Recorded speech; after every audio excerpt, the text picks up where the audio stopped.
Chapter 1. My good brother turned out to be my goddess. 04. Han Xian, are you merely strolling through the jungle on WeChat? Han Xian, I shall take over the jungle in 10 seconds. A gruff male voice bellowed from Lin Xuan's phone. Brother, it's barely been 4 minutes. Your he has devoured my jungle. What am I supposed to eat? Lin Xuan retorted, a hint of defiance in his tone. You can feast on an egg. 0.7 minutes later. Brother, you're incredible. We won again. I've reached the rank of king. Lin Xuan exclaimed joyfully. Look at you. So proud that I have matters to attend to, so I must exit the game. Let's keep in touch on WeChat. Lin Xuan's gaming companion, as long as you have hands, logged off from Honor of Kings. After a while, Lin Xuan received a WeChat notification. Sad corn and cannon. I have consecutively led you to the rank of king for 17 seasons. Let's settle the coaching fee, doghead. Xuan, I have no money, but I do have a person 182, a handsome lad with 8-pack abs. Lin Xuan replied playfully. Sad corn and cannon. Well, that's not impossible, doghead. Xuan, vomit, vomit, vomit, Xuan. By the way, Cannon, we've known each other online for so many years, yet I've never seen you. I am about to take my college entrance examination. Let's meet up afterward. Sad corn and cannon. Sure. Eager. Xuan, since we were going to meet, could I see a photo of you first? Sad corn and cannon. You want to see? Xuan. Eager after a few minutes. Sad corn and cannon sent over a photo. Sad corn and cannon. Photo. Lin Xuan was left speechless, for the image sent by Sad corn and cannon was of a recently ascended star who had shot to fame overnight with a song. Possessing a heavenly voice and striking beauty, Su Moli, the goddess of a nation, and a stunning campus belle from a prestigious university. Xuan, sweating brother, don't do this. Xuan, I'm not a superficial person. It doesn't matter if you're not handsome or if your voice is rough. After all these years of brotherhood, would I ever disdain you? Xuan, is it amusing to impersonate a woman? What's the meaning of stealing my goddess Weibo pictures? The watermark is still there. Xuan, Lin Xuan furiously typed, enraged at this brother for masquerading as his goddess. Sad corn and cannon. This is indeed me. I have no stock photos on my phone and could only find this on Weibo aggrieved. Xuan, then shall we do a video call? Lin Xuan and Sad corn and cannon had known each other online for several years, sharing a close bond through various games and endless gossip, always finding new topics to discuss. In lonely late-night hours, they would message each other. However, they had never engaged in a video call, preferring to maintain an air of mystery online. Sad corn and cannon had never even sent a photo, while Lin Xuan had willingly shared his photos and name. Nonetheless, Lin Xuan was indifferent to this. He was an orphan raised in a welfare institution, and Sad corn and cannon was the longest-standing companion he had never met in person. Sad corn cannon. But I'm not wearing any clothes right now. Do you want to see? Lin Xuan could already picture a middle-aged man sitting on the bed, smoking, bare-chested, and grinning as he teased him through the phone. Xuan, get lost. For a fleeting moment, Lin Xuan even felt that Sad corn cannon had some peculiar inclinations. He shuddered at the thought. After a while, Sad corn cannon sent another message. Sad corn cannon, I happen to be in Yuching lately. Today is Sunday. Are you free? Since it's summer vacation, how about we meet this afternoon? Xuan, I'm heading to the People's Gymnasium this afternoon to attend the fan meeting with Goddess Jasmine. It's her first fan meeting in Yuching, and I feel incredibly lucky. Sad corn cannon. What a coincidence. I'm going too. Let's go together. Lin Xuan pondered for a moment and agreed. After all, they would meet eventually, and since they were both fans of Jasmine, it was a chance to face off against a rival. Xuan, all right, how about we meet around 3 p.m. at the entrance of Atinjia, near the People's Gymnasium at the Deerbuck CF? Sad corn cannon. The Deerbuck is usually crowded. Can we choose somewhere less busy? Xuan, I can't believe you, a grown man, are shy. How will you compete with Goddess Jasmine like this? Sad corn cannon. Doghead. Lin Xuan checked the map and sent a location. Xuan, how about this place, the Forest Cabin of the Elk? It's a new shop, the prices are exorbitant, and hardly anyone goes there. I bet the owner will close it down within a month. If you arrive first, just order a glass of plain water to save a seat. Just so you know, plain water is 5 yuan. Sad corn cannon. This place will do. So it's settled. See you this afternoon. I'm going to get ready. Bye. After the chat ended, Lin Xuan got up and began to tidy himself. Overcome with excitement, he jumped out of bed too abruptly and ended up doing a flip.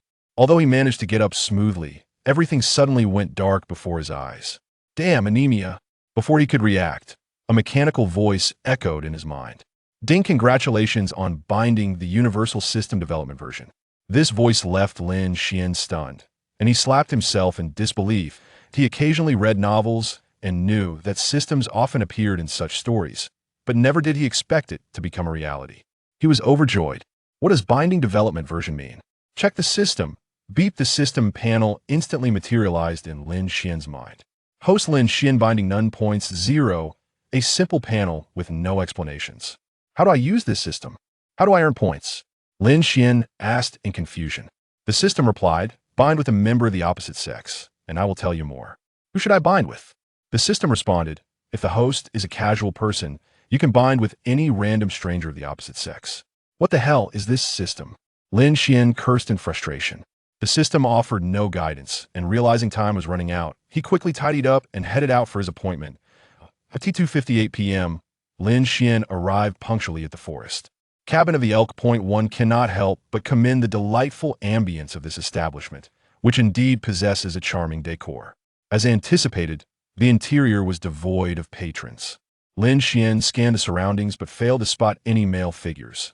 However, in a secluded corner, he noticed a young woman, her face thoroughly concealed by sunglasses and a mask, clad in a breezy short-sleeved top. From a distance, her exquisite figure was unmistakable. Lin Xuan mused that if her physique were to be rated, it would undoubtedly earn a perfect score of 10.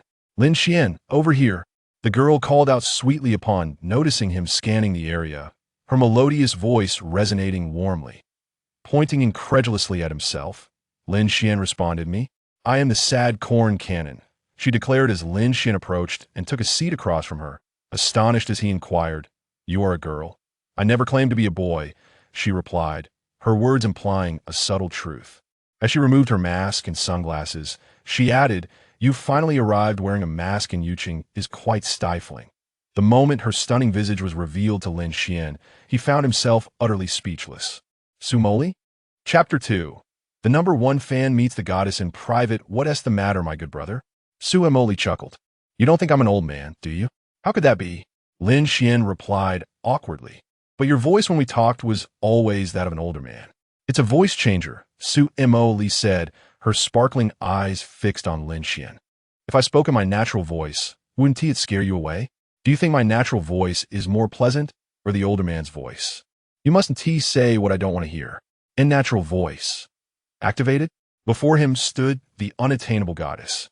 Yet Lin Xuan felt an overwhelming sense of unease, as if ants were crawling over his body. It felt too surreal. The online Big Brother had transformed into his goddess, and the disparity between the image of the goddess online and her real self was too stark for Lin Xuan to comprehend. He dared not even dream of such an encounter. Avoiding her gaze, his cheeks flushed. Suddenly, Su Moli burst into laughter. I didn't expect you to be so bashful. Aren't you quite the talker online? Lin Xuan murmured softly. I didn't even know you were Su Moli. Pouting her lips in feigned annoyance, Su Moli retorted, humph. Do you dislike me for not being the bearded old man? Of course not, you are my. Lin Xuan faltered, unable to utter the word goddess in her presence, cursing himself for his clumsiness. He thought he would slap himself later for being so loquacious online, yet tongue-tied before the goddess. What am I to you? A good friend, yet I recall myself as your father, Su Moli mused. Lin Xuan? Noticing Lin Xuan's forgetfulness, Su Moli retrieved her phone from her Chanel bag, deftly opening her WeChat collections. Inside were countless records of their unabashed online conversations. Look, she said, handing the phone to Lin Xuan. Sad corn with a cannon. So, how about a 5-game chicken dinner tonight? Exciting, right? Lin Xuan, absolutely. Sad corn with a cannon. How shall you thank me? Funny. Lin Xuan, father, I bow to you. See? A father is still a father. And I am indeed your father, am I not? Su Moli laughed heartily. However, Lin Xuan could not join in her laughter, reflecting on the years past, realizing how much embarrassing history Su Moli held over him. Those were the intimate exchanges of men, all preserved by her. Suddenly, a system notification echoed in Lin Xuan's mind, detected a suitable opposite sex nearby. Would you like to bind? After a moment's contemplation, Lin Xuan thought, Surely the system wouldn't prompt him to bind upon merely encountering a woman, especially since Su Moli was the only person he had met today. What advantages would binding bring? He considered that binding with Su Moli wasn't a loss, so he decided to give it a try. Binding successful. The system has been activated. Note, the system may only bind one individual, and the binding is permanent and unchangeable. What a troublesome system. It said nothing before binding. Lin Xuan complained. Is there any difference between this and signing a contract without reading it? System activation reward. Su Moli harbors feelings for you that transcend mere friendship, and thus the system grants you 100 points. Lin Xuan was taken aback. Could it be that Su Moli has affections for him? Since the system has been activated, he decided to explore its functionalities. System, could you kindly introduce how to utilize your features? The system would periodically issue tasks related to binding, and completing these tasks would yield substantial points. The host must elicit positive emotions from a binder, such as joy, excitement, and attachment, to earn a modest number of points. These points can be exchanged for various items in the points mall, which refreshes weekly, with the quantity of items available being random. The host must seize opportunities when purchasing. Lin Xuan was bewildered. He and Su Moli had only just met. Their relationship was not of that nature. Do you not desire such a connection? Came the system's retort, leaving Lin Xuan momentarily speechless. Lin Xuan, why do you appear lost in thought? Su Moli noticed his distraction. Oh, I was merely captivated by how ethereal my godfather is. It feels like a dream. Su Moli burst into laughter. Do godfather and ethereal truly go together? That combination is utterly amusing. As they gradually relaxed, they engaged in light-hearted conversation. An hour slipped by, and Lin Xuan began to rediscover the camaraderie they shared online. With a smile, he asked, Moli, may we take a picture together? After all, I consider myself your #1 fan. Su Moli responded with a playful twinkle in her eyes. You sound quite affectionate. Hand me your phone, she instructed. Lin Xuan handed over his phone, assuming they were about to take a picture. To his surprise, Su Moli opened his Weibo, scrolled through his following list, and then checked his Douyin to review his followers. Oh, my #1 fan. Yet you do not follow me on Weibo or Douyin. Su Moli expressed her displeasure. Lin Xuan's cheeks flushed, his toes curling in embarrassment. He usually browsed randomly, relying on the algorithm to suggest Su Moli's videos. The essence of being a #1 fan meant following her in her presence. Hastily, Lin Xuan clicked to follow her on both Douyin and Weibo, becoming her 345, 735th follower on Douyin and her 131, 223rd follower on Weibo. What a clever argument. I shan't dwell on it. Come here, she commanded. Come where? He queried, puzzled. Are you foolish? We are sitting across from each other. How can we take a photo if you do not come closer? Expecting to take the picture from across the table, Lin Xuan was surprised when Su Moli beckoned him to sit beside her. Being inexperienced with girls, he felt a bit shy and cautiously moved next to Su Moli. Now look at the camera, she directed, lifting Lin Xuan's phone and activating the front camera. To his astonishment, the original camera captured her beauty, mirroring her real appearance perfectly. Click, click. Su Moli continually changed poses, resembling a professional model, each stance more captivating than the last, while Lin Xuan maintained a peace sign throughout. Is that all you can do besides a peace sign? Su Moli remarked, slightly exasperative. I typically do not take photographs. Hehe. Su Moli suddenly burst into laughter, her smile radiant as a flower. I recall someone who used to send me pictures while taking a shower, inquiring about the definition of my muscles. I have also seen your physique. Quite impressive. Lin Xuan's face turned as red as a monkey's bottom. Let us take a brotherly photo like this, Su Moli said, wrapping her arms around Lin Xuan's neck. And they pressed their faces together for a picture. The softness of Su Moli's delicate cheek against Lin Xuan's skin made his temperature rise by 2 degrees. Lin Xuan, your face is so hot. Are you trying to scorch me to inherit my Aunt Hua Bei? It's just a bit warm without the air conditioning. Air conditioning? Do you think I can't speak? Su Moli glanced at her phone and remarked, it's getting late. I need to prepare for the fan meeting. Are you still going to see your goddess amidst the throngs of people? Do you wish for me to attend your fan meeting? Not particularly. Huh? That response caught Lin Xuan slightly off guard. Why? Well, Su Moli pondered before responding. Being in a crowd is exhausting. As a father, how could I allow my son to suffer? Haven't you already met your father? You're too adorable. Lin Xuan was rendered speechless. Su Moli seemed intent on taking advantage of him both online and in reality. However, what did it matter?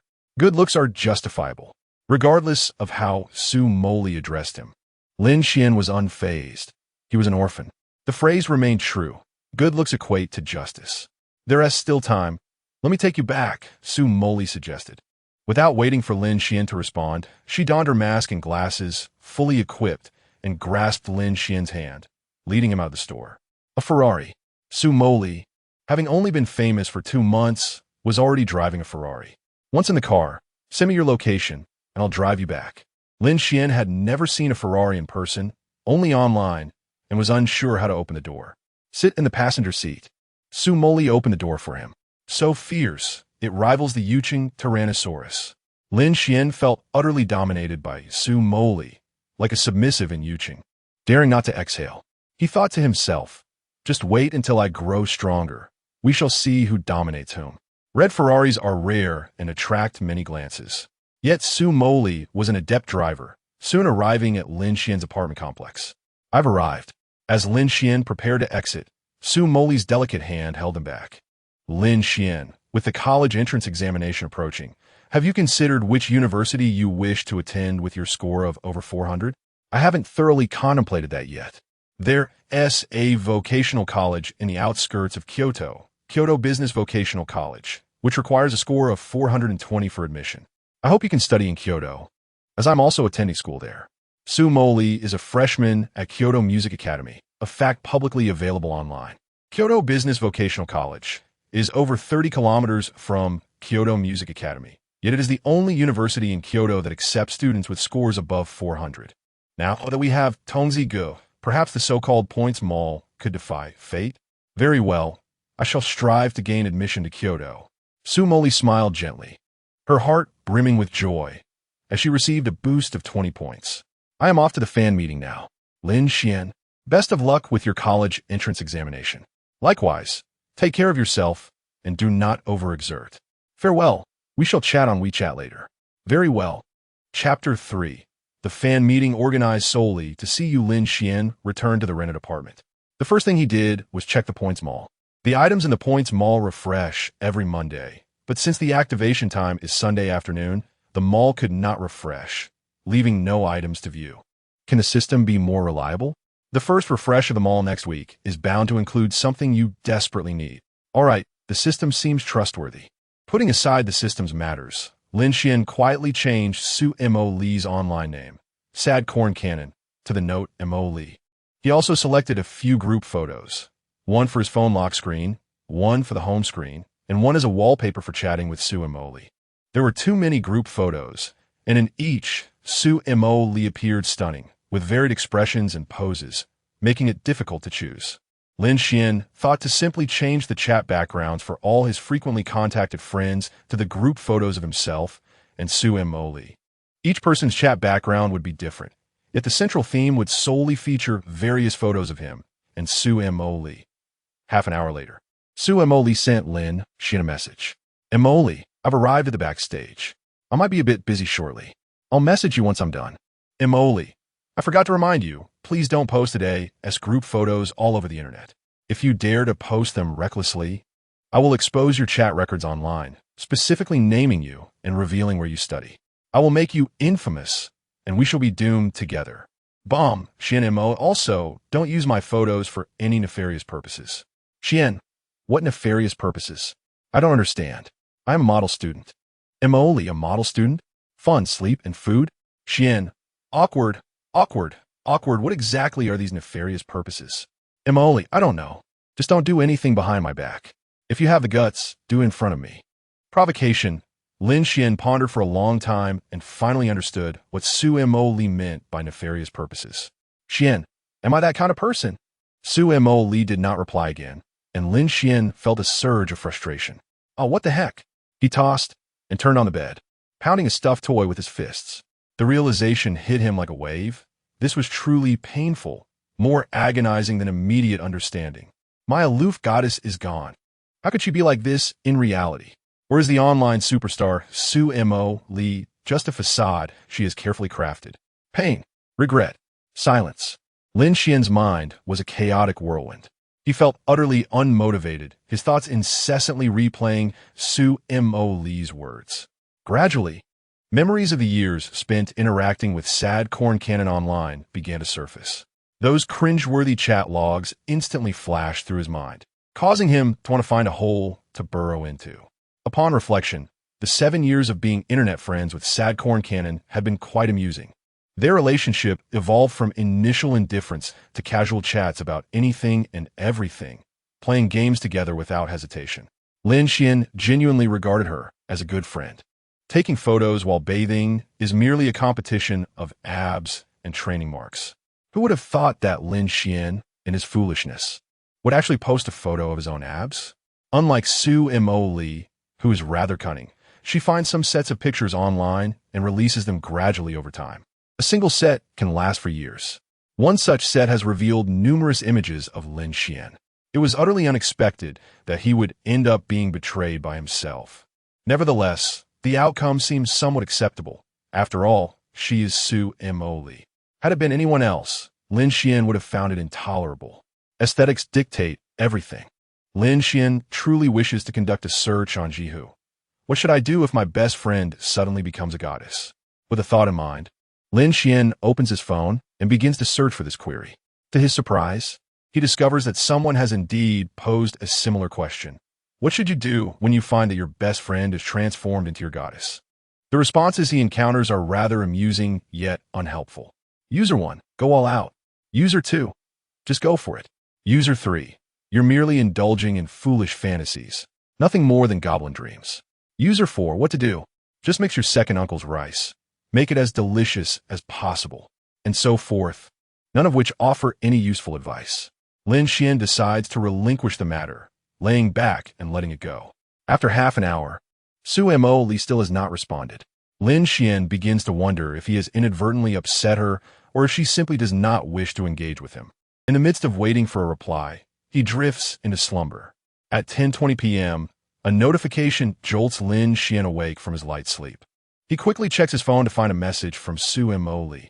Moli, I just finished up, returned to the hotel, and am lying down without even freshening up. I have an early flight back to Kyoto tomorrow. Moli, you haven't done anything wrong, have you? Xian, of course not. By the way, are you in such a hurry? Moli, the agency has some matters to attend to. What were you doing just now? Lin Xian contemplates how to earn some points. He begins to strategize on how to respond in a manner that elicits a positive reaction from Su Moli. As he is not particularly adept at cheering her up, he decides to blend truth with fiction to charm her. Xian, I was just reviewing. The college entrance examination is in 10 days, and I must strive to excel. After all, I promised you I would come to Kyoto. I cannot go back on my word. Moli, no matter who you are, get out of my son's body. Xian, confused. Moli, you wouldn't be studying at all. You were probably asleep. Understanding me well, indeed. However, Lin Xian would never admit that. Xian, you don't understand. Today, I suddenly grasped the significance of hard work. The gap between us is far too great. You study at the best music academy in the country, while if I only attend a vocational school, I would bring shame to my brother. I am genuinely determined to put in the effort. I must aim for a bachelor's degree. Moli, are you serious? The lowest undergraduate program in Kyoto has a minimum score of 610. You average 400 points? A bachelor's degree? Suan, the universe remains uncertain. We are but mere cattle. I aspire to attend university. Su Moli directly initiated a video call. Lin Xuan answered without hesitation. In the video, Su Moli appeared to have just completed her morning routine, donned in pajamas. Even in her loose-fitting sleepwear, her exquisite figure was unmistakable. Why haven't you removed your makeup? It's unwise to sleep with it on at night. Lin Xuan inquired, swallowing hard as he feigned calmness. Are you blind? I'm barefaced, Su Moli retorted. Lin Xuan's eyelids twitched. The distinction between her natural look and her made-up visage was negligible. What extraordinary beauty she possessed. Su Moli picked up a seemingly expensive skincare product and applied it to her face, all the while saying, I just changed my WeChat name. Take a look. Lin Xuan examined her WeChat profile, noting the name Benzine Co. Oh, by the way, what were you saying about attending university? How could one stoop so low? I want to go to college. Unsure of how to cultivate a positive emotional state for points, it was time to test his acting skills. Lin Xuan stated earnestly, "No jokes this time. You told me today that I should come to Kyoto for my studies. It truly touched me. You know, I have been an orphan since childhood, with no parents or grandparents. You are the only friend who cares about my education. Therefore, I genuinely do not wish to disappoint you. In these last few days, I shall strive to review diligently, aiming to enroll in a school closer to you in Kyoto. I will work hard for you." Su Moli felt deeply moved. Points 10 wonderful. Points acquired, albeit rather few. All right, I understand. So you work hard these days, okay? I have an early flight back to my school in Kyoto tomorrow. During this time, I want to play games with you for fear of hindering your studies. Lin Xuan, you must persevere, sending you love. I'll let you in on a secret. My first fan meeting will be held in Yuqing, precisely to use this reason to see you there. Good night. Su Moli was elated. Points 10. Su Moli ended the call. At that moment, she lay on her hotel bed, laughing uncontrollably. Ha ha, this is hilarious. A slight scheme to keep you awake all night. I'm utterly exhausted. I never want to hold a fan meeting again. In less than a minute, Su Moli drifted off to sleep. The clock struck 7 the next morning. Lin Xuan had not slept a wink. All night, his mind replayed. Su Moli came to Yuqing for a fan meeting, solely to see me? The system had ultimately provided a hint. She was genuinely happy. And this was real, not a dream. Chapter 4. Could it be that you do not possess a personal signature from Jasmine? Just as Lin Xuan was preparing to leave for school, he received a WeChat message from Su Jasmine. Jasmine, good morning. How did you sleep last night? Dog emoji, Xian, quite well. Sleepy emoji, Jasmine. Wicked smile, that's great. I have already arrived at school. I know you are heading to class, so off you go. Over the years, Su Jasmine has become thoroughly acquainted with Lin Xian's daily habits. Lin Xuan chuckled to himself. Being understood by the nation's goddess felt rather delightful, filling his heart with joy. As soon as he stepped outside, he encountered his landlord, Aunt Wang Lan, blocking the doorway. Lin Xuan, I didn't realize you were doing so well, Wang Lan remarked with a smile, patting Lin Xuan on the shoulder. Young, handsome, and fit. What is this? I saw a luxury car downstairs yesterday. You descended from it. Have you struck up a relationship with a wealthy patron? Lin Xuan was left speechless. Wang Lan continued her inquiry. Is it a man or a woman? A man. See? You've admitted it yourself. According to the rules, I plan to raise next month's rent a bit. A man. Wang Lan scrutinized Lin Xuan, her expression turning disdainful. TSK. Such a young fellow indulging in this. Let us set your rent at 3,000 next month. Are you out of your mind? 3,000 for a dilapidated one-bedroom apartment? Why don't you just rob me? Lin Xuan fumed. Typically, he paid 750 a month, and now it was suddenly 3,000. Well, you could always choose not to rent, Wang Lan retorted. This entire building is mine, and it is the nearest residential building to your school. You are aware that there are only 2 high schools in the vicinity, Qingshan High and the neighboring Lushui High. If you choose not to rent, I assure you, someone will take your place immediately. Wang Lan was convinced Lin Xuan wouldn't move out.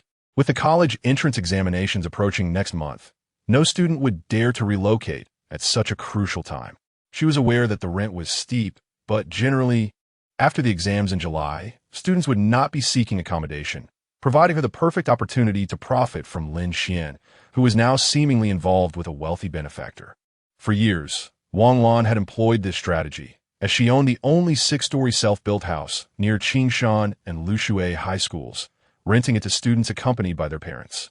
For third-year students, the rent would typically increase from 750 to 1,000 in June. Most parents would not protest. A minor loss of 250 was often accepted.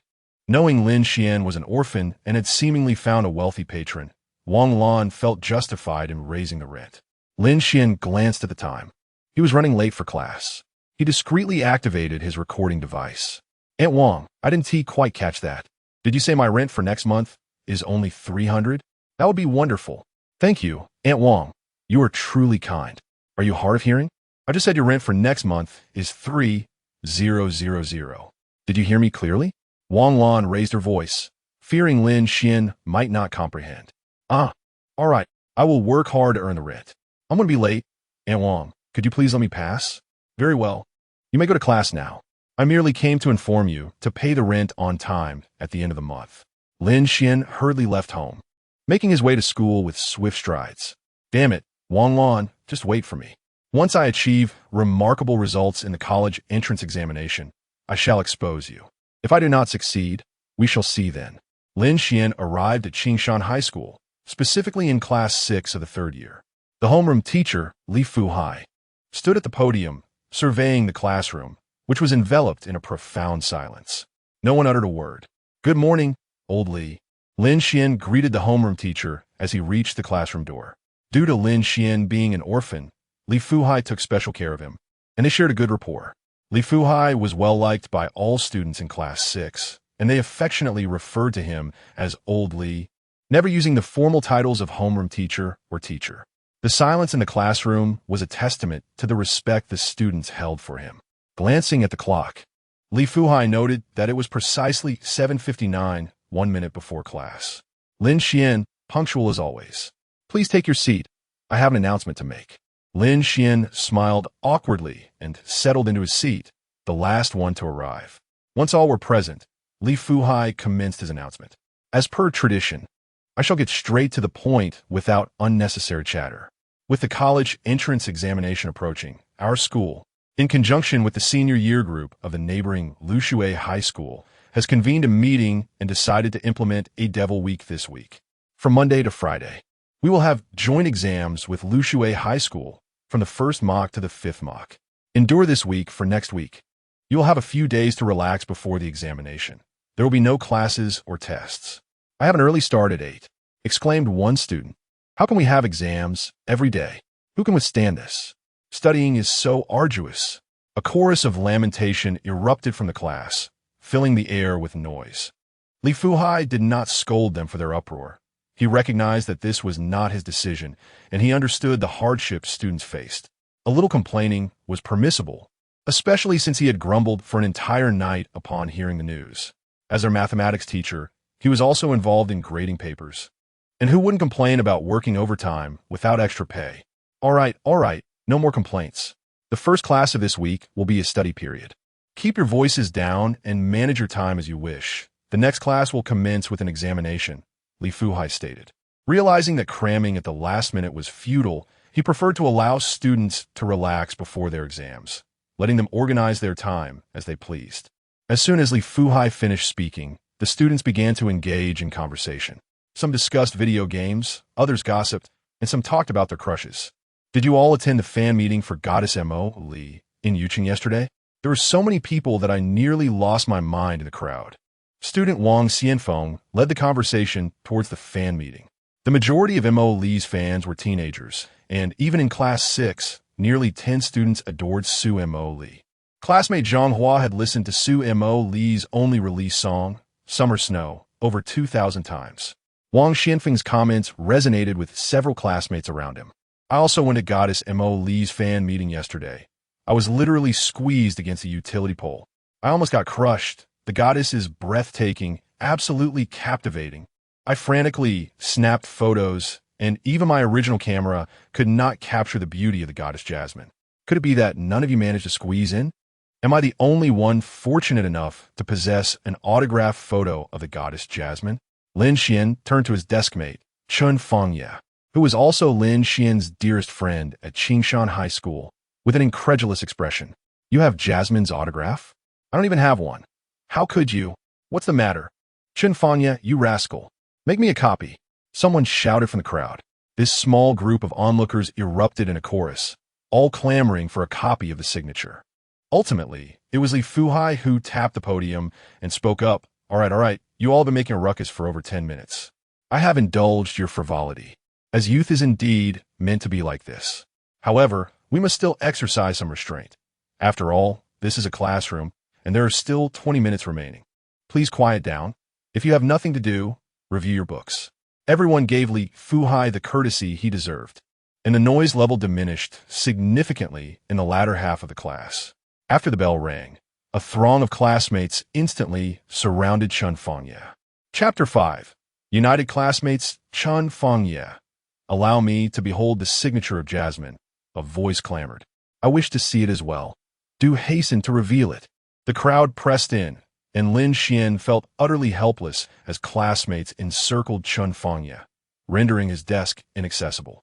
Li Fuhai squeezed through the throng, inquiring, Chun Fangye, do you truly possess the autograph of Su Jasmine?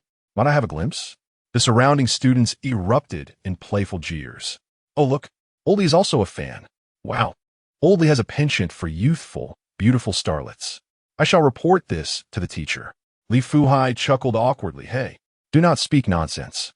I am no longer of an age for such frivolities. It is my daughter who adores Su Jasmine and returned home crestfallen yesterday after failing to secure her autograph. Upon hearing that Chun Fangye had acquired one, I thought to procure a copy for her. Goodness, what an extraordinary fatherly he is. If only my own father were half as good as him, came a voice from the back. Li Fuhai waved his hand, grinning broadly. All right, enough of the teasing. Compliments may elevate me beyond reason. Noticing Li Fuhai's presence, Chun Fangye felt compelled to indulge him. In the presence of their homeroom teacher, he retrieved his phone, stating, Jasmine's autograph is a treasure. I did not bring it to school, yet I captured a perfect photograph. Observe, Li Fuhai's leniency regarding student phones was one of the reasons he was cherished by them. The students understood the unwritten rule, using their devices discreetly within the confines of the classroom. Wow, this is indeed a photo of Jasmine's signature. Chun Fangye, you are exceedingly fortunate. Chun Fangye, basking in the flattery, proclaimed, I shall share the original image in our class group. You may print it using a color printer. I took it with a DSLR camera after spending an hour last night finding the perfect angle. Quite the endeavor. Once Chun Fangye shared the photo, everyone eagerly retrieved their phones to download the original image. The original is 32 megabytes. Could someone create a hotspot? My data limit is nearly reached this month, Li Fuhai remarked. Lin Xuan, you shall be the one to set it up. You were almost late today, he added. Very well, old Li, given our rapport, I shall use my data freely. I still have 20 gigabytes remaining this month. Lin Xuan, not thinking much of it, activated his hotspot. The moment his phone lit up, the classroom fell silent. Every gaze converged upon Lin Xuan's lock screen wallpaper. 1 second, 2 seconds, 5 seconds, 10 seconds.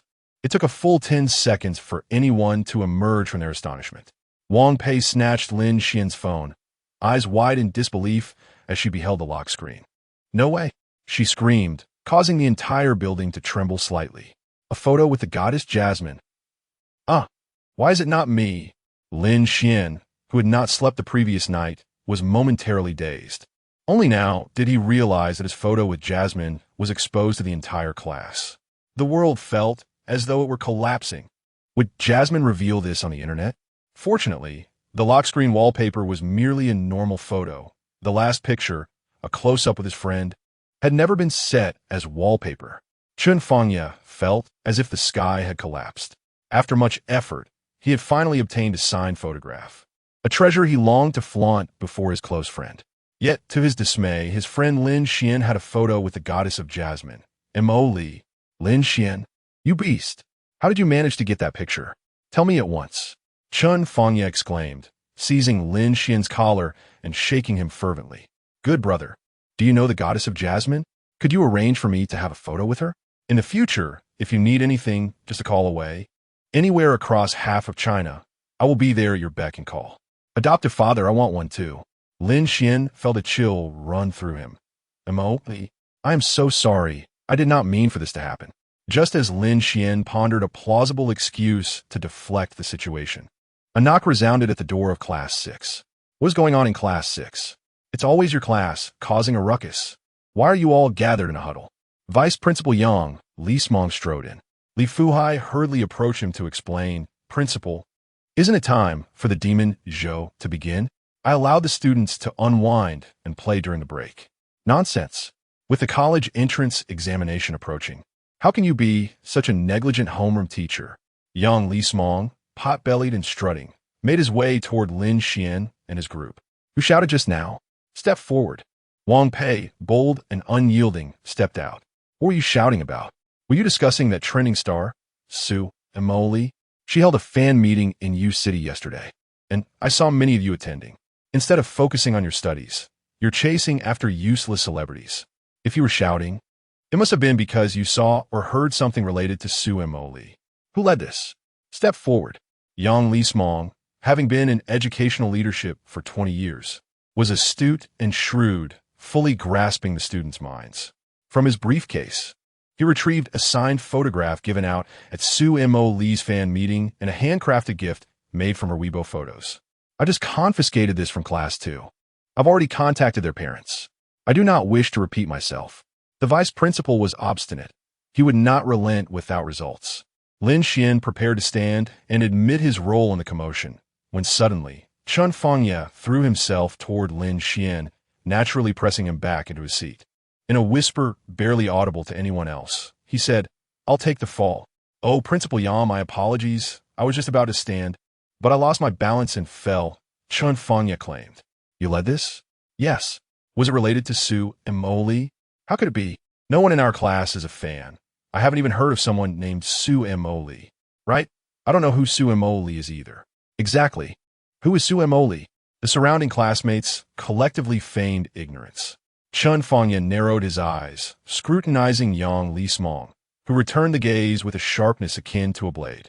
They were engaged in an unspoken psychological duel. Chun Fengye understood Yang Li Smong well. He was a man who would not relent until he reached the Great Wall. Unless he unearths something substantial, he shall not relent. We are engaged in a discussion about the game. Principal, observe as Chun Fengye pulls out his phone and launches Honor of Kings. Principal, take a look at my performance last night. 15 kills and 3 deaths as Sun Shangxiang. 12 kills and 2 deaths as Marco Polo. They all praised my prowess. Just moments ago, Wang Pei exclaimed upon seeing my record. Chun Fengye, with reckless abandon, brandished his phone before the vice principal as bait. Wang Pei immediately chimed in. "Indeed, my brother Chun is remarkable." Yang Li Song's face turned a shade of green with fury. How dare any student display a phone and engage in gaming in his presence? The phone will be confiscated. Both of you to my office. Summon your parents. Yang Li Song, arms crossed, stormed out of the classroom, dragging Chun Fengye and Wang Pei with him. As Chun Fengye departed, he winked at Lin Xuan as if to plead for mercy. Upon reaching the door, the class bell rang. He turned to speak to Teacher Li, stating, "Your class consistently faces disciplinary issues. I expect you to address this. I do not wish to witness such occurrences in the coming days." "I shall be more vigilant," Li Fuhai replied, offering flattery. "As exams approach, arrange for a visit to my office. These 2 students will be exempt from testing." Yang Li Song exited with the 2 students, leaving Li Fuhai to restore order in the classroom. Everyone returned to their seats in preparation for the exam. There is no need to worry about Chun Fengye and Wang Pei. I will check on it shortly. Let us refrain from discussing the earlier incident openly. The exam papers are about to be distributed, with Chinese teacher Lu Kuan-yu assigned to invigilate. Chapter 6. High School Knowledge Ding Dong. Li Fuhai's phone chimed. After reviewing the message, he once again announced the latest arrangements for the upcoming Devil Week. "Students, the school administration has just updated the strategies for Devil Week. To invigorate everyone, Qingshan High School and Lushui High School have decided to award bonuses to those who excel in exams and demonstrate significant improvement. First, regarding the improvement awards, students who advance by 20 places or more in their grade ranking will receive a bonus calculated as 10 times their improvement. For instance, should a student rise by 30 positions, they would earn a bonus of 300 yuan. Those who do not improve by at least 20 places will not qualify for the improvement award. As for the top 5 in each grade, they will receive bonuses of 2,000, 1,500, 1,200, 800, and 500 yuan, respectively. Additionally, the top student from each class will receive an extra 100 yuan. The top 3 students across both schools will be awarded bonuses of 3,000, 2,000, and 1,000 yuan. These bonuses are cumulative. Exams will conclude by 5 p.m. each day, and a grading team will be established jointly by both schools, allowing you to grade one subject after another. Rankings will be announced during evening study sessions, along with the distribution of bonuses and explanations of the exam papers. These bonuses will be available daily for 5 consecutive days. Generously sponsored by the alumni of Qingshan and Lushui High Schools. You should express your gratitude to these esteemed seniors. Li Fuhai read through an extensive list of new policies, and no one found it tedious. His announcements were typically succinct. Lin Xuan could only think of one thing: money. But old Li, what does this have to do with our Class 6? We are merely an average science class and will hardly qualify for any of these rewards. Yi Liang lamented. The initiative is commendable, yet without the requisite skills, we can only watch from the sidelines. Li Fuhai chuckled. Yi Liang, you are mistaken. The bonus for the top student in the class is certainly attainable. The Improvement Award is also within reach. The top studentess bonus will undoubtedly be claimed by Wang Jingqi. She could earn 500 yuan over 5 days. How delightful. Wang Jingqi, seated at her desk, felt a flutter of nervousness as her classmates mentioned her cheeks flushing with embarrassment. What of Wang Jingqi receiving a bonus? She comes from a modest background, and earning a bonus through her own merits is commendable. If you possess the capability, strive to achieve the first place yourself. Yet, Lin Xuan is an orphan. Who among us has faced greater hardship? What relevance does the top student bonus have for him, as he typically ranks in the lower tier of the class? The students seem to have forgotten the earlier commotion involving the vice principal and began to engage in fervent discussion once more. Mr. Li, I am here to take over the class. The Chinese teacher, Lu Kuan-yu, entered through the front door of the classroom. Upon receiving the news, he had made time to switch places with Li Fuhai. Thank you, Teacher Lu. Li Fuhai stepped aside, knowing that a single glance from Lu Kuan-yu could command the attention of the students. Lu Kuan-yu was nicknamed Lu the King of Hell among the students, perpetually wearing a stern expression. His method of punishment for failing to memorize classical poetry involved writing it 10 times over. And the same applied to classical literature. 10 repetitions were his standard practice. As the podium changed hands, the entire class fell into an immediate silence. Lu Kuan-yu refrained from idle chatter, promptly organizing the exam papers before passing them down. The examination commenced. Do not let me catch any subtle movements. No gesture, however minute, shall escape my vigilant gaze. Lin Xuan, seated at his desk, gazed at the Chinese language examination paper. Once again, he found himself ensnared in the most agonizing phase of the test. It was the same old routine, fidgeting and tugging at his hair, a vexation indeed. He had not slept at all, and now faced yet another examination. The image of Su Moli resurfaced in Lin Xuan's mind, intensifying his irritation. He yearned not for the exam, but for a conversation with his elder brother, to engage in gaming, to watch a film. Anything but this torment. Halfway through the paper, a thought struck him. Today was Monday, and the points mall had refreshed. Tongzigu, check the points mall. Lin Xuan's consciousness drifted into the realm of the love mall.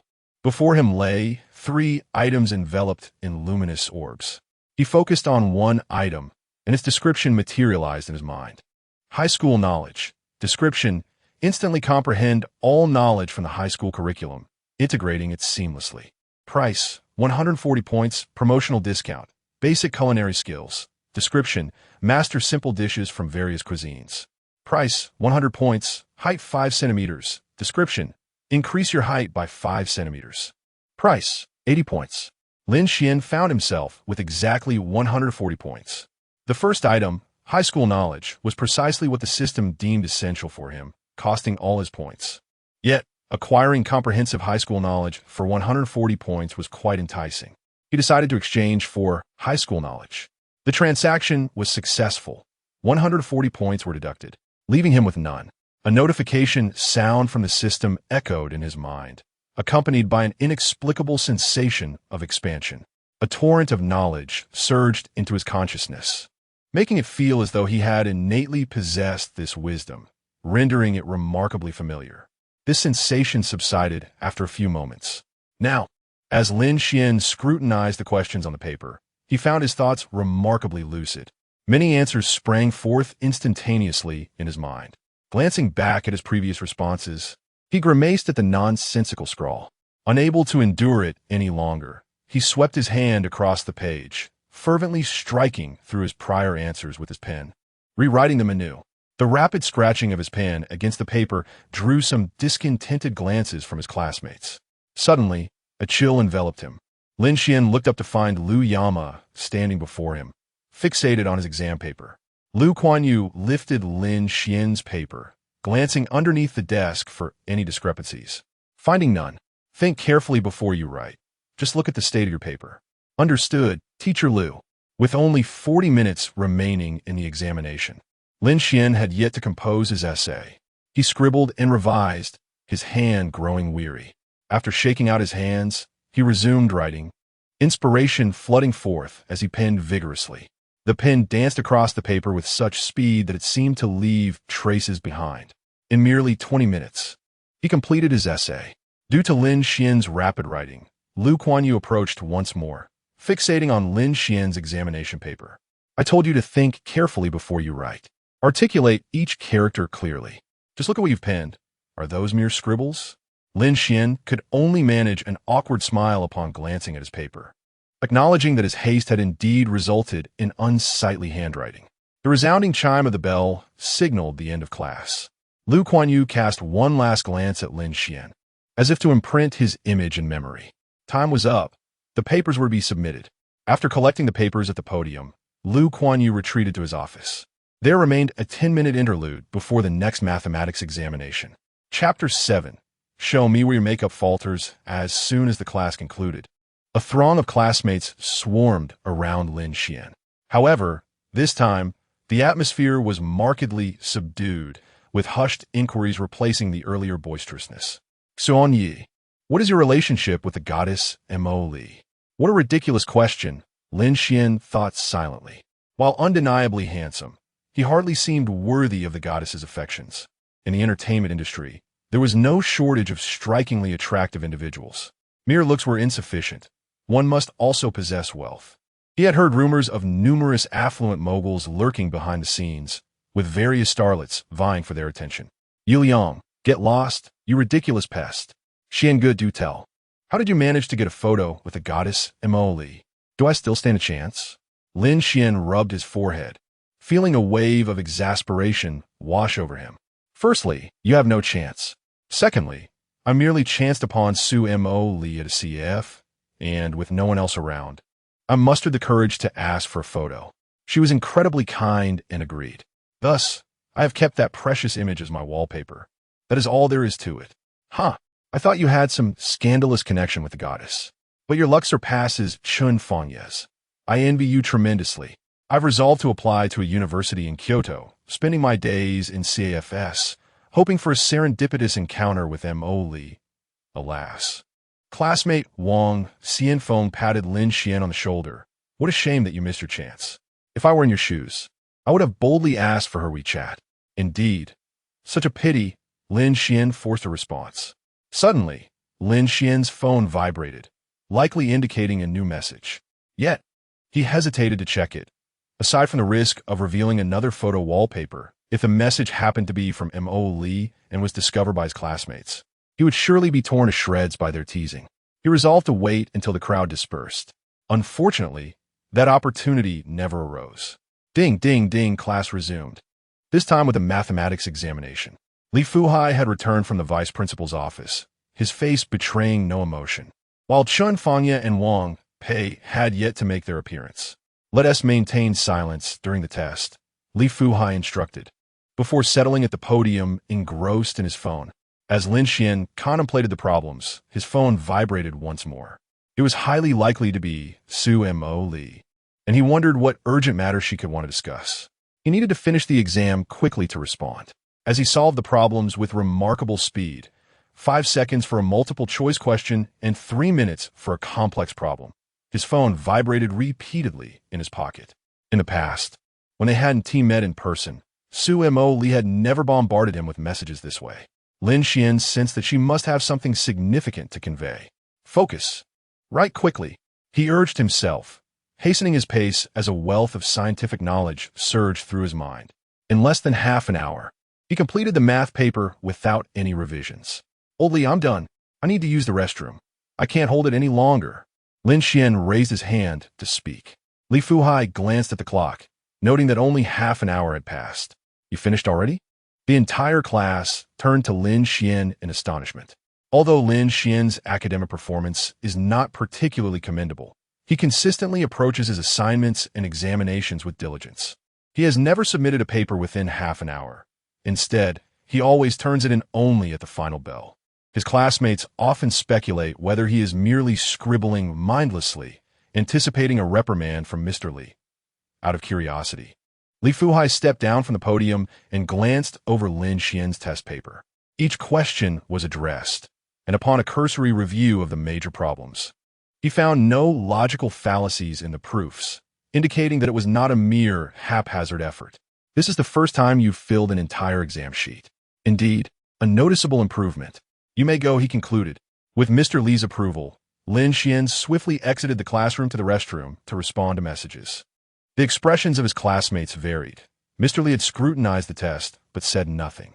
He filled it out? Was it not a random attempt? They mused, sensing something unusual about Lin Xuan today. He was under scrutiny during the Chinese exam and completed the math test in merely half an hour. Could he possibly be a hidden academic prodigy masquerading as a slacker? Upon reaching the restroom, Lin Xuan retrieved his phone to check a message from Su Moli, which was a selfie. Moli. Photo. There was only a single message from Su Moli, while the rest were spam notifications. One particularly obtrusive game advertisement sent 8 consecutive messages. Ancient Gods and Demons 3 is recruiting internal agents. You have successfully acquired the second internal agent number in the nation, and we offer you 99 coupons worth 648. Activation code GM888. Please visit XXXX to claim.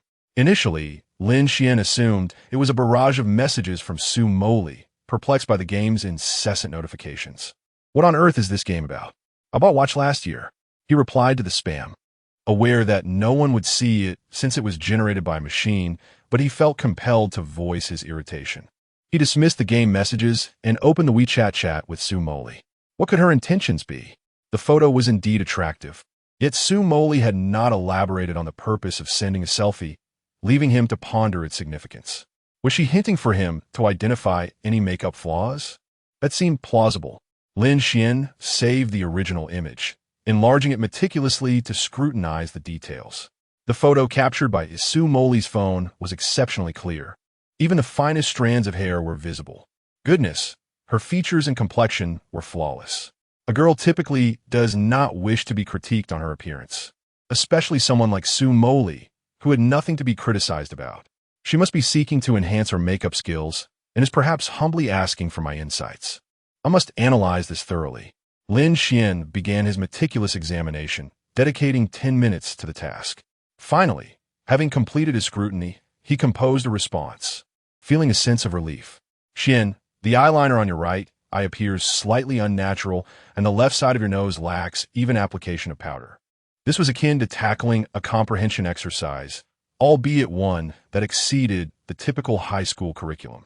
After 10 minutes of searching for flaws, he had identified merely these 2 points, which felt like nitpicking against such a perfect visage. Moments later, Su Moli replied on WeChat, "Moli, you big fool. I wish to strip you of your garments and strike you fiercely with a whip." Goodness, how brutal. Chapter 8. After years of restraint, only to become a bounty hunter at this moment, confused by the sudden scolding, Lin Xuan promptly sent a question mark. Lin, Moli, stop with the question marks and come comfort me. It's so scary. Lin Xuan began to fabricate comforting words for Su Moli. Lin, I thought you sent me a photo so I could pinpoint any makeup flaws. Pitiful. Lin, you have no idea how I scrutinized your stunning visage for an entire hour, yet I couldn't find a single blemish. What a flawless face it is. Lin, father, you know my personality. I am fiercely competitive. Unable to find any faults, I concocted 2 just to malign you. Lin, I am so foolish. I failed to grasp your true intention. Crying, woe is me. Please forgive me, dear father. Su Moli looked at the long string of messages Lin Xuan had sent. His humility and indirect praise of her lifted her spirits somewhat, even filling her with a hint of satisfaction. She clicked on the photo she had sent Lin Xuan, carefully examining the eyeliner at the corners of her eyes and the contours of her nose. My makeup skills are impeccable. This rebellious child truly deserves some discipline. His emotional intelligence is quite lacking and requires thorough training. Moli, I am magnanimous. I shall not hold this against you. Su Moli, having received his veiled compliment, felt a slight joy, gaining 5 points. Hehe, this is delightful. Lin Xuan had already begun to savor the sweetness of these points. Moli, now tell me, why didn't you reply to my messages? Lin Xuan explained the situation regarding Devil Week to Moli. Moli, how pitiful. Sticking out tongue, Su Moli, upon learning of your misfortune, felt a sense of joy, gaining 5 points. Lin Xuan? Moli, all right, I now understand you were busy during the day. I will try not to disturb you. Moli, also, when a girl sends you a photo, it is for you to shower her with compliments.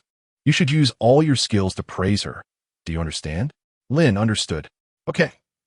By the way, Moli, regarding the bonuses from Devil Week at school, I will save the money and treat you to dinner when I come to Kyoto. Moli, you made me laugh. You? Bonuses? What connection do you have with them? The act of killing is merely a matter of striking the head. How can it involve the heart as well? Ding, ding, ding. The bell rang. The mathematics exam had concluded. Lin, I have to prepare for the next exam, so I'll talk to you later. We'll connect again this evening. Moli, okay. Lin Xuan pushed open the door of the restroom stall, discovering Li Fuhai already standing at the entrance.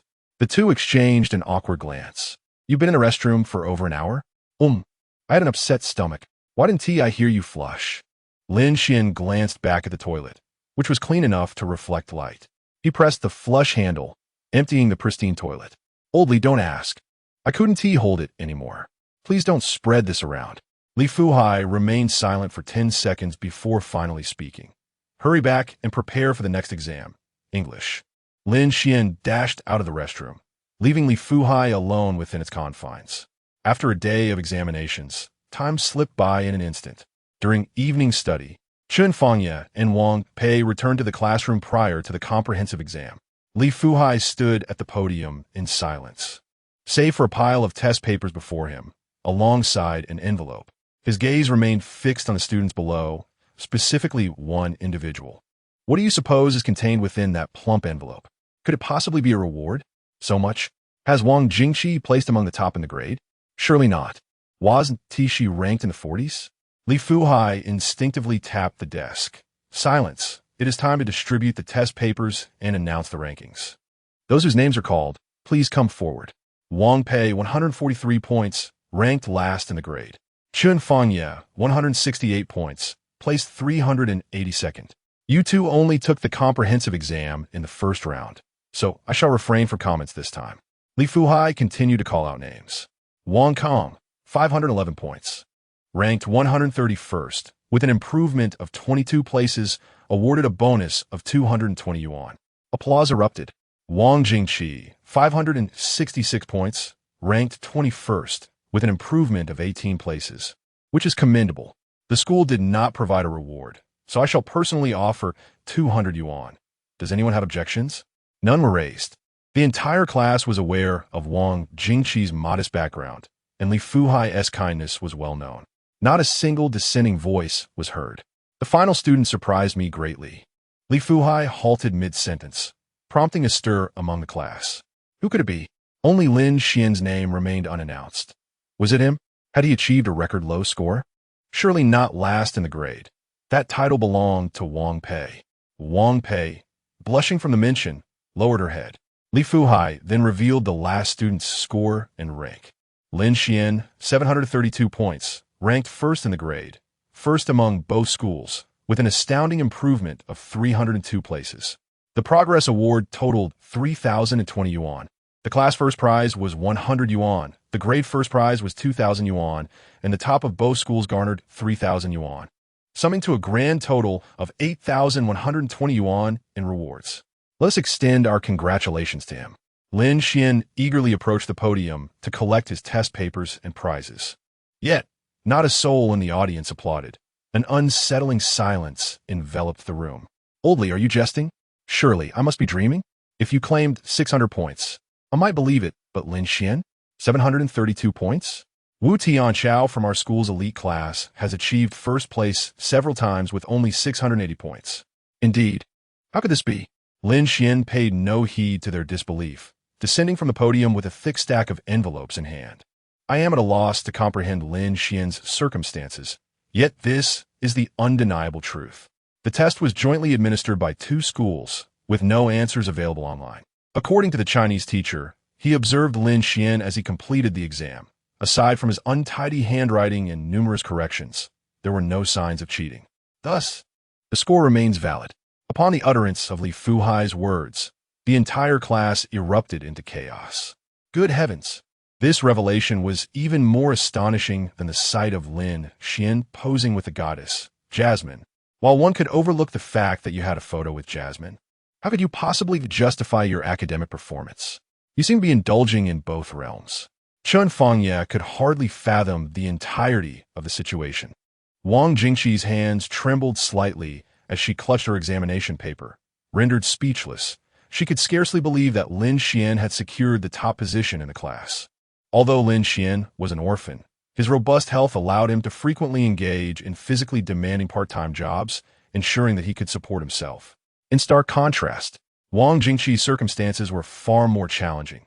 She was burdened with the dual responsibilities of studying while caring for her gravely ill grandparents. With her parents divorced, she lived with her father, who struggled with alcoholism. Even a mere 100 yuan was a significant necessity to her. Lin Xuan, would you kindly elaborate on how you achieved such remarkable results? Li Fuai inquired. Lin Xuan, at a loss for words, could only feign nonchalance and evade a proper explanation. After enduring silently for years, he had finally emerged as a bounty hunter in this moment. Good grief. Chapter 9. Understanding between good brothers after evening self-study. Lin Xuan returned home stealthily, yet he was apprehended by Chen Fangye. Lin Xuan, halt. Explain yourself, Chen Fangye demanded, wrapping an arm around Lin Xuan's neck. Explain what? I'm already aware of your encounter with the goddess Jasmine. You truly are a fortunate wretch. What does it mean to score 730?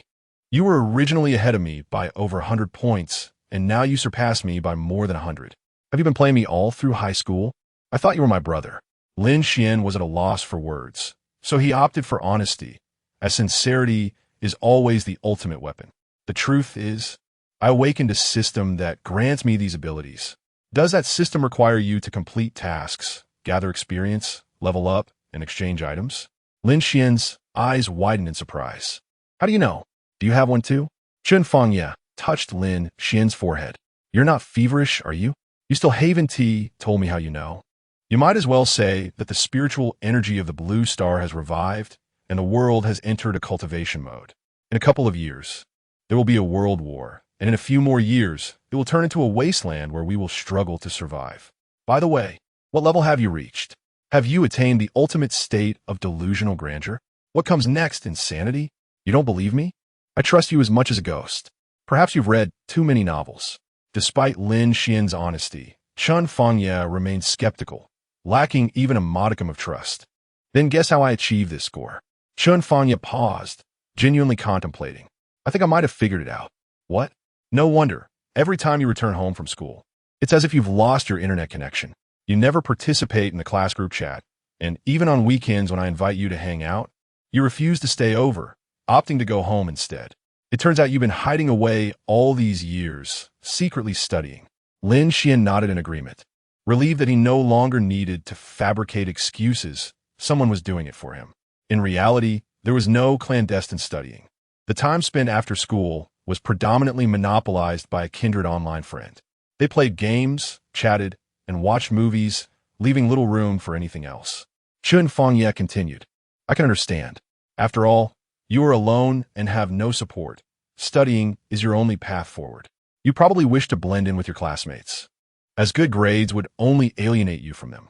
I realize your current display of prowess is driven by the prospect of rewards. This week, you've likely amassed several thousand, enough to cover your university expenses. Lin Xuan embraced Chen Fangye. Good brother, you understand me, and it brings me great joy. You're being quite unreasonable. There is no need to hide your achievements. Would I, Chen Fangye, distance myself from you because of your success? Today I even sacrificed a phone for you, enduring a scolding from my mother.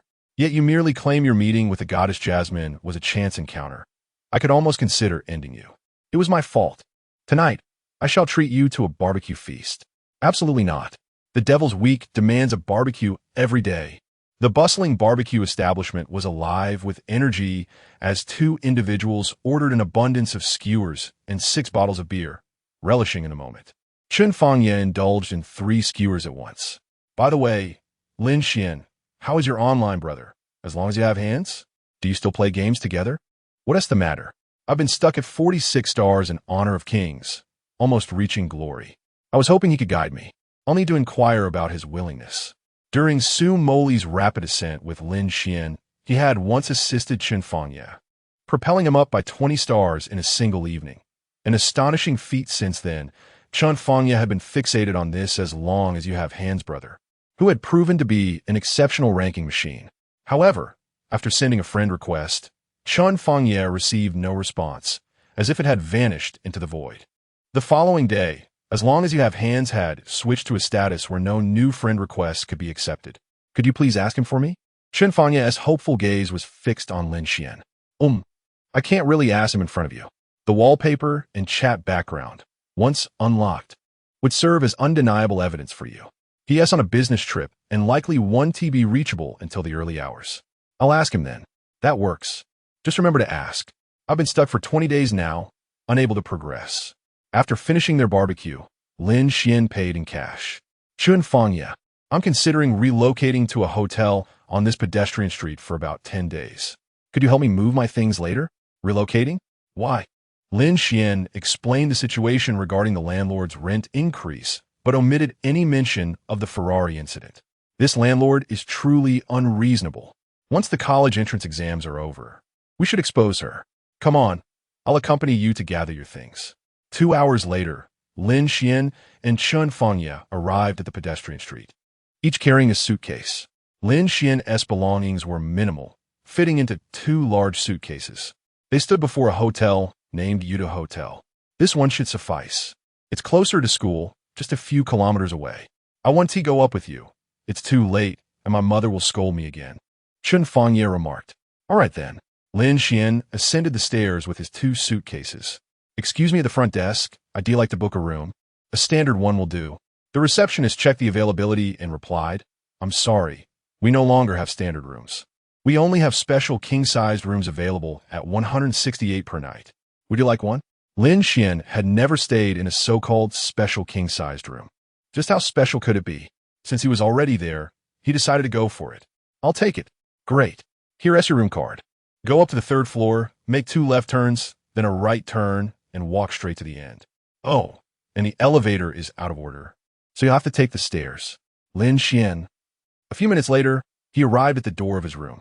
After unlocking it, he stepped inside to find a space adorned in purple tones, featuring a circular bed, with handcuffs and leg rings adorning the walls. Indeed, it was quite special, reminiscent of a scene from a prison. Lin Xuan seldom stays in hotels and is unaware of the purpose of such establishments, merely perceiving them as decorative artifacts of a certain style. Unbothered by these thoughts, Lin Xuan simply reclined to rest. Carrying 2 large suitcases up to the 3rd floor proved to be somewhat exhausting. At that moment, Su Moli called with a voice message. He answered immediately. I was just caught up with work arrangements from the agency, which delayed me a bit. Have you returned home from your evening study session? Su Moli inquired with concern. Lin Xuan had only just settled down and was still catching his breath. I was busy too. It drained me completely. I just lay down, listening to Lin Xuan's steady, heavy breathing. Su Moli curiously asked, What were you up to? You sound a bit worn out. Just then, some noises from the neighboring room interrupted the silence, leaving Lin Xuan feeling embarrassed and flustered. He inwardly cursed. What on earth is that noise at this hour? This hotel has terrible soundproofing. After a prolonged silence on Su Moli's end, there was no response. The voice call abruptly ended with a beep. Lin Xuan muttered, Wang Defa. Surely, Su Moli won't misunderstand this. The misunderstanding is far too significant. Just as he was about to clarify the situation to Su Moli, his phone rang again, revealing a video call from her. Chapter 10.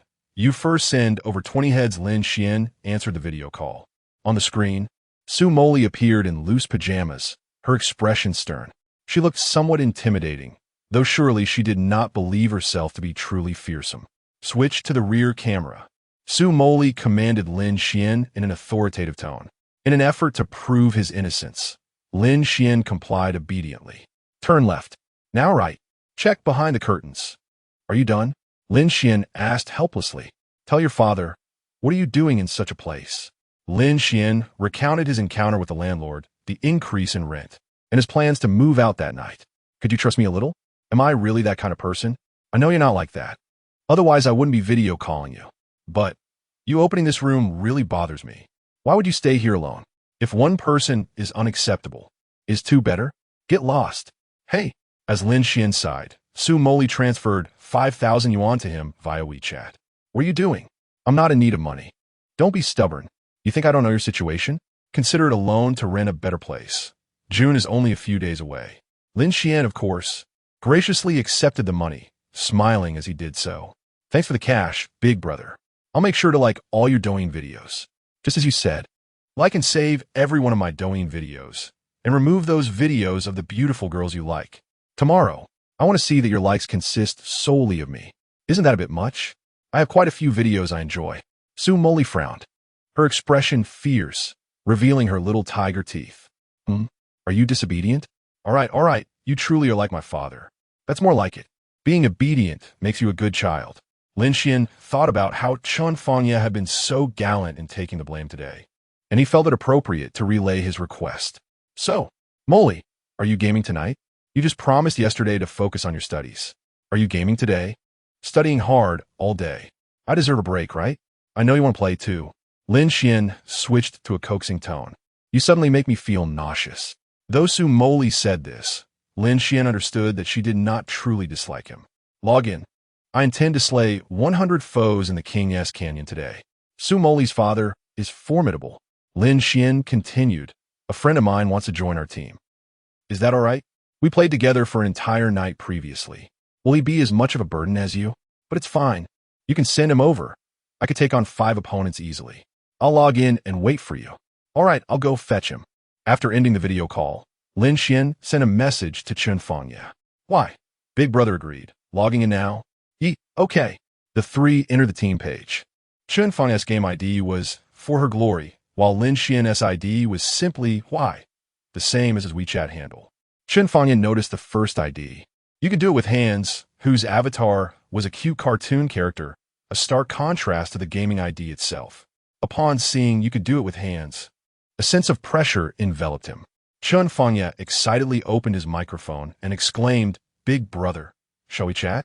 Thank you for taking me along. Su Moli remained muted, but could hear the team voice chat and engage in text communication. You could do it with hands. Cut the chatter. Let us get started. They entered the hero selection page. Chun Fangye continued to chatter. Big brother, what are you picking? I'll fill in. Su Moli ignored him. Lin Xuan inquired, Moli. Mosey? Nearly slipping up. You could do it with hands, then you choose Mosey. Su Moli instantly locked in the hero mirror. Chun Fangye opted for his most familiar marksman, Sun Shangxiang. Lin Xuan, positioned on the 5th floor, felt compelled to choose Mosey, fearing his choice might displease his father figure. As the game commenced and the loading screen appeared, Chun Fangye noticed a familiar ID on the opposing team. Lin Xuan, look. The Zhaoyun jungler on the other side has the ID Douyin Xiao Luo. It seems to be Luo Shun, a specialist in Zhaoyun with a peak combat power of 21,000 in the national server. Lin Xuan shrugged it off, claiming he didn't recognize the player. Chun Fangye felt a twinge of discouragement. This match seemed daunting, considering Luo Shun's prowess with Zhaoyun, who was known for his remarkable agility. Big brother, can we win this? Don't feel pressured. It's fine if we lose. Chun Fangye kept mumbling in the team voice chat. Moli directly sent Lin Xuan a WeChat message. Moli, he is so annoying. Enough chatter. Focus on the game and don't disrupt Big Brother's performance. A mere national server Zhaoyun is nothing, he replied. As the match began, Mirror, you all go and give 20 assists for fun. The 2 random teammates immediately expressed confusion. Chun Yaojin, Yao, what does gift assists mean? Chun Fangye, puzzled, turned to Lin Xuan and asked, Big brother, what does that mean? Lin Xuan was already accustomed to this. Previously, Su Moli had instructed him to gift 30 assists at the start, and upon respawning, she still managed to dominate the match. That game resulted in Lin Xuan receiving a 3-day ban. In such situations, Big Brother would wreak havoc single-handedly. All one needed to do was assist him. While Chun Fangye hesitated, Lin Xuan promptly gave away first blood. Are you serious? Who else would play pretend? After respawning, Lin Xuan continued to give away kills, resulting in second blood. The opposing mid laner, Xiao Qiao, had already secured 2 kills, typing in the public chat. Oh, Xiao Qiao, huh? May good fortune follow you all your life. I'll report you in a bit. Mosey. Oh, Mosey, damn it. After respawning again, Lin Xuan aimed to avoid giving Xiao Qiao another kill. Yet she relentlessly pursued him for another. Xiao Qiao achieved 3 kills. Oh, Xiao Qiao, haha. Lin Xuan shouted in the voice chat. Big Brother, Xiao Qiao is bullying me. What should I do? Su Moli, focused on her development, did not reply. Observing Lin Xuan's reckless sacrifice, Chun Fangye felt a wave of darkness wash over him. Forget it. You're my brother. So if you're going down, I'll accompany you. Sun Shangxiang has also started to falter. The other 2 teammates have completely broken down. Yao, Mosey, Sun Shangxiang, I implore you. I've already knelt 6 times in a row. Please stop. Mosey, your plea is futile. Before long, in under 6 minutes, the entire team's score plummeted to 0-21. Jing remained unscathed, yet her economy surged ahead of the opposing team by a staggering 2,000. Mosey had given away 10 kills. Sun Shangxiang 7, Yao was slain thrice, and Cheng Yaojin once. 20 kills, and what now? Chun Fangye inquired, as the opposing team prepared to launch a coordinated assault on the mid-lane tower. At that moment, a radiant beam of divine light surged into the enemy ranks, splitting their formation of 5. Jing, with her ultimate ability, deftly repositioned herself, and in an instant, the 5 adversaries were annihilated. Shattered Mirror Blade 13. Following a voice broadcast, a disdainful remark echoed, spray him with Q. 5 consecutive eliminations. Lin Xuan felt no stirrings within. His brother's foundational skills were impeccable. Chun Fangye was left in shock. Oh no, I forgot to record the screen. Chapter 11. Jasmine is not a useless vase across from Zhao Yun. Douyin Xiao Luo seized the opportunity during the death countdown to indulge in a cigarette. This mirror character possesses quite the prowess. How could she possibly be paired with such mediocre teammates? He rubbed his fingers together, loosening his joints. His teammate, Xiao Qiao, typed a message on the public screen. Xiao Qiao. Darling, this mirror is so arrogant. How could she secure 5 kills? Aren't you the top Zhao Yun in the nation? How can you falter in such a match? Suddenly, Douyin Xiao Luo found Xiao Qiao's messages irksome. She, a complete novice, failed to grasp the true value of mirror. Yet he, as the nation Zhao Yun, understood perfectly well. This was undoubtedly a top-tier player, and facing such an opponent was no small pressure. Thus, Zhao Yun inquired in the chat. Oh, Zhao Yun, mirror, what is your peak score? It was evident that Su Moli chose to ignore him, as she did with everyone else except Lin Xuan. Once the opposing team revived, Mirror quickly spotted her chance. She swiftly eliminated Xiao Qiao, followed by other opponents. And even the national Zhao Yun fell as easily as if he were mere fodder. After Zhao Yun was killed 4 times, his composure shattered, and he expressed his desire to surrender. However, the other 4 teammates, including Xiao Qiao, refused. Xiao Qiao, darling, Mirror keeps killing me. Why don't you go after her? Zhao Yun, if I could have killed her, I would have. What are you whining about? You useless player who has been killed 10 times solo. Xiao Qiao, on the receiving end of Zhao Yun's tirade, also lost her composure. Xiao Qiao, I only got together with you because you're the national Zhao Yun. Your rank must be boosted by a professional player, right? In real life, you're just a loser. So vain. Zhao Yun, you've got to be kidding. Get lost. Zhao Yun exits the game. As time ticked to 29 minutes, Mirror controlled the battlefield, choosing not to push the towers. Upon respawning, Xiao Qiao attempted to kill her. Gradually, Xiao Qiao's teammates distanced themselves, leaving her isolated and vulnerable. After dying 32 times, Xiao Qiao could no longer endure the humiliation and opted to leave the game. Meanwhile, in a modest rental room, An unemployed girl buried herself under the covers, weeping. With Xiao Xiao's departure, the match concluded abruptly. Chun Fengyi, in the team voice chat, had been praising his teammates' prowess repeatedly. Su Moli dominated the final moments, earning the admiration of even the random teammates. Ultimately, Su Montag die Seekuret an astonishing 57 kills. Chun Fengyi, curious about the true strength of such a high-ranking account, inquired, but Su Moli remained silent, allowing Lin Xuan to speak on her behalf. Lin Xuan, this is the only account the big guy has. There is no secret high-level account. Impossible. I can't even secure 57 kills in a gold match. I'm not lying. There truly is no high-level account. Hearing Lin Xuan claim she had no high-level account, Su Moli couldn't help but stifle a laugh. Su Moli is amused by her comment. Point 5. The system notification left Lin Xuan puzzled, but it mattered little. Her friend's happiness was what counted. The trio proceeded to play 2 more matches, both concluding within 10 minutes. You just need hands. I've already racked up 100 kills. I'm done for now. Lin Xuan. Then I shall log off as well. Chun Fengyi, noticing the tacit understanding between the two as they prepared to exit, exclaimed, "Big brother, don't log off, just one more game." Su Moli sent a WeChat message to Lin Xuan. "Moli, I only want to play with you." "Xuan, how about you take him for one more round? The vice principal is on the prowl today, and he helped cover for me." "Moli, the vice principal is on the prowl? Why didn't you mention this?" "Xuan, I'll tell you after the game. Once we finish, I'll keep you company for as long as you wish." "Moli, all right. I'm only helping him out for your sake." The trio commenced another match, which concluded in under 6 minutes with a decisive victory. It was evident that Su Moli wished to avoid any awkwardness between her and Lin Xuan. Chun Fengyi was exhilarated, having never reached glory before. He finally ascended to that rank.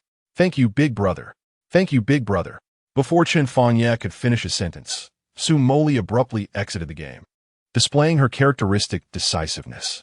She then initiated a video call with Lin Xuan. "Speak. What did the vice principal want? I told you not to be upset. I'm not angry, just go on." Lin Xuan recounted how Vice Principal Yang Lisong confiscated her signed photo, labeling her as a useless celebrity. After a moment of silence, Su Moli replied in a calm voice, "I've grown accustomed to it." It was clear that Moli was somewhat disheartened. Lin Xuan regretted his words, wishing he had kept quiet. Suddenly, Su Moli inquired, "Lin Xuan, do you think of me as a useless vase?" "How could that be? Moli is the finest Moli in the world. You are no vase.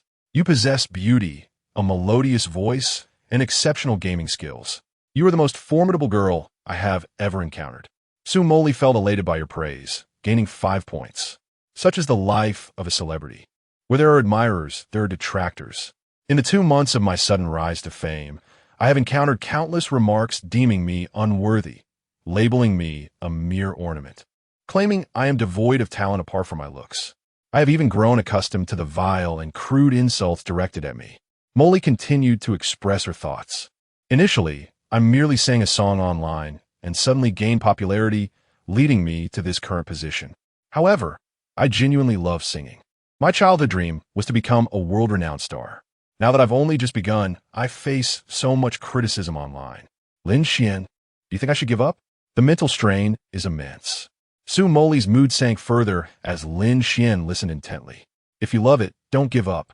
Those trolls online, next time I see them, I'll retort on your behalf. You sound like a child. Forget about those unpleasant matters.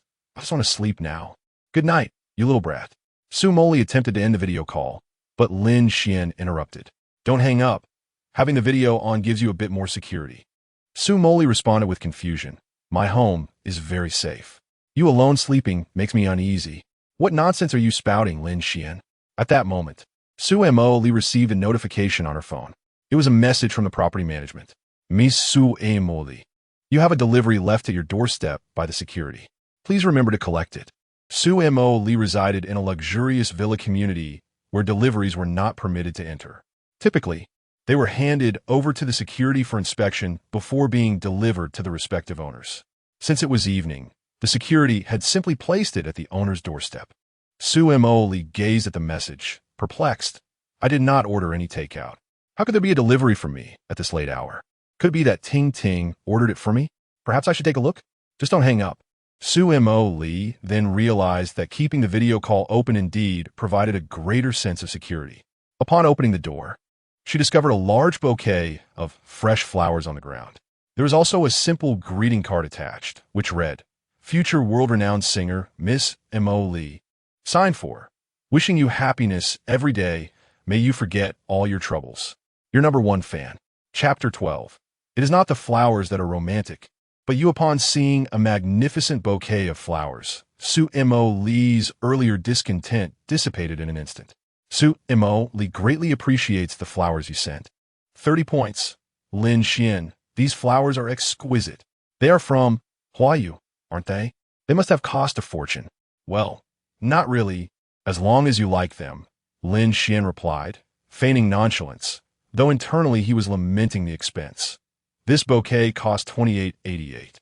Nevertheless, it was a relief that Su Moli was pleased. Fortunately, after their first meeting, she had shared her address with him. Otherwise, Lin Xuan would have been unable to deliver the flowers. In the video, Su Moli held the bouquet, her smile radiant. "Thank you, you truly are my..." "You're what?" Lin Xuan felt his heart race at her words. "Good son." "Lin Xuan? Can anyone actually say this?" Hehe.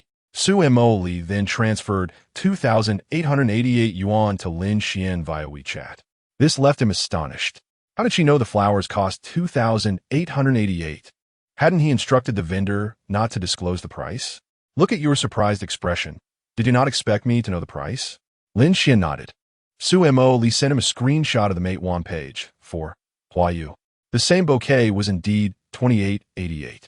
Case closed. Lin Xuan was taken aback by her cleverness. The flaw had been the store's logo on the packaging. "Just take the money. The fact that you can send me flowers makes me very happy.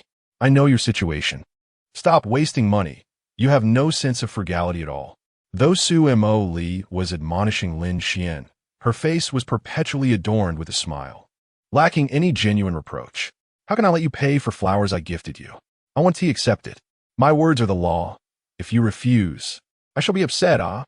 Su Moli made a fierce little dinosaur face, attempting to intimidate Lin Xuan, but it only melted his heart. All right. Yielding to the formidable pressure of her elder sibling demeanor, Lin Xuan reluctantly accepted the money. "What beautiful flowers. This is the first bouquet you've given me. Why didn't you send me any before?" Su Moli pouted, questioning him. "Previously, your identity was male. What flowers could I possibly send you?" I'm hanging up. I'm off to take pictures. Good night." Su Moli abruptly ended the call without a trace of mercy. Lin Xuan then had to prepare for his arrangements for the night. Su Moli did not wish for him to stay at the same hotel, so he would have to relocate. Whether he moved sooner or later, moving was inevitable. Better to seize the day than to wait for an auspicious occasion. He decided to move that very night. He selected a rather satisfactory guest house on Netizens, costing 288 yuan per night. However, it was farther from the school, necessitating a taxi ride in the morning. Lin Xuan preferred this minor inconvenience over handing any money to his previous landlord, Wang Lan. 2 hours later, after relocating to the guest house, Lin Xuan lay on the bed and recorded a video to send to Su Moli. He knew she had yet to sleep. A swift reply followed. "Moli, now that I say decent place. I recently posted on Weibo. Do go and give me a like, for I truly am exhausted. Jasmine." Animated expression of a kiss. Observing the animated expression, Lin Xuan felt a secret delight within. "Xuan, good night." Lin Xuan opened Weibo and came across Su Jasmine's latest post. It featured a grid of images illuminated by ambient lights, cradling flowers, showcasing her exquisite profile, accompanied by the caption, "It is not the flowers that are romantic, but you." Having just posted, Su Jasmine received a flurry of comments from her fans. "Wow, you are so beautiful. Each image is wallpaper worthy. First. These flowers are a perfect match for Goddess Jasmine. Who gifted them? I bought these flowers. The goddess's caption is calling out to me. Stop dreaming. It was I who purchased them." Lin Xuan smiled faintly, liking the post, sharing it, and adding a comment. "Wow, so lovely." Joyful, before exiting Weibo, Lin Xuan clicked on the 112 accounts he followed, which included news, beautiful women, and various celebrities. He unfollowed them all, leaving only Jasmine's account. He also cleared all previous shares, retaining only Jasmine's latest repost. The real trouble lay with Douyin, where Lin Xuan was unsure how many videos he had liked. By 4 a.m., he finally unliked all 43 videos shared by Jasmine. Weariness enveloped him. The thought of an exam at school the next day drained his energy. He set 10 alarms on his phone, starting at 6:30 a.m., with intervals of 6 minutes between each. He then collapsed into slumber. Morning arrived, and Lin Xuan had barely slept for a few hours before the alarms began to sound. He silenced each one until the final alarm rang, at which point he sluggishly rose. After a quick tidy-up, he stepped out to buy some buns and hailed a cab to school. In the car, fatigue overwhelmed him when suddenly a system notification echoed in his mind. Su Jasmine has viewed your Douyin and Weibo posts, feeling somewhat touched. Points 10. Upon hearing this notification, Lin Xuan realized that the efforts of the previous night were indeed worthwhile. Ding dong! A WeChat message arrived on Lin Xuan's phone. He knew without looking who it was. Jasmine. Image. Jasmine. Voice message force. Good morning, do you think my makeup looks nice today? The sound of her voice was invigorating, rousing Lin Xuan completely. Xuan, voice message twos. Looks great, I love it. After replying, he listened to Su Jasmine's voice message twice more. Good morning, do you think my makeup looks nice today? Good morning, do you think my makeup looks nice today? The driver revealed a knowing smile, chuckling silently. What are you laughing at? Lin Xuan inquired. Oh, it's nothing. Being young is truly wonderful. I was once like you, and when I was courting my wife, the little tunes she hummed became my ringtone. I listened to them every day. The driver appeared eager to share his love story. Lin Xuan, naturally, obliged him. And what about now? The driver suddenly fell silent. After a moment of contemplation, he inquired, what do you think is the purpose of a man's existence? Lin Xuan responded with confusion. The driver continued, I rise before the roosters and retire later than the dogs. Yet throughout the year, I find not a single coin in my pocket. Women, oh, they change after marriage. Before, they were sweet and gentle, seeking affection, but after, it's a countdown to 3, 1, 2, 3. Alas, Lin Xuan suddenly felt the driver's handling of the vehicle become less steady, reminiscent of the haunting question, what is the purpose of a man's life? A chill ran down his spine. I am not yet finished living. Driver, please drive carefully. I will pay you in cash shortly. Sure thing. Having lived in Yuqing for quite some time, Lin Xuan had a fair understanding of the local customs. It was likely that the driver's payment QR code and the ride-hailing platform account did not belong to him, but rather to his wife. How pitiful it was that after a long day of work, not a single cent found its way into his own pocket. Suddenly, Lin Xuan was struck by a realization.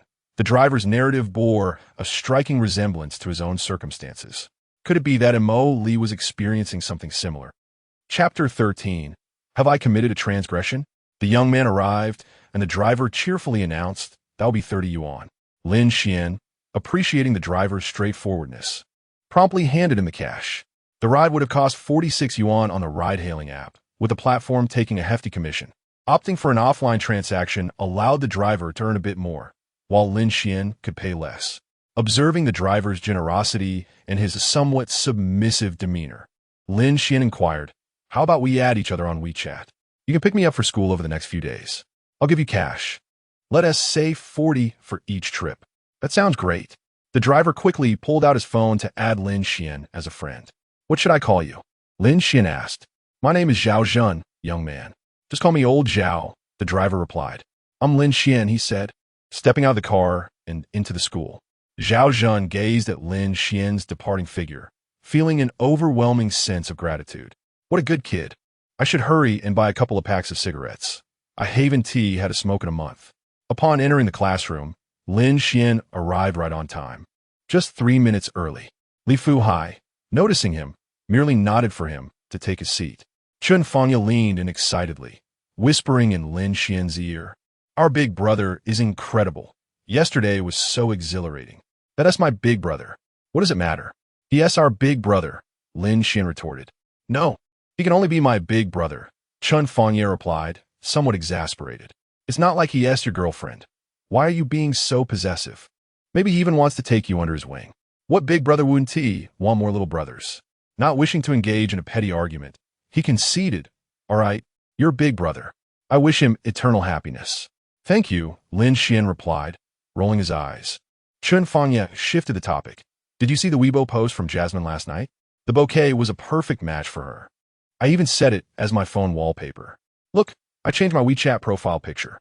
Lin Xuan draped his arm around Chun Fangya's shoulder as they both leaned under the desk. He pulled out his phone to illuminate the screen. What wallpaper were you talking about? Chun Fangya, clearly irritated, moved his lips without producing any sound. However, this posed no challenge for Lin Xuan, the master of spoken language.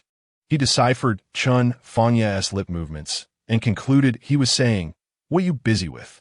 "I'm busy racking up points," Lin Xuan replied. Chun Fangya puzzled. Since something was off about Lin Xuan today, he seemed unusually cheerful for reasons unknown.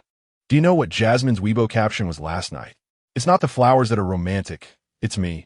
Chun Fangya lingered on Su Jasmine's post. Could it be that I am the romantic one? Ah, yes. Thus, the first period of self-study passed in playful banter between Lin Xuan and Chun Fangya. Shortly after Li Fuhai exited the classroom, he returned with a stack of exam papers. Students, prepare for the test. Please move your desks slightly apart. After distributing the papers, Li Fuhai stepped outside the classroom and called out to Lin Xuan. Lin Xuan, could you step outside for a moment? Lin Xuan was uncertain about why old Li had summoned him. Could it be related to a refund?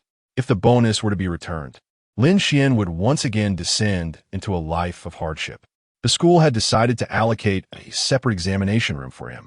After all, his performance in the mock exam had astonished many, leading some school officials to harbor suspicions about his capabilities, a notion he could understand. Li Fuhai explained the situation to him.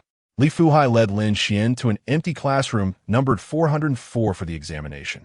Inside the room, there was merely a single table, which was unlike the ordinary desks. It was merely a flat board with nothing beneath it, leaving no place to conceal any items. Besides the table, there were 6 chairs. Lin Xuan took a seat directly behind the table, while the remaining chairs were positioned around it. 3 teachers from Qingshan High School and 2 from Lushui High School occupied those seats. The 5 educators fixed their piercing gazes upon Lin Xuan, ready to detect any minor movement he might make. Was he committing a grave transgression? No teacher answered his unspoken query. Only a stern male instructor coldly advised him. Focus on your exam, refrain from speaking, and avoid any fidgeting. Well, it seemed that the environment of the exam mattered little. The examination commenced, beginning with the Chinese language. Lin Xuan swiftly scribbled on the answer sheet. For the multiple choice and judgment questions, he could ascertain the answers upon reading the questions. In the classical literature fill in the blank and reading comprehension sections, his writing flowed seamlessly, without a hint of hesitation. The 5 teachers adjusted their spectacles, evidently astonished by Lin Xuan's rapid pace. One instructor even stood and approached Lin Xuan from behind to scrutinize his answers closely. A female teacher emitted a sharp intake of breath, shattering the silence of the examination room. Lin Xuan felt somewhat irritated by their presence. 3 teachers were now hovering behind him, creating an overwhelming sense of pressure. If they were going to observe, why breathe so heavily? The 2-hour examination concluded in just 1 hour for Lin Xuan. May I submit my paper? He inquired. The 5 teachers exchanged glances and nodded, collecting Lin Xuan's answer sheet. With another hour remaining, he decided to utilize that time for a brief nap. This was how his day unfolded, completing the exam in mere minutes, then catching up on sleep during the remaining time, gradually recuperating his energy. As evening study sessions began, Li Fuhai entered the classroom with another envelope. The moment all the students caught sight of the envelope, they turned their gazes toward Lin Xuan. All right, just like yesterday, I will announce the results and rankings. Those whose names are called, please come to the front. Wang Pei, 465 points, ranked 262 in the grade. Chun Fangya, 502 points, ranked 151. There seems to be a noticeable decline in performance lately. What is going on? Wang Jingqi, 570 points, ranked 20 in the grade, improving by 1 position. Excellent. Lin Xuan, 736 points, ranked 1st in the grade, 1st in both schools, 1st in class. A reward of 100 yuan for class 1st, 2,000 yuan for grade 1st, and 3,000 yuan for 1st across both schools, totaling a prize of 5,100 yuan. Today, Lin Xuan undertook an examination alone in a separate room, under the vigilant supervision of 5 teachers. He demonstrated his remarkable abilities through his actions, prompting a resounding applause from all present. Despite the immense pressure of being isolated and monitored by 5 educators, he achieved an astonishing score. The venue erupted in enthusiastic applause. Chapter 14. Lin Xuan explains problems to his classmates. After Lin Xuan received his exam paper and prize, he returned to his seat. Li Fuhai, filled with curiosity, inquired, Lin Xuan, could you enlighten us on why you chose to conceal your true abilities? Just as Lin Xuan was about to articulate the excuse concocted by Chun Fangye, Chun Fangye interjected, Old Li, I know the reason. Due to his background, Lin Xuan has consistently devoted himself to his studies. Have you ever noticed that he never engages in conversation in the class group? And after school, doesn't anyone ever know what Lin Xuan is up to? He's been quietly studying behind the scenes.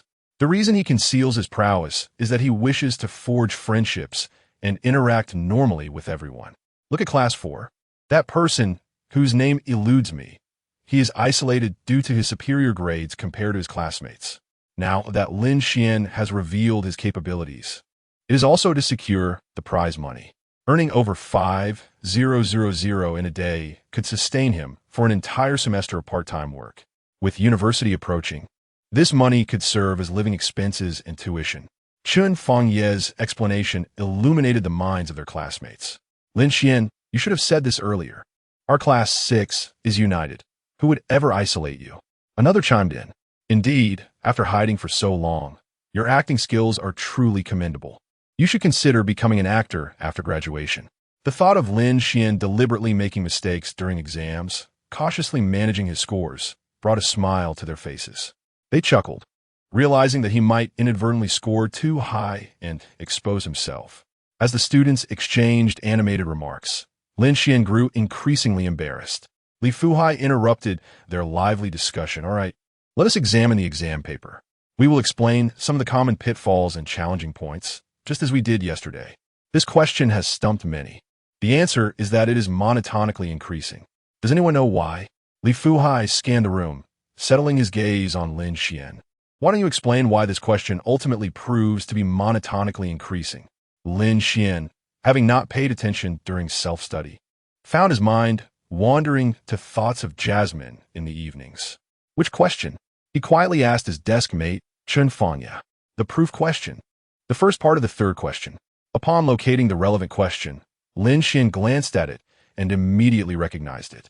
The proof process flashed through his mind. First, let us assume x1, x2, then f, x1, f, x2. Based on the problem, Lin Xuan meticulously articulated the reasoning behind the proof, capturing the attention of the entire class. Typically inattentive during lessons, they now listened with curiosity, eager to validate Lin Xuan's proficiency. This allows us to demonstrate that the function f(x) is monotonically increasing on the interval 0, 2. Throughout the explanation, Li Fuhai nodded approvingly, a broad smile on his face. Lin Xuan, you have explained it brilliantly. You truly surpass your predecessors. His classmates echoed their agreement. This time, I truly comprehended it. I have gained insight, Master Lin. Lin Xuan, could you elucidate why the answer to question 9 on the multiple choice section is C? A classmate began to inquire about other questions. Lin Xuan, ever gracious, provided explanations with ease.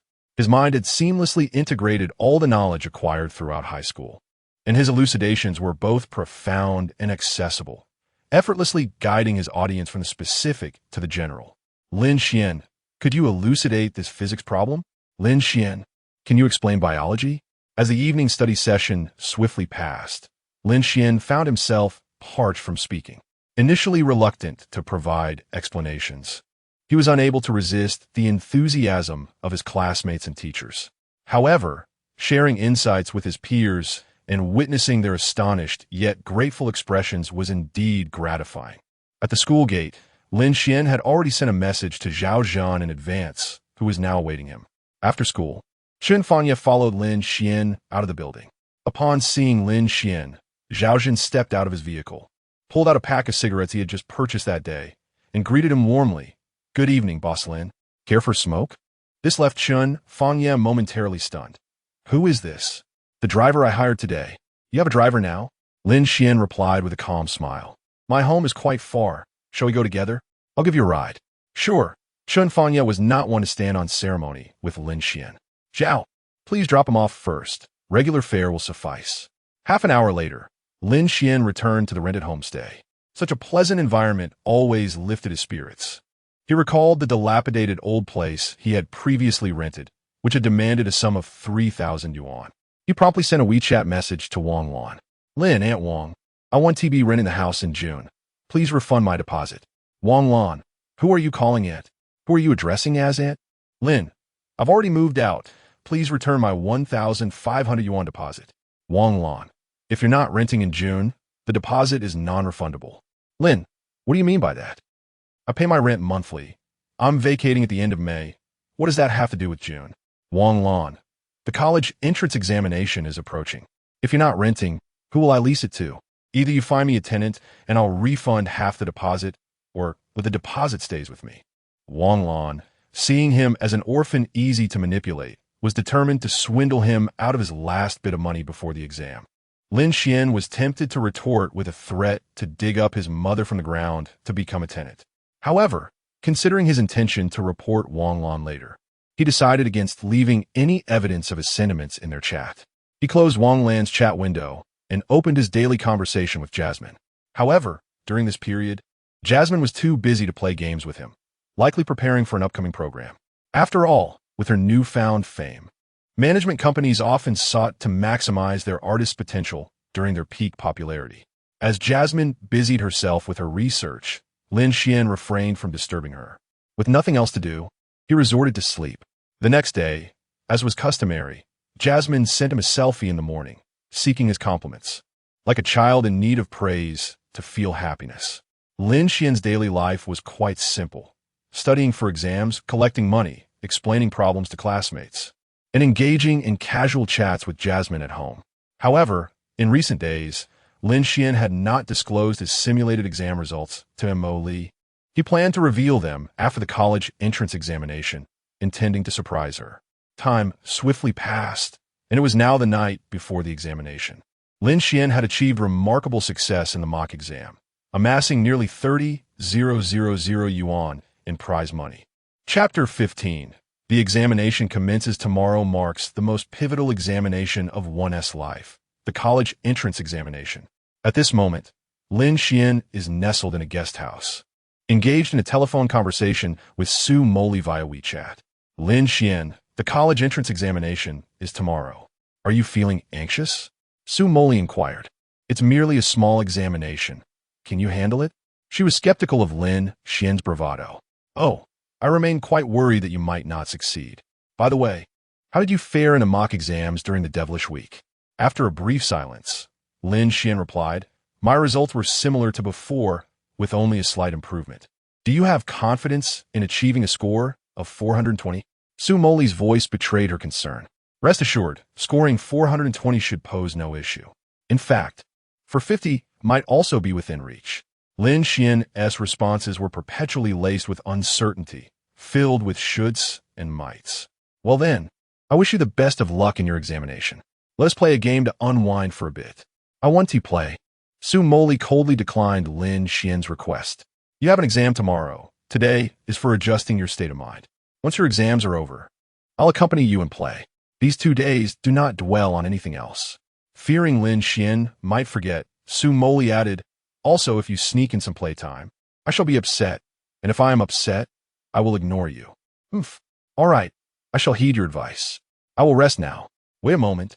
Su Moli called out to Lin Xuan, urging her not to hang up. Remember to take your admission ticket, ID, and PIN for the exam. Don't forget. I won't forget. I will hold my admission ticket while I sleep tonight. Su Moli racked her brain, pondering if there were any other details regarding the examination she had overlooked. It seemed there were none. As time grew late, she did not wish to disturb Lin Xuan's rest. How about I sing for you? After listening, you must go to sleep obediently. Sound good?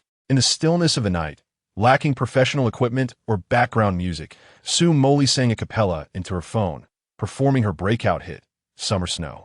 The sunlight spills across the street, A heat wave stirs up longing. Amidst the cicada's chorus, I hear your smile spreading. Summer snow falls upon my heart, melting in an instant, taking away the past. Clearly searing, yet imbued with chill, as if you were bidding farewell.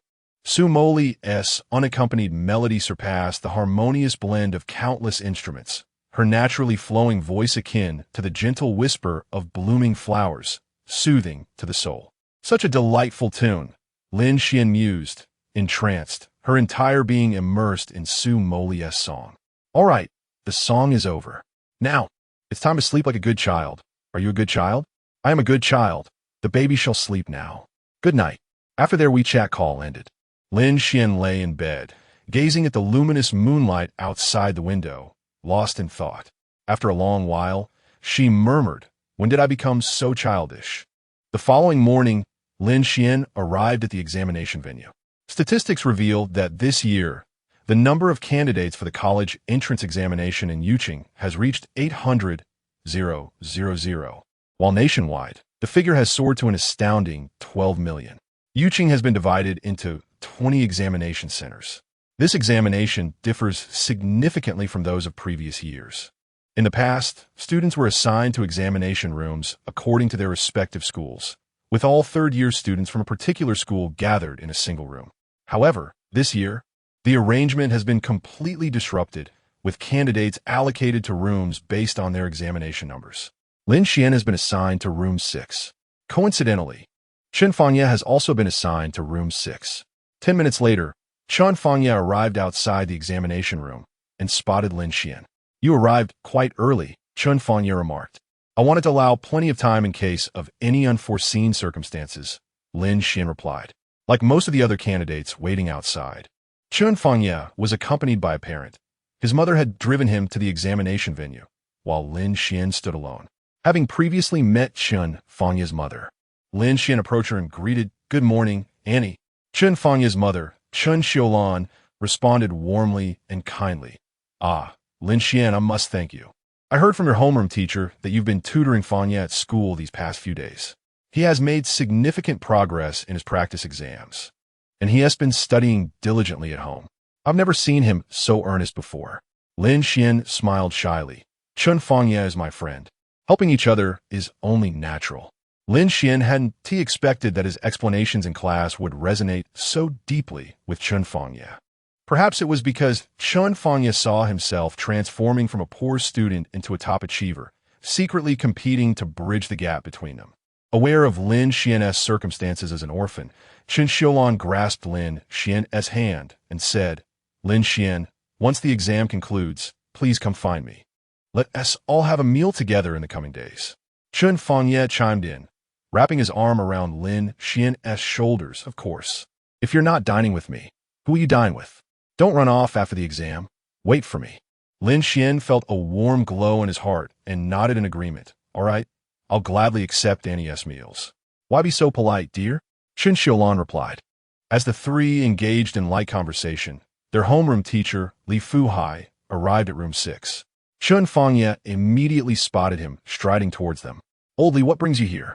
he asked. "I came to see you all," Li Fuhai responded. "Remove the you all. Just say you came to see Lin Xuan," Chen Fangye teased with a grin. Li Fuhai maintained a cheerful demeanor. Indeed, he had come to check on Lin Xuan. With Lin Xuan now regarded as the school's foremost candidate, should he perform to his fullest potential, it would not be unreasonable for him to aim for a top 10 national ranking and claim the title of valedictorian in Yuqing. This examination would undoubtedly bring prestige to Qingshan High School. "Lin Xuan, how did you rest yesterday?" Li Fuhai inquired. "Quite well. I feel in great shape," Lin Xuan replied. "That's wonderful. During the exam, remember not to be anxious. Maintain a relaxed mindset and showcase your true abilities. I believe in you. Go for it." Li Fuhai encouraged Lin Xuan, then turned to also encourage Chen Fangye. "And you, Chen Fangye, you've shown remarkable improvement recently. Keep it up and good luck." "Understood."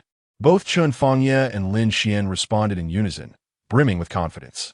As Li Fuhai finished his exhortations, the loudspeaker announced the entry of candidates into the examination room.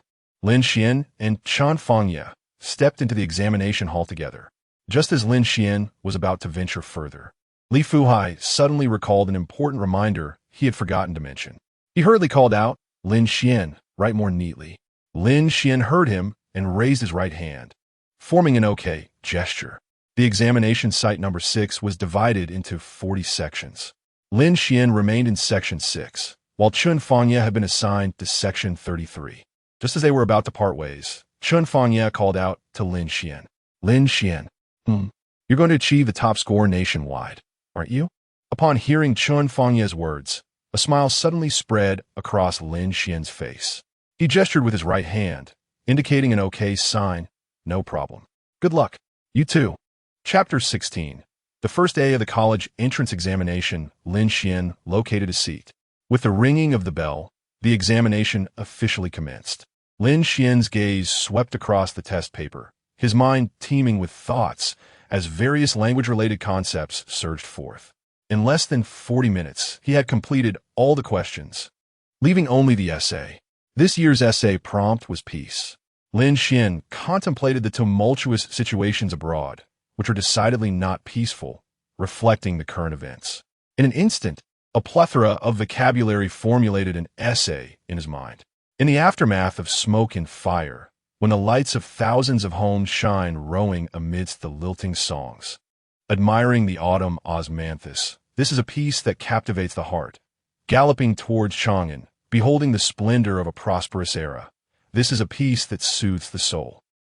In the aftermath of smoke and fire, when the lights of thousands of homes shine, there is no sight of cold or tears, only the joy before the feast. In a graceful flow, he completed the 800 words. Dingling, shortly after Lin Xuan set down his pen, it was time to submit the papers. Before the examination, he recalled his homeroom teacher's last reminder to write neatly. To ensure his handwriting was commendable, he deliberately slowed his writing pace. He paused, sitting quietly at his desk. During the supervision, the papers and answer sheets were collected. Lin Xuan then joined the crowd as they exited the examination hall. "Lin Xuan, why are you so slow today?" Chun Fangye remarked, noticing Lin Xuan had emerged later than he did. "It's the college entrance examination. One must take it seriously." "Are you implying you didn't take the mock exam seriously?" "Guess." Chun Fangye fell into a thoughtful silence. Li Fuhai had also arrived early, waiting for Lin Xuan outside examination center number 6. "Lin Xuan, how did the language exam go?" "The legibility of one's handwriting is crucial. Rest assured, old Li, I was diligent in my writing. The college entrance language exam is just like any other exam. There's nothing to worry about." Li Fuhai squinted at Lin Xuan, frowning slightly. "I've heard many classmates say this year's language exam was more challenging than in previous years. Is that so?" "I didn't feel much difference. It all seems quite similar. Typically, only 2 types of individuals fail to discern the disparity in difficulty between 2 exams, the academically challenged and the exceptionally gifted. For both, difficult and easy papers bear the same weight. Lin Xuan had been both types of students at different times. Do not be so modest, old Li, Lin Xuan. Hurry up and get in the car, Chun Fangye urged. Where to? To eat, of course. Chun Fangye's mother, Chun Xiaolan, is treating us today. Since his parents divorced when he was young, Chun Fangye lived with his mother, hence sharing her surname. The group drove to a hot pot restaurant named Ba Shi Hot Pot. Upon arrival, Chun Xiaolan greeted their homeroom teacher and Lin Xuan. Mr. Li, Lin Xuan, why are you being so polite? Come in, make yourselves at home. Chun Xiaolan adeptly entered, arranging seats, ordering dishes, and fetching drinks without needing guidance from the staff, indicating her frequent visits to the hot pot establishment. The restaurant was bustling, nearly filled to capacity during lunchtime, with the kitchen in a flurry of activity. However, for Lin Xuan's table, the dishes arrived in less than 2 minutes after ordering. A table brimming with an array of ingredients: tender beef, marbled fat beef, beef tripe, beef lung, brain matter, and thick slices of waste meat. The table was nearly overflowing. Li Fuhai hurriedly uttered a few polite words. Aunt Fangye, this feast is quite extravagant. Indeed, Aunt Chun with such a bounty. We could hardly finish it all. This must have cost a pretty penny. Perhaps we could return some? We could make do with something simpler. However, Chun Fangye casually wrapped his arm around Lin Xuan's neck and proclaimed, My mom said to treat it like home, so let us dig in without restraint. Besides, this restaurant belongs to my family, so there is no need to worry about the cost. Lin Xuan stared in disbelief at Chun Fangye. This hot pot restaurant, with its prime location and bustling clientele, was owned by Chun Fangye's family? Didn't you say your family runs a noodle shop? I've been to that one before. That's also mine. This hot pot restaurant just opened recently. Wow, Annie is truly impressive, managing both a popular noodle shop and a constantly packed hot pot restaurant. Hearing Lin Xuan's praise, Chun Xiaolan chuckled merrily. It's not as grand as you say, just a bit of money invested here and there. Besides the hot pot and noodle shops, I also opened a skewer shop, a milk tea shop, and a grilled fish restaurant. Andy, you are indeed the queen of the culinary world. Little Xian, whatever you wish to eat, come to Annie's place, and I'll give you a 50 discount. Thank you, Annie. As the broth simmered, everyone chatted while enjoying their meal. Chun Fangye had already picked up a piece of tripe and placed it in the pot. He repeatedly dipped the tripe in and out of the broth 7 or 8 times before finally placing it into his sauce dish. What are you doing? Lin Xuan, who rarely dined on hot pot due to a lack of friends, was unfamiliar with the significance of Chun Fangye's actions. The tripe must be tender. As the old saying goes, 7 up, 8 down. The tripe should be dipped in the pot 8 times, each for about a second, lifting it 7 times in between. At this point, it achieves the utmost tenderness and the best texture. I had no idea there were such intricacies. In June, the weather in Chongqing was stifling, with outdoor temperatures soaring above 30 degrees. After their meal, Chun Xiaolan secured a room near the examination site, allowing Lin Xuan and Chun Fangye to rest properly. You two should get some good rest. Don't doze off during the afternoon exam. All right, under the hotel's air conditioning. It was too long before both began to feel sleepy. After a brief slumber, they were soon roused by Chun Xiaolan's voice. Wake up. The exam is about to start. Understood, Mom. Chun Fangye stretched widely, and his loud yawn instantly dispelled Lin Xuan's lingering drowsiness. Why don't I need to catch up on sleep? After a quick tidy-up, they made their way to the examination hall. The afternoon's test was mathematics. Unlike language arts, mathematics offers definitive answers. Correct is correct, and wrong is wrong. In Lin Xuan's mind, an abundance of mathematical knowledge surged forth. The multiple choice and fill-in-the-blank questions were succinct, allowing him to answer them in a mere glance. A, B, C, D. In less than half an hour, he completed the entire examination paper. However, earlier that morning, Li Fuhai mentioned that the difficulty of this year's college entrance examination had significantly increased. While Lin Xuan was solving the mathematics section, he paid particular attention and found no discernible challenges. Instead, he noticed that the examiners had cleverly concealed some pitfalls within the questions. Yet for Lin Xuan, these traps were glaringly obvious and hardly constituted genuine difficulties. Surely, no classmates would fall into them, would they? He found the question-setting process quite intriguing and began to envision himself crafting questions for students, relishing the thought of watching them scratch their heads in existential doubt. The mere idea brought him immense satisfaction. Dingling, fantasy time concluded. He set down his pen, signaling the end of the examination. Lin Xuan waited for the invigilator to collect the papers before departing the examination hall along with the throng of students. Outside, he reunited with Chun Fangye and others. How'd it go, Lin Xuan? Li Fuhai inquired with concern. Just the same as always, quite simple, Lin Xuan replied. Li Fuhai clapped Lin Xuan on the shoulder, his smile unwavering. It's good to be confident. Maintain this mindset for tomorrow. You are the face of Qingshan High School. The administration at the neighboring Lushui High School is infuriated to hear that you have swept the rewards for Devil Week. They keep lamenting why you didn't attend Lushui High instead. Isn't it because Old Li wasn't at Lushui High? I came to Qingshan High precisely for you. Stop joking. You came to Qingshan High because of the National Education Poverty Alleviation Policy, which ensures that every disadvantaged child has access to education. You were simply assigned to Qingshan High. Well, I am grateful to the nation. At the school gate, after a few exchanges of pleasantries with Old Li and Chun Fangye, Lin Xuan called for his brother Zhao Zhan to take him home. Over the past 2 weeks, Zhao Zhan had earned a fair bit of pocket money working for Lin Xuan, and he was always in high spirits. With a bit of cash on hand to indulge in a couple of cigarettes, that was his source of joy. Chapter 17, Blessings for the Gaokao, the first thing upon returning home was to seek out Jasmine.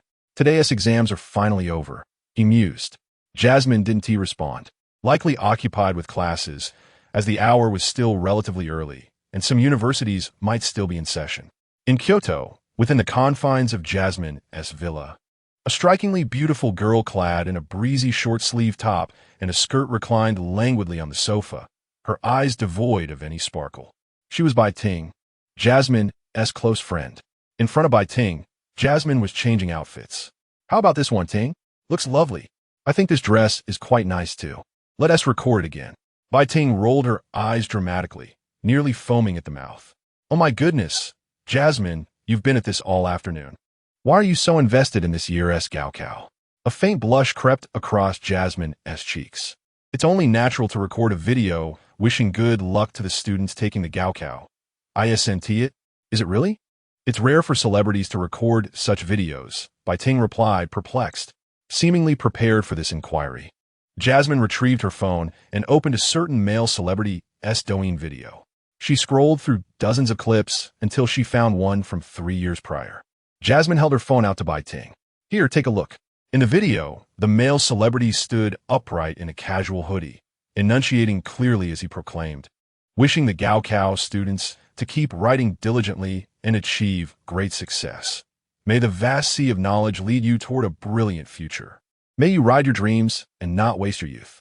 Best of luck on the Gaokao, and may your future be bright. Bai Ting sat up, gazing at the video in bewilderment. Jasmine, you're truly dedicated. You managed to unearth a video from the long-forgotten Guo Wei. But something feels off. Guo Wei was quite casual in his recording, unlike you, who has been meticulously selecting for an entire afternoon. Bai Ting squinted at Jasmine, her mind racing with thoughts. Jasmine typically exuded an air of aloofness, with admirers circling their school's track like a flock of eager birds. She had always remained indifferent, seemingly untouched by their advances, which included not a few youthful stars and seasoned entrepreneurs from various fields. Jasmine hardly spared them a glance. Bai Ting even suspected she might have a mild aversion to men. Bai Ting could not fathom Jasmine's motive behind recording a Gaokao blessing video. Oh dear, Ting, don't overthink it. Come help me, I'm stuck.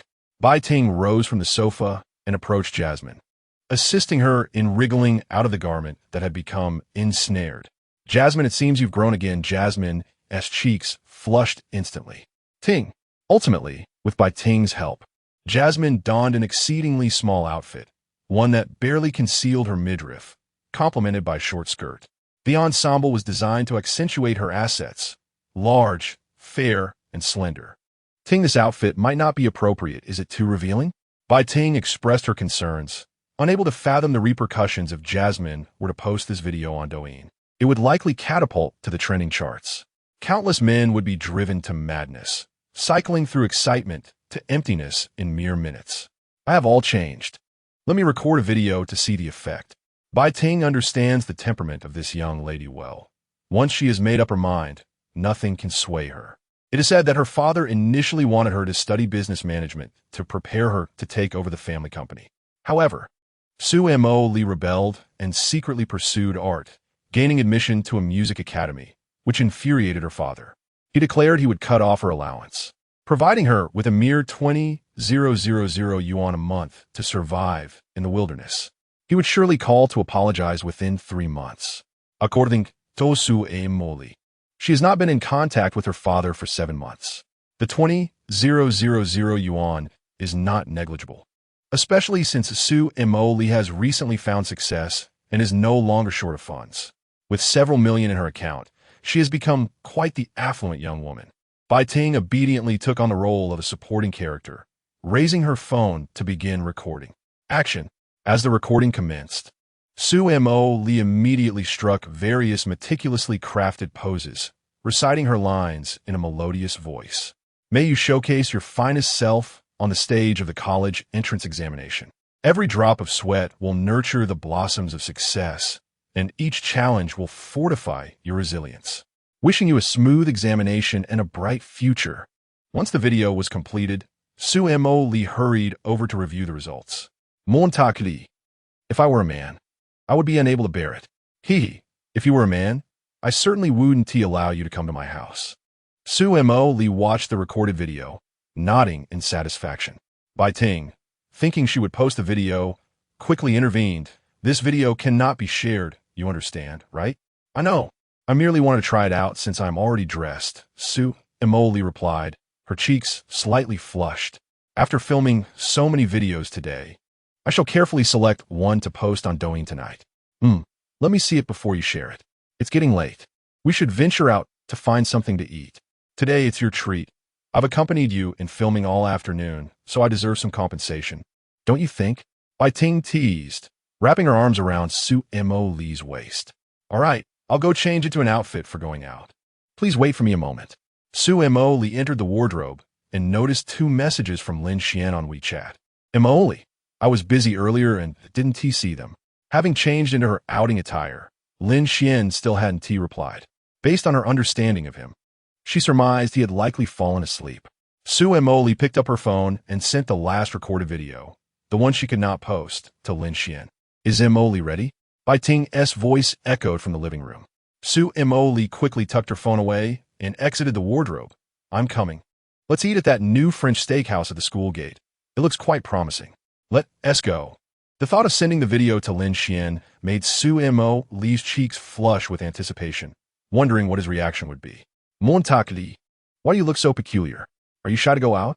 Quickly put on your mask, sunglasses, and hat, so no one recognizes you. Oh, I almost forgot. Su Moli returned to the cloakroom once more. After donning her 3-piece ensemble, she cast a fleeting glance at her phone, noting that Lin Xuan still had not replied. A flicker of secret delight and anticipation stirred within her. However, her stomach growled in hunger, prompting her to venture out with Bai Ting in search of sustenance. Su Moli secretly rejoiced. Points 10. The chime of the system notification echoed in her mind as Lin Xuan, groggy and disoriented, awakened. Having nothing to occupy his time, he had drifted into slumber. Why had the system awarded him points? What was Su Moli so pleased about? Was it somehow connected to him? Confused, Lin Xuan unlocked his phone. Chapter 18. Liquidated damages. Lin Xuan unlocked his phone and gazed at the video sent by Su Moli. In an instant, his drowsy mind snapped to attention, as if he had been pressed on pause, yet was brimming with an uncontrollable tension. His heart raced violently, each beat threatening to burst from his chest, while blood surged to his cheeks and the nape of his neck, painting them a fiery crimson. His gaze unintentionally grew vacant, his pupils slightly dilating, reflecting the figure within the video. Unbeknownst to him, the video had looped 4 or 5 times before Lin Xuan managed to regain his composure. Lin, thank you for the blessings, my dear brother. It's captivating and delightful. After a considerable wait, Su Moli finally responded. Moli, dog emoji, Moli. I recorded a congratulatory message for your college entrance examination. If you don't get into the Kyoto Business Vocational College, I shall deliver 2 punches to you. Fist emoji. ISNT, this a guaranteed 2 punches from Bang Bang? Lin Xuan had no intention of attending the Kyoto Business Vocational College. His aspiration was to enroll at Huaqing University, the institution closest to the Kyoto Conservatory of Music, one of the nation's most prestigious academies, merely a street away. The Kyoto Business Vocational College seemed to be situated in some obscure corner. What purpose would it serve to attend? Moli sent another message. Moli, haven't you praised me yet? Lin, you're beautiful. Moli, where am I beautiful? Lin, very ample, very fair. Moli, I'll give you 2 punches. Lin, animated expression requesting a spanking. Moli, animated expression of anger. Moli, you truly are insufferable. I'm off to have dinner. Don't forget to eat as well. Lin, what are you having for dinner? I'm uncertain about my meal. Decision-making is a quandary for me. Moli, I'm having French steak. You should have this. Moli, animated expression of a pig eating pig feed. The conversation abruptly ceased there. Su Moli did not continue to reply, likely off shopping and dining. Lin Xuan began to ponder one of life's eternal dilemmas. What shall I have for dinner tonight? Brother Tongzi, what do you suggest I eat tonight? Let's head to the dock for some fries. 778. Lin Xuan's pupils widened in bewilderment and shock. This beast system had conjured up such words. Here I am in Yuqing, surrounded by land, and seeking fries at a dock. Forget it, I'll just grab some noodles. Kyoto. Steakhouse. Su Moli and Bai Ting sat facing each other. Moli, do try this.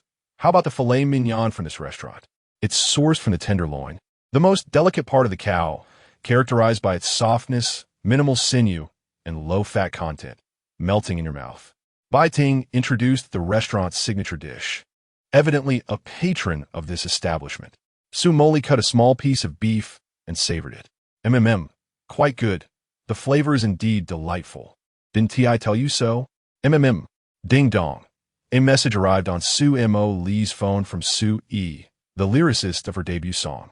Su E, a renowned lyricist under the auspices of Wanhua Entertainment, held a prestigious position as the lyric director, having established connections with the company's owner even before graduating. He managed all the lyricists within the firm. Additionally, Su E was a senior student at the Kyoto Music Academy, where Su Moli was a newcomer in the realm of music. Su E, captivated by her charm, pursued her ardently, personally crafting lyrics for her and sternly instructing the other lyricists of the company to refrain from writing for her, insisting that only he would compose songs for Su Moli. The first song, Summer Snow, bore his lyrics and had been released nearly 2 months ago. Yet the second song remained unproduced. Whenever she inquired about Su E, he concocted various excuses, citing a lack of inspiration. Su E, Moli, are you free this weekend? Shall we dine together? Su, I've had a spark of inspiration. We could discuss it over a meal. Moli, I'm not interested. Oi, Moli, your popularity has waned considerably. The company 1T provide resources for artists who lack heat. Only I can write songs for you. I truly have inspiration. Let us grab dinner. Su Moli ignored him, her face a portrait of deep anguish. Sweetheart, what troubles you? Bai Ting inquired. Before Bai Ting, Su Moli seldom concealed her feelings, except regarding Lin Xuan. That Su E, relying on his little power in the company, keeps obstructing me from getting songs. He won't allow other lyricists to write for me either. He always claims he lacks inspiration while pursuing me. It's so vexing. I regret joining this company. Su Moli lamented. Herburais furuit in distress. Oi, him? He should take a good look at himself in the mirror. How dare that toad pursue our Moli? Let us switch to another agency. We shouldn't remain in this absurd Wanhua any longer. If possible, I would rather not belong to any company, but I can't withdraw. I was ensnared by the contract when I joined Wanhua. What contract? I signed a 5-year agreement, and if I breach it midway, the penalty would be determined based on the artist's value. Given my current popularity, the penalty would amount to around 40 million. I simply don't have that kind of money. Bai Ting gasped in disbelief, exclaiming, Heavens, what nefarious company. They sign artists without proper nurturing, solely seeking to profit from breach penalties. I'm going to report them. Su Moli saut, Ting Ting, ites thuto. The terms are laid out clearly in black and white. Bai Ting felt a surge of anger, realizing that this was merely her friend's plight. If it were her own misfortune, she would be utterly infuriated. Just then, another message pinged on Su Moli's phone. Bai Ting glanced at it. The contact was Su E. Su, all right, if you want to have dinner, I suppose that is fine. Coincidentally, all the inspiration in my mind has vanished. I have no idea when I'll be able to write the next song. Bai Ting, unable to contain her fury, snatched the phone and unleashed a torrent of invective. You look as hideous as a toad, yet you harbor such delusions of grandeur. Inspiration is synonymous with your entire family. Without it, your family ceases to exist. Bai Ting continued her tirade for quite some time. Opposite her, Su E initially responded with a couple of question marks, but eventually fell silent. After venting her frustrations, Bai Ting felt a sense of relief, only to realize belatedly that she had acted impulsively. Montak Li, do you think the company might retaliate against you? I lost control of my emotions just now. It's fine. When the time comes, I'll just breach the contract. At worst, I won't be a star anymore. But what about the money? Su Moli let out a heavy sigh, the image of a stern man flashing through her mind. It seems I must turn to my father for help. Chapter 19. The corn cannon and the elixir of life. It was deep into the night when Su Moli returned home, feeling rather melancholic that day. She refrained from conversing much with Lin Xuan. In the past, she would share everything online with him. Yet, after their real-life acquaintance, she found herself reluctant to divulge many troubling matters, fearing it might cause him concern. After exchanging goodnights, Lin Xuan drifted into a peaceful slumber. Su Moli selected one of the videos she had filmed to wish students luck in their college entrance examinations. She chose one where she was clad in a coat and sent it to Bai Ting for approval. Moli, what does this video look? Bai Ting, it's good. Just go with this one. With Bai Ting's affirmation, Su Moli felt a sense of relief. After posting the video on Douyin, she retired for the night. Both of them experienced a dreamless night. The following morning, the first alarm rang, prompting Lin Xuan to rise. He had slept quite well. Typically, Su Moli would send him a selfie after 7:40 a.m., but it was only around 6:40 a.m. Seizing the moment, Lin Xuan took a photo of himself from a flattering angle and sent it to her. Xuan, picture, Xuan, here is how I look today. He quickly received a reply, and to his surprise, Su Moli was already awake. Moli, so self-absorbed. Moli, you sent the picture and recited your lines, so I shan't send anything today. Xuan, please don't. Without seeing your picture, I'll lack the spirit for my exam. Moments later, Su Moli relented and sent a fresh face selfie. Moli, picture. Moli, I'm so sleepy. I need to catch up on my sleep. It's all your fault for waking me up so early. Angry, Xuan, crying animated emoji. Moli, if you keep crying, I'll slap you twice. Moli, ferocious cute child emoji. Xuan, alright. You go back to sleep while I head to the exam. Today is the final day. Moli, okay. Moi, Lin Xuan still requested Zhao Zhen to drive him to the examination venue. Chen Fangya's mother had already dropped him off outside the exam hall early in the morning.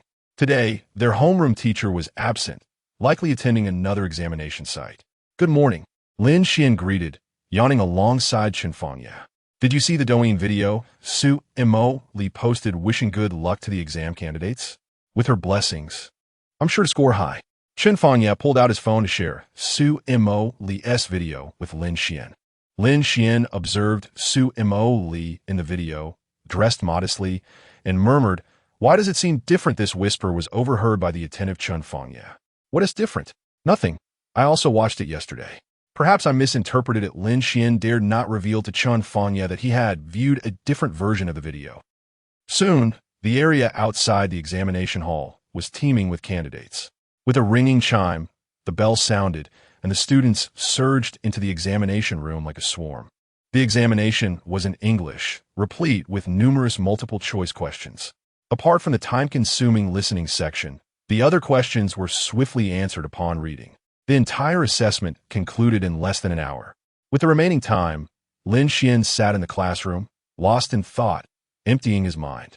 It was not until the bell rang and the teacher came to collect the papers that he and his classmates exited the examination hall together. As noon approached, Chen Fangya's mother invited him to lunch. As the afternoon drew near, it was time for the final exam, Comprehensive Sciences. The homeroom teacher, Li Fuhai, also arrived outside examination room 6 to witness the hopes of Qingshan High School. Lin Xuan, this is the last exam. Give it your all. Though Lin Xuan had grown weary of hearing such encouragement from old Li, he still smiled and nodded in agreement. With the ringing of the bell, Lin Xuan stepped into the examination room for the last time. The comprehensive sciences were subjects with standardized answers. He could easily generate ideas upon encountering questions, swiftly filling in the choices. With no listening section to consume time, Lin Xuan quickly completed the paper while most others remained engrossed in their work. He began to let his mind wander. In previous years, the first student to leave the examination room would be interviewed. Each time, those students would utter various remarks unrelated to academics, such as advocating for certain game characters or requesting concert tickets for celebrities. Lin Xuan began to fantasize about what he would say if he were the first to exit the examination room. Suddenly, a system notification sounded in his mind. System task issued. Please be the first to exit the examination room and face the media for an interview. Express your feelings towards your bound partner. This reward will be determined based on the recipient's psychological satisfaction, yielding 50 to 300 points. Note, the expression can be subtle, but it must be understood by the recipient. Lin Xuan, who had been leaning on the desk, suddenly straightened up. The invigilator's gaze was drawn to Lin Xuan's sudden movement, prompting them to approach and assess the situation. What seems to be the problem, candidate? Teacher, I wish to submit my paper. The invigilator glanced at the clock. It was indeed time to hand in the papers. After a quick check, they collected the exam from Lin Xuan and allowed him to leave the examination room. As he walked, Lin Xuan pondered what he would say. For such interviews would circulate online, and the public's opinion could adversely affect Jasmine's career. He could not jeopardize Jasmine's standing for the sake of his own points. He recalled Jasmine's earlier comment about posting their photo online, which would lead to her exposing him. Therefore, he would have to resort to a private language only they could comprehend. Before he realized it, Lin Xuan had arrived at the exit of the examination room. A throng of reporters surrounded him. Classmate, you are the first to come out. Could you share your thoughts on the difficulty of this year's comprehensive sciences? Classmate, what is your perspective on this year's college entrance examination? Classmate, how many points do you anticipate scoring? Classmate, do you have anything to convey to everyone? Faced with a barrage of questions, Lin Xuan organized his thoughts and spoke. I am an orphan, with a tragic childhood, feeling utterly alone. At the tender age of 10, an individual struggles and toils, engaging in humble part-time jobs. After earning some money, they purchased their first mobile phone, which has accompanied them to this day. By a stroke of serendipity, I crossed paths with a person who has been my companion on the internet for a full 7 years. She has become the most significant individual in my life. I have diligently pursued my studies, all in hopes of fulfilling the promise made to her, to travel to her city. Today, I wish to seize this opportunity to convey a message to her. Lin Xuan ceased speaking and swallowed hard. The journalists present held their breath, their expressions a mix of anticipation and intrigue, knowing that some were broadcasting live. Everyone in attendance awaited Lin Xuan's revelation, curious about the words he was about to utter. The audience in the live stream could not contain their eagerness, bombarding the screen with comments urging him to continue. What is this guy doing? Why has he paused? I am ready with my snacks, awaiting the big reveal.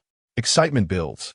After a brief pause, Lin Xuan's voice resonated once more. What I wish to express is corn plus cannon, leak oil. Chapter 20. The abstract craze induced by Lin Xuan's silence. Stillness. Silence is tonight's Cambridge. Lin Xuan's words flowed like a series of skillful maneuvers from an Arthur, each more captivating than the last. Moments latte. The journalists on site finally grasped the gravity of the situation. What? Excuse me? Meanwhile, the viewers in the live stream were in an uproar. I anticipated a heartfelt narrative. It turns out this fellow was indulging in abstraction. How amusing.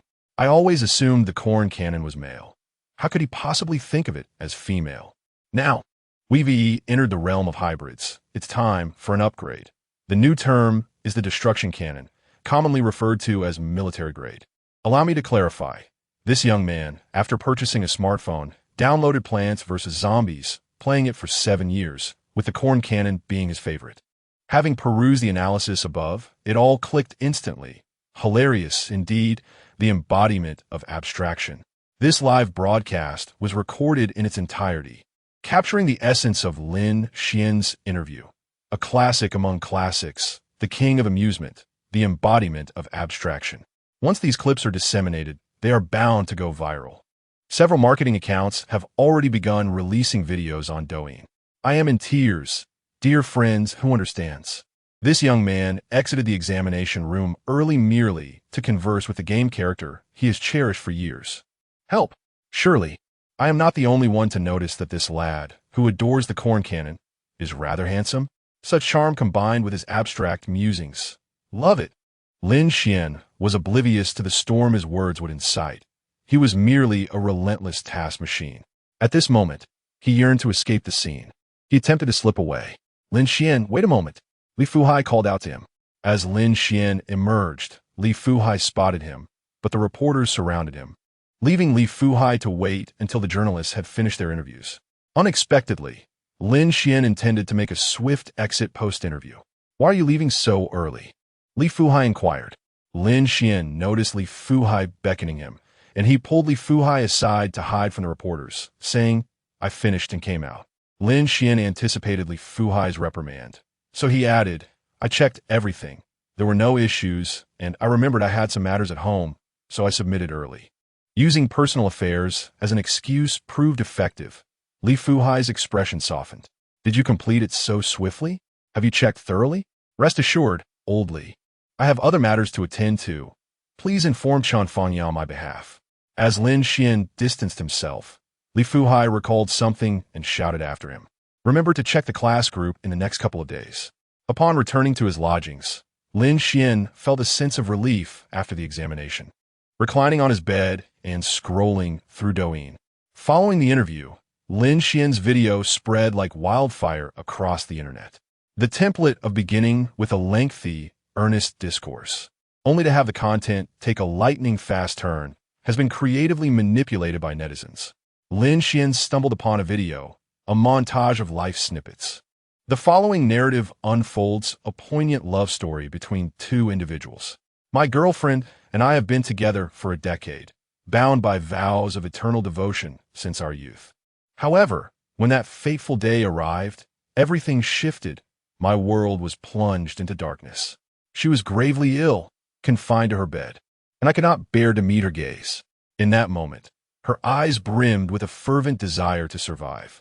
I devoted 3 agonizing months at the hospital, witnessing her gradual decline, each passing day a knife twisting in my heart.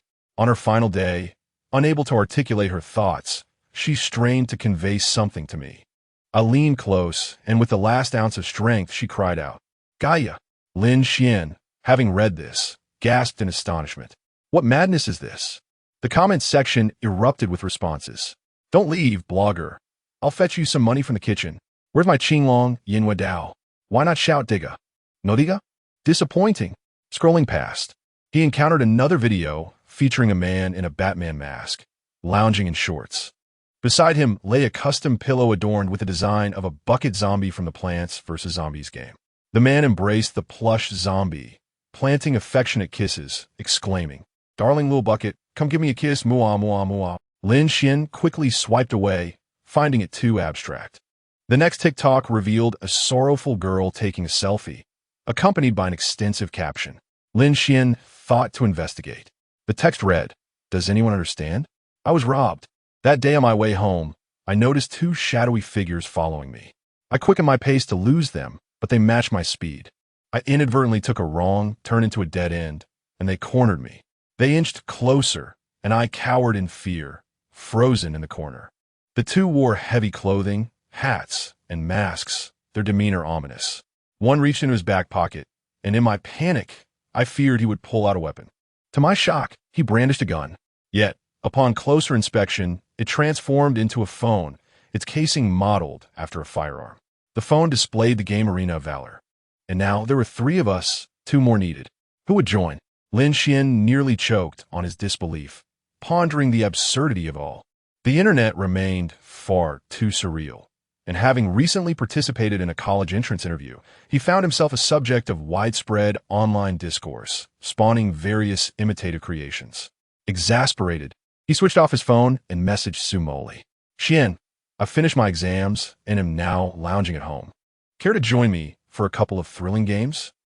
In Kyoto, at Su Moli's home, Su Moli reclined on the swinging sofa of her balcony, a face mask adorning her visage, her mind enveloped in a haze of worries. The previous day, Bai Ting had unleashed a scathing tirade upon Su Yi, which subsequently incited Su Yi to wreak havoc in the company group, demanding the cessation of all commercial activities involving Su Moli. Despite Su Yi being a relative of the proprietor of Wanhua Entertainment, the company prioritized profit above all else. Although Su Moli's popularity was waning, the ephemeral nature of internet fame was well known. It could rise swiftly yet diminish just as rapidly. Nonetheless, Su Moli still possessed commercial value, and relinquishing that was not an option. The management was aware that Su Yi had failed to produce new songs for Su Moli, yet he continued to present the same justification to the higher-ups, that fine lyrics required meticulous refinement and inspiration, which could not be conjured at a moment's notice. In the absence of new compositions, Su Moli could still pursue a career based on her beauty and earn from endorsements. Thus, the boss disregarded Su Yi's demands. However, Su Moli began to entertain thoughts of departing from the company, feeling that their paths diverged irreconcilably.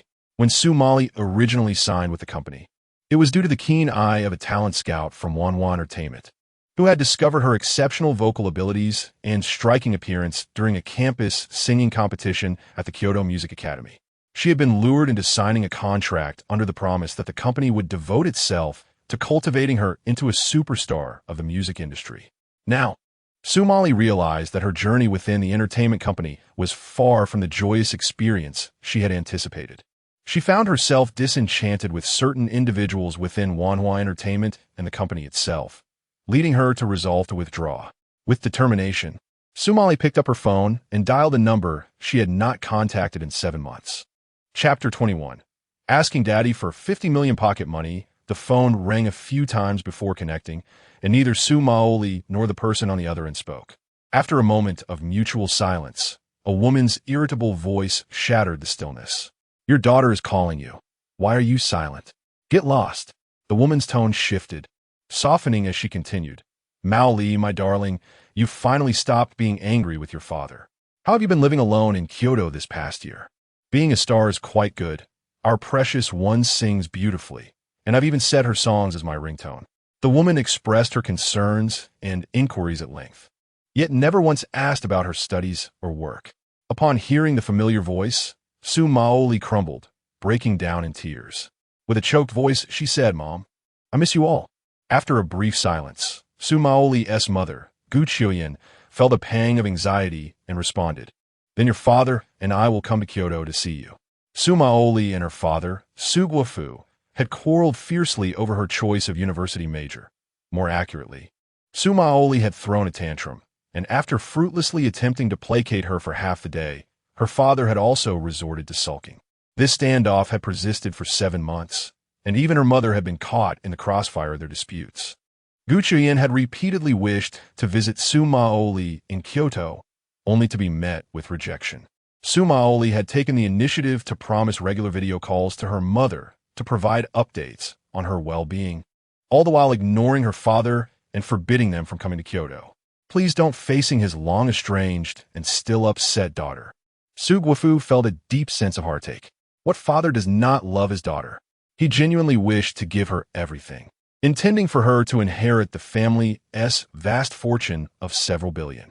His indulgence had led her to become rebellious, opting to study music secretly instead of pursuing a management degree.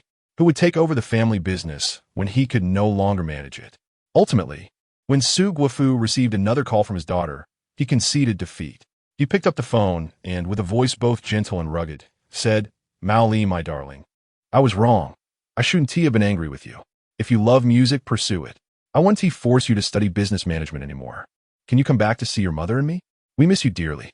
As he spoke, a hint of emotion crept into his voice. "If you could do me a small favor, I'll come home in a couple of days." Su Moli gradually reined in her sorrow and began to address the matter at hand. "What favor? I will definitely help you." At that moment, Su Guofu felt an immense joy. His daughter needed him. "It's just a bit of money, ha ha ha, my dear. You've run out of pocket money. Haven't you? I'll send you 1 million immediately. This is just for this month's allowance. When you return home, I'll give you a supplementary card for your convenience." Not quite enough.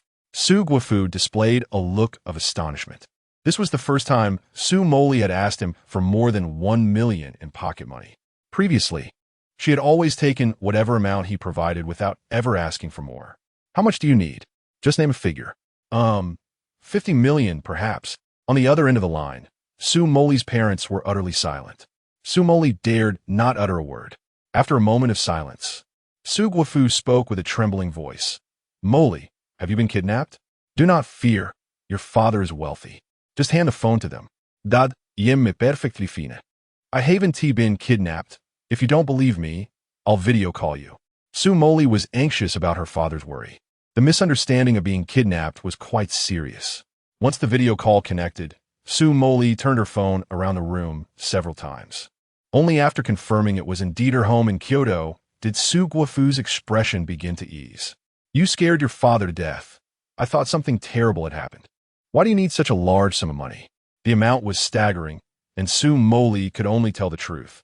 "Su Guofu's demeanor visibly darkened. Send me the contract. I will let the legal department review it shortly. You need not concern yourself with this matter. I shall handle it. Su Moli frowned slightly, feeling troubled.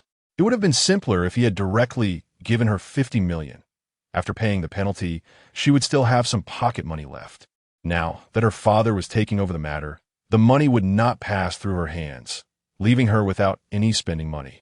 Su Guofu sensed her thoughts and spoke up. Moli, when it comes to contracts, there are many things you do not understand, and there may be pitfalls. If he says the compensation is this amount, it is so. Let professionals handle professional matters. I have already had the legal department contact Wanhua Entertainment to expedite your contract termination. Thank you. Dad, do not be too quick to thank me. Now it is my turn to discuss something with you. This penalty money will be considered a loan from you. Starting next semester, I will arrange for a top-tier business management instructor in Kyoto to teach you weekly classes. The courses from the previous year will offset your debt. Dad, my wonderful dad, you didn't say that just now you've taken several tens of millions from me. Can't you fulfill this small request of your father? Su Moli pouted, feigning innocence. All right, I will attend class rather than being angered by the expenditure of several tens of millions. Su Guofu felt a small sense of joy. He had finally found a leverage point to make Su Moli yield. Such leverage was rare, albeit costly. When we return home, Su Guofu now spoke with a raised head and renewed confidence, finally exuding the authority of a father. In a few days, perhaps. I'm not sure. After the contract is terminated, I want to relax for a couple of days first. Su Moli chatted with her parents for nearly 2 hours over the phone. The knot in her heart was finally untied. Su Guofu, wishing to converse more with his daughter, had pushed aside all his meetings for the day. After 2 hours of conversation, they had discussed nearly everything, and Su Moli hung up the phone. She felt a newfound lightness enveloping her, her heart brimming with happiness. The first person she wished to share her joy with was Lin Xuan. Although she could not disclose the exact reason for her elation, she opened WeChat and discovered a message from Lin Xuan sent 2 hours prior. Xuan, I have finished the exam and am now lying at home. Would you care to engage in a couple of thrilling games? It had been 2 hours already, and she wondered if he had fallen asleep. Moli, I was busy earlier and missed your message. Have you drifted off? As expected, no prompt reply came. Thus, Su Moli decided to inform Bai Ting about her imminent departure from Wanhua Entertainment. Afterwards, she began scrolling through Douyin. The content today seemed peculiar, as if everyone were a tad disoriented. As she continued to browse, Su Moli stumbled upon an interview featuring Lin Xuan. She listened intently to his heartfelt confession. She has accompanied me online for a full 7 years. I have long regarded her as the most significant person in my life. Corn Cannon, I like oil. She realized that the abstract references originated from Lin Xuan. While others remained oblivious to his words, Su Moli understood. These were the moments they had shared together. Her previous online alias had been Sad Corn Cannon. Upon finishing Lin Xuan's confession, a captivating smile graced Su Moli's lips, one that would linger in memory. Chapter 22. As long as you have hands. You are QQ God in Yuqing. Lin Xuan lay asleep under the covers when a sudden system prompt echoed in his mind. Task completed.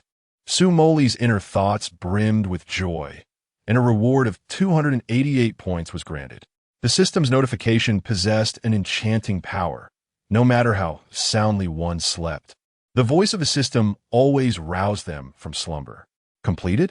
Goodness, with a maximum of 300 points, I have acquired 288. Glancing at his phone, he hastily replied to Moli's message. Xuan, I just woke up. Sleepy. Moli, I'm feeling happy today. Let's play a game, and I'll lead you. Xuan, what shall we play? Honor of Kings? PUBG? Or Genshin Impact? Su Moli pander momentarily. Moli, let's go with Honor of Kings. The season is ending, and I haven't played much in rank yet. Let's gain some stars. Log in, and you can bring that friend of yours along. I'm in a good mood today. Xuan, okay, give me a moment. At this hour, the examinations had concluded. Lin Xuan wondered what Chun Fanya was up to and decided to call him. Hey, Chun Fanya, what are you doing? At home, using the restroom. Preparing to go shopping with my mom. Oh, what a pity. My brother is helping me rank up. I had planned to bring you along, but never mind. Upon hearing Lin Xuan mention his brother, Chun Fanya's eyes sparkled with excitement. Hold on a moment. He mimicked the sound of diarrhea, then shouted, Mom, I have a stomachache. I can't go shopping. You go alone. Lin Xuan could hear Chun Xiulan's voice faintly through the phone. Every time I ask you to accompany me shopping, you either have a stomachache or a headache. Fine, I'll go by myself. Oh, Mom, I really have something on today. Next time, I will accompany you for 5 hours without complaint. What is it? Chun Xiulan began to interrogate her son, having caught him off guard. Lin Xuan asked me to play a game. He has a very skilled friend who wants to play with me. This opportunity is rare, and I wish to enjoy some gaming at home. Please, dear mother. Lin Xuan was taken aback by Chun Fanye's straightforwardness, knowing that in their homeland of Huaxia, many parents regarded gaming as a devilish vice. However, Chun Xiulan showed no hint of reproach. She gently replied, "Go ahead and play. Why do you need to hide it from me? You always say you have a stomachache or a headache, and it worries me." Mom, you agree to let me play games? Chun Fanya asked, astonished. You finished your college entrance exams. Why can't you play? But you must promise me one thing. Do not fabricate excuses to deceive me again. Just be honest. Chun Fanya's excitement was tinged with gratitude. Mom, I love you to bits. I'm going to dash out of the restroom and give you a big hug. Get lost. You're disgusting. Just play at home. I'm heading out to meet someone for Mahjong. Once Chun Xiulan left, Chun Fanya quickly finished his business and returned to his bedroom. How wonderful. Such a familial atmosphere made Lin Xuan envious. He had grown accustomed to living alone since childhood. Time to log in. After Lin Xuan ended the call, he launched Honor of Kings. As soon as he logged in, he quickly opened the team function and invited Su Moli and Chun Fanya to join. Chun Fanya accepted the invitation immediately, but Lin Xuan noticed that "You can play" was offline. He then sent a WeChat message inquiring about the situation. Xian Moli, why aren't you online? At that moment, Su Moli had already opened the Honor of Kings page on her phone. She was perusing the hero page, filled with national rankings, and examining the battle power of the hero Jing. With a power of only 26,500, she barely surpassed the national second-tier score by 2,500, which would only earn her a modest 3,000 points in rank performance. Lin Xuan's message popped up on her screen. Since she hadn't added Lin Xuan as a friend yet, she copied his game ID to send him a friend request. Why is he still not here? Chun Fanya inquired. I'll ask on WeChat. Let us wait a bit. He might be logging in. Who keeps adding me? Who knows? His ID seems to be QQ. Chun Fanya appeared somewhat startled upon hearing this ID. What is his avatar? It looks like a line-drawn puppy. Realization struck him. The big brother also used this line-drawn puppy avatar. Upon hearing the description of the puppy avatar, Chun Fanya's breath became noticeably heavier. Q God, are you joking? Hurry. Accept him, let us see. Lin Xuan, unfamiliar with who Q God was, decided to accept the request anyway. As soon as Lin Xuan accepted, QEQ joined the room. When QEQ appeared in the third position, Chun Fanya let out a sharp exclamation. Holy crap. The microphone crackled from a shout, causing Lin Xuan to frown and pull his phone away. What are you doing? It's really Q God. Q God, I'm your fan. Could you please add me as a friend? Who is Q God? Lin Xuan asked, confused. Chun Fanya, speechless, replied, I forgot you don't play in the peak matches. Q God has been the top player for 6 consecutive seasons, with a terrifying high score of 2,866. Shouldn't we start? Q God has been ready for a long time. Lin Xuan wanted to say more when QAQ activated the microphone. Go ahead, you've been dawdling for ages. A familiar deep voice resonated. Lin Xuan's mouth fell open, subconsciously exclaiming, Moli big brother. Emotiga? Lin Xuan, do you know Q God? Chun Fanya asked suspiciously, suddenly recalling the impressive pinnacle performed by You Can Play. Q God's signature hero is Jing, right? Is Han Dad actually Q God? What? Chun Fanya gasped. Lin Xuan, you know Q God? Why didn't you say so sooner? I only just found out. Would you believe me? Damn you, Chun Fanya was evidently frustrated. Lin Xuan's gaming big brother was Q God, and he even had a photo with the goddess Moli. Why did all the good fortune seem to fall upon him? If Lin Xuan were a stranger, Chun Fanya would have felt indifferent, but since Lin Xuan was his brother, it gnawed at him. Chun Fanya's teeth were gritted in irritation, nearly grinding them to dust. Are you two going to start or not? Let us go. Chun Fanya exclaimed with excitement. Q God, guide me to victory. What an honor this is. I must record the entire match. Lin Xuan remained in a state of bewilderment. In just a month, His close friend had transformed from a mere brother into a goddess, and now she had ascended to become the pinnacle of expertise in the game Honor of Kings. As they entered the match, Lin Xuan inquired through the microphone, "Brother, are you serious?" Su Moli teased, "Who would joke about such matters?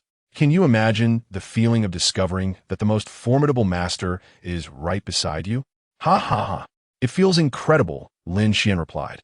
Lin Xuan selected the jungle role and brought forth his 92 win rate hero, Han Xin.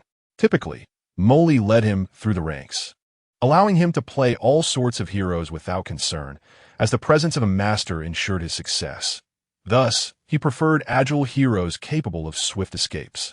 This impressive win rate was largely attributed to Moli's guidance. "I'll take the jungle. You can choose something else," Moli said, picking up the hero Jing and marking her intent to assist in securing it. Without hesitation, Chun Fangya, positioned on the first floor, helped Su Moli claim Jing. Lin Xuan adjusted the lane assignment, stating, "I will face Han Xin in the solo lane." Is Q Dad really that indulgent towards her? Chun Fangya questioned Lin Xian's choice to face Han Xin, as the current meta favored tanky champions in the solo lane, making Han Xin a questionable pick. "He must cater to her. She is my only little brother," he replied. Chapter 23. Mastery and Honor of Kings. As Chun Fangya entered the loading screen, he immediately recognized the opposing Zhao Yun's ID. It was familiar. "Q Daddy, we meet again. That Zhao Yun is Luo Shun, the one you thoroughly defeated last time." His expression shifted as he noticed the opposing Lu Bu, whose ID was Huazi, alongside Sun Shangxiang, known as Yali. They're all from a national server. They are a trio, and we only have one Q God. Can we really compete? Even before the battle commenced, Chun Fangya's words began to sow doubt among his teammates. "Q God, are you planning to gift them 20 kills this match?" Unable to endure his antics any longer, Su Moli interjected, "Stop giving away kills." She felt the weight of pressure. She was aware of Lin Xian's prowess, which relied heavily on passive play, and Chun Fangya was no better, a mere distraction. The remaining two random teammates were likely inexperienced as well. Regardless of Su Moli's capabilities, the opposing team boasted players from the national server, indicating a certain level of skill. It was indeed difficult to contend with many hands. Thus, Su Moli resolved to take the match seriously. Meanwhile, seated at his computer, Xiao Luo was startled by the sight of the ID QAQ. "Huazi, Yali, do you think that the mirror on the opposing team is Q God?" he exclaimed. "Surely not. Q God is enigmatic. He is rarely seen in peak matches. How could we encounter him in a casual ranked game? Isn't it quite normal not to encounter Q God? He has a score of 2,800, while yours is only 2,300. That 500-point gap is insurmountable," his teammate Huazi retorted. Faced with such ridicule, Huazi had no counterargument, as Yali's point was indeed valid. The disparity in skill was staggering. "Don't be anxious. Even if it is Q God, he has just one player. I remember their Han Xin and Mark. Last time Q God seemed to carry them through a trio match. Those two are quite unskilled. We have 3 national server players. We should have some confidence." Xiao Luo encouraged his team over the microphone. The match commenced. The opposing trio, seemingly in cahoots, initiated an invasion into the mirror's jungle alongside a support. They forced the mirror to relinquish her blue zone, leaving her severely weakened and retreating home. Had it not been for Su Moli's exceptional positioning, she would have surely perished. This probing action had effectively revealed the mirror's capabilities, combined with their prior encounter. The opposing Zhao Yun deduced that this mirror was indeed the top player QAQ. "This is undoubtedly Q God, my friends. Let's target him relentlessly to stifle his growth. Defeating Q God will surely create a sensation." The 3 national server players beckoned the other 2 random teammates to join the voice chat, orchestrating a unified strategy to focus their efforts against the mirror. The pressure mounted on her. Su Moli felt a surge of frustration. The mid laner and the support seemed oblivious to the blatant invasion of their jungle. "QAQ, are you blind?" "Yao, random apologies. I'm at the hospital receiving 4 fluids. My coordination is compromised. This may be my last game." The internet's old tropes resurfaced, recycled endlessly. Poor performance was simply poor performance, and yet, Some clung to their fabricated tragic narratives to invoke guilt from their teammates. In this day and age, who would believe such tales? QQ, it's all right. I was referring to Han Xin. Lin Xuan quipped. Is that a stray bullet aimed at me? Not satisfied? Guard the jungle well. They are likely to target me. In merely 8 minutes, the character mirror has been eliminated 4 times. The opposing team has amassed a staggering economic lead of 10,000. The enemy's highest economic character, Sun Shangxiang, boasts over 9,000, while Su Moli, our team's economic leader, languishes at a mere 6,500. She has been targeted mercilessly. Chun Fangye, typically vocal and communicative, now embodies silence, striving to maintain equilibrium in the battle. The opposition's awareness and skill surpass his own, accumulating wealth like a snowball effect. Chun Fangye has fallen victim to swift eliminations multiple times. Lin Xuan finds himself in an even dire predicament, 10 minutes into the game, and he has yet to secure a push, reliant solely on Su Moli's management of the minion waves. Entering the Love shopping mall, Lin Xuan feels a sense of frustration for Moli, who is enduring a particularly challenging match. Gaming should be a joyous endeavor, yet the relentless targeting in this initial match dampens anyone's spirits. With a mindset of cautious experimentation, Lin Xuan ventures into the points mall, hoping to discover items that could potentially alter the course of the game. This week, the mall has refreshed its offerings, and he has yet to explore its contents. IQ 10 description permanently increases IQ by 10 points. Price, 200 points. Piano master description. Playing the piano is as effortless as breathing for you. Price, 500 points. Top-tier awareness and skill in Honor of Kings description enables you to command the battlefield in the King's Canyon. Price, 300 points goodness. Lin Xuan exclaims in astonishment. Indeed, those who are carefree tend to have better fortune. The top-tier awareness and skill in Honor of Kings is precisely what he desperately needs. With 358 points at his disposal, he has more than enough to redeem it. Upon successfully exchanging 4 top-tier awareness and skill in Honor of Kings, 300 points are deducted, leaving him with 58. Suddenly, Lin Xuan gazes at his hero, Han Xin, feeling a strange unfamiliarity, as if subconsciously believing that Han Xin should not be played in this manner. At that moment, the enemy Zhao Yun and Sun Shangxiang initiate an ambush on him, with Zhao Yun lurking in the bushes, preparing to unleash a devastating ultimate on Han Xin. Just as Zhao Yun's ability is about to strike, Lin Xuan deftly maneuvers Han Xin, executing 2 skillful dashes to traverse a wall, successfully evading the attack with remarkable speed. Goodness, has Han Xin been possessed? Who among you could match that reaction time? He muses. Perhaps it was mere luck. One successful maneuver does not provide conclusive evidence. Even if Han Xin were to gain an advantage, a significant turnaround would be improbable unless 2 exceptional players could effectively manage the minion waves, creating a slim chance for an extraordinary comeback. Swift resolution is paramount. After deliberating in their voice chat, the opposing team unanimously resolves to press 3 lanes for a decisive push. Lin Xuan's side has already lost all 3 high ground towers, while the enemy has secured the Baron. It seems the outcome of the match is nearing conclusion. Oh, Zhao Yun, Q God farewell. Oh, Sun Shangxiang, Q God though defeated, we shall still be celebrated. See the Douyin material. Oh, Lu Bu, you are indeed formidable, but Honor of Kings is not a solitary endeavor. Before they even push the crystal, the opposing team begins to proclaim their victory in the chat. Su Moli gazed at her record of 7-5, letting out a soft sigh. I've done my best. On to the next match.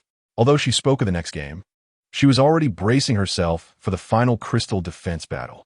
The opposing team, 5 strong, surged towards the high ground, and nearly all her teammates had fallen. Only Jing remained to guard the crystal. Su Moli was poised to execute an impressive 1v5, and now was the moment. Retribution would be swift and fierce. Lin Xuan's voice and Han Xin's comms echoed simultaneously. Han Xin, positioned at the high ground in the blue area, made multiple swift maneuvers into the enemy rank. With a weapon preloaded, he charged into the throng, delivering a devastating sweep that left the 5 adversaries utterly unprepared and sent them flying. Seizing this fleeting opportunity, Su Moli activated Jing's ultimate, plunging into the fray. Both Jing and Han Xian unleashed their ultimates in unison, incapacitating the 5 foes, and Jing swiftly claimed their lives. Shattered Mirror Blade, X10, Unleash Your Fury. Chapter 24. Calling Brother. The minion wave had reached the enemy's high ground. Mo was about to make a decisive move. After the opposing team was wiped out, their respawn time exceeded 40 seconds. Su Moli remained silent. She and Lin Xuan shared an unspoken understanding and hurried towards the enemy's lower high ground as swiftly as possible. Only a single low-health minion remained, and Lin Xuan charged in to tank the tower and dismantle the high ground. With his health reduced to half, he pressed on to shield the last minion from harm. At that moment, just as the crystal was about to fall, the opposing team had fully revived. No dreams that cannot be realized. Lin Xuan activated his second skill, dashing into the enemy fountain, swiftly executing his ultimate ability. He intercepted all 5 opponents at the fountain. Suddenly, the words immunity appeared above Han Xian. The blade of the immortal. Bang! The enemy crystal exploded. The game reached its conclusion. The opposing 5 could hardly fathom how they could possibly lose this match. The pivotal player was not Q Shun, but rather Han Xian, who had been thoroughly defeated in the early stages. 3 members of the opposing team returned to the room, enveloped in silence. Finally, Yili broke the quiet, stating that Han Xian has issues. Cheating? It doesn't seem like cheating. That last play was entirely due to skill. This Han Xian is an exceptional player, playing the role of a pig to eat the tiger. Give me a moment. I'll check the match replay. Xiao Luo exited the room. A few minutes later, Xiao Luo re-entered the previous room. That last wave by Han Xian was truly remarkable. From the moment he evaded my ultimate, it felt as though I was facing a different player altogether. Prior to that, Han Xian was at most platinum level. After that, I believe his skill is at least equivalent to a peak 2,500 rank. Is that true? I've never heard of such a player, Hua Zi inquired. Starting from the moment he dodged my ultimate, Han Xian amassed an incredible amount of gold. He sold his damage items and purchased tank gear, aiming to endure longer and create opportunities for Q Shun. During that 5-kill spree, it felt as though we were completely immobilized as Han Xian also procured an item, Frost Impact, which caused stuns. Ultimately, he utilized the blade of the immortal to block us in the fountain, allowing Q Shun to push the crystal. Such mastery is unparalleled among the masters. It's likely that some expert temporarily took over that account. This match was purely coincidental. Although we lost, that final play was truly splendid. I plan to edit the video and post it on Douyin. Indeed, that reflects a grand vision. Lin Xuan and his companions returned to their room. The atmosphere felt somewhat off. Did you play that yourself? Chen Fang Yi questioned it. Yes. Su Moli replied after a brief silence. Let us not play today. We'll discuss it in a few days. She then exited the room at lightning speed. Lin Xuan. Chen Fang Yi. Shall we continue? Chen Fang Yi asked. Having traded 5 hours of shopping with his mother for the chance to play, he had hoped for a leisurely experience to rank up, only to find himself unable to play after just 1 match. Next time, I'll help you reach 100 stars. Lin Xuan also chose to exit the room. He was uncertain whether Moli had recognized his technical flaws, believing he had been deceiving her all along, which might have led to her anger. It was merely a game, and all I wished was to bring joy to Moli. How did it end up like this? Just as Lin Xuan was about to call Moli, she preempted him with a call of her own. I just added that player Yao, but she hasn't accepted my friend request yet. Su Moli lamented. What? Lin Xuan felt a surge of confusion. Instead of questioning him about his gaming skills or discussing other matters, her first inquiry was about that random player Yao from the last game. Why did you add her? She mentioned she was on her last game, claiming she was losing. I don't know if it's true, but if it is, I wanted to lend her a hand. Su Moli explained the situation. Is it possible that it's all fabricated? After all, there are plenty of such stories on Douyin. Of course, I'm merely speculating. Su Moli pouted. I hope it's not true. But since I can't reach her right now, I can only wait for her to accept my friend request. The matter of player Yao was soon cast aside, and the two began discussing other topics. Lin Xuan, what does corn cannon mean? Su Moli asked with a playful smile. Women can change their moods faster than one can turn a page. Just a moment ago, she was saddened by a fabricated tale, and now she was teasing Lin Xuan. Well, the corn cannon is a plant from the game Plants vs. Zombies. But if the corn cannon were to symbolize a person, who would that be? Lin Xuan suddenly felt shy, his heart racing and cheeks flushing. A strange pressure enveloped him. Could this be the oppressive feeling of being at the pinnacle? Aren't you asking me a question you already know the answer to? Beep. Su Moli hung up the call abruptly, leaving Lin Xuan wondering if he had upset her again. To his surprise, moments later, she initiated a video call. All right, you can speak now. Show your face, Su Moli said, her bright smile illuminating the screen as her starry eyes gazed at Lin Xuan, seemingly anticipating something. Noticing Lin Xuan's hesitation, Su Moli playfully formed claw-like gestures with her hands, mimicking a fierce expression to intimidate him. Oh, well, hurry up and say it. Su Moli likely believed this was her most fearsome expression, while Lin Xuan found her to be irresistibly adorable, melting his heart. He was determined not to dampen her spirits, much like his earlier decision to exchange for the top-tier awareness and skills in Honor of Kings, solely to elicit a smile from her. No one should bully Moli, not even in the game. It's you. I like you. A faint blush crept across Su Moli's face as she hugged her phone to her chest, excitedly swaying on her swing. Really? She asked shyly, peeking at him with a bashful expression. Lin Xuan, also blushing, nodded gently. Really? No way. Huh? What?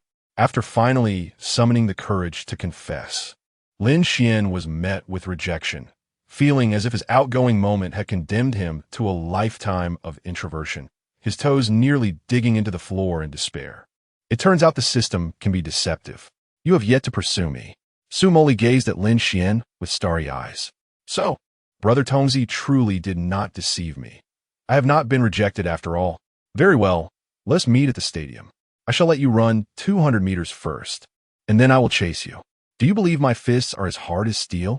Lin Xuan playfully pouted and patted his backside. I do not believe it. Come, let us spar here. Lin Xuan's mischievous demeanor irked Su Moli, causing her to clench her small fists in frustration. However, having once been a star, she adeptly managed her emotions. In the next moment, Su Moli shifted to a charming mode. I don't care, I want you to chase me, is that all right? Little brother, call me brother. You are younger than me. I don't care, Lin Xuan mimicked Su Moli's playful tone. Brother, very well. I shall pursue you. Chapter 25. Am I also a part of your cosplay? Woohoo! Su Moli joyfully swung on the swing like a child, her happiness palpable. Su Moli is exceedingly joyful, 30 points. When Moli is happy, Lin Xuan shares in her joy. Truly, Brother Tongzi is remarkable. However, Moli, I have heard that your admirers could form an enhanced battalion. Do I still stand a chance? Indeed, only you possess the opportunity. Lin Xuan's lips curved into a smile. Moli, this chance you speak of surpasses 1,000 words. As for how to pursue Moli, that can be contemplated later. Even if it were a marathon, only Lin Xuan would be the sole competitor. Moreover, Lin Xuan does not perceive it as a marathon. Perhaps it resembles a 100-meter sprint? Moli, did you have any inquiries regarding the game we just played? This sudden elevation in gaming prowess left Lin Xuan feeling somewhat uneasy. For Moli is the pinnacle of gaming excellence, and it is only a matter of time before she uncovers his technical shortcomings. What I ask? You wouldn't expect me to shower you with praise, would you? If praise is to be given, let it be for my exceptional teaching. Su Moli responded with a hint of pride. I was puzzled. I've played games with you for so long, yet you still perform like a novice, akin to a gold-tier player. That is quite unexpected. Your previous high-pressure match must have exposed your skills. Su Moli casually remarked, as if she had always known of Lin Xuan's true abilities. Over the years, you must have pilfered quite a bit of technique from me. How shall we discuss tuition? Su Moli narrowed her eyes, gazing at Lin Xuan like a predator eyeing its prey. No need to contemplate excuses. Those around me will concoct their own reasons. As I have stated before, I possess neither money nor individuals to offer. When you arrive in Kyoto, I shall seek you out to collect my tuition properly. Hehe. We shall discuss that later. I will change my game name to Beloved Teacher QAQ. Master, will you still play shortly? Certainly. I notice your friend is eager to climb the ranks. Today, I am in a good mood, and together, we shall elevate him to 100 stars.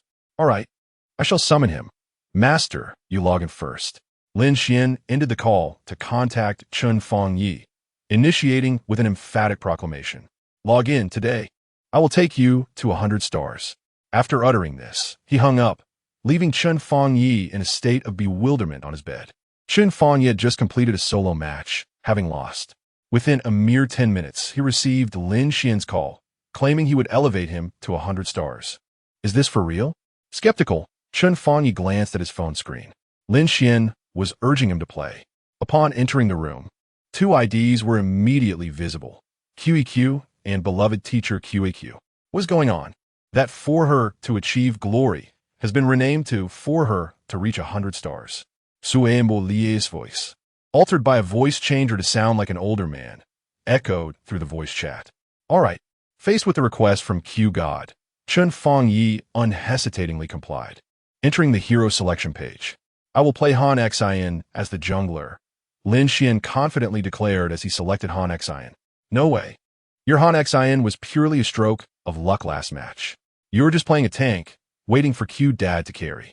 Chun Fong Yi remained wary of Lin Xuan's Han Xin. Are you really going to perform for me this match? Disciple, showcase some of your prowess for your master to see. I shall play the jungler. Su Moli selected Jing.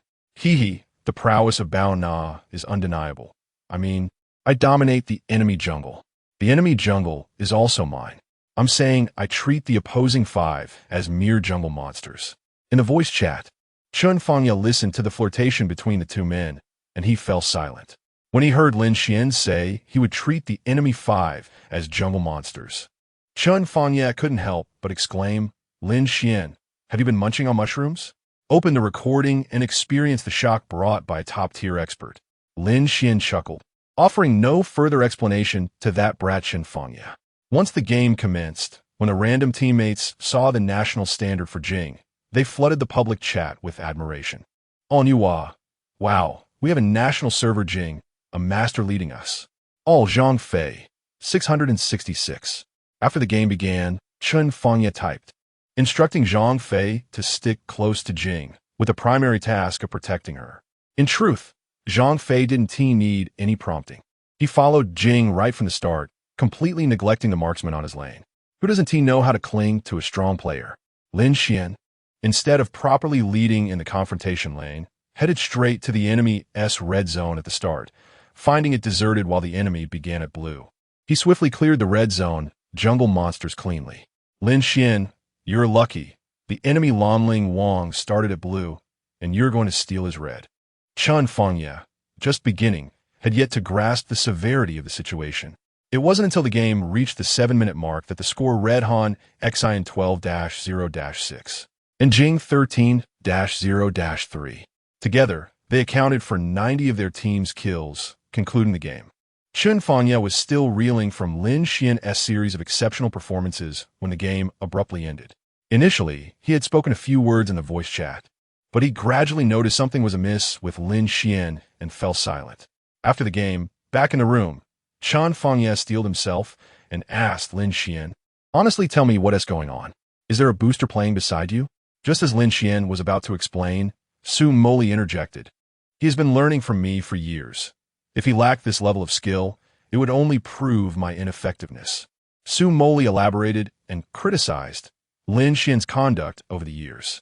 This ungrateful disciple has mastered my techniques, yet every time we play, he merely mimics me without contributing.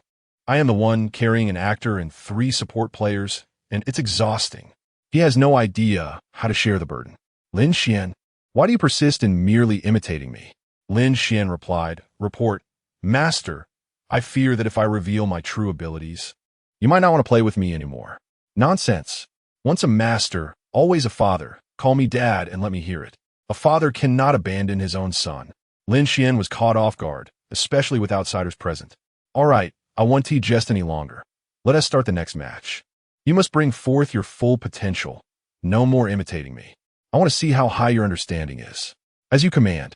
In the voice chat, Chun Fong Yi finally reached his limit and exclaimed, am I merely a pawn in your cosplay? Ha ha ha. You could be, you're the light bulb.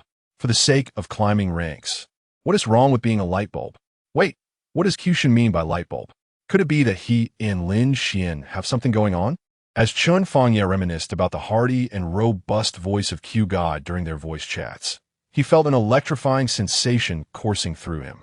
After vividly imagining Lin Xuan nestled beside the elder figure, he suddenly found himself devoid of envy towards Q God's mentorship of Lin Xuan. Lin Xuan, possessing striking good looks, undoubtedly attracted admiration. Chun Fangye's mindset swiftly leveled out. He genuinely wished the best for both Q God and Lin Xuan. With that, Chun Fangye prepared himself and began. Splendid. Chapter 26. The victory with you is more meaningful at the onset of the game. Su Moli opted for the hero, Jing, while Lin Xuan chose Li Bai.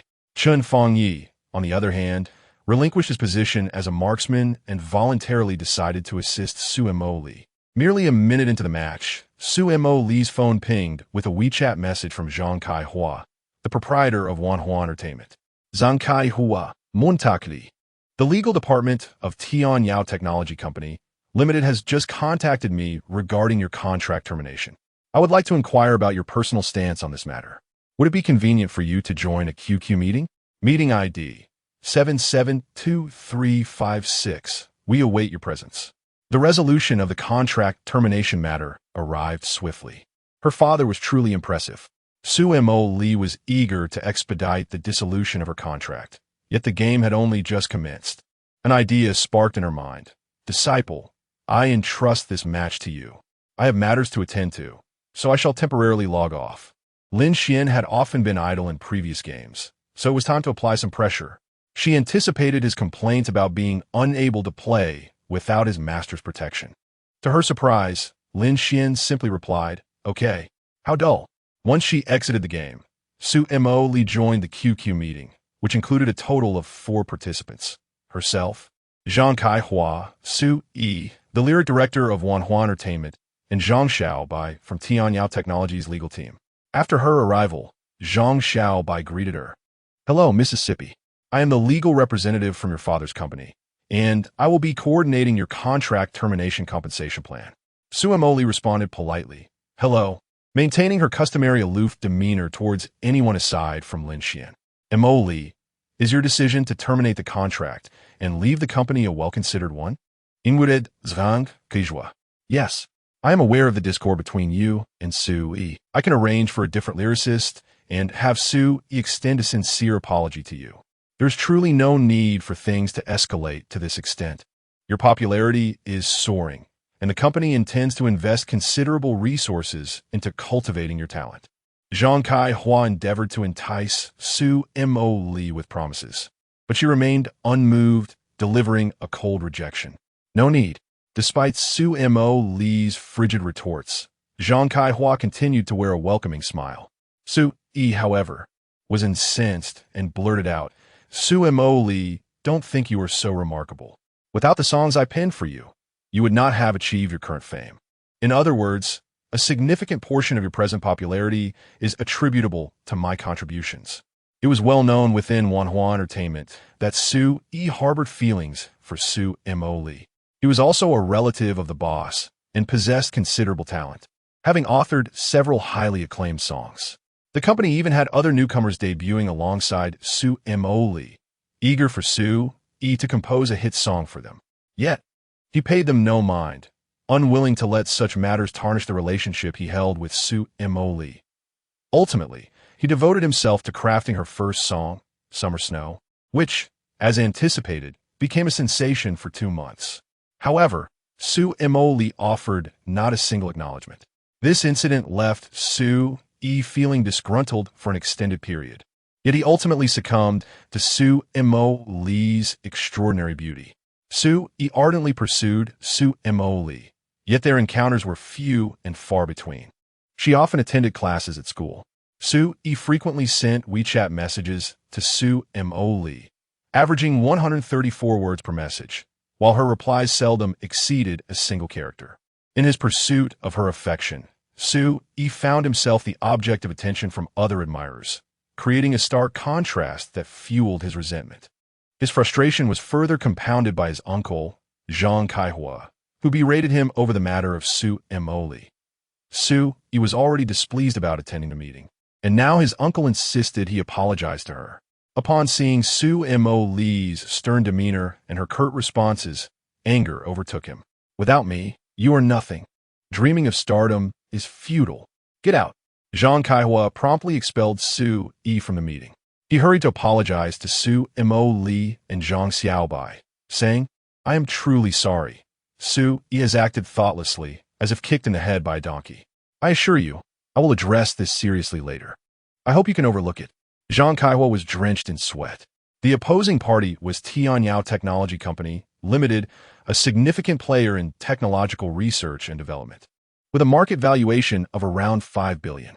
While not an entertainment agency, it was prudent to maintain amicable relations, as harmony breeds prosperity. Their company, Wanhua Entertainment, was valued at just over 700 million. Su Moli was the heiress of Tianyao Technology, a conflict they could not afford. Mr. Zhang, please monitor your staff's conduct. The meeting was recorded in its entirety. We must analyze Su Yi's remarks and identify the issues, Zhang Xiaobai stated with piercing intensity, his gaze fixed on Zhang Kaihua in the video. Haha, Zhang Kaihua chuckled awkwardly. There's no need for that. Let us proceed directly to the matter of Su Moli's contract termination compensation. Is it possible for me to withdraw? Su Moli inquired. No problem.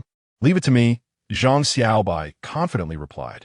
After Su Moli exited the meeting, she re-entered the game. The match had progressed for 28 minutes, and the opposing team had lost all 3 lanes. Lin Xuan, however, hesitated to push for the crystal, having amassed an impressive 41 kills without dying. Oh, quite impressive. Over 40 kills. Su Moli's voice, altered by a voice changer, resonated in the voice chat. Big brother, you finally returned. Do you know how hard it has been for me alone? I do not. Why not push for the crystal? The moment of victory should be shared with you. It is far more meaningful with your presence, Lin Xuan stated with an unflappable demeanor. Su Moli smiled softly, and anyone witnessing it would be captivated by the moment. Su Moli felt a warm glow inside, gaining 5 points. I am truly exasperated with both of you. Chen Fangye could no longer tolerate Lin Xuan's overly sentimental remarks. Lin Xuan and Su Moli chose to ignore him. Let's push together, advance towards a high ground. Here we come. The duo of Jing and Li Bai surged forward with thunderous force, leading to a decisive victory in the game. Bang! After being ejected from the QQ meeting, Su Yi seized the cup from his desk and hurled it to the ground.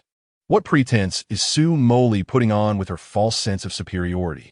His pent-up frustration had nowhere to go. He took out his phone and messaged the new artist, Wang Yu, whom he had considered investing in previously. Su Yi, I suddenly feel inspired to write a song for you. Would you be interested in discussing it? Wang Yu really go? I'm very much interested. Shy, Su Yi. I will be waiting for you in room 707 at Shishi Hotel. The termination of Su Moli's contract had become all but a certainty. The company would undoubtedly devote its efforts to nurturing a new talent. Wang Yu, with her appealing looks, figure, and vocal prowess, was certainly promising, and since she had expressed her eagerness, he might as well accept her. Su Yi could also seize this opportunity to write lyrics for her, leveraging his own words to help her gain prominence. This would serve as proof that Su Moli was nothing without his composition, Summer Snow. Chapter 27. Su Moli's contract termination with Wanhua Entertainment at 3 a.m. The trio completed their ranking matches. Under the guidance of 2 gaming maestros, they led Chen Fangye to achieve 50 stars, successfully advancing to the coveted 100-star legend rank. They suffered only a single defeat, attributed to a teammate's significant performance drop, and the opposing team consisting of peak players rated at 2,400. It was a narrow loss. All other matches were resounding victories. Upon logging off, Su Moli remarked in the voice chat, then swiftly exited the game. Wow, Lin Xuan, you truly excel at concealing your skills. You may hide your achievements, but to keep your gaming prowess a secret, your abilities are the most formidable I know in real life. Do you also have a high-ranking account? Chen Fangye inquired excitedly. I do not. I've always used this account. Lin Xuan responded evasively. Chen Fangye, skeptical of Lin Xuan's claim of having no alternate account, decided to let it go, realizing that Lin Xuan's prowess had now been unveiled. From now on, he would entrust Lin Xuan with the task of attaining 100 stars each season. Shifting the topic, Chun Fangya asked, by the way, have you met Q God in real life? Indeed, I have, Lin Xuan replied. Chun Fangya's imagination began to run wild, and he chuckled to himself, that's great. Yuqing is a welcoming city. Remember to take care of yourself. Lin Xuan, puzzled, asked, take care of myself? What do you mean? However, Chun Fangya did not elaborate and logged off with a cheerful demeanor. Feeling elated after achieving 50 stars, Lin Xuan logged off and reached out to Moli via WeChat video. I'm so sleepy. I need to go to bed, Su Moli murmured, struggling to keep her eyes open. Then why have you been gaming for so long? Lin Xuan expressed his discontent, concern about her health. With a slightly aggrieved expression, Su Moli replied, your friend wanted to reach 100 stars, and I feared you might not be able to carry him. Lin Xuan looked at Su Moli's drowsy yet endearing face, feeling an overwhelming urge to pinch her cheeks. I understand. Thank you on his behalf. Now, get some rest. Be good. I shall sleep as well. Lin Xuan prepared to hang up. Don't hang up. Keep the video on while I sleep. Tell me a story to lull me to sleep. All right, Lin Xuan replied patiently, opening Douyin to find a children's bedtime story. He began to softly narrate, once upon a time, in a vast forest of Ur, there lived a little bear named Bei. He loved adventures and was always exploring. Before the tale could conclude, the gentle sound of Su Moli's rhythmic breathing filled the phone. She had drifted off to sleep. How utterly adorable, Lin Xuan thought, refraining from making any noise to avoid disturbing her slumber. Yet, he was reluctant to end the call, so he placed the phone on the bedside table, propping it up with a bottle of mineral water. He quietly gazed at her charming face on the screen. Feeling drowsy himself, Lin Xuan nearly succumbed to sleep while telling the story. Good night, little Moli, he whispered as he closed his eyes and fell into slumber. As noon approached, Lin Xuan was awakened by a phone call. It was from Chun Fangya. Hello, what is up? Lin Xuan mumbled, still groggy. Lin Xuan, the sky has fallen. Chun Fangya exclaimed. What? Jasmine has severed ties with her management company, reportedly breaching the contract voluntarily and compensating 29 million. Chun Fangya exclaimed in excitement. Upon hearing the news about Jasmine, Lin Xuan was instantly invigorated. His drowsiness vanished. What? Where did you hear such insider information? Lin Xuan's immediate reaction was one of disbelief that Chun Fangya was unaware of the news, especially since he had Jasmine's WeChat and their relationship was notably close. He should have been informed about her contract termination beforehand. What insider news? It was announced on the official Weibo of Wanhua Entertainment just this morning, and the comment section has been inundated. Lin Xuan hung up the call and promptly opened Weibo, where the trending topic read, Rising star Jasmine breaches contract, compensates 29 million. Upon clicking, he encountered a post from the official Wanhua Entertainment account, made 3 hours prior. Our artist Jasmine has voluntarily terminated her contract due to a misalignment with the company's philosophy, leaving the company and compensating 29 million Huaxia coins. The copyright of the song Summer Snow remains with the company. This statement serves to clarify that Jasmine's actions are not associated with the company. In just 3 hours, the post had amassed over 400,000 comments. I heard that Jasmine has been acting high and mighty, flaunting her popularity and becoming arrogant. A friend of mine has a classmate at Wanhua Entertainment, and what they said is largely accurate. Jasmine, aside from her looks, lacks talent. After earning substantial profits from the song Summer Snow written by the company's top lyricist Su Moli, she has become complacent and unmotivated. I've also heard that during her time at Wanhua Entertainment, she bullied new artists, monopolizing resources without presenting any new works. She even privately berated her fans, calling them fools. These comments predominantly serve to vilify and slander Jasmine. However, amidst the disparagement, there are ardent supporters fiercely defending her. To those spreading rumors about my goddess, I curse your entire family. Who dares to slander my goddess? I will expose you. Wanhua Entertainment, is it? I've already contacted the tax bureau about potential tax evasion. Lin Xuan was oblivious to the events unfolding, yet he refused to believe a single word of the slander against Jasmine. Jasmine's Weibo and Douyin were witnessing a drastic loss of followers, approximately 500,000 in just 3 hours. Lin Xuan initiated a video call to Jasmine. Their video conversation from last night was abruptly ended around 9 a.m., likely by Jasmine upon waking. "Little piggy, you're awake." Jasmine affectionately bestowed a new nickname upon Lin Xuan. "Huh, why my little piggy? When I woke up and saw you sleeping like a pig. I called your name several times, and you didn't respond, so I decided to call you little piggy." Jasmine laughed, exhibiting no trace of displeasure. "Jasmine, about that post on Weibo, what is going on?" Lin Xuan inquired anxiously. "Do you want to know?" "Yes. First, you must tell me if you like the nickname Little Piggy. You can only answer that you like it." "I like it. Can you tell me now?" "Not yet." Su Moli playfully remarked, "If you call me mommy, I shall divulge the truth." Lin Xuan nearly choked on his own saliva. Her mischievousness indicated that she was not disheartened by the contract termination.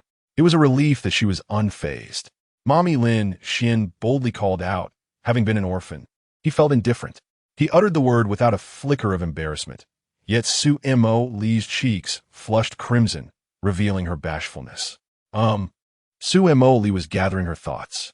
Fearing that she might retract her words, Lin Xuan hastily added, "If you remain silent, I shall come to Kyoto and deal with you properly." "Well, I shall refrain from speaking then. How do you intend to deal with me?" Moli giggled. Ultimately, under Lin Xuan's persistent coaxing, Su Moli revealed the essence of the matter, albeit omitting details regarding her family. "What are your plans moving forward?" Lin Xuan inquired. "I am uncertain. I wish to take some time to unwind," she replied. "However, you have lost many followers on Weibo and Douyin, and rumors are swirling in the outside world, claiming this and that about you. Will you not post an update to clarify?" "What is there to clarify? As long as I am not being accused of something as ludicrous as being Huang Yao, they may as well label me a killer. My life requires no justification to anyone," Su Moli declared haughtily, tilting her head. "Yet you provided an explanation to me, aside from anyone else." Chapter 28. Planning a trip to Black Wind Mountain suddenly, my best friend called me, prompting Su Moli to terminate her call with Lin Xuan. "Hello, Moli. I've just finalized our travel plans for the next 2 days. We are heading to the primeval forest scenic area for camping to immerse ourselves in nature. Let us enjoy ourselves these 2 days and put the contract cancellation out of our minds." "All right, you take the lead," Su Moli replied. After coming across a post on Wanhua Entertainment's Weibo, Baiting promptly called Su Moli to verify the situation. Upon learning the details, Baiting insisted on taking her on a getaway, envisioning a delightful, sisterly excursion. It had been quite a while since Su Moli had traveled, and being unencumbered at present presented an excellent opportunity. Baiting possessed remarkable organizational skills, and Su Moli inherently trusted her. The travel itinerary would undoubtedly be meticulous, requiring only her presence. "I'll send you the itinerary shortly. Take a look as we depart tomorrow," Baiting informed her. "That's unnecessary. I can simply follow your lead. With you as the itinerary expert, I need not peruse any plans," Su Moli smiled, playfully winking. She genuinely wished to avoid the intricate details of Baiting's meticulously crafted plans. Having met in university, the two shared a profound bond, feeling as though they had known each other for ages. A month into their acquaintance, they embarked on their first trip together, during which Baiting insisted on sharing her 40-page travel document with Su Moli. Despite her best efforts to absorb the information, Su Moli retained nothing and ultimately followed Baiting throughout, enjoying the journey immensely. This time we're exploring the primeval forest terrain, unlike our previous urban adventures. "You really must review the itinerary," Baiting insisted, determined to share her plans with Su Moli. Okay. I'll get organized and contact you tomorrow. Don't oversleep. Su Moli glanced at the document Baiting had sent, but chose not to open it. She knew she wouldn't remember any details anyway. With her all-capable best friend around, there was no need for her to delve into any plans.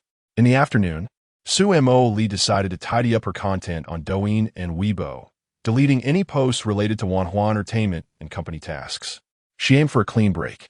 Meanwhile, Lin Xuan had just awakened, feeling slightly hungry and contemplating ordering takeout when Chen Fengyi called him.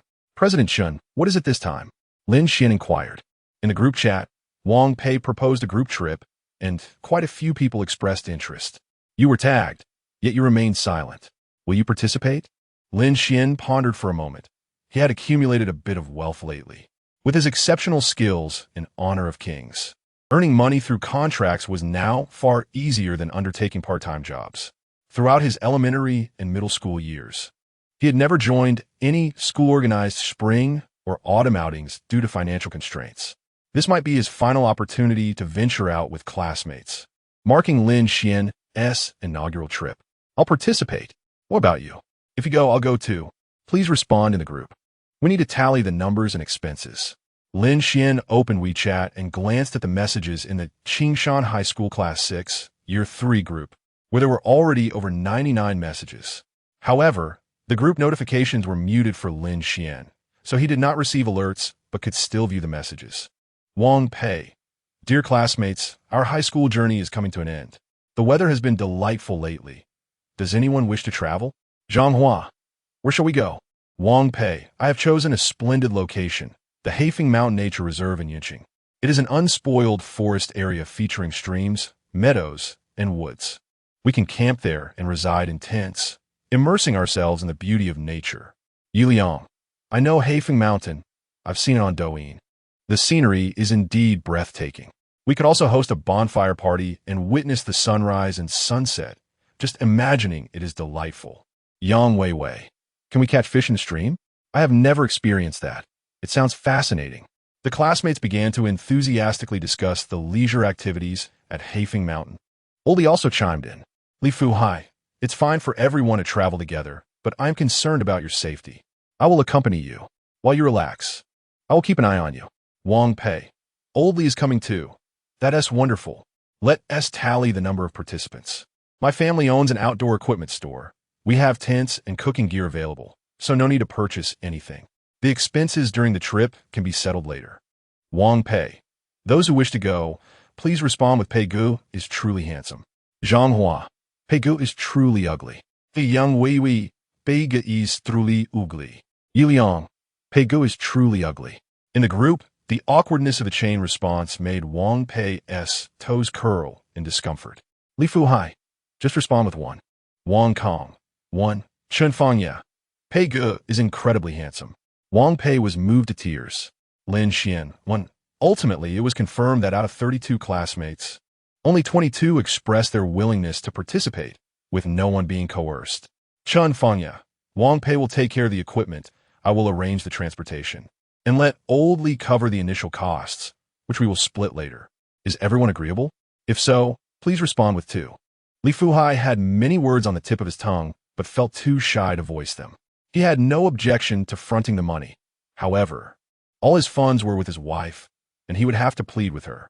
He wondered how many months of household chores he would have to endure for this trip.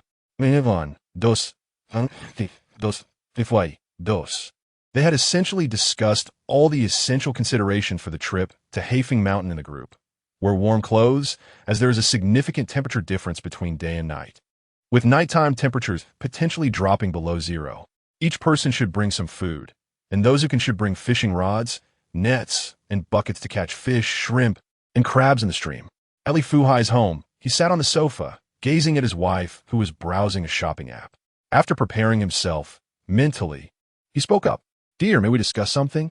Could you support me with some funds? His wife, Yang Jia, turned to him with a look of both confusion and fierce intensity, asking, what do you need money for?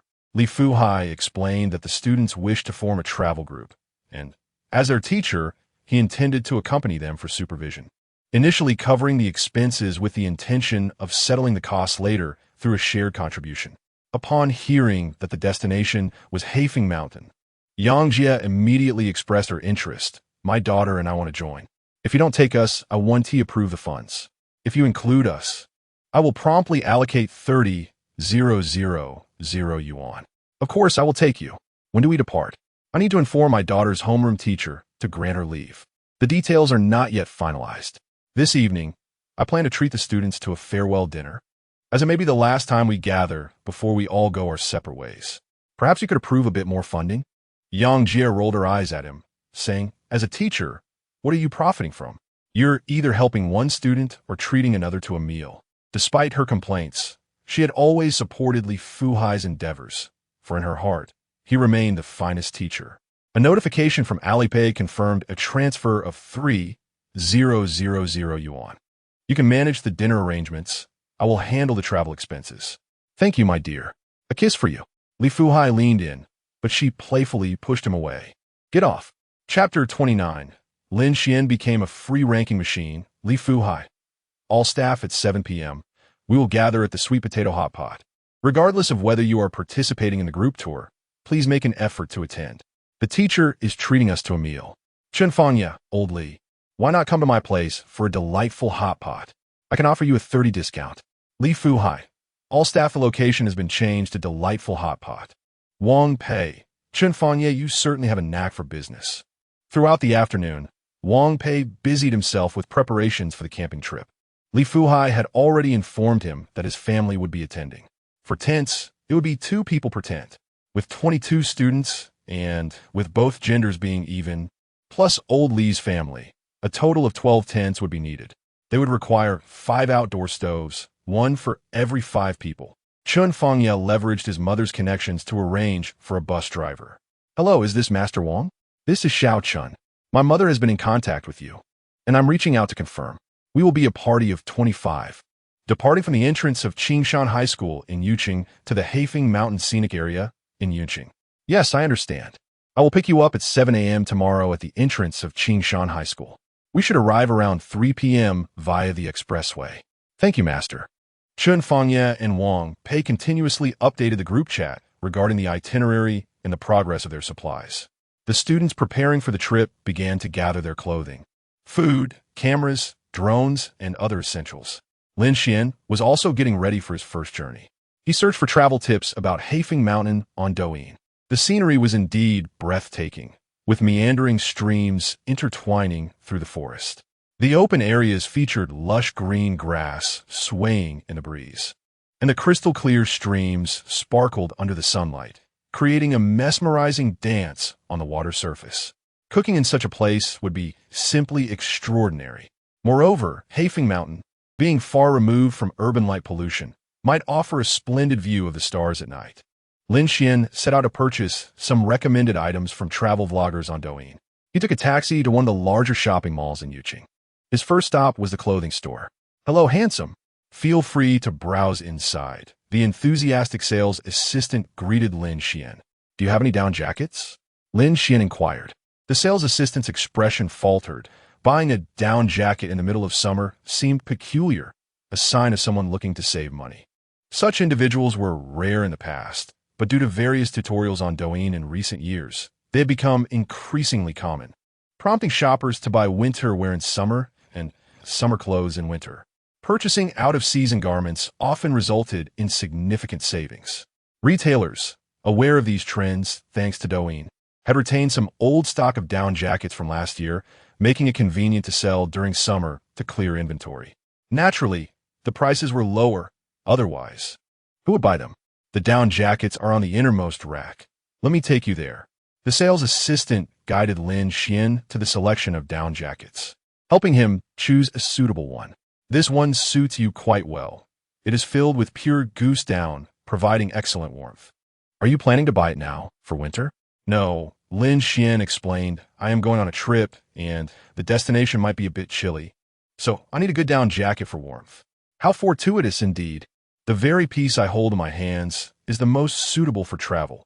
A black down jacket that is both stain-resistant and of commendable quality. The sales assistant, with a beaming smile, enthusiastically introduced the Zhejiang down jacket to Lin Xuan. As he felt the fabric, noting its decent comfort, he inquired about the price.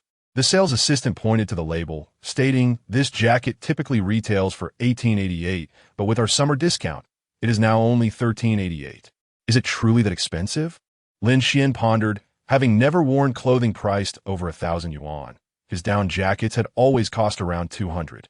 The winter in Yuqing was already quite frigid, with temperatures dipping several degrees. He had heard from a Douyin influencer that the average temperature at Hefe Mountain during summer nights was merely 3 degrees. To be prudent, he resolved to purchase the down jacket. Subsequently, he visited a supermarket to procure some snacks and a lighter. Passing by a Huawei mobile phone store, he paused. His phone had served him well for several years, and now that he had the means, it was time for an upgrade. He had heard that the latest Huawei Mate 90 Pro flagship phone boasted satellite phone functionality, which would be invaluable for his upcoming outdoor excursion. An upgrade would enhance his gaming experience and provide clearer photography, not to mention the satellite feature. Truly a multifaceted acquisition. Ultimately, he spent 12,823 yuan that day. After an afternoon of shopping, time was slipping away. Lin Xuan hurried home to stow away his purchases. He was currently residing in a quaint inn, which charged 288 yuan per day. With the semester's end approaching, business had slowed as the surrounding universities had already concluded their classes. Lin Xuan opted for a long-term rental. The rent for 2 months was a mere 6,000 yuan, and he would be departing for Kyoto thereafter. Once he had settled his belongings, he received a call from Chun Fangya. Lin Xuan, come to dinner, it's getting late. Lin Xuan glanced at the time, noting, but there are still 2 hours left. At that moment, Wang Pei snatched Chun Fangya's phone and exclaimed, Master Xuan, please carry me in honor of kings. Chun Fangya has told us that you are the disciple of the top-tier Q god, and you helped him reach 50 stars yesterday. Please, I beg you, I am stuck at 10 stars and can't progress. Lin Xuan rubbed his forehead in exasperation. Chun Fangya, I am truly astounded by your inability to keep things under wraps. Upon waking that morning, Chun Fangya had promptly shared a screenshot of his 100-star achievement in the class group, igniting a flurry of excitement among his classmates who enjoyed the game. They bombarded him with queries about how he achieved such a feat, questioning whether he had paid for a boost. Chun Fangya opened 2 of his recent match summaries and shared the screenshots in the group. In both images, the IDs QAQ and Master QAQ appeared on his team. Doubtful. His classmates checked the performance of QAQ, who was indeed the renowned Q god. They rushed into the game to verify Chun Fangya's accomplishments. As they navigated to QAQ's profile, they were met with an uproar of astonishment. Even more sensational was the discovery by one student that Master QAQ was among their friends. Upon inspecting the notes, they gasped, it's Lin Xuan. The group erupted in excitement. Under the persistent inquiries of his classmates, Chun Fangya reluctantly revealed that Lin Xuan was a disciple of Q Shun. Yet he refrained from disclosing the less commendable aspects of Lin Xuan's relationship with Q Shun, for Lin Xuan was his brother, and he could not bear to tarnish his brother's reputation. Xinyi, hurry up. We are eagerly awaiting you at the Hot Pot restaurant. The classmates who had already arrived at the Bashur Hot Pot enthusiastically called for Lin Xuan, their eyes glinting with hunger, as if they could devour him whole. Lin Xuan comprehended that he was destined to serve as their unwitting source of rank points for the evening.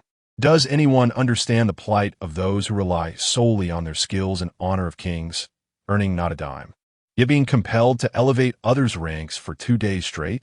It feels akin to being a mere serf. Father, hurry up. I'm coming, do not fret. Prompted by the enthusiastic urgings of his peers, Lin Xuan stepped out to hail a taxi to Chun Fangya's Bashur Hot Pot. The accommodation was merely a 15-minute ride from the restaurant. Lin Xuan soon arrived at the Hot Pot establishment, where a throng of classmates warmly welcomed him at the entrance. Eager to celebrate his arrival, Xinyi, have some water. Wang Pei presented a bottle of freshly squeezed juice from the restaurant, inserting a straw and offering it to Lin Xuan's lips. Father, have some fruit. Yi Liang skewered pieces of watermelon with a toothpick and held it up to Lin Xuan's mouth. Chapter 30. Post-Gaokao class gathering before the scheduled mealtime. Lin Xuan was forcibly dragged into playing 5 consecutive rounds of mobile games, enduring a chorus of astonished exclamations. Damn, Xuan is incredible. Holy shit. How'd he pull that off? Another win. Unbelievable. After 6 straight victories, dinner time arrived. The classmates had all gathered. All right, enough gaming, time to eat. Li Fuhai called out, urging everyone to settle down. Chun Fangya had arranged seating by the windows, reserving several tables for their group. Li Fuhai wore a short-sleeved shirt with 2 ballpoint pens tucked into his chest pocket, his face relaxed in a rare smile. Those who had been gaming set aside their phones and began mixing their dipping sauces. Spotting a few stragglers at the entrance, Li Fuhai stood and waved them over. Over here. Wow, I never thought Oldly would treat us to Hot Pot. Wang Xianfeng exclaimed boisterously. I haven't tea had hot pot in ages, Yang Weiwei added. Next time you come, I'll give you a 20 discount. Chan Fanya interjected, never missing a chance to promote his family's business. Only if it's good enough to warn it next time. Trust me, ours is the best in the world. Even Lin Xuan cried from how delicious it was last time, Chan Fanya boasted. Huh? Lin Xuan blinked in confusion before reflexively playing along. Oh yeah, so good it moved me to tears. Doubt it. I'll judge for myself. Gradually, the air filled with the rich, spicy aroma of the bubbling broth, crimson chili oil swirling amidst floating peppercorns and garlic. Steam rose as ingredients were plunged into the pot. Tripe, beef omasum, and pork throat disappearing beneath eager chopsticks. Lin Xuan, however, took his time. He had recently developed a habit of photographing his meals, mainly to share with a certain someone. What are you snapping pictures for? Chun Fangya eyed him curiously. They dined together often, yet this was new behavior. Documenting life. Ever heard of it? You never post on socials. Who asked this documentation for? None of your business. Chun Fangya's mind flashed to an image of Lin Xuan nestled against Cushin. Smirking knowingly, he said, I get it. Lin Xuan had no clue why his friend found this amusing. To Jasmine, image attached, Lin Xuan, having hot pot tonight. Jasmine, wow. Looks amazing. Sparkling eyes. Jasmine, I rarely eat hot pot. Take me next time. Pleading, Lin Xuan, deal? Eating now. Don't forget your meal too. Head pat. Jasmine, MHM, do not indulge solely in eating. Partake in some wine. Chun Fangya called out to the gathering. Moderate your consumption. We still have an excursion tomorrow, Wang Pei reminded. Ah, indeed, how could I forget? Just a modest amount will suffice. Li Fuhai observed the youthful vigor of his classmates. A genuine smile gracing his face. Youth is truly a blessing. Lin Xuan raised his glass and approached Li Fuhai. Old Li, allow me to toast to you. I'm grateful for your care over these past 3 years. I'm deeply appreciative. Li Fuhai reciprocated, lifting his glass to clink with Lin Xuan's. However, as their glasses neared, Lin Xuan intentionally lowered his glass by 3 or 4 centimeters. Li Fuhai noticed this subtle gesture and felt an inner joy. Chuckling, the teacher shall substitute tea for wine. Your wife is quite strict, and indulging in alcohol may lead to repercussions. Old Li, I raise a toast to you as well. Me too. Li Fuhai sensed impending trouble. Ultimately, he opted for beer, reasoning that moderation would prevent him from feeling overly full, for tea does not induce diuresis, and he wished to avoid dampening the spirits of the young ones, even if it meant enduring a bit of scolding himself. Once everyone had feasted and imbibed to their heart's content, they slumped in their seats, thoroughly satiated. The other patrons began to disperse, leaving only a few scattered tables. Chun Xiaolan arrived at the cozy hot pot restaurant after finishing her duties at another establishment. Greeting her son's classmates. How did you all enjoy your meal? Chun Fangya promptly introduced. This is my mother. Hello, Andy. You are so beautiful, exclaimed the classmates. If you hadn't mentioned you were his mother, I would have thought you were a celestial fairy. The classmates showered her with compliments, akin to a contest of praise, each vying to outdo the others. Chun Xiaolan blushed from the flattery. Oh my, such sweet words. This meal is on me. Auntie, you are truly beautiful inside and out. They continued. How fortunate Chun Fangya is to have such a wonderful mother. I envy him. After an endless stream of compliments, Chun Xiaolan announced, there are still some desserts in the kitchen. Let me fetch them for everyone to enjoy. Indeed, those with sweet tongues were rewarded with delightful treats. Ultimately, Chun Xiaolan insisted on covering the bill, and despite Li Fuhai's attempts to deter her enthusiasm, he helplessly saved over 1,000 yuan. As the gathering concluded, Li Fuhai reminded everyone of the plans for the following day. To those going on the trip tomorrow, do not oversleep. I shall call each of you at 6. Oldie, what is this? Lin Xuan inquired. Standard procedure, to prevent any delays that might inconvenience our driver. Upon returning home, Lin Xuan felt overly full and decided to roll around in bed for some exercise. He opened Weibo to check on the latest updates from Su Moli, only to discover she had purged her account of posts related to Wanhua Entertainment and other commercial content, leaving behind only her beautiful selfies. The same went for Douyin, where dozens of videos have been deleted, with only 5 or 6 remaining. In the span of an afternoon, she lost nearly 500,000 followers. and the online discourse surrounding Su Moli devolved into a chaotic battle between die-hard fans and higher promoters. Lin Xuan initiated a video call to Moli. "Hello. Do you miss me, little piglet?" Su Moli, adorned with a facial mask and clad in a breezy nightgown, lay on her bed, her chin revealing a delicate, snowy complexion with subtle contours. Lin Xuan gazed at her, entranced. Su Moli playfully exclaimed, raising her nightgown to shield herself. "You shan't see." With a mischievous flick of her tongue, she teased, Naya, I saw nothing. I recall someone previously claiming I was blind." Lin Xuan shook his head, embodying a playful defiance. "Who said you're blind? Just give that person's apprentice a good slap." He retorted, "Isn't that akin to striking oneself?" "Enough of the banter, Moli. Let us discuss something serious." Before Lin Xuan could finish, Su Moli interrupted, casting a spell. "If you inquire about my responses on Weibo or Douyin again, I shall spank you. I wish to relax for a couple of days." "That's not what I intended to discuss. I meant to say that we, along with our classmates, are embarking on a group trip tomorrow, which may last several days." "That sounds wonderful. Where are you headed?" "To Black Wind Mountain." At that moment, a knock echoed at the door of Su Moli's home. She opened it to find Bai Ting standing there, luggage in hand. "I'm staying here tonight," Bai Ting declared, her voice coinciding with Lin Xuan's, inadvertently drowning out his words. Su Moli scarcely grasped what Lin Xuan had said. "I can't talk now. My best friend has come to see me." Chapter 31. The Journey Assembly. Ting, what brings you here? Su Moli, draped in a coat, opened the door to find Bai Ting standing outside with an array of luggage. Her expression one of surprise. "I was concerned you might forget tomorrow, so I came to find you," Bai Ting replied, effortlessly wheeling her bags inside and handing one over to Su Moli. "Could you help me with this? What have you packed?" Su Moli inquired, accepting the heavy bag, the contents obscured by the nylon fabric. "This is a tent. It's essential for our camping trip," Bai Ting explained. Su Moli had never experienced camping before and felt a spark of anticipation as she curiously opened the carry bag, only to have the parts scatter across the floor. "How we set this up?" she asked, bewildered. "I've never done it either. We'll figure it out on-site according to the manual," Bai Ting said, taking a deep breath. "Oh dear, I can put together. You should focus on preparing what we need for tomorrow." "What should I bring?" Su Moli asked, her brow furrowed in confusion. "Have you not seen the guide I sent you?" Bai Ting shot her a commanding glance, her tone leaving no room for dissent. "Of course I did. I'm just going to get ready now," Su Moli stammered, rushing upstairs to her room, feigning the act of packing.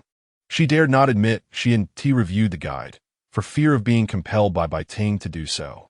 The PDF document Bai Ting sent was a hefty 46 megabytes, and Su Moli hesitated to open it. Yet, curiosity got the better of her. The first 3 pages detailed the history, culture, and geography of their destination, interspersed with images. To her astonishment, the document even included flat maps, topographical maps, and climate charts. "Hey, Phone Mountain? Why does that sound familiar?" Su Moli pondered, flipping through the pages until a headache set in. "Never mind, I'll skip it." As for what to pack, it was merely clothing, cosmetics, and a power bank. Drawing from her prior travel experiences, she selected 2 attractive outfits and a few makeup essentials, envisioning the beautiful photographs she would take. Everything fit snugly into her charming little backpack. Su Moli's online photos often showcased her with high-end designer bags, exuding an air of aloof elegance. In reality, her wardrobe contained several whimsical plush backpacks, including a brown capybara, a yellow SpongeBob, a pink Patrick Star, and a blue Stitch. For this trip, she opted for the yellow SpongeBob backpack. Before long, she had finished packing and hurried downstairs. "Wow, already done?" Bai Ting, lounging on the living room sofa while scrolling through her phone, was taken aback. I was actually prepared earlier today. I merely double-checked just now. I'm utterly exhausted and need to rest," Bai Ting yawned, glancing at the clock, which indicated it was already 11 p.m. "All right, dear Bai, rest well. I'll entertain myself a bit longer," Su Moli said, intending to settle Bai Ting before seeking out Lin Xuan. "No, you must sleep too. With me around. You aren't allowed to play on your phone. We have an early start tomorrow." Bai Ting sternly rejected Su Moli's request to stay up late. "Sigh very well before sleeping," Su Moli sent Lin Xuan her final message. Moli, my best friend is coming over to stay at my place. We're traveling tomorrow, and traveling is exhausting. I'm going to sleep now. I will send you beautiful pictures of the scenery once I arrive at our destination. Xian, where are you going for the trip? Moli, guess first. If you figure it out before I arrive and tell you tomorrow, there will be a reward. Xian, what reward? Moli, funny, doghead. Moli, I'm off to sleep now, good night. Xian, good night. The next day, at 6 a.m., Lin Xuan was awakened by a phone call. Last night, he had been dragged into playing games with Wang Pei and others, drinking a bit in the process. He pretended his phone had run out of battery to escape. Having only slept for a little over 5 hours, he was now being roused. Sleepily, Lin Xuan answered the call. Lin Xuan, are you up? It was Li Fu Hai's voice. I'm up. Lin Xuan mumbled, nearly dozing off again. Hurry up, gather your things, and come to the school gate. I heard from Chun Fangyi that you've moved. It's a bit far. It will take some time to get here by taxi. All right. I will call you in a bit. Don't fall back asleep. Beep. After the call ended, Lin Xuan struggled to open his eyes, glancing at the phone screen. 6 o'clock. Old Li is really punctual. I must be the first one. Now fully awake, Lin Xuan decided against going back to sleep, knowing he would just be disturbed again by the phone. It was better to sleep in the car. He slowly got out of bed, did a simple wash, dressed, and grabbed his backpack before heading out. The down jacket from yesterday was vacuum sealed in his backpack since.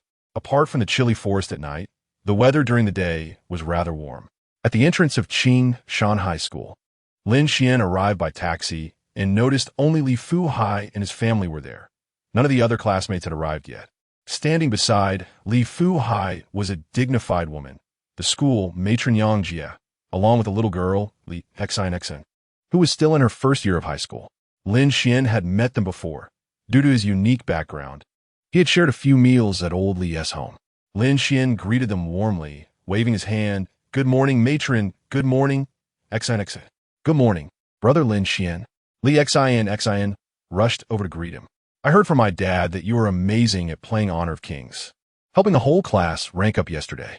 Can you help me too? Help. Black Op. Lin Xuan felt a pang of despair inside. Why'd I have to purchase the top-tier strategies and skills for that game? The wheels of fate had begun to turn from that moment. Now, Lin Xuan had become a complete free carry. Though it poses no significant challenge, this endeavor feels markedly different from the leisurely enjoyment of playing games. This purposeful ascent towards stardom resembles the routine of a job.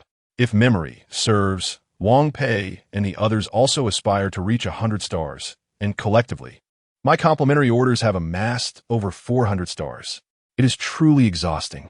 Nevertheless, Lin Xuan maintained a smile, saying, of course, let me catch a little sleep in the car first, and I shall take you later this afternoon. Soon enough, students began to arrive at the school gate in a steady stream. Yang Weiwei brought along a camera and a drone, while Yiliang equipped himself with a fishing set, preparing for a day by the water. The only ones yet to arrive were Chun Fangyi and Wang Pei. In the misty morning, the distant lights of vehicles flickered, signaling the arrival of the bus. Chapter 32. Discovering the hidden meadow of Black Wind Mountain, the coach gradually came to a halt before the group. Chun Fangyi and Wang Pei disembarked from the vehicle. I instructed the driver to proceed and fetch Wang Pei first, as her equipment was quite extensive, which would delay us momentarily. Everyone, please board the bus. Our journey is about to commence. Kindly place your luggage here. The driver also alighted and opened the side panels of the coach, assisting the students in arranging their belongings. Is everyone present? Let me take attendance, Li Fu Hai remarked, scrutinizing the list on his phone as he called out names one by one. Chun Fangyi, present. Wang Pei, present. Lin Xuan, present. Everyone is accounted for. Driver, let us set off. Both Chun Fangyi and Wang Pei reserved a seat beside Lin Xuan, eager to have him sit next to them. Chun Fangyi was keen to hear Qixin's tales, while Wang Pei simply wished to recline and accumulate points. However, Lin Xuan declined both offers, overwhelmed by fatigue. He sought a window seat in a corner and promptly succumbed to slumber. Indeed, the gentle sway of the bus was quite lulling. Lin Xuan fell asleep in an instant. Napping truly is the finest activity in the world, without exception. Meanwhile, in Kyoto, at Su Moli's residence, Tian, rise and shine. Su Moli gently stuk by Ting, who was sleeping beside her. Weren't you supposed to wake me? Why are you dozing off here? Oh dear, just a little longer, 1 more minute. A minute later, time to get up. Just 1 more minute. Please. Su Moli activated the stopwatch on her phone, timing her. Another minute passed. The time is up. Hurry, we must not miss the flight. After persistent nudging from Su Moli, Ting finally sat up. I'm so tired. I'm not sure I want to go. That's out of the question. I've packed everything. You must get up. Su Moli's small hand pulled Ting straight from the bed. Oh. Ting sighed, her hair a tangled mess. Moli, I truly admire your ability to rise so early every day, and I admire your capacity to create dozens of pages of travel plans. I just pieced together bits and pieces from the internet. All right, I shall freshen up and wash my face. At 7:50 a.m., Ting finally finished her makeup and tidied up. The two of them each grabbed a piece of luggage and set off. Tian, what time is our flight? What flight? With all this luggage, I've called for a private car to take us. Ting glanced at the time. It was nearly time. At that moment, a black Maybach came to a stop before them. A driver emerged, dressed in a suit and white gloves, courteously opening the door and bowing in greeting. Good morning to the esteemed ladies. Please step inside and allow me to handle your luggage. After arranging their luggage, they embarked on their journey. The total distance was 821 kilometers, with an expected arrival time around 4 p.m. The two bosses could take a brief respite in the car, where complimentary snacks were available in the back seat. Indeed, Cloud City. The hours spent traveling were not overly long. Before long, it was already 3:20 p.m. when Lin Xuan and his companions arrived at their destination. Everyone disembarked, retrieving their gear and luggage, ready to enter Black Wind Mountain. Famed for its pristine forest landscape and deep, serene valleys, the Black Wind Mountain scenic area is not a commercial tourist site. It is merely a stretch of untouched forest. However, within it lies a meadow devoid of trees, with a small stream flowing through its center. It is quite beautiful and exceptionally suited for outdoor activities. It is said that various animals, such as sika deer, may also appear. Due to its undeveloped nature and the winding, poor roads leading to it, few tourists venture here. Let us check the videos from the Douyin bloggers and locate the meadow. We must hurry to set up our tents, Wang Pei suggested. He picked up his phone to search for Black Wind Mountain. Previously, he had only admired the scenery on Douyin, captivated by the mountain's natural beauty. Yet he had failed to conduct thorough research and was unaware of the specific location of the camping meadow. Wang Pei gazed at his phone screen, his brow furrowed. The weak 2-bar signal made the loading progress agonizingly slow. Sunlight filtered through the towering tree canopy, casting a warm glow on his face. Yet it felt like a veil of unease. Wow, it truly lives up to its reputation as a primeval forest. Even the signal is fading, Chun Fong remarked. Can we locate that spot? I noticed there aren't too many video guides on Douyin. Despite its beauty, the lack of visitors surely hints at some underlying reason. Found it! Wang Pei exclaimed, lifting his phone in excitement as he unveiled a video marked with the hidden meadow entrance at Black Wind Mountain. Although the video quality was subpar, it was sufficient to glean some details. In the footage, a blogger stood before a cluster of low shrubs deep within Black Wind Mountain, pointing towards a distinctly recognizable dead tree. This is the key point, Wang Pei declared, his tone imbued with a sense of triumphant discovery. From this dead tree, we walk left for about 50 meters, and there's a path obscured by weeds that leads to the meadow. A dead tree? There are dead trees everywhere in a place like this. Yiliang sighed, surveying his surroundings. The unspoiled forest terrain of Black Wind Mountain left little in the way of clear landmarks, with intricate vegetation and towering trees all around. Wang Pei replied. Lin Xuan took Wang Pei's phone. Let me take a look. He scrutinized the distinctive features presented in the video. The blogger captured the partially concealed path, and amidst the shaky footage, the distant chirping of birds could be heard. Lin Xuan paused the video, closely examining a large boulder that seemed to be covered in dark green moss. This stone is a crucial landmark. If we find this boulder, we will be on the right track. Yet, this stone doesn't appear very large. Where could it be? The group began to look around. Chun Fangye couldn't shake the feeling that he had seen this stone before. He lowered his gaze to the ground. Could it be that the head is beneath our feet?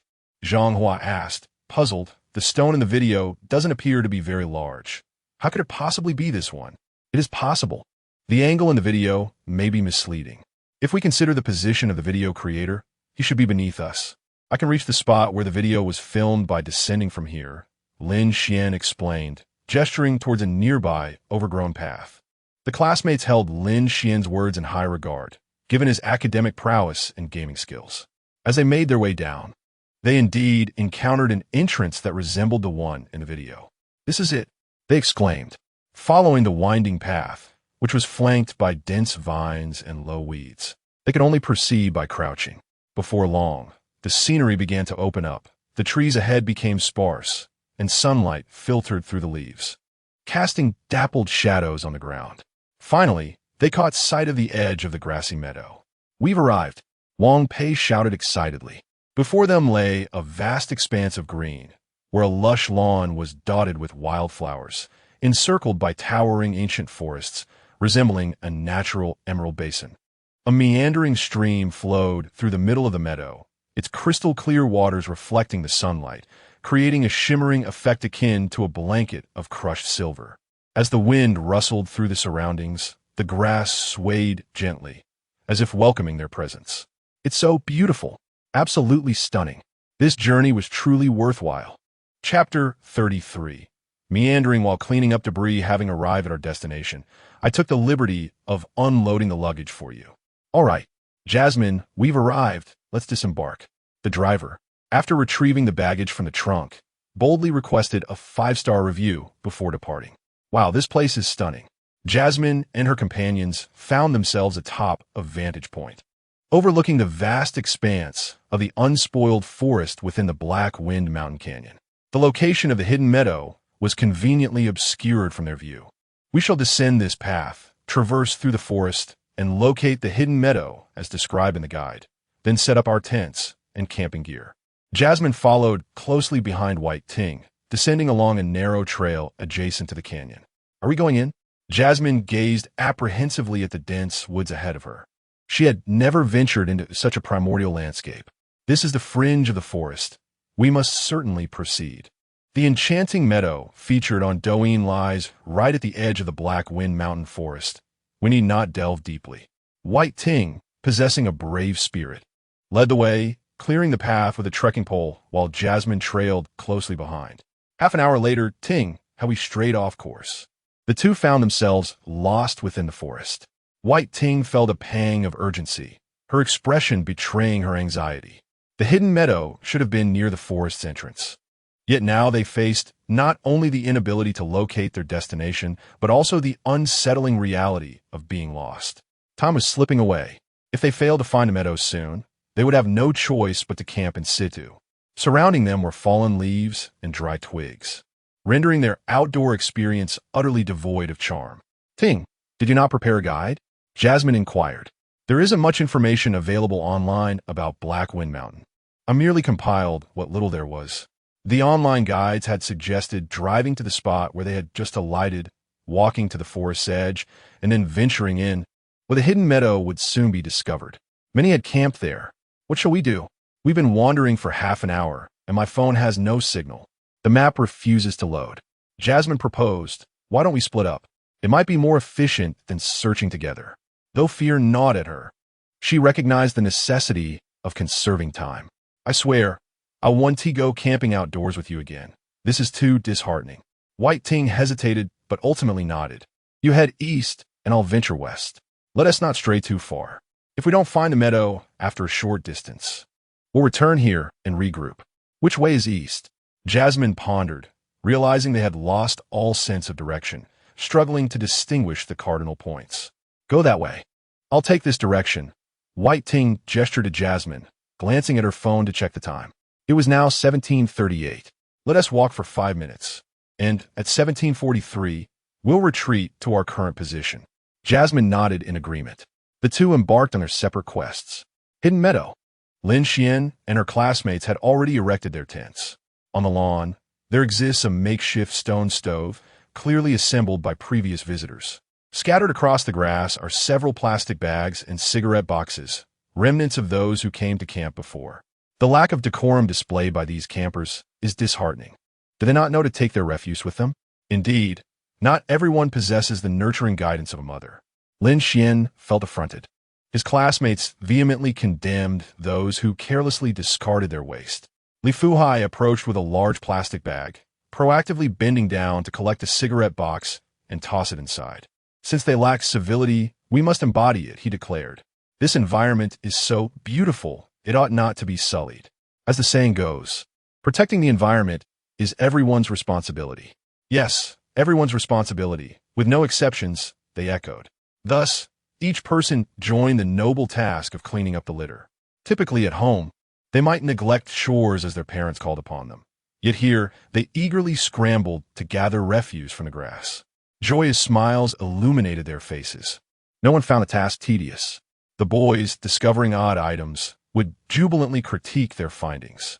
"You won't believe what I just found," Zhang Hua shouted, instantly attracting the attention of his peers. "A used condom. Ugh, disgusting." Zhang Hua, wearing disposable gloves, pinched the item and began a playful chase, attempting to throw it at others. "Don't run, stop. Get away. Crawl." It was only when Li Fuhai intervened that the playful antics ceased. "All right, you lot, stop the commotion. You'll be dripping with sweat, and there's no place to wash up. Yi Liang, hurry and finish packing the trash." Just as things calmed down, another discovery was made. "Look, I found an unopened box of balloons." Chun Fangye approached for a closer inspection. "Wow, it's the 001 model. What a find. They retail for quite a sum at the convenience store. Here, Wang Pei, it's yours.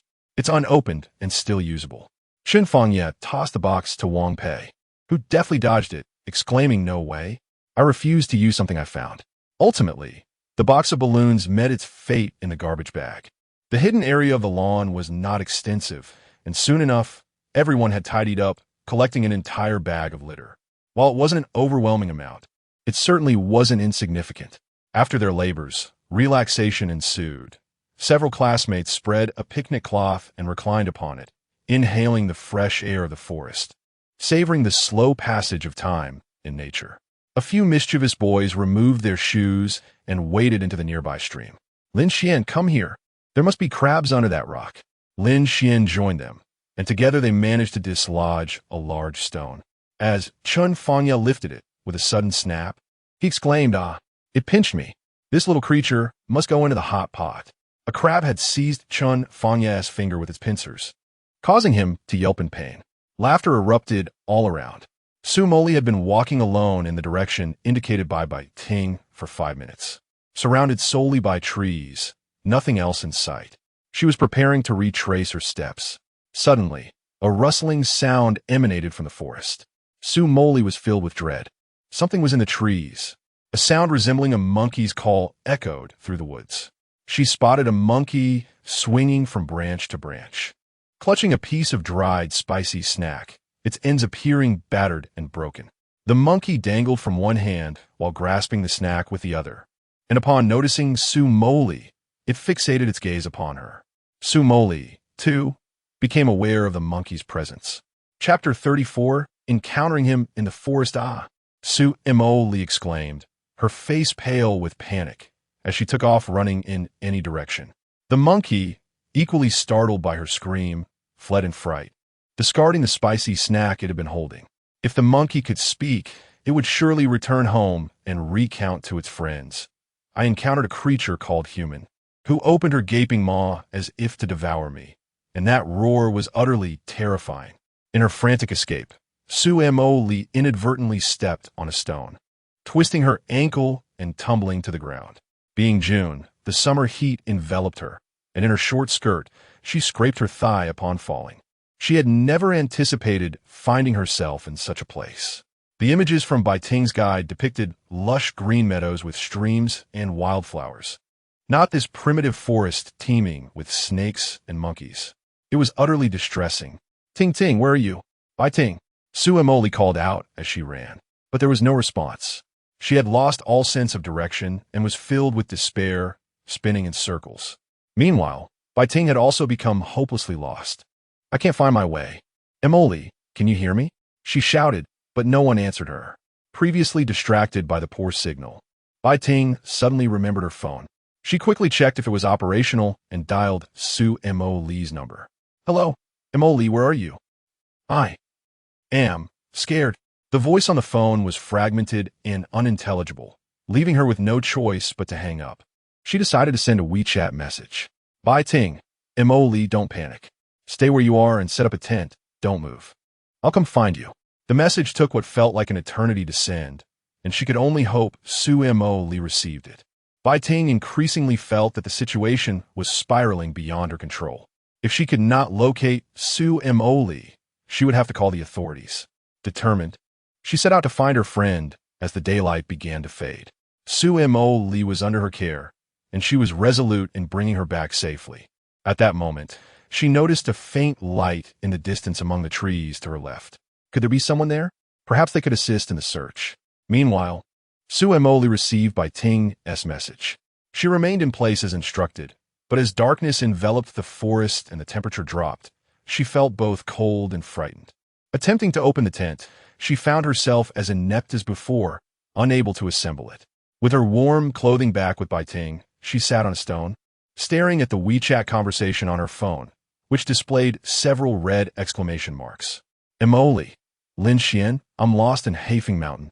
My best friend has disappeared, and I'm so scared alone. Jasmine, how I wish you could be by my side. After sending a message to Lin Xuan, only a red exclamation mark appeared. There was no signal to send it. Su Jasmine, do not be afraid.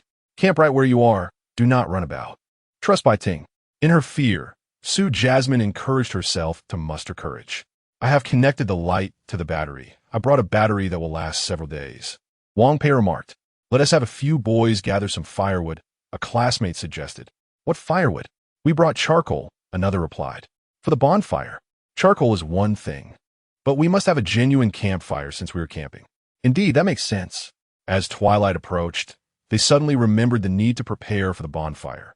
Firewood was required, and they had yet to collect any. The boys had been thoroughly enjoying themselves by the creek. Fortunately, the water was shallow, and the evening temperature was relatively cool. Otherwise, they might have jumped in for a swim. I'll go search in that grove over there. I'll check the woods behind me. I'll head that way. I'll stay here to start the fire. It's a bit chilly. Speaking of the cold, Lin Xuan had noticed the temperature dropping earlier, so he had donned the down jacket he had brought. His classmates had laughed at him, but soon enough, everyone was wearing jackets, some even donning scarves and hats. My phone is charging. Let me grab it.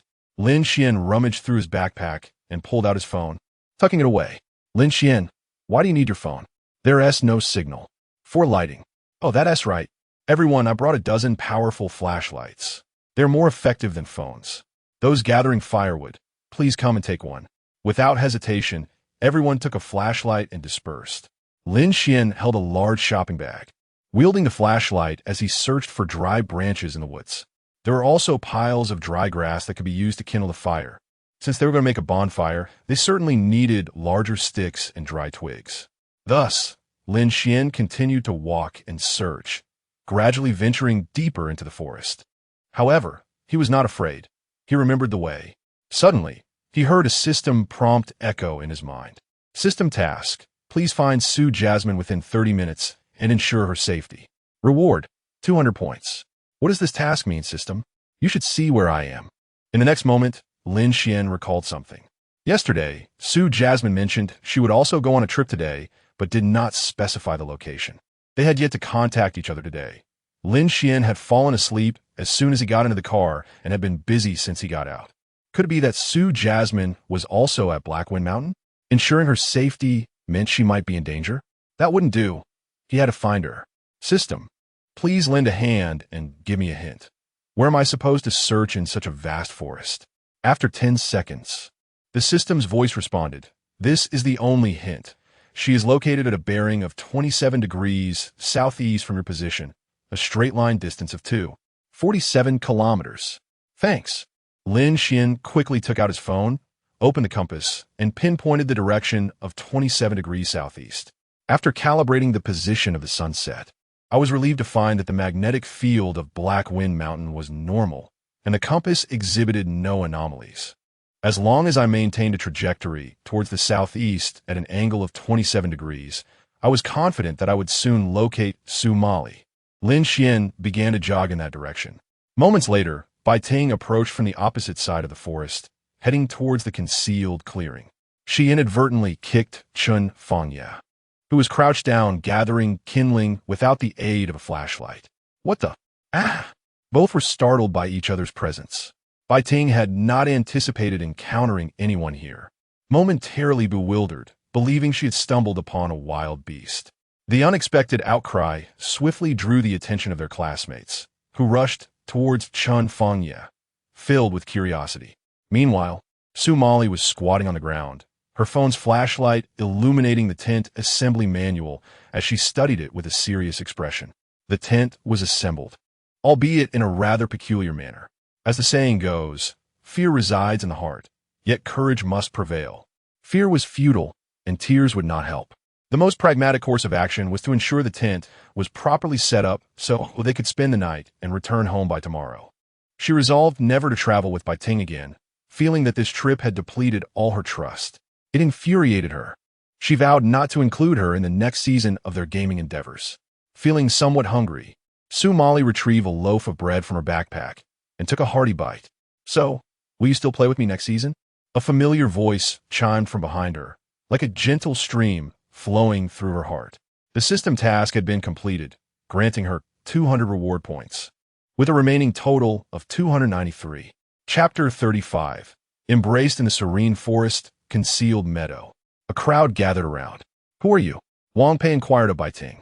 Encountering a well-dressed and strikingly beautiful stranger in the depths of the primeval forest at such a late hour was truly alarming. Indeed, who are you? Chun Fangya, having received a kick, felt a mix of indignation and fear. I came here to camp with my friend. We got lost in the forest and separated. I saw a light and came over to see if anyone was here. Could you help me look for my friend? She's also a girl, and it's very dangerous for her to be alone in the forest. The elderly Fu Hai and Yang Jie stepped forward, both appraising Bai Ting with scrutiny. Just as Li Fu Hai was about to speak, Yang Jie interrupted, hastily voicing her thoughts. Miss, I apologize, but it has grown dark, and, as you know, the forest can be perilous. We must take responsibility for these children we brought out to enjoy themselves. We cannot accompany you to search for your friend tonight. Li Fu Hai immediately chimed in. Indeed, we must ensure the children's safety. How about this? You stay with us at our campsite for the night, and at dawn, we will help you search for your friend. Bai Ting's expression faltered. Having finally encountered someone, they were unwilling to assist. No, I cannot abandon my friend. Thank you, but I will search on my own. She turned to leave when suddenly one of her classmates shouted, Old Li, we're one person short. In the dim, tranquil forest, Su Moli was startled by the unexpected voice, her heart racing. Had it not been for Lin Xuan's gentle and familiar tone, she might have been overwhelmed with fear. Upon turning around, she found the handsome figure that had occupied her thoughts before her. The silvery moonlight filtered through the trees, illuminating Lin Xuan's face, complementing his radiant smile. He appeared almost ethereal, yet slightly unsettling. A ghost! Su Moli screamed in fright. Don't scream, don't scream. Lin Xuan quickly stepped forward to cover her mouth. Shouting in the forest at this hour boded ill, potentially attracting wild animals. With one hand covering her mouth and the other encircling her waist, Su Moli felt the warmth of Lin Xuan's palm against her lips and, sensing his presence so closely, her panic began to subside. She bit down on his hand. Are you a dog? Despite being bitten, Lin Xuan did not react violently, allowing her to gnaw at his hand. After a moment, Su Moli released her grip. You scared me, so I bit you. It's only fair, don't you think? Fair enough. I wholeheartedly concede. I came to rescue you, and you chose to bite me, Lin Xuan replied with a hint of complaint. In the next instant, Su Moli lunged at him, wrapping her arms tightly around him, and burst into tears. I'm so scared being here alone. Her tears fell in large drops, soaking Lin Xuan's newly purchased shirt. Confronted by Su Moli's sudden and tight embrace, Lin Xuan raised his hands, feeling somewhat at a loss. Su Moli, with a mixture of grievance and fierceness, commanded, Hurry, hold me, quickly. Yes, all right, just a hug, and I won't cry anymore. Although Lin Xuan verbally acquiesced to her request, he grasped Su Moli's delicate, fair arms and gently lowered her from his embrace. He then removed his down jacket and draped it over her shoulders. "Put this on quickly. It's warm by my body heat. Don't catch a cold," he urged. The black down jacket, still retaining Lin Xuan's warmth, enveloped Su Moli, immediately shielding her from the night as chill, and she began to feel the warmth seep into her body. He was left with only a short-sleeved shirt, causing goosebumps to rise on his skin. However, he could not allow himself to show any discomfort as it pertained to a man's dignity. Su Moli appeared samwedast, surprised that Lin Xuan had actually removed his coat for her. He is left with just a short sleeve? How foolish of him in this cold night, she thought. In the next moment, Lin Xuan wrapped his arms tightly around Su Moli. The jacket was thrown over from behind, the front zipper still undone. Lin Xuan's large black down jacket enveloped both of them, creating a cozy cocoon. It was a delightful sensation, unlike anything Lin Xuan had previously experienced. They felt like two oversized hot water bottles, with the black jacket preventing any loss of body heat. Their warmth quickly returned to normal. "Didn't you say you wanted a hug?" Lin Xuan softly whispered in her ear. Su Moli replied, her cheeks flushed, burying her head against Lin Xuan's chest. Too shy to meet his gaze. In that moment, she resembled a gentle little rabbit, evoking a sense of protectiveness. "Look at you, why are you crying?" "I'm still here." Lin Xuan gently wiped away the two trails of tears adorning Su Moli's face. "You idiot," she muttered softly, for Lin Xuan seemed to thrive on being scolded. Despite her words, Su Moli held him even tighter. "What are you doing alone in Black Wind Mountain?"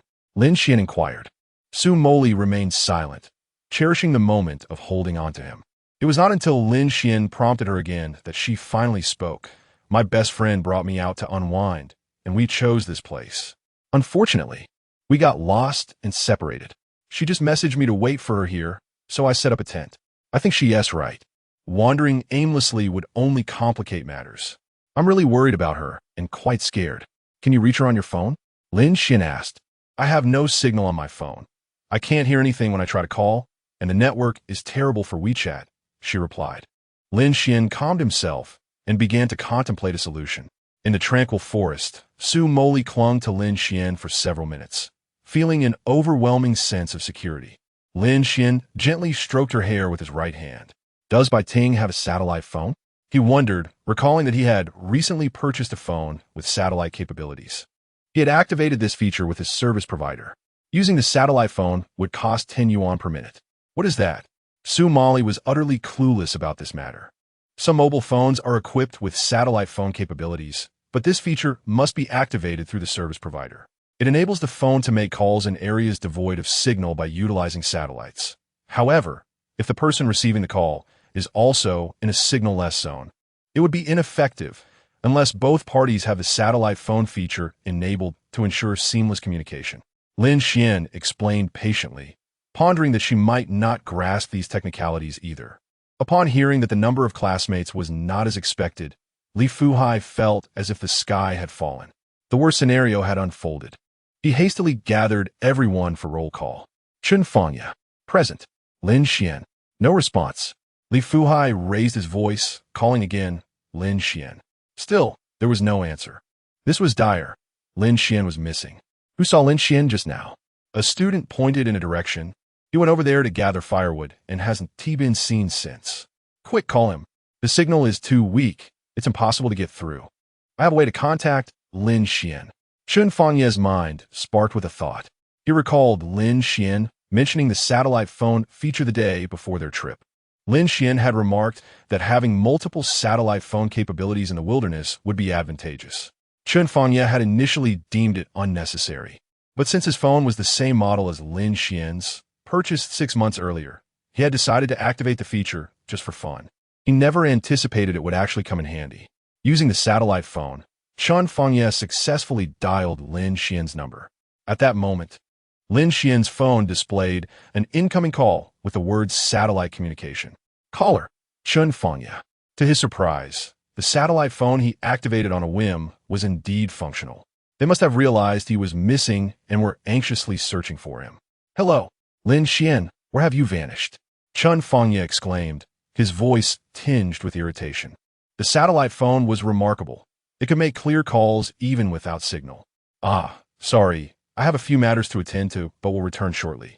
I can find my way, so don't worry about me, Lin Xuan replied. Su Moli, astonished by the clarity of the voice on the phone, exclaimed, "Ah, is there a signal now?" Chen Fangye had put the call on speaker, allowing everyone to hear distinctly, and a woman's voice came through from Lin Xuan's side. Lin Xuan, is there a woman with you? The male classmates gasped in shock, their expressions a mix of surprise and indignation. Lily, is that you? Bai Ting recognized the voice instantly and rushed to the phone. Su Moli, a celebrity, had her privacy well guarded by Bai Ting, who, in the presence of so many outsiders, instinctively refrained from calling her by name, opting instead for a nickname. Lily, are you certain that the person with Lin Xuan is your friend? Chen Fangye inquired, astonished by this coincidence. On Su Moli's end, upon hearing Bai Ting's voice, she too was pleasantly surprised. Ting, it's me. Are you with Lin Xuan's classmates? Lin Xuan furrowed his brow, perplexed by the unfolding situation. Chapter 36. Enchantment in the Forest. 2 minutes later, everyone had unraveled the sequence of events. In essence, you and your dear friend had embarked on a journey together, selecting the same destination on the same day. Consequently, we found each other while you remained lost. You wandered into the depths of the forest, ultimately separating to search, and by chance, you stumbled upon a clearing? Chen Fangye inquired of Bai Ting. Indeed, Lin Xuan. What about you? Li Fuhai pressed on. There was no time for jest. Regardless of who the other party was, ensuring safety was paramount. I went to gather firewood and noticed some commotion, so I approached to investigate, only to be startled by someone's presence. I was even bitten by something, but it's not a significant issue. The creature had poor dentition. Su Moli, standing beside, pinched Lin Xuan's side, gradually increasing her grip, her glare filled with venom. How dare you refer to her as a creature?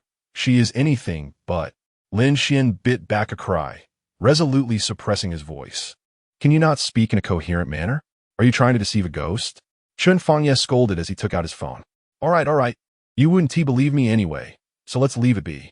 Since both sides have confirmed their safety, we shall return to the camp shortly. Bai Ting, you should wait at the campsite. I will ensure your safe return.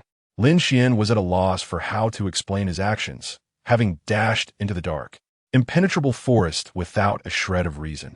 He decided to forego any explanation altogether. Thank you so much, Lin Xuan. Bai Ting was genuinely grateful. Now that darkness had enveloped the forest, her heart had been in turmoil since losing contact with Su Moli. She regretted this camping trip profoundly. What had begun as a kind-hearted endeavor to help Moli unwind had spiraled into chaos. Ultimately, it was her fault for choosing such a location for their outing. Accustomed to life in the bustling city, she had never ventured into the wild. The online guides were scant, and her obsessive-compulsive tendencies compelled her to ensure everything was meticulously organized.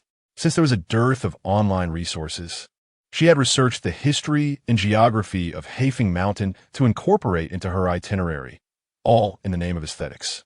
Enough of that. You all wait for us at the campsite. I will return shortly. After exchanging a few brief words, confirming each other's safety, they ended the call. The tension that had gripped their hearts finally began to dissipate. Chen Fangye, impressive. How on earth does your phone have a signal to make calls? Wang Pei hurriedly approached with curiosity. His own device had no signal. Earlier that afternoon, while in the forest periphery, he had barely received any coverage, unable to load anything at all. What signal? I only have 1 bar, and we're using satellite communication. I purchased the latest flagship model at the beginning of the year, which includes a satellite phone feature that I had never used before. Yesterday, Lin Xuan had changed his phone while shopping, selecting the same model as mine. This afternoon, he activated the satellite phone feature with online customer support. Seeing him do so, I followed suit, never anticipating it would actually function. The results are quite impressive. Chen Fangye held up his phone for everyone to see. Remarkably, it truly displayed 1 bar of signal. Previously, I had not realized you possessed such a mobile device. This is the latest model, the Mate 90 Pro, a flagship smartphone released at the end of last year, priced at 10,888 Huaxia coins. Truly, General Chen is affluent. Zhang Hua gazed at Chen Fangye's phone, his expression tinged with envy. Let's keep it low-key. When I establish my company, I will invite you to work as security. Get lost. Since Lin Xuan has assured safety and your companions are unharmed, they are with my students. You should return to the camp with us. They should be back shortly. Let us ignite the bonfire, casting a brighter light to illuminate their path. Li Fuhai addressed Bai Ting. Yes, thank you, teacher. I have yet to learn your name. I am Bai Ting, a freshman at the Kyoto Music Academy. You may call me Teacher Li. These students are your juniors. The Kyoto Music Academy is no ordinary institution. It is the finest music academy in Huaxia. Those who gain admission are undoubtedly talented individuals with a certain mastery of music. Everyone should learn from a senior sister. Bai Ting felt a touch of bashfulness at Li Fuhai's praise. Now, let us not linger at the forest's edge. It is rather chilly. Let us build the bonfire before returning to the camp. I haven't hugged enough yet. Su Moli clung to Lin Xuan, reluctant to let go. Is it necessary for us to go to your camp? Su Moli timidly inquired. Could we not set up camp here? Lin Xuan observed her slightly flushed cheeks and averted gaze. His expression turned serious as he replied, No, but so many people might recognize me. It could expose us. It would be good for you. Su Moli expressed her concerns about being recognized by classmates and the potential for their relationship to be publicized online. This would impact both her and Lin Xuan, particularly the latter, as some of Su Moli's fervent admirers would likely lash out at Lin Xuan. Lin Xuan could read all of this in Moli's eyes. He spoke softly. Safety is paramount. We must return to the camp tonight. I'm not concerned about being recognized. My only worry is for your safety. Su Moli's heart raced as she pouted, her voice barely above a whisper, but I just want to be alone with you. What? I didn't hear you. Lin Xuan, unsure whether she was feigning or genuinely not being heard, noted their close proximity. It's nothing. I was just scolding you. Why would you scold me for no reason? Because you are a stinky, hard, big pig. Then you must be a fragrant, soft little pig. All right. Enough of the playful banter. Let's pack up, and then I will take you back to the camp. Su Moli's face grew warm, her heartbeat quickening. Lin Xuan turned on the flashlight and began to dismantle the tent that Su Moli had set up. Did you construct a rice dumpling? This is clearly a tent. Rice dumpling. Tent. In a matter of moments, Lin Xuan efficiently disassembled the tent and neatly folded it. In the afternoon, he finally erected the tent, having memorized the process of both construction and dismantling. The supplies were neatly organized. Give me your hand. I shall lead you, Lin Xuan said, reaching for Su Moli's small hand. Su Moli obediently extended her hand to him, and he grasped her delicate, fair hand, guiding her gently back. Noticing something amiss with Su Moli's condition, Lin Xuan inquired, Are you limping? Although it was true that Su Moli had twisted her ankle, one might question whether Lin Xuan himself was free from issues. What kind of question is that? Su Moli retorted fiercely, You're the one limping.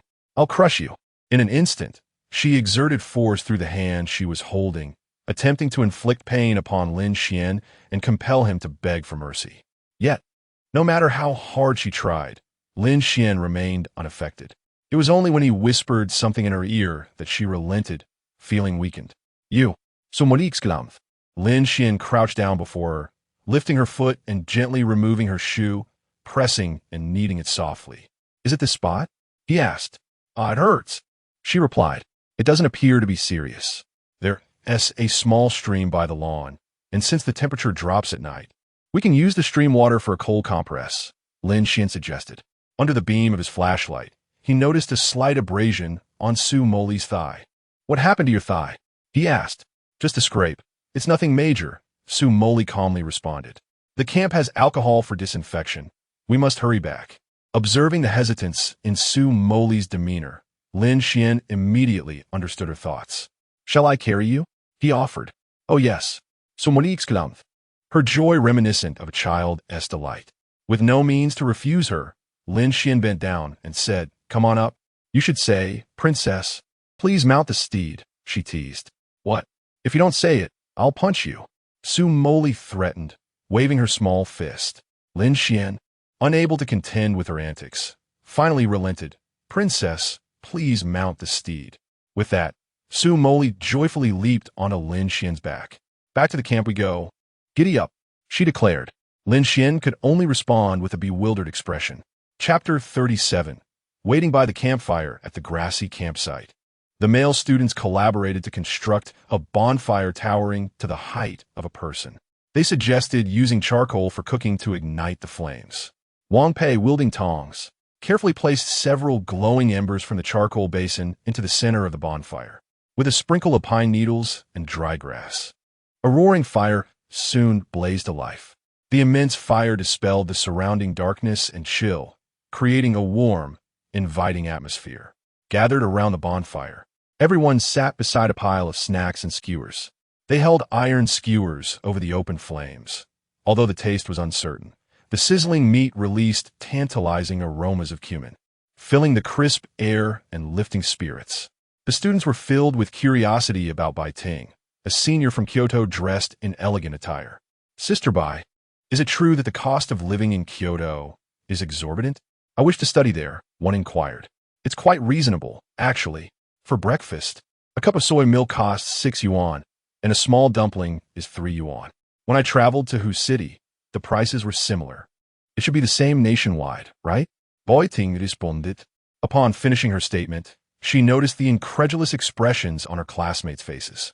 Is something amiss? Sister, soy milk only costs 2 yuan in Hu City, and small dumplings are just 1 yuan. Bai Ting was taken aback. That's impossible. So cheap? Seeing the earnest gazes of her classmates, she realized that the prices from her hometown might indeed differ. Well, I'm not very familiar with the prices in other places. The students engaged in lively chatter. Sister Bai, what made you decide to visit Black Wind Mountain in Yin City? Wang Pei inquired. I found a vlogger called Old Donkey Adventure on Douyin, and after watching his Black Wind Mountain vlog, I wanted to see it for myself, although I didn't expect it to be so tumultuous. Wang Pei, excited, leapt to her feet and exclaimed, what a coincidence. I also suggested this trip after watching Old Donkey Adventure. Indeed, quite a coincidence. However, Bai Ting was not in the mood for idle chatter. Her thoughts were consumed with concern for Su Moli's well-being, filled with guilt for suggesting a trip to Black Wind Mountain. Sister Bai, since you study at the Kyoto Conservatory, do you know Su Moli? Zhang Hua asked Bai Ting. This question left Bai Ting momentarily speechless. How was she to respond? Soon, Su Moli would arrive at the campsite, revealing her identity. She decided to offer a vague answer. Yes, I know her. Do you know why she terminated her contract with Wanhua Entertainment? Is the rumor on Weibo true? A classmate questioned, referring to the recent online discourse surrounding Su Moli. Bai Ting, stirred by the inquiry, replied fervently, of course it's false. Moli is nothing like what is portrayed on Weibo. Chen Fangye astutely noted the warmth and familiarity in Bai Ting's tone when mentioning Su Moli, suggesting a close connection between them. Are Sister Bai and the goddess Moli quite familiar? It seems acceptable, I know. But why did she terminate her contract with the company? Has she retired? She also deleted many posts on Weibo and Douyin. Bai Ting sighed and explained, I heard that someone from Wanhua Entertainment harassed her, and she developed an aversion to the company, prompting her to terminate the contract. She was unaware of the traps laid out when she signed. Only after did she realize the myriad pitfalls. Will she release new songs in the future? I was looking forward to her new music. I don't know. Yang Weiwei emerged from the tent with a drone and a camera, suggesting, the atmosphere is perfect now. Let us take a picture together. We're not all here yet. Let us wait for Lin Xuan to return before taking it. Wang Pei interjected. Mentioning Lin Xuan, Wang Pei suddenly felt the urge to play Honor of Kings. The signal here is terrible. Moments like this are meant for gathering around the campfire, teaming up for a couple of exhilarating matches. I'm afraid I won't even reach the glory rank this season. Chen Fangye patted his shoulder, teasing, just give it up. The new season updates tomorrow. I've already reached the 100-star legendary rank. Curse you. You're just lucky to have Lin Xuan and Q God on your team. You climbed 50 stars in one night. Who has luck like yours? If we're talking about luck, there's indeed someone among us whose fortune is almost otherworldly. Chen Fangye squinted. Lin Xuan? Exactly. After getting a photo with the Jasmine Goddess, he also received a bonus from the school's mock exam, revealing his grades. He gaining both fame and fortune. Plus, Q God is his gaming mentor, and this lad has learned the essence of Q God's gameplay. He plays exceptionally well. He seems to monopolize all the good fortune, and I'm utterly envious of him, Chen Fangye lamented. Upon hearing them discuss Honor of Kings, and mentioned Q God. Bai Ting couldn't help but interject. Are you referring to the top player, QAQ, in Honor of Kings? Have you played with her? The mention of Q God even drew a response from the typically aloof Bai Xuejia. Shen Fanya answered himself. Of course, not only have I played with Q God, but I also played until dawn, and she helped me climb 50 stars. Bai Ting was filled with confusion. How could Jasmine have played games with you? You just mentioned Q God has a disciple, which is Lin Xuan. Is that true? I wouldn't deceive you, would I? I personally played alongside them. Q God and Lin Xuan are quite close, Chun Fanya boasted. That's impossible. I've never heard of her having a disciple. Bai Ting was now brimming with skepticism. Every season, QAQ carries her through ranked matches, and the only close friend of QAQ is her. Where could this disciple have come from? It's completely unheard of. Bai Xuejia, it's entirely normal that you haven't encountered her. Ordinary people seldom have the chance to interact with Q God. If it weren't for Lin Xuan, I would have had any opportunity to engage with Q God. Lin Xuan and Jasmine are currently together, and Lin Xuan is her disciple? What is going on? If this is true, it's incredibly coincidental. Could it be that Lin Xuan intentionally sought out Jasmine? Has Jasmine come to Black Wind Mountain to deliver a message to Lin Xuan? However, after losing her way, how could Lin Xuan possibly know where Jasmine was? Had Lin Xuan installed a tracking device on Jasmine's phone? Would Jasmine venture to rescue her after getting lost? Or perhaps Jasmine intentionally separated from her, merely to clandestinely rendezvous with Lin Xuan? A cascade of questions flooded Bai Ting's mind, yet she remained oblivious to the answers, sensing an odd feeling. Why did she suddenly feel a hint of romantic pairing? Surely, Senior Bai, you must also think they're quite compatible, right? I believe so. My brother is exceptionally handsome, though it is a pity he has strayed from the right path. Nevertheless, I unconditionally support them. Chun Fengye continued to indulge in fantasies of the endearing uncle figure of QAQ, already envisioning a silhouette in his mind, a round face, a scruffy beard, and a plump figure. Just then, a melodious voice, like silver bells, emanated from the forest bordering the lawn. Wow, what a huge fire! Su Jasmine whispered teasingly in Lin Xuan's ear, "Charge forth, my little steed." These words were reserved solely for Lin Xuan, for she feared others might overhear. Lin Xuan carried Su Jasmine for 3 kilometers, enduring her playful torment along the way. Upon hearing "charge forth," 1,000 questions buzzed in his mind. Then, I shall sprint. Lin Xuan prepared to run, only to be playfully throttled by Su Jasmine. No, I was joking. With so many people around, let me down quickly. I have my star persona to uphold. Lin Xuan, however, was unwilling. Beg me. I beg you. Even if you beg, I won't let go. Hurry, we might be seen. Su Jasmine squirmed on Lin Xuan's back like a pig destined for slaughter during the new year. Ultimately, unable to resist her, Lin Xuan set her down, feeling a tinge of irritation. After all, he was injured. Noticing the slight pout on Lin Xuan's face, Su Jasmine chuckled and grasped his arm. I'll help you walk. Chapter 38. Su Moli and Lin Xuan returned to the camp together, with Su Moli's arm draped over Lin Xuan's shoulder. However, due to Lin Xuan's height of 182 centimeters and Su Moli's 165 centimeter stature, this posture made walking somewhat awkward. Eventually, Su Moli opted to cling to Lin Xuan's arm instead. The two gradually approached the bonfire, and Su Moli felt a tinge of nervousness. This was quite different from a fan meeting. Previously, those events were rather formal and devoid of much interaction with the crowd. Now, Su Moli was to spend several days among a group of strangers. If only she had known, she would not have embarked on this journey. Cautiously, she tucked her head into Lin Xuan's down jacket, revealing only one eye to survey the surroundings. She limped along, supporting Lin Xuan as they moved forward.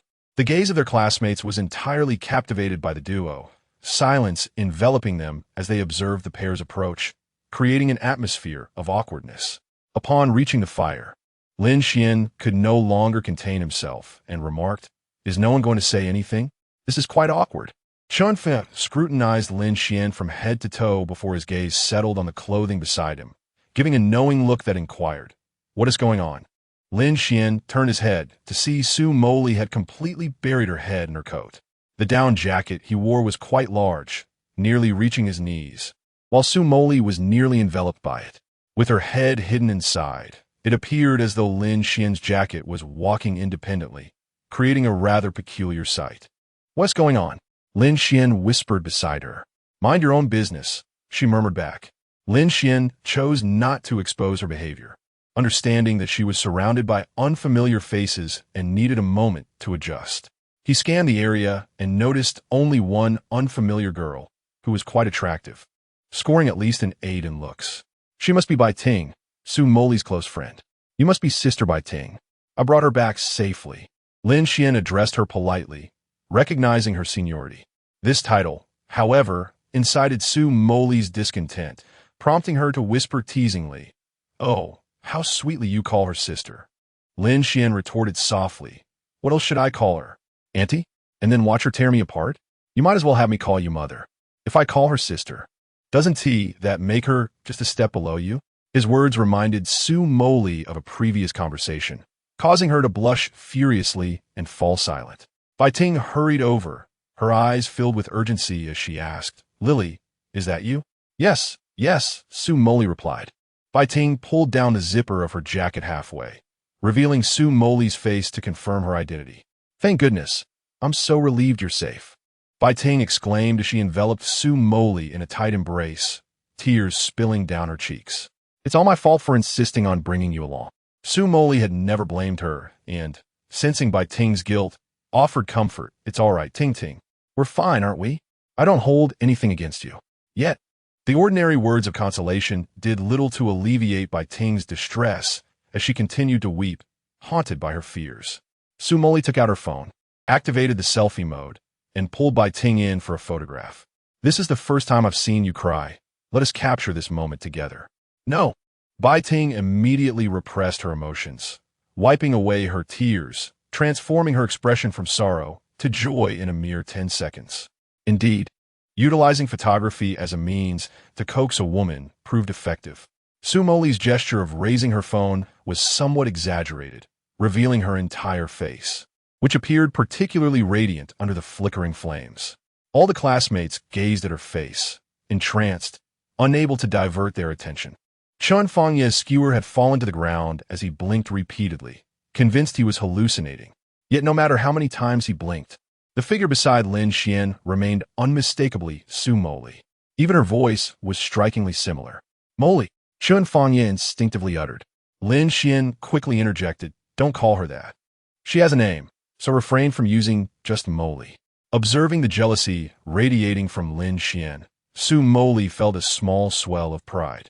"Su Moli is quite pleased with your jealousy. 10 points. Is this truly acceptable?" Faced with the exposure of her identity, Su Moli had long been prepared. She proactively greeted them. "Hello everyone, I am Su Moli." The classmates were all astonished, yet none screamed in shock.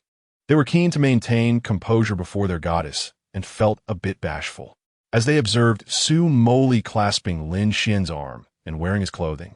Chun Fengye incredulously asked, "You too?" "No way. Could it be that the goddess has bestowed affection upon my brother?" Su Moli de clarifado. "I twisted my ankle, and Lin Xian helped me back. I would like to thank him here." With that, she pretended to release Lin Xian's arm, allowing Bai Ting to assist her instead.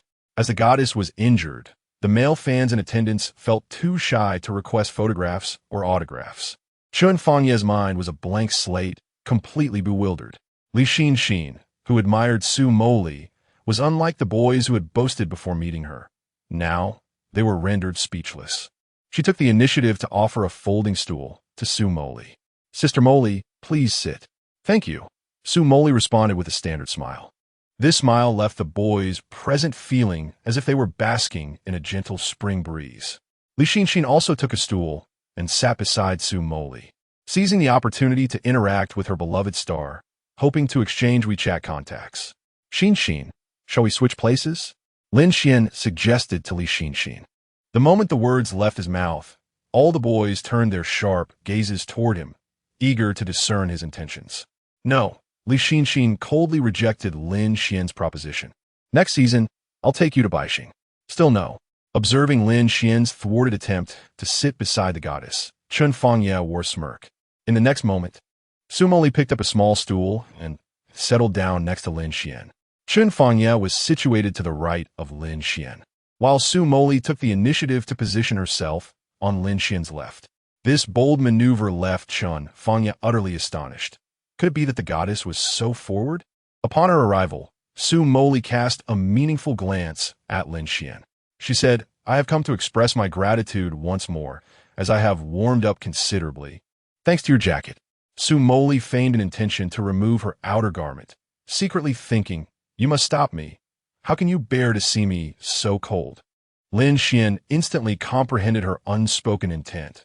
Perhaps this was the tacit understanding they shared. Su Moli was merely seeking an excuse to sit beside him.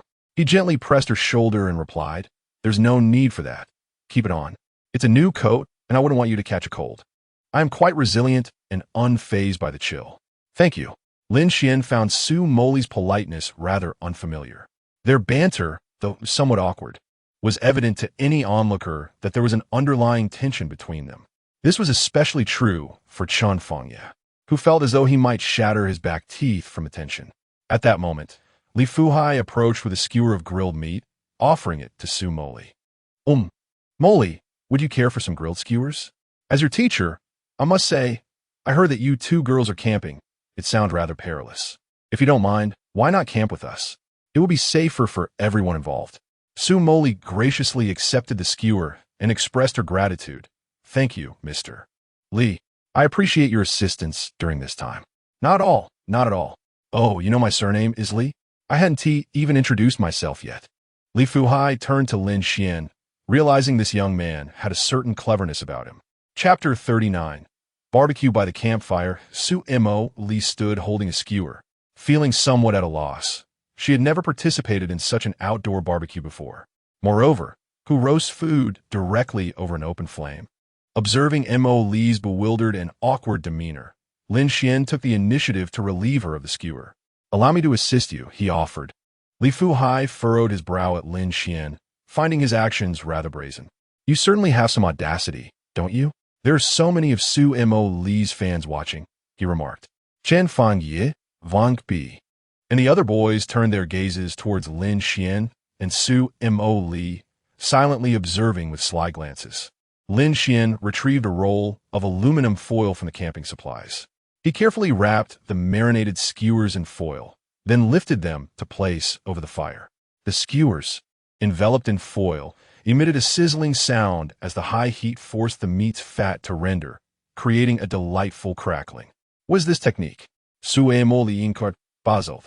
"It's because roasting over an open flame isn't very palatable," Lin Xuan explained. "Why is that?" She pressed. "Barbecuing over an open flame typically lacks the flavor that charcoal grilling imparts for several reasons. First, the temperature fluctuations of an open flame can easily scorch the surface while leaving the interior undercooked, whereas charcoal primarily radiates heat. Second, charcoal releases unique aromatic compounds from a wood, such as phenolic substances found in smoke, which enhance the food's flavor, something an open flame often lacks. Third, when grilling directly over an open flame, the fats from the food tend to drip into the fire, causing sudden flare-ups that not only char the surface, but also impart a bitter taste. Lastly, the high temperatures of an open flame can quickly deplete the moisture within the food, resulting in a dry and unappetizing texture.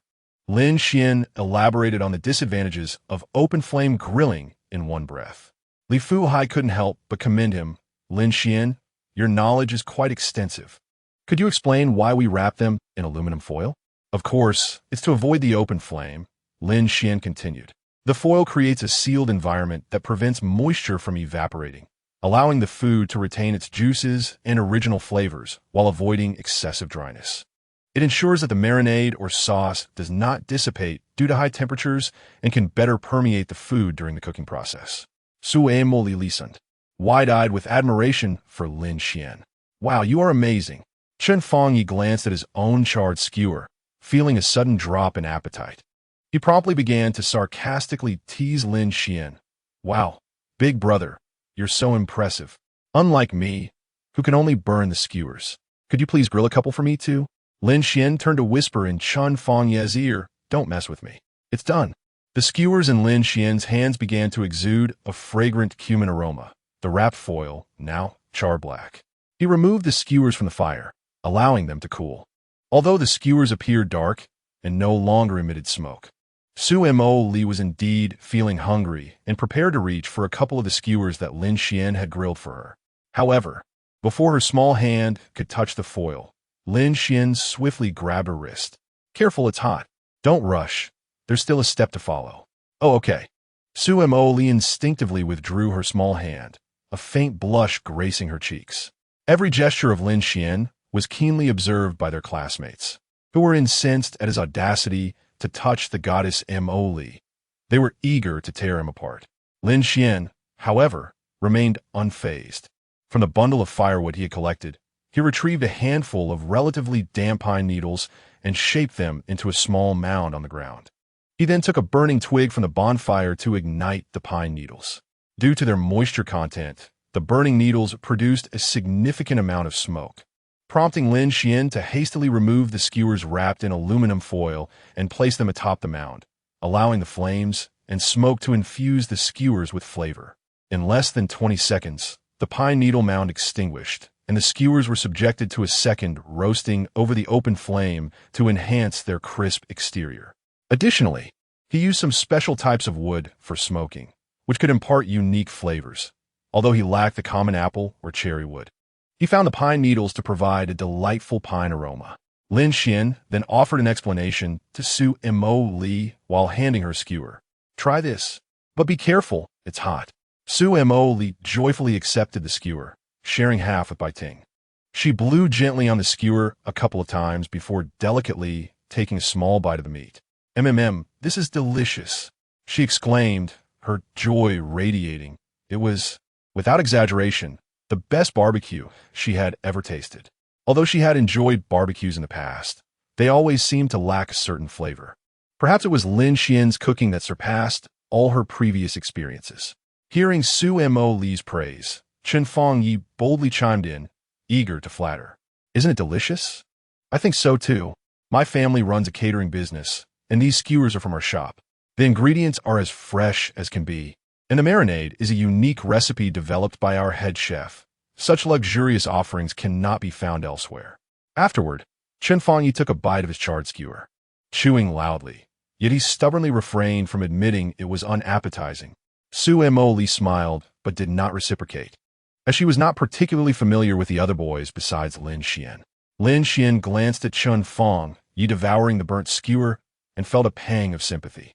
He offered him 2 of his own skewers, saying, "Here, have something better. You deserve it." Simultaneously, Lin Xuan shared his skewers with the elderly Fu Hai and Yang Jie, as well as other classmates, having not tasted a single one himself. "This is truly delicious." Yang Jie was the first to voice her approval, adding credence to Lin Xuan's cooking. With even the teacher's wife endorsing the flavor, Chen Fangyi felt compelled to try. "I must see if it is your cooking that is exceptional or if the ingredients themselves are simply superior. I would assert that both factors play a role," Lin Xuan remarked matter-of-factly. Chen Fangyi stuffed a generous mouthful of meat, savoring the flavors. The aromatic smoke of the pine needles enveloped the barbecue, reminiscent of the wilderness, infused with the crispness and the warmth of wood, deepening the charred essence of the meat. The rich flavor blossomed on the palate, as if every fiber of the meat absorbed the unique essence of the pine needles, with a gently crisp exterior and perfectly tender interior. A mere array of skewers was insufficient. He desired to consume 10, even 20. He contemplated enlisting Lin Xuan to join their establishment as a barbecue chef.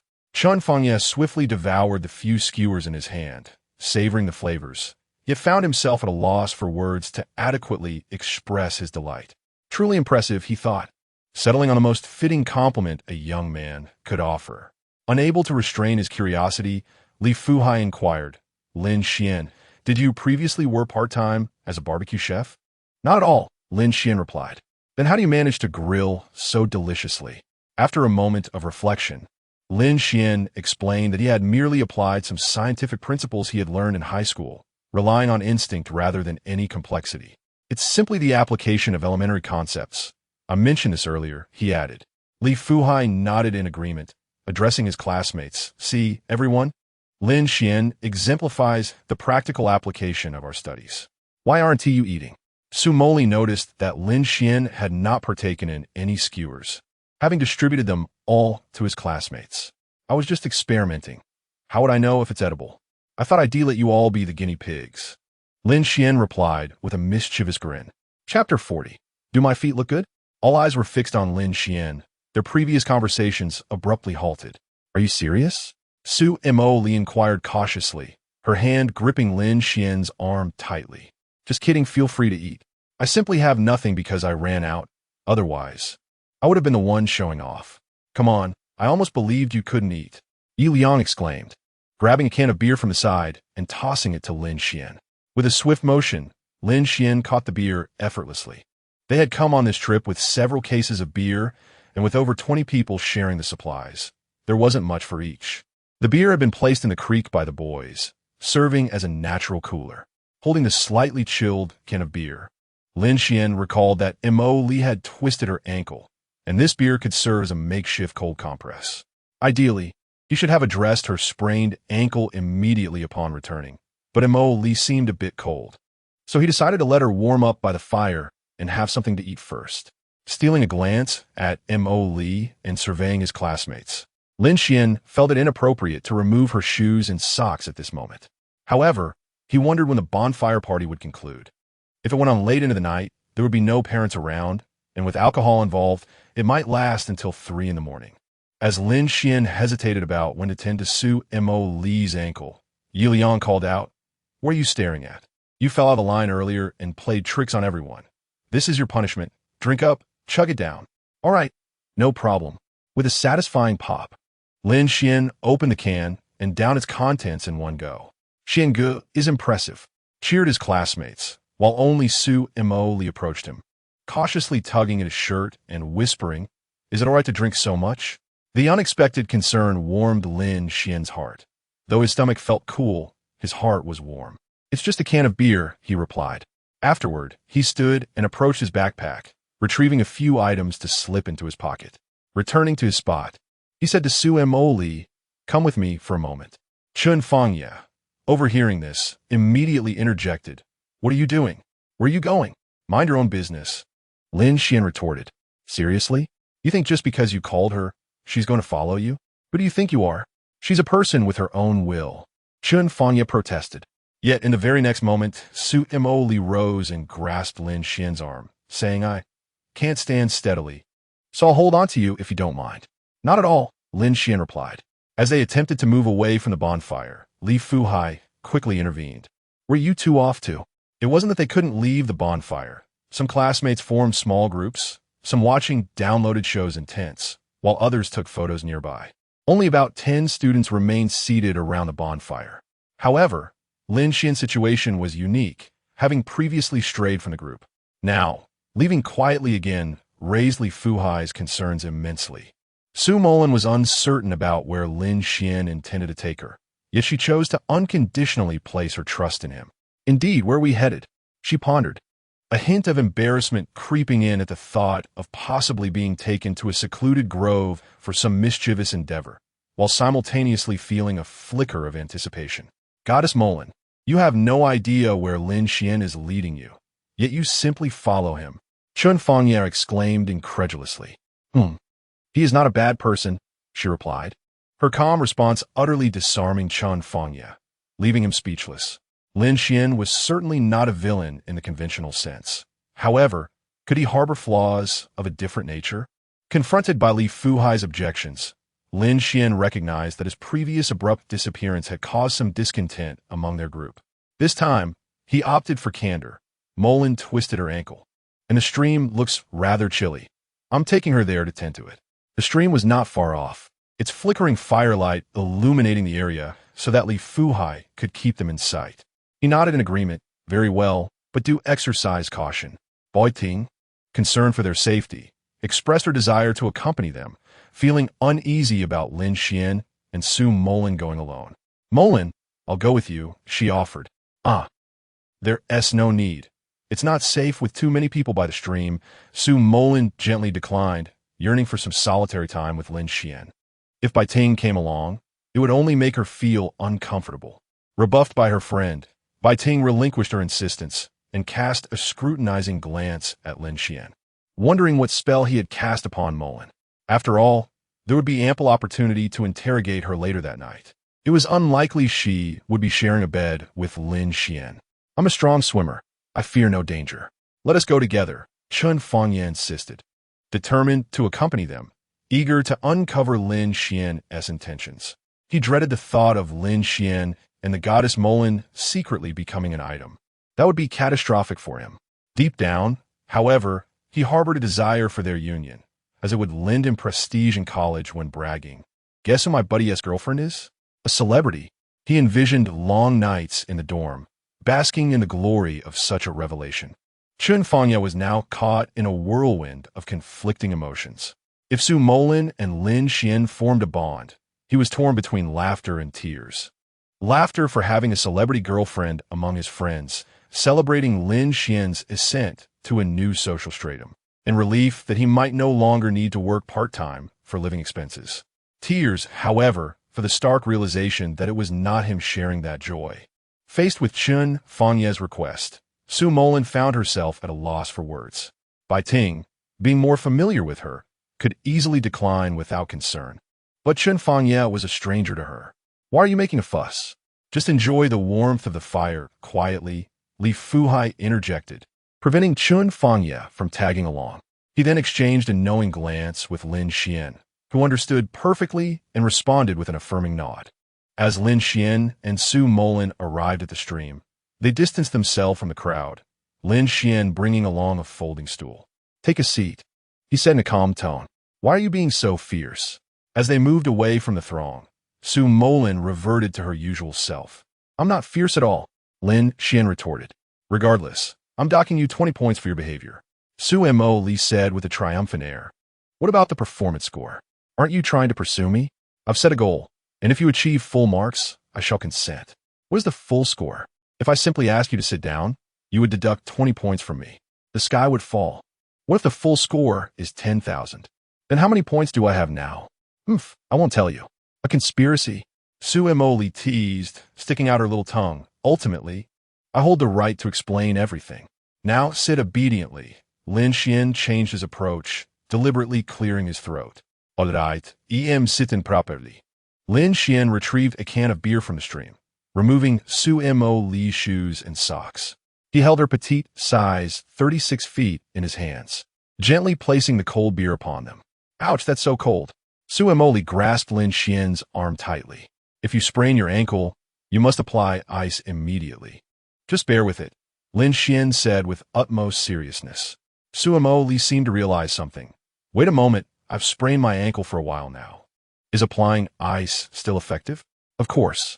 Lin Xuan found the beer can too rigid and feared it might hurt Su Moli. So he opted for a dampened face towel from a stream instead, applying it to her foot. It must be said that the towel was significantly more comfortable than the beer can. It only needs to be on the ankle. Su Moli's entire foot was icy cold. Lin Xuan enveloped her small foot in his palm, using his warmth to keep it cozy. At that moment, the atmosphere grew somewhat intimate. With nothing else to do, Su Moli sought to tease Lin Xuan again, asking, Do you think my feet are beautiful? Chapter 41. The quantum entanglement between us. What ailment has befallen you now? Lin Xuan felt somewhat speechless at Su Moli's inquiry. Although his feet were indeed aesthetically pleasing, to the extent that they could serve as models, Lin Xuan would never admit it. From his understanding of Su Moli, if he were to compliment her, she would undoubtedly label him as a pervert. Trying to play tricks on me? I shall outright reject your ploy. No, you're the one who is unwell. With that, Su Moli's delicate foot landed squarely on Lin Xuan's face. Fortunately, Lin Xuan maintained a steady center of gravity. Otherwise, he would have tumbled into the stream. By the campfire, after Lin Xuan and Su Moli had departed, the boys gathered in a row, gazing at the pair by the creek. The distance was still considerable, compounded by the obscurity of night. Chun Fangye retrieved his Huawei Mate 90 Pro, activated the periscope telephoto lens, and aimed it at Lin Xuan and Su Moli. From Lin Xuan, removing Su Moli's shoes and socks, to gently covering her foot with his hand, culminating in a playful kick to his face. Every motion was captured with clarity. The boys wore expressions of sheer astonishment, eyes wide open, fearful of missing a single moment. Why does the goddess bestow such reward upon him? You know nothing. This is called flirting. What do you think their relationship is? Are you blind? Can't you see? I wonder when this lad managed to win over our goddess Su Moli. Why couldn't it be me? It was evident that something had transpired between them during the group photo. This recollection prompted the others to remember the earlier picture of Lin Xuan with the goddess Su Moli. Was it merely coincidence? Goodness. Chun Fong Yi felt a pang of envy wash over him, resigned to wishing them well, lamenting the shattering of his youthful dreams. Me, too. Let us raise a toast. We are not the type to sabotage others' happiness. We shall bless Lin Xuan and mourn our own lost youth. Cheers! Boy Ting, nearby, was laughing heartily, finding the boy's antics utterly ridiculous. Bai Ting, what is you laughing? Oh, nothing. Hand me a can. I'll join you for a drink. Boy Ting, you still drink? Well, I can certainly outdrink you. Bai Ting replied, a hint of pride in her voice. For she was known as the goddess of alcohol at the Kyoto Music Academy, a title she had bestowed upon herself. Don't believe me? Wang Pei handed her a can of beer. Bai Ting swiftly popped it open, skillfully downing nearly half in one go. She had been parched earlier, but felt too shy to drink with them. However, as she listened to the boys banter back and forth, occasionally chiming in, she gradually became more at ease. Now that they had approached her, Bai Ting seized the opportunity to drink and feast alongside them. Bai Ting, you're quite the generous spirit. The group began to drink and eat heartily, no longer concerned about Lin Xuan and Su Moli. The more they observed, the more envy swelled within them, to the point where they could hardly contain their resentment towards Lin Xuan. In truth, Bai Ting was quite charming. Not only was she beautiful, but her figure was enviable, surpassing even the most alluring girls from their high school. Her looks were only slightly inferior to Su Moli's. Wang Pei took out his phone, intending to add Bai Ting on WeChat, only to discover there was no signal, an utterly awkward predicament. Only when it's time to leave will we add each other on WeChat. Perhaps a few other extroverted classmates share the same sentiment. Is it feeling any better? Lin Xuan has already changed Su Moli's face towel twice. He has been holding her foot, apart from the icy coldness at her ankle. The rest of her foot has been warmed by Lin Xuan.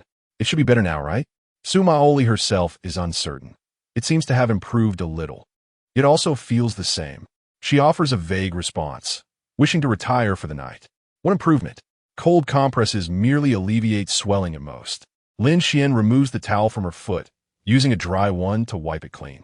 Then he pulls out the Yunqing Baiyao spray he had fished out from his backpack earlier. Why are you still carrying Yunqing Baiyao on your outing? Su Moli never imagined Lin Xuan had such remedies for injuries. Knowing it was an outdoor camping trip, did he not think to prepare these useful items in advance? Su Moli pouts slightly. I only brought 2 pieces of clothing and some cosmetics. Were those summer clothes as well? Yes.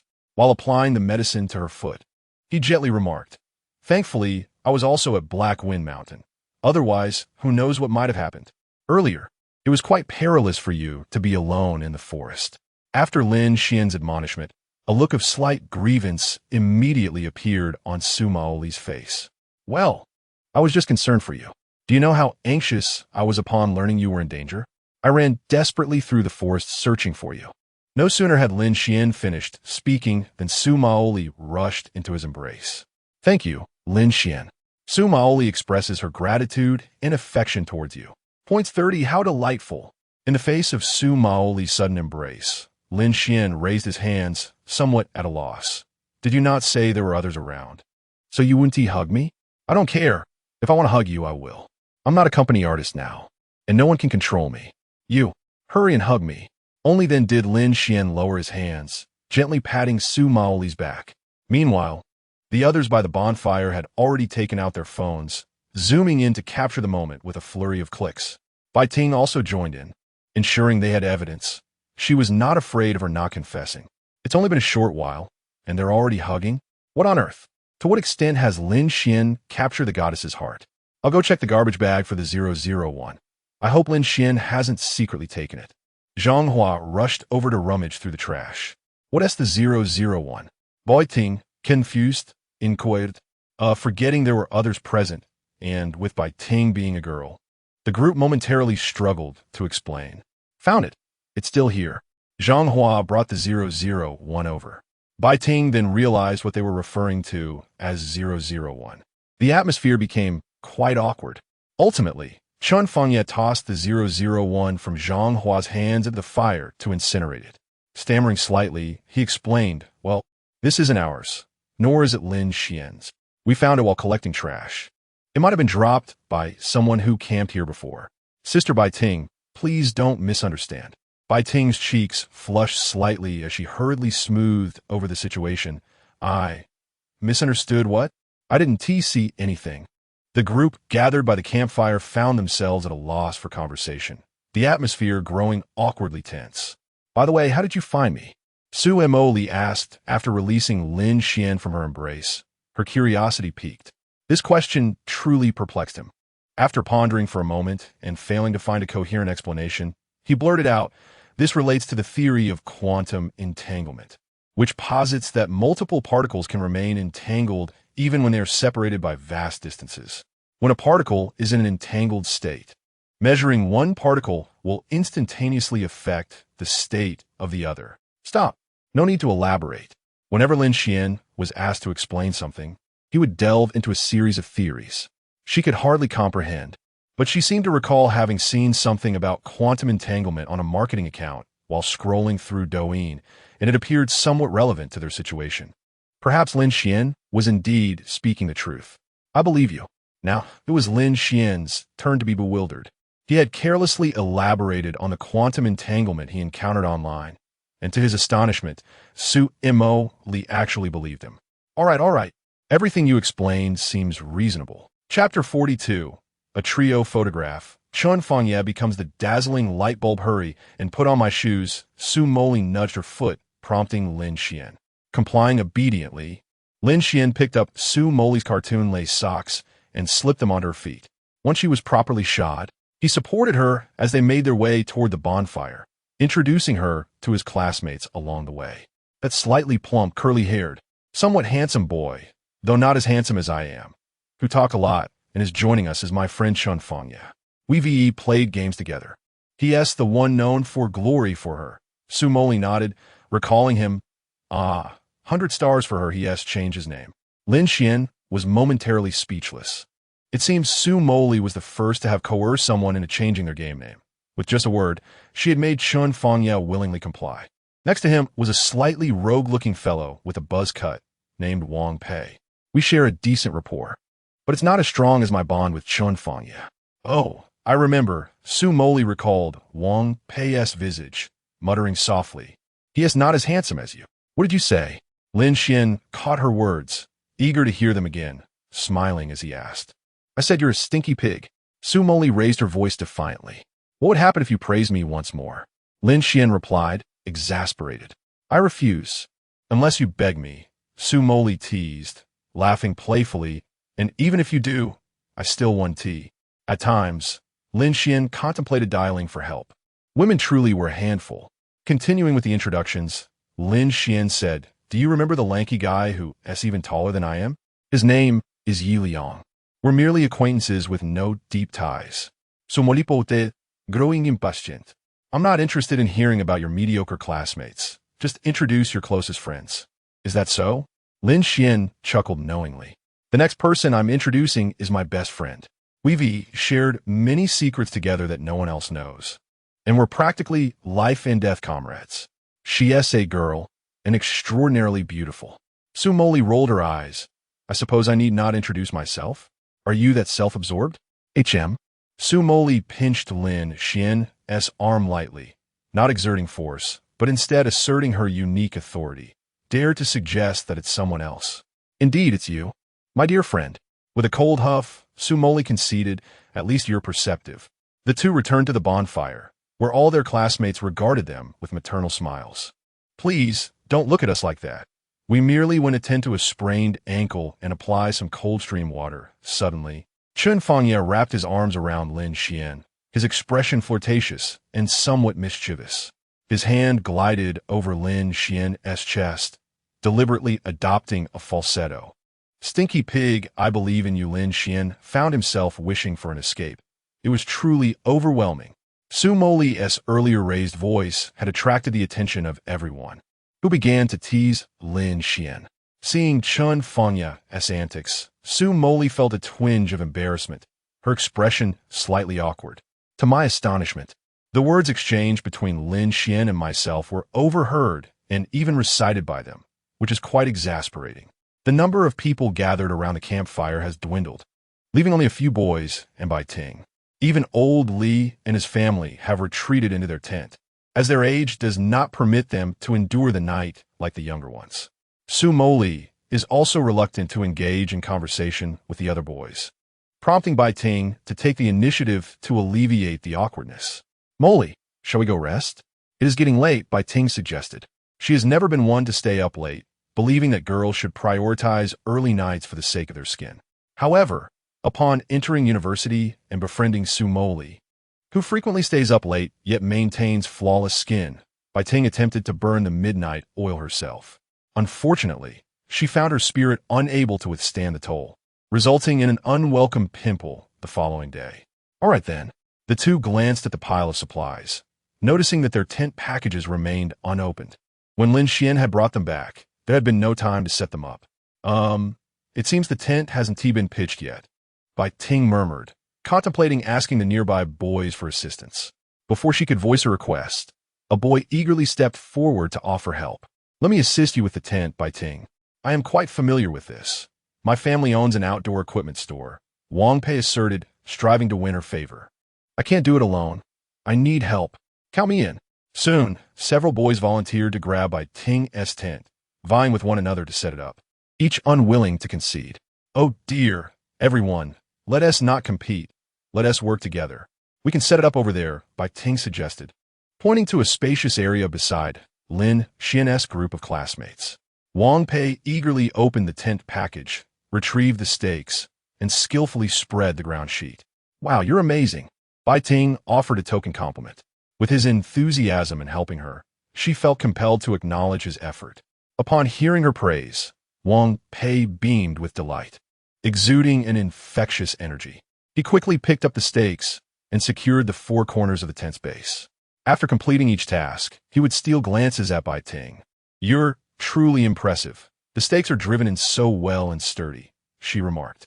Wang Pei then took the inner tent and unfurled it atop the ground sheet, expertly inserting the stakes at a diagonal angle from the four corners of the inner tent into the ground, displaying remarkable proficiency.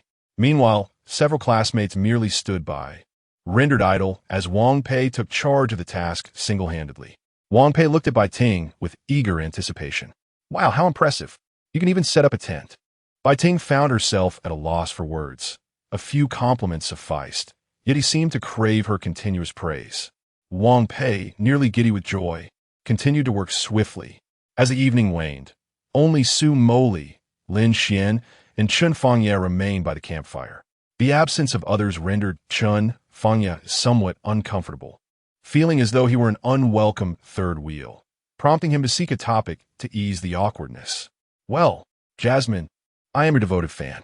We met at the fan meeting in Yuqing, and I managed to get a signed photo from you. Do you remember?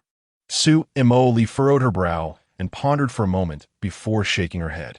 No, I don't recall. Okay, dang. May I request a photo with you?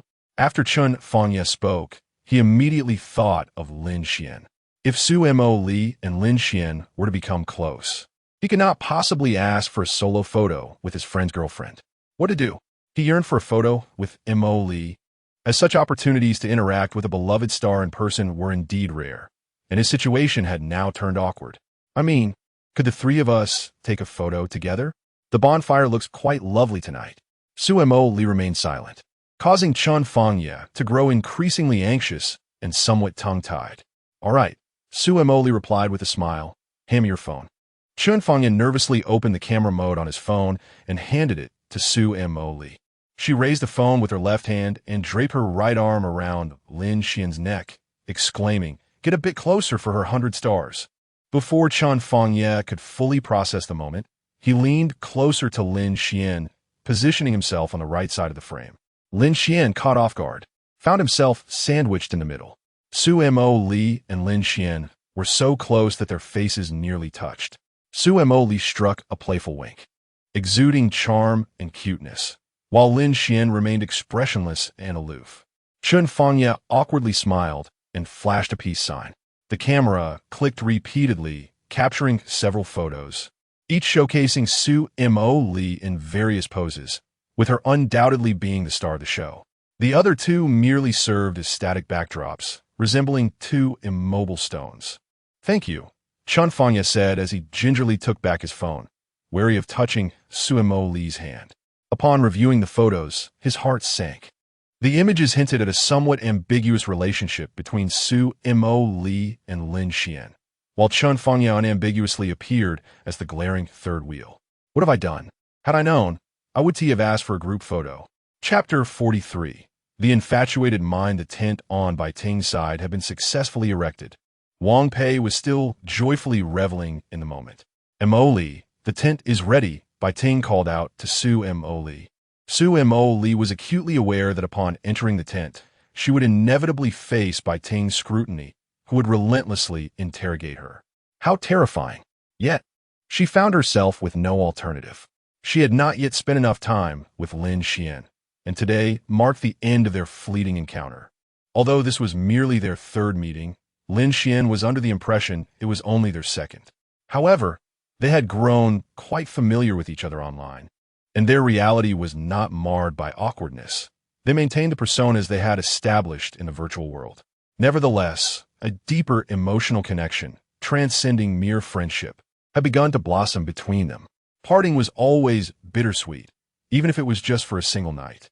Yet, today must come to a close, as the first day's exhaustive journey to the grassland campsite had left everyone weary.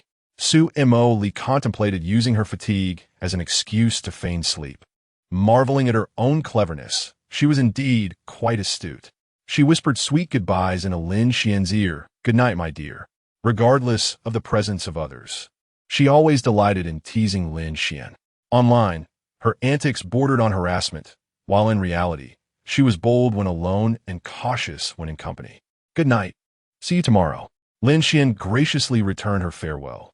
Thus, they parted ways. Bai Ting and Su Moli returned to the tent, while Wang Pei and the others resumed their revelry around the fire, drinking and grilling skewers.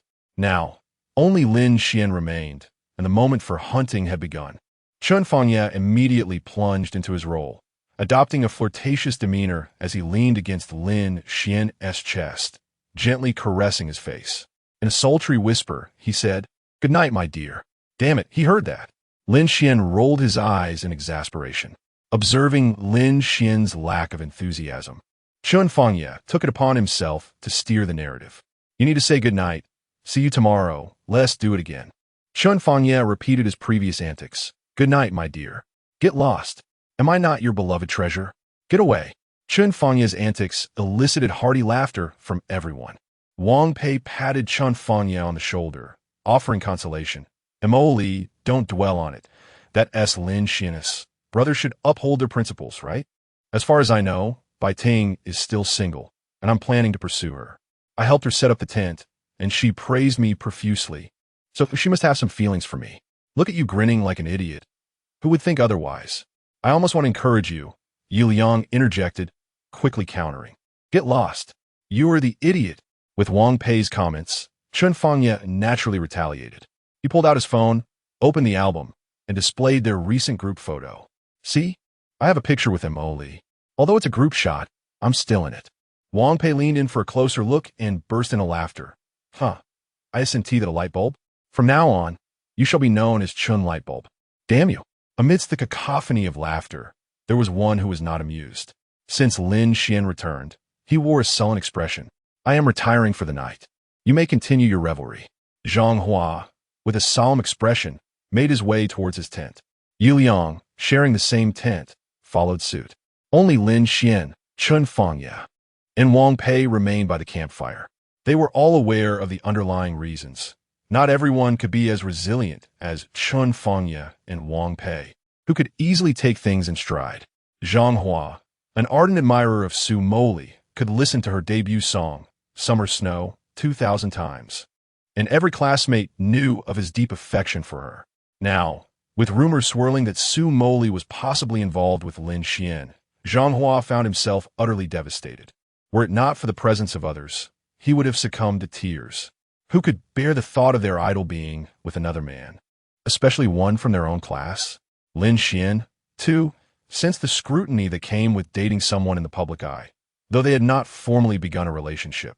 Attention and emotions were already swirling around him, and he was uncertain of the troubles that lay ahead.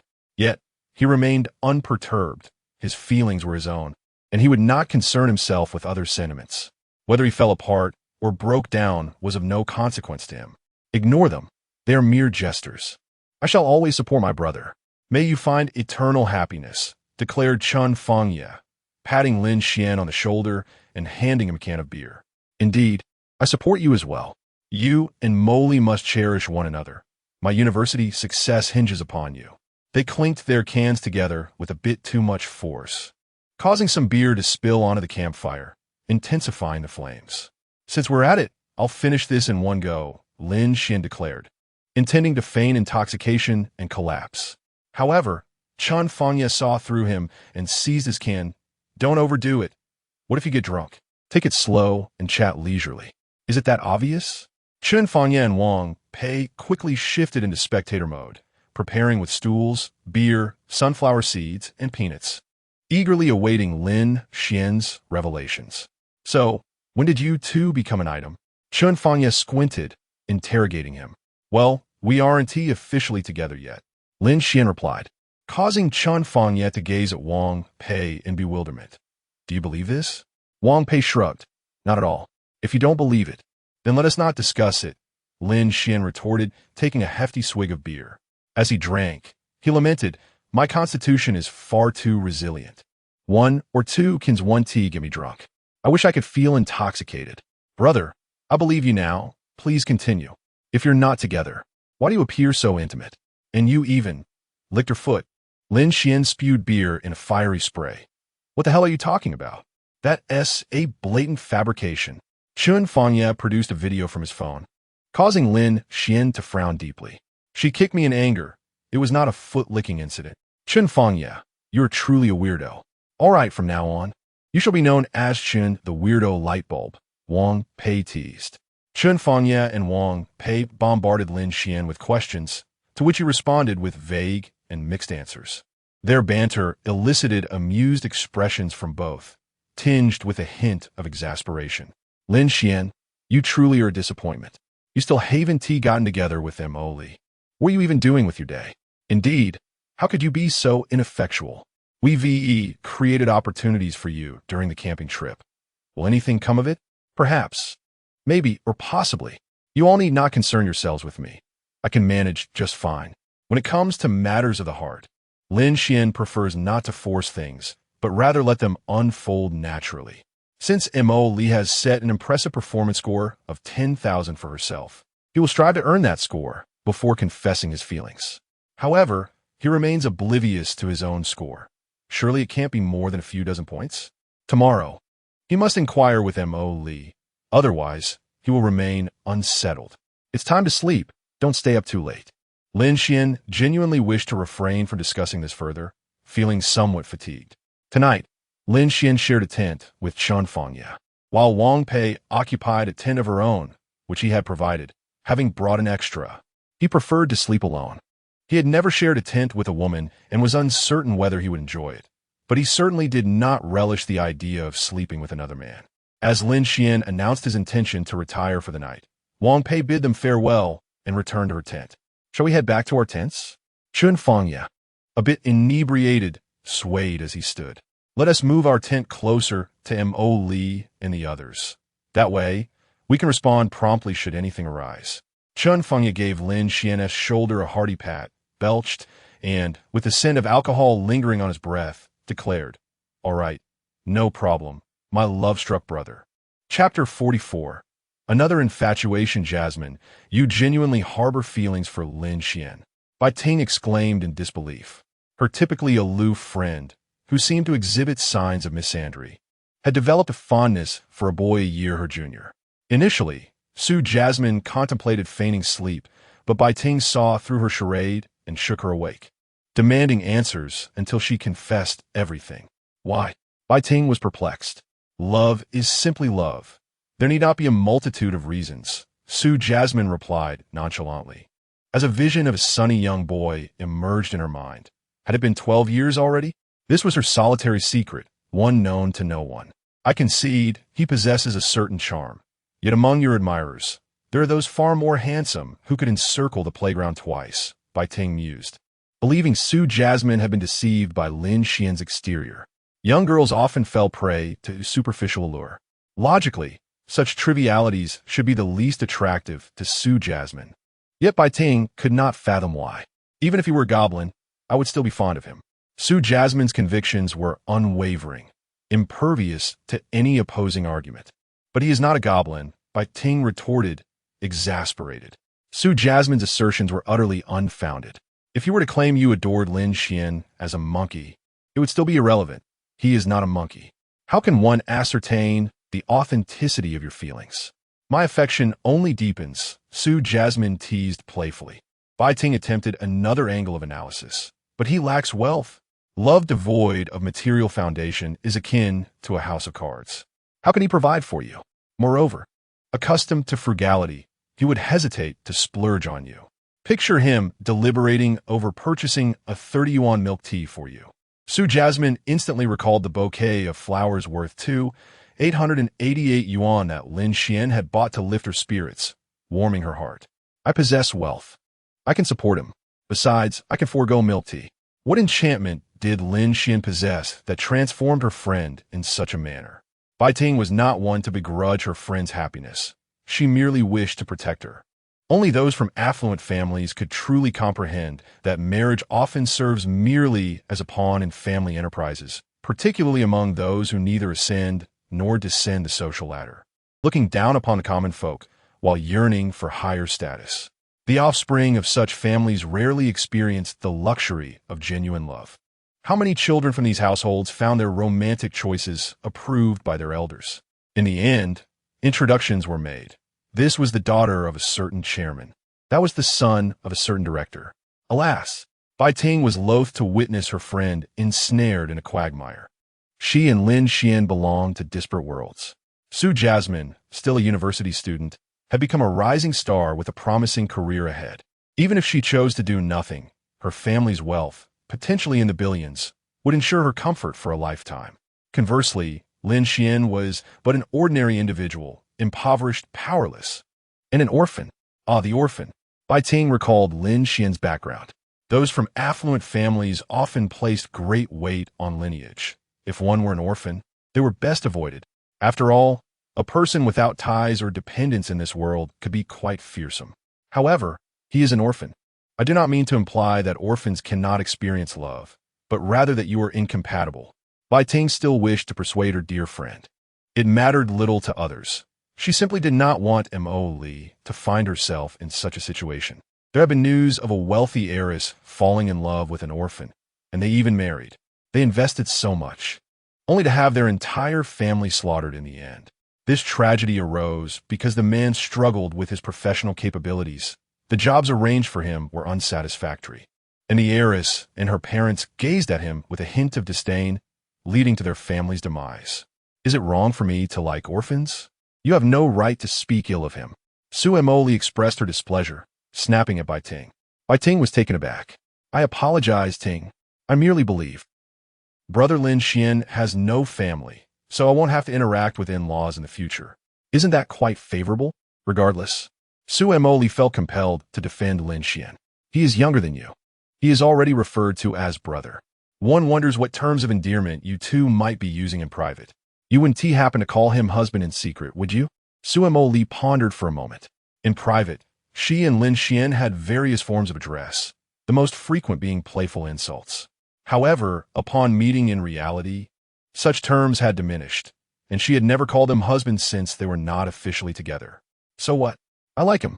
Bai Ting had given up on persuading Su Moli. She could do as she pleased.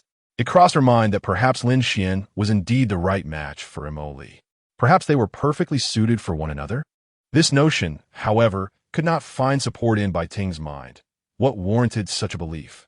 Finally, she softly uttered, I cannot control your choices. But your parents would not approve. Su Moli fell into a long silence. Indeed, her father and mother would likely disapprove of her relationship with Lin Xuan. She would need Lin Xuan to achieve some accomplishments to gain their respect. But in what field could Lin Xuan excel to impress her father? Should I help him refine his gaming skills and accompany him to compete professionally, aiming for a championship? Or perhaps I could introduce him to the entertainment industry. I have just terminated my contract with the company. Would bringing him into the entertainment world necessitate signing with another agency? How troublesome. Yet for Lin Xuan, it would be worth it, I suppose. However, my father seems to look down upon the entertainment industry. Would bringing Lin Xuan into it cause him to disdain him even more? It seems that playing games is also regarded as frivolous by my father. He believes such pursuits are unworthy. But if I take on what he dislikes, will my father end up disliking me as well? What should I do? Su Moli's mind raced for a considerable time, yet she could not devise a satisfactory solution. I shall simply lay it all bare. I will be with Lin Xuan. Regardless, if my father tries to stop me, I shall cry, throw a tantrum, and make a scene. I'm going to sleep. Bai Ting was at a loss for words. She had not anticipated that her dear friend was so deeply ensnared by love. Had she known, she would have avoided this topic altogether. How exasperating. She resolved to let things unfold naturally. Meanwhile, Lin Xuan and Chen Fangya stealthily uprooted the tent and moved it beside Su Moli's tent, careful not to disturb their sleeping classmates. Suddenly, the system issued a task. System task: please obtain the top score certificate for the college entrance examination to prove yourself. Reward: 200 points. Lin Xuan was bewildered. Had the college entrance examination already concluded? Why was a testing task being assigned to him? What does the system mean? It could have informed me earlier. I needed to review my materials thoroughly. The system assigns tasks in real time based on current circumstances, making it impossible to predict them in advance. Never mind. I won-t quibble with the system. Lin Xuan felt confident regarding his performance in the examination. This reward was essentially a gift. He expressed gratitude to the system for the 200 points. System, have you received your results? Hehe. One must have confidence in oneself. While Lin Xuan and Chen Fangya were setting up the tent, they endeavored to keep their movements minimal. Yet even the slightest sound caught the attention of Su Moli. Who is outside? It's me, Lin Xuan. What are you doing? I'm staying next to you. If anything happens at night, I can protect you immediately. Oh, you should rest early. Su Moli felt a surge of delight and whispered to Bai Ting. Lin Xuan just said he wants to protect me. See, this is what sets him apart from others. Su Moli felt delighted. Points 10. Time to sleep. Although Bai Ting felt somewhat speechless at that moment. A flicker of envy stirred within her. At least Lin Xuan's concern and affection for Moli were genuine, a sentiment Bai Ting had never experienced. Chapter 45. Encountering the monkey thief. Lin Xuan's tent was set up, and he and Chen Fangya lay inside. A smile graced Lin Xuan's lips. His mind filled with the enchanting image of Su Moli. Chen Fangya, reclining beside him, draped a leg over Lin Xuan's and turned to touch Lin Xuan's chest. What are you thinking, you rascal? Get off. Chen Fangya continued to tease Lin Xuan. Big brother, you're so impressive. Will you protect me tonight? Go away. Their playful banter filled the tent, and soon it collapsed under their antics. Oh no. Chen Fangya, get up. It's too heavy. Wait a moment. The tent fabric is tangled around me. The two of them clumsily crawled out of the tent, which had lost a support pole and could no longer stand. The newly erected tent lay limply, barely suitable for sleeping. I've had enough of you. Who told you to resist? After a brief struggle, they re-entered the tent. However, fatigue soon overtook them. Before drifting off, Chen Fangya earnestly asked, Lin Xuan, have you thought about what you want to do in the future? How will you bring happiness to Moli? She must have many admirers, and they're from a different social stratum than us. We are merely ordinary citizens. We both know that with Moli's beauty, her genuine suitors are undoubtedly wealthy young masters, big stars, and even powerful older men. As your brother, I wish to help you, but I feel helpless. It worries me. This was a weighty topic, yet one that could not be avoided. Lin Xuan pondered how Su Moli's parents might perceive him. He realized that only by becoming strong could he protect all that he cherished. Strength, he understood, was not merely brute force or abundant wealth. but rather influence, making power work to one's advantage. Noticing Lin Xuan's silence, Chun Fangye continued with his counsel. Your academic performance is remarkable. I suggest pursuing a pure science field in university, such as physics, chemistry, or biology. The country has been vigorously promoting academic research in recent years. If you can achieve something noteworthy, it will enhance your social standing and allow you to connect with influential circles, thereby reducing the barriers between you and Moli. I cannot think of any other field that could bridge such significant social divides. If Moli were just an ordinary star, it would be easier, but I've heard that her recent contract termination was entirely handled by a major corporation, possibly due to her family. Chun Fangye's analysis resonated with Lin Xuan, who reflected on the sound advice. As a true brother, Chun Fangye genuinely cared for him, which touched Lin Xuan deeply. For ordinary people, altering their fate may be an arduous journey, but Lin Xuan had a system to aid him. Let us sleep. I need to think this through. The two soon succumbed to slumber. Suddenly, a piercing scream jolted Lin Xuan awake. That voice, it's Moli. He quickly slapped Chun Fangye awake. Wake up. Something has happened. Lin Xuan swiftly emerged from the tent as dawn's light gently painted the sky. The night's campfire had long extinguished, with the sun poised to rise. His gaze fixated on Su Moli's tent, where a monkey was audaciously perched. The mischievous creature clutched a piece of bread in its mouth. Shaking Su Moli and Bai Ting's tent, it appeared that Su Moli had been roused from her slumber by the monkey's antics, and upon glimpsing the shadowy figure, she was momentarily struck with panic. That pesky monkey, Lin Xuan exclaimed, grabbing Chun Fangye's shoe that lay outside the tent and hurling it at the intruder. His aim was impeccable. The shoe struck the monkey, causing it to leap to the ground, the bread tumbling from its mouth as it stared at Lin Xuan in fright. Moli, it's all right. Stay inside the tent and do not come out, Lin Xuan reassured her. Hearing his voice, Su Moli's frantic heart began to steady. What on earth is going on? Bai Ting, awakened by the commotion, inquired with trepidation. A monkey, it seems to be attempting to steal from our campsite. Remain inside. I will handle it, Lin Xuan instructed, donning his shoes and selecting a relatively straight branch from the firewood as a makeshift weapon. The commotion had roused everyone. One by one, they emerged from their tents, bewildered expressions adorning their faces as they beheld Lin Xuan brandishing a stick. Lin Xuan, what is happening? There's a monkey pilfering our supplies. Really? Let us get it, Wang Pei exclaimed enthusiastically, thrilled at the prospect of such an adventure during their camping trip. Let us go after it. Wang Pei, fueled by memories of a previous encounter with monkeys at Hehe Mountain, where a particularly brazen troop had snatched his power bank and even spat on him, was determined to teach this monkey a lesson. He too rummaged through the firewood for a stick, joining Lin Xuan in the pursuit of the mischievous creature. Chun Fangye, still groggy from sleep, finally emerged from his tent, yawning in confusion. What is happening? A monkey. Several classmates were already armed with sticks, attempting to encircle the audacious thief. Strangely, despite its agility, the monkey did not flee, instead engaging with the students. Although they brandished their weapons, none genuinely struck the monkey. It was more of a display intended to intimidate. Wait, I'm missing a shoe. Chun Fangye suddenly realized, eager to join the hunt for the monkey, but discovering he was now one shoe short. That thieving monkey. I paid 1,800 for those shoes. Frustrated, he began searching for his lost footwear. Meanwhile, Yang Weiwei, captivated by the unusual spectacle, took out her drone to document the unfolding drama. Lin Xuan, you're knowledgeable. What level of protection does this dark monkey have? Is there any background information? I'd love to give it a kick. Wang Pei asked. It appears to be a Philippine tarsia, a first-class protected species, Lin Xuan replied. Lin Xuan contemplated carefully. The Francois langur is primarily distributed in Yun City, with a coat of gray and black, as discussed in high school geography. Let us not speak of the first level. Should we let it go? Upon hearing that the monkey is a first-level protected animal, all the classmates laid down their sticks, fearful of causing harm. Yet the monkey did not leave. After Lin Xuan had knocked its bread from its grasp, it scoured the supply area, rummaging through the boxes.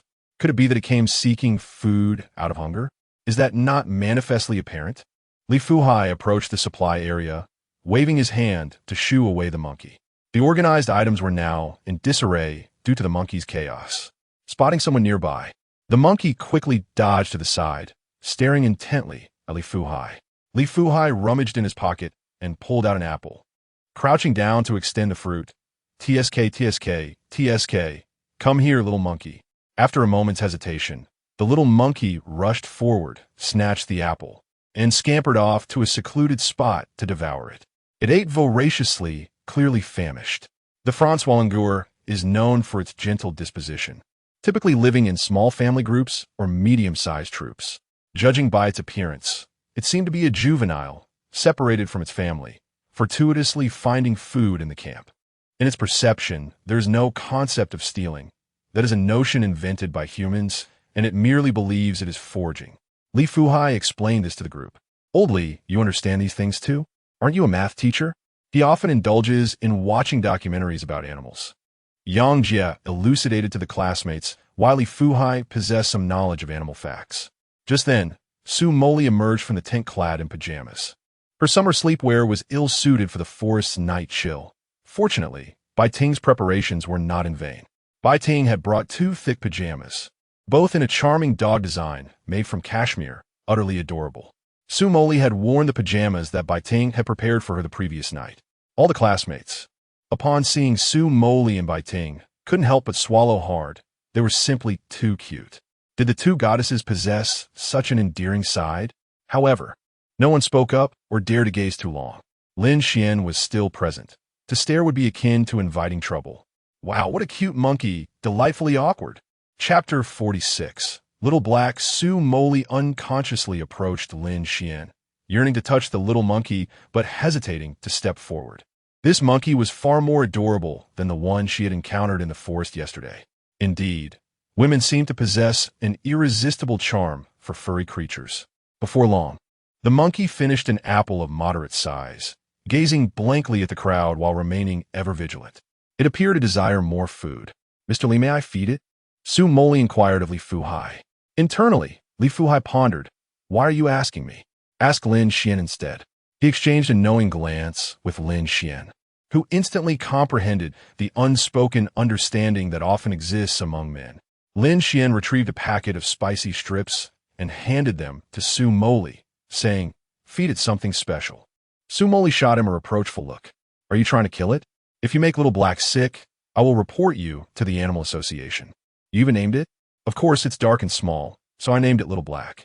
I concur with your sister-in-law's sentiment. It shall be called Little Black." Wang Palian chimed in, elevating the camaraderie. The crowd erupted in playful banter, indifferent to the monkey's name, whether it be Little Black or Little White, Zhang San or Li Si. Whatever Su Moli wished to call it, the others readily supported her, relishing the merriment. "Indeed, it should be named Little Black," Lin Xuan affirmed, producing another apple and crouching down, calling out to the distant Little Black. "Little Black, come here for an apple." Upon seeing yet another apple, Little Black hesitated, torn between desire and fear. The multitude surrounding it was daunting, particularly Lin Xuan, who had just thrown a shoe at it. "Everyone, please step back a little." Little Black is too frightened to approach with so many people around.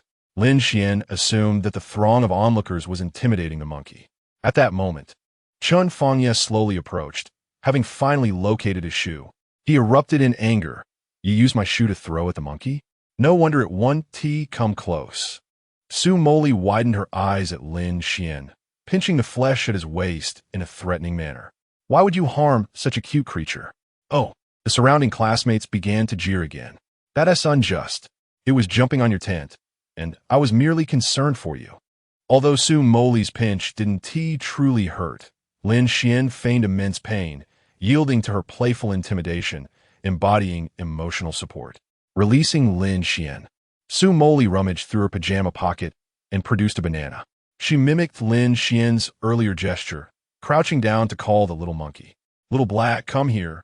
Sister has a banana for you. Have you ever tasted one? Where did you get that banana?" Lin Xuan recalled that none of them had brought bananas. "I brought it." Bai Ting interjected. "For camping, it's quite normal to bring some fruits." Yet, Little Black remained hesitant, staring intently but not daring to move. Chun Fangye seemed to discern something, advising Lin Xuan, "You should step back a bit.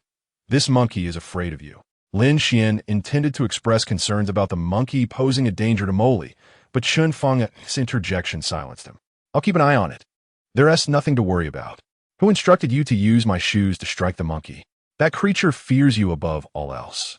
Reluctantly, Lin Xuan exited the scene. Yet, Hehe did not approach him. Lin Xuan sensed something amiss. "Chun Fangye, perhaps you should distance yourself as well. This monkey is also wary of you." Chun Fangye replied, "I threw it with your shoes. It recognizes your footwear, making you another source of its fear." Frustrated, Chun Fangye left the stage. Only Bai Ting and Su Moli remained, with Su Moli clutching a banana and Bai Ting holding a pear. Indeed, with Lin Xuan and Chun Fangye gone, Hehe swiftly darted over, eager to snatch the banana. However, it always lagged behind one individual, who, with unparalleled speed, swiftly captured the small monkey and lifted it up. "Haha, what do you think you're running off to? Come here for a hug, little one." Hehe, not particularly large, was still a juvenile monkey, weighing under 2 kilograms. As Oldly had noted, terrified, Hehe squirmed in Su Moli's grasp. Beside them, Bai Ting began to gently stroke its head, smoothing its fur. "This feels different from what I imagined. I expected a soft and fluffy texture," Bai Ting remarked with a hint of disdain. "I feel the same. Its fur is not pleasant to touch at all." Su Moli set Hehe down. Surrounded by classmates, Hehe found itself trapped with no escape. Stunned, it stood still while numerous hands gently caressed its head and body, with some female classmates even daring to touch its little bell. Gradually, Hehe perceived no malice from the surrounding beings and cautiously began to nibble on the banana it held. Meanwhile, everyone recorded the moment, capturing videos and photographs, while Hehe remained oblivious to the outside world, fixated solely on its delightful treat. Su Moli and Bai Ting stepped away from the crowd to wash their hands by the stream. Being a wild creature, Hehe's body was not particularly clean. Su Moli was meticulous about hygiene, insisting on washing her hands after handling wild animals. Bai Ting shared this sentiment. Both were pampered young ladies. Lin Xuan followed suit, compelled by Su Moli to immerse his hands in the icy stream. The cold water jolted him awake. However, Lin Xuan's robust constitution soon warmed his hands. Yet, Su Moli's hands remained perpetually chilly. Lin Xuan, now accustomed to her touch, grasped her small hand, enveloping it in his warmth. Bai Ting glanced over but quickly averted her gaze, choosing to ignore the scene, preferring to remain unbothered without anyone to warm her hands. The bond between Lin Xuan and Su Moli blossomed, though uncertainty loomed over their future together. Bai Ting harbored concerns but felt powerless. Her lovesick friend was impervious to caution. She could only keep a watchful eye on Lin Xuan, wary of any actions that might harm Su Moli, hoping to mitigate potential damage. For now, they appeared to be thriving, and Bai Ting gradually began to accept Lin Xuan's presence. Within the circle of classmates surrounding Hehe, 2 factions emerged, one advocating for assisting Hehe in locating its family, while the other believed it should find its way on its own, with merely a few morsels to sustain it. "It is so small. What if we let it go alone and other wild beasts in the forest devour it? If there are beasts capable of consuming it, wouldn't they pose a threat to us as well? We are armed, and according to the literature, the Black Wind Mountain is devoid of large carnivorous predators, inhabited only by some smaller creatures. For instance, wild dogs could pose a danger to the little one. But if we encounter it, it must be fate. We ought to lend a helping hand." Indeed, assisting a nationally protected animal in finding its way home is a profoundly meaningful endeavor, and I concur that we should help it seek its family. However, with such vast forest expanse, where shall we search? If you all wish to go, I shall remain at the camp. Each individual harbors their own perspective. Lin Xuan walked over with Su Moli, their demeanor increasingly candid. This made Su Moli feel somewhat bashful, yet she was reluctant to release Lin Xuan's hand. "Classmates, please quiet down. Look over there." Lin Xuan pointed towards a small hill to the north of the lawn. The hill rose several meters high, not too steep, with a path leading upwards, likely formed by the frequent passage of visitors. The sun is about to rise.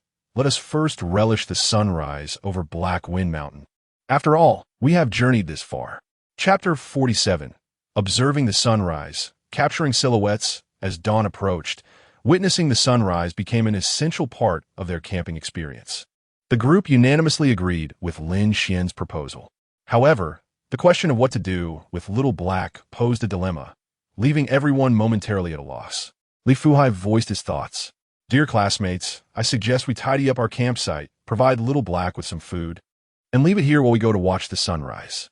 If we return and find that it has vanished, it will indicate that it has wandered off on its own. I do not believe we should search for its family.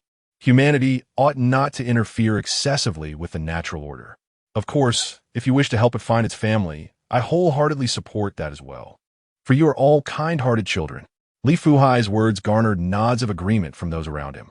It indeed seemed the most prudent course of action. After all, Little Black was unfamiliar with them, and it would be unreasonable to take it along for the hike. Moreover, since their encounter was serendipitous, they should not bear too heavy a sense of responsibility. I concur with Old Li. Let us gather our things and prepare for the ascent, Lin Xuan remarked, glancing at the time on his phone. We have approximately 35 minutes until the sun rises above the horizon. As soon as Lin Xuan finished speaking, everyone sprang into action, packing their belongings into nylon bags to prevent Little Black from rummaging through their things. Even those who harbored grievances against Lin Xuan due to Su Moli's influence joined in to help. Lin Xuan had cultivated a good rapport with their homeroom teacher, and his recent romance with a celebrity had only enhanced his standing.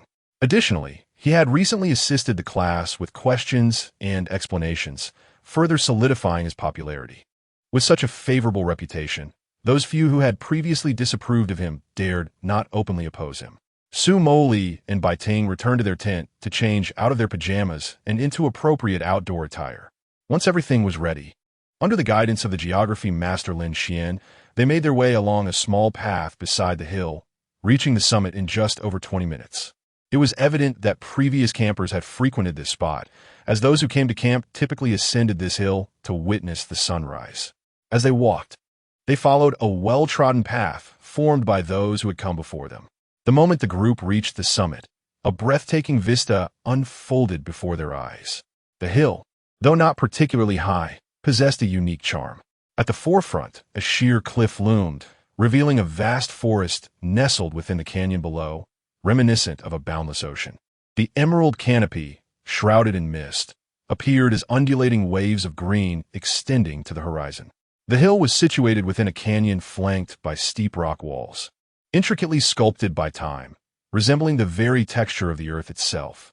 Standing at the pinnacle, the group gazed across the canyon, their eyes drawn to the distant horizon, which was beginning to blush with the first light of dawn.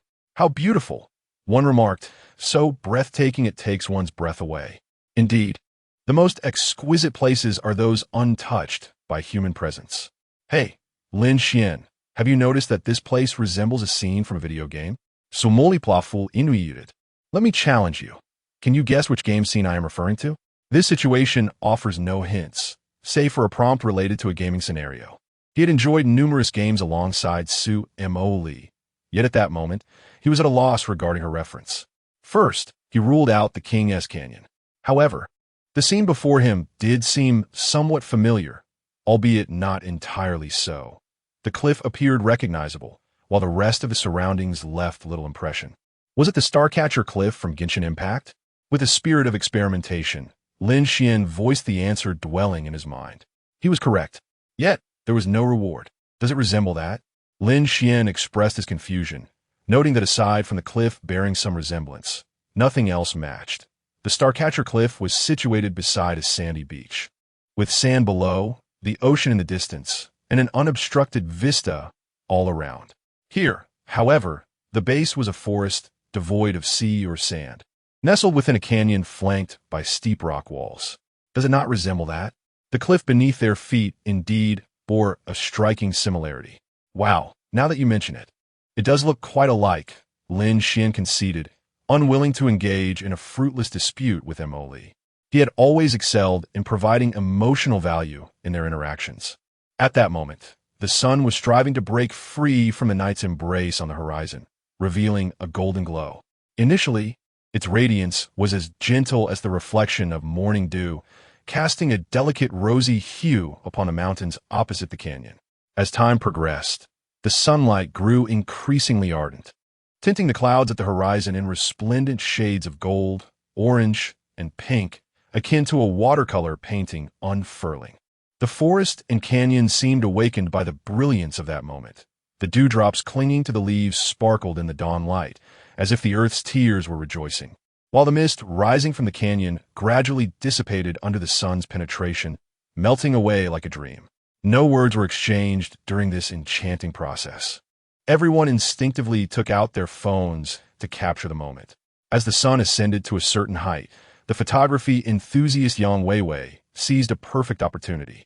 Classmates, let's take a group photo. In this beautiful scene, if we do not capture it now, we may never have the chance again. I intended to take one last night, but someone got lost, and we missed the chance. Lin Xuan recognized that the someone referred to him, eliciting an awkward smile. Weiwei, you take the photo. We'll follow your lead, suggested Li Fuhai. Yang Weiwei adeptly set up the tripod and adjusted the camera settings, pointing it towards a group at the cliff's edge. Let us begin with a divine-themed class photo, a refined version of the trending divine maiden from Douyin. Everyone should face away from the sun, allowing the sunlight to illuminate our backs, creating that luminous effect on our hair and edges. Upon hearing Yang Weiwei's idea, Lin Xuan immediately assessed her level of expertise.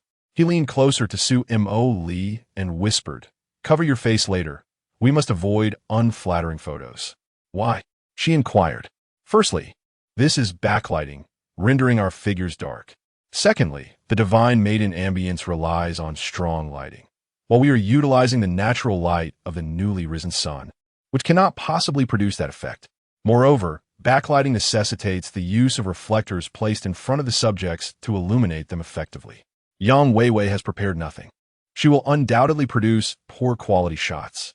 For the sake of your reputation, I advise you to cover your face." Lin Xuan spoke eloquently, and Su Moli nodded in agreement. Although Lin Xuan's voice was not loud, the classmates were gathered closely, and everyone heard him, except for Yang Weiwei, who was still adjusting the equipment in front. No one wished to be captured in an unflattering photograph, and thus they began to devise ways to conceal their faces. After fiddling with the equipment for a while, Yang Weiwei realized that her expectations diverged from reality. The camping trip lacked various lighting tools, and without any supplementary aids. The task of capturing pure photographs posed a considerable challenge to the photographer's composition and creativity. After a moment of contemplation, an idea emerged in Yang Weiwei's mind. "Classmates, when it's time for the photo, let us all make silly expressions with exaggerated movements. The backlit faces want to be clear, so I'll lower the exposure, and we can capture silhouettes instead. Later, we can enhance the background using photo editing software, which should yield quite a pleasing effect." Upon hearing this, Lin Xuan nodded slightly, acknowledging that Yang Weiwei indeed possessed some skill and knew how to remedy the situation. He leaned closer to Su Moli and whispered, "She's right. Taking silhouettes is a good idea." Su Moli murmured softly, "Silly expressions, huh? All right, get ready for a 10-second countdown." Once Yang Weiwei initiated the time burst, she hurried to position herself among the crowd. 3, 2, 1, cheese. In that fleeting moment, everyone struck a variety of comical poses. Some classmates flashed peace signs above each other's heads, while others embraced and posed together. Old Li's family attempted a clumsy heart shape. Wang Pei leapt into the air, forming a large character with her body. Chun Fangye hugged Lin Xuan, pouting her lips as if to plant a kiss on his cheek in a playful manner. Unexpectedly, at the exact moment the camera clicked, Su Moli seized Lin Xuan's ear, pulling him towards her. With Chun Fangye holding him from behind and Su Moli tugging his head forward, the scene became utterly hilarious. Lin Xuan, bewildered, was caught off guard, as neither of the girls had given him any prior notice of their antics. The moment was perfectly captured in that instant. Chapter 48. Digital game. Yang Weiwei brought over the camera for everyone to view the original images. In the photographs, each person was striking curious and whimsical poses. Lin Xuan occupied the center position, with Su Moli to his left and Chun Fangye to his right. The The trio's peculiar antics elicited peals of laughter from the audience. "Oh my goodness, look at Lin Xuan!" someone exclaimed, bursting into laughter. I laughed so hard, I nearly honked like a goose. "This photo deserves the title of Annual Best." Agreed. Yang Weiwei, however, modestly replied, "This is just the original image. It's not even edited yet. Once I finish the post-production, I'll share it in the group chat." Okay? Given the vibrant atmosphere, capturing a photo was essential, yet the first image was merely a silhouette. Let's take a few more. Yang Weiwei began to brainstorm themes for a group photograph. Chun Fangye, who dabbled in photography, proposed an idea. "Weiwei, look at the lush grass beneath our feet and the various stones scattered around. We could adopt a youthful style. Perhaps we could lie on the grass, each striking our own pose as the sunlight bathes our faces. A drone shot would turn out beautifully." Yang Weiwei nodded in agreement, genuinely appreciating Chun Fangye's suggestion. "I had thought of that as well. You simply voiced it first. It's reminiscent of a youth idol drama."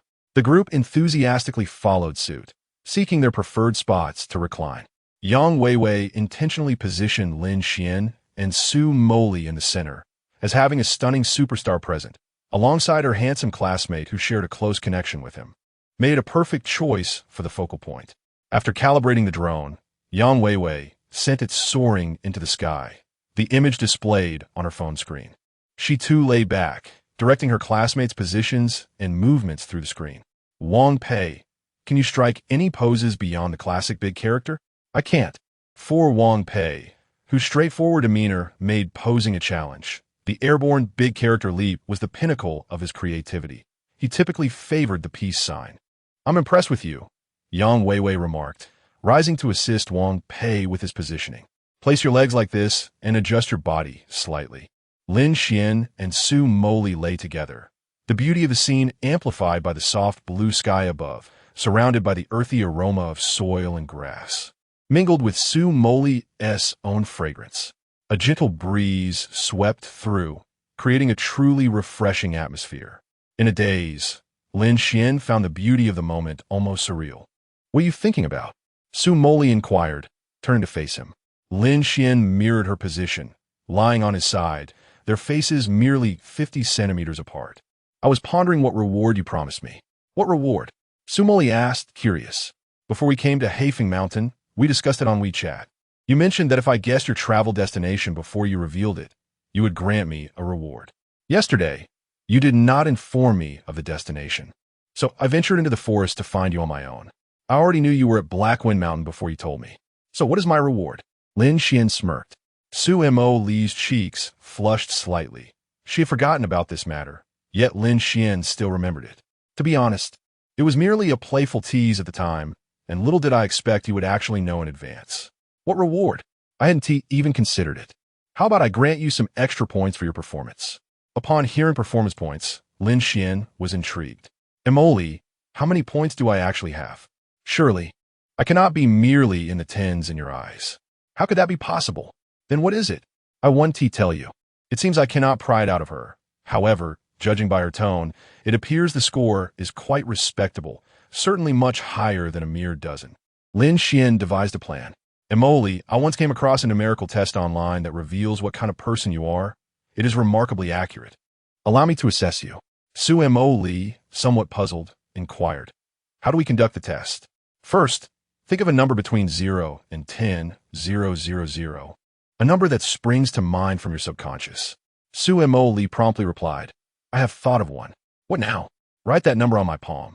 I will rub my hands together to generate warmth, and upon shaking hands, I shall discern what kind of person you are." This is a numerical theory proposed by the esteemed international psychologist, Makabaka. Su Moli gazed at Lin Xuan in bewilderment. Lin Xuan elaborated. "The principle is quite simple. By rapidly rubbing my palms together, I create a temperature exceeding that of my body. Then, by observing your expression during our handshake, I can refer to a numerical chart proposed by Makabaka, and through your number and expression, I will ascertain your character." Su Moli began to comprehend, realizing it was yet another trivial test from Douyin. Nevertheless, she was curious to see if Lin Xuan's method would prove accurate. She took Lin Xuan's hand and inscribed a number on his palm. 9, 9, 9, 9. After Su Moli completed her task, Lin Xuan no longer feigned ignorance. So, my performance score is 9,999, just 1 point shy of perfection. Huh? Su Moli was taken aback. Weren't we engaged in a personality number test? How did he deduce this was about performance points? We were just discussing performance points. And in the next moment, I initiated a numerical game, asking you to think of a number from your subconscious, limited to 10, 0, 0, 0. Naturally, the first number you should think of relates to my performance score, hence 9,999 represents my score. I assure you, I can indeed determine what kind of person you are through numbers. It is remarkably precise. Su Moli pouted, slightly displeased that Lin Xuan had guessed the score she assigned him, yet she chose to trust him once more. Then, what do you perceive me to be? Lin Xuan grinned mischievously. Your lack of denial is an affirmation. It seems my performance score is indeed quite high. How fortunate I am. I am utterly exasperated. I could strip you of everything. Would you allow that? Lin Xuan is infuriating. However, Su Moli's threat to deduct points is merely a momentary outburst. She could never truly bring herself to penalize Lin Xuan. From the very beginning, she never intended to establish any performance point system. Her mathematical skills are so poor that she cannot possibly remember how to add or subtract points. Thus, performance points serve merely as a facade, perpetually remaining at 99.99. She had hoped that once she resolved her recent online issues, and when Lin Xuan arrived in Kyoto, he would boldly confess his feelings to her, to which she would agree. However, Lin Xuan played her instead. Still, she yearns to understand how Lin Xuan perceives her. Quickly, test me. What kind of person am I? You are an obedient person. Lin Xuan did not engage in any hand-wringing, handshaking, or scrutinizing of forms. He simply spoke. Su Moli. Lin Xuan leaned closer to Su Moli, mischievously whispering, because I asked you to write on my hand, you did just that. You truly are an obedient little darling. Su Moli's breath quickened, her chest rising and falling rhythmically. Her delicate hand grasped Lin Xuan's face, this time with genuine force, as she gritted her teeth and exclaimed, You are insufferable. Chapter 49. If you don't kiss me, I'll be upset. Yang Weiwei was tirelessly instructing her classmates on how to adjust their poses for photographs. Almost everyone had been guided by her, except for Lin Xuan and Su Moli, who were blissfully overlooked. Their chemistry was undeniable, and they appeared captivating in every shot. Enough of your antics, you two. Get ready to pose for the photo, Yang Weiwei remarked, observing a hint of flirtation in their playful banter. However, the reality was quite different. Su Moli genuinely wished to bite Lin Xuan for teasing her incessantly, and her patience had worn thin. Yet, Lin Xuan stubbornly refused to let her have her way, and the two engaged in a playful tug-of-war. To an outsider, their interactions certainly seemed intimate. The photographer interjected, prompting Su Moli to relent, realizing there would be ample opportunities to settle the score later. This moment was not worth a fuss. She had a talent for holding grudges. Strike a pose. Su Moli coldly instructed Lin Xuan, her irritation still palpable. Lin Xuan, unfazed, silently admired Su Moli's beauty, even in her anger. I'll gouge your eyes out, Su Moli threatened fiercely. Unfazed by her menacing words, Lin Xuan leaned closer, their bodies angled towards each other, their faces mere inches apart, almost touching. Go ahead, Lin Xuan replied, her eyes sparkling like stars, fixed intently on Su Moli. The latter found it difficult to maintain eye contact, her gaze flitting away as a blush crept across her cheeks. They could both feel each other's breath. Su Moli gently closed her eyes, the atmosphere charged with anticipation. She believed Lin Xuan would lean in for a kiss. It was her first kiss, and surrounded by classmates, she felt a wave of shyness wash over her. Yet, Lin Xuan's assertiveness was overwhelming, leaving her breathless. What should she do? To yield or not to yield? Su Moli's heart raced wildly. Meanwhile, Yang Weiwei monitored the scene through her phone, capturing the drone footage with clarity. The chemistry between the two was palpable, reminiscent of the sweet romances she often saw in Korean dramas. She found herself growing anxious for Lin Xuan to make a move. Suddenly, Lin Xuan began to pull back. and Yang Weiwei seized the opportunity to snap a candid shot. Though they hadn't kissed, this photograph exuded a youthful, ambiguous charm. The surrounding classmates posed beautifully, but Lin Xuan and Su Moli at the center were the stars of the show, making this image the real MVP of the event. Fine, I won tea, Lin Xuan declared as he withdrew. Su Moli's eyes flew open in shock. What? You're not going to kiss me? Do you know how much mental preparation I went through? Her frustration flared once more. That scoundrel was ignoring her. Classmates began rising to check the photos with Yang Weiwei. These are fantastic. Weiwei is practically a professional photographer. Lin Xuan, under the bright daylight. What are you two up to? Chun Fangya exclaimed. Noticing the two in the center of the photo, with Lin Xuan seemingly about to kiss Su Moli. This was outrageous. Their behavior was becoming increasingly brazen. I let her threaten to gouge my eyes out, and I moved closer, but she didn't take the bait, Lin Xuan hastily explained. Chun Fangya, however, was not convinced and turned to Su Moli for her side of the story. Su Moli embraced herself with both arms, her icy demeanor revealing no hint of joy or merriment. She appeared to be upset. If Lin Xuan had truly angered her, it seemed unlikely that she would allow any affectionate gestures. Perhaps they had misinterpreted the situation. There may not have been any romantic intentions between the two. Nevertheless, as Lin Xuan's good friend, he felt compelled to privately admonish him later. It was inappropriate to provoke someone before winning their affection. He must accept criticism and offer an apology. Subsequently, the classmates captured several photographs at the summit. Throughout the ordeal, Su Moli maintained her frosty expression, showing no inclination to engage with Lin Xuan. He was acutely aware of her sentiments. Since they were not officially together, he understood where to draw the line. As noon approached, some classmates began to feel hunger pangs, having not yet eaten breakfast. They made their way down the mountain, navigating the uneven path. Lin Xuan reached out to take Su Moli's hand, but this time she withheld it from him. Give me your hand. Lin Xuan's voice, though calm, bore an undeniable authority. Reluctantly, Su Moli acquiesced, allowing him to grasp her hand. She cherished the sensation of Lin Xuan's large palm enveloping her smaller one, providing a sense of security. Yet, she remained silent, deliberately presenting a displeased expression to him. Before long, they returned to camp. Hehe, the little monkey, was still nestled among the supplies, sound asleep. The commotion of their return roused him, and he sprang up, climbing atop the tent and observing the group with keen vigilance. Don't be afraid, Hehe. Your humans have returned, Wang Pei reassured him. The fruits left behind by the group remained uneaten, scattered about, as Hehe had taken only a bite from each before discarding them. This little monkey is quite bothersome, wasting food, someone remarked. He's merely a small monkey, and he hasn't rummaged through our belongings, another defended him. The classmates soon found themselves embroiled in a dispute over Hehe.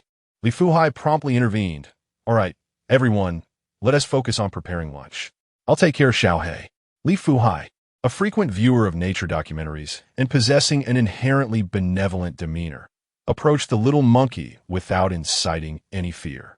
As he extended his hand to coax Hehe, the monkey did not shy away, sensing no malice from the group. Once captured, Hehe nestled comfortably in Li Fuhai's arms, who cherished the moment as if cradling a grandchild. Old Li, why not take him home to raise? Chun Fangye suggested. 10 years for me. 3 for you, how does that sound? Do you understand what a protected species is? Li Fuhai retorted, somewhat irritated. Despite his fondness for the little creature, he was resolute that animals belonged in their natural habitat. All right, you all tend to your meals. I'll enjoy some time with this little monkey, Li Fuhai said, reveling in the rare opportunity. His spirits lifted as if he were 20 years younger. The classmates respected his moment with Hehe, each attending to their own lunch. Some classmates were cooking porridge, while others boiled water for instant noodles, and some resorted to nibbling on bread. Lin Xuan ignited the fire to roast meat.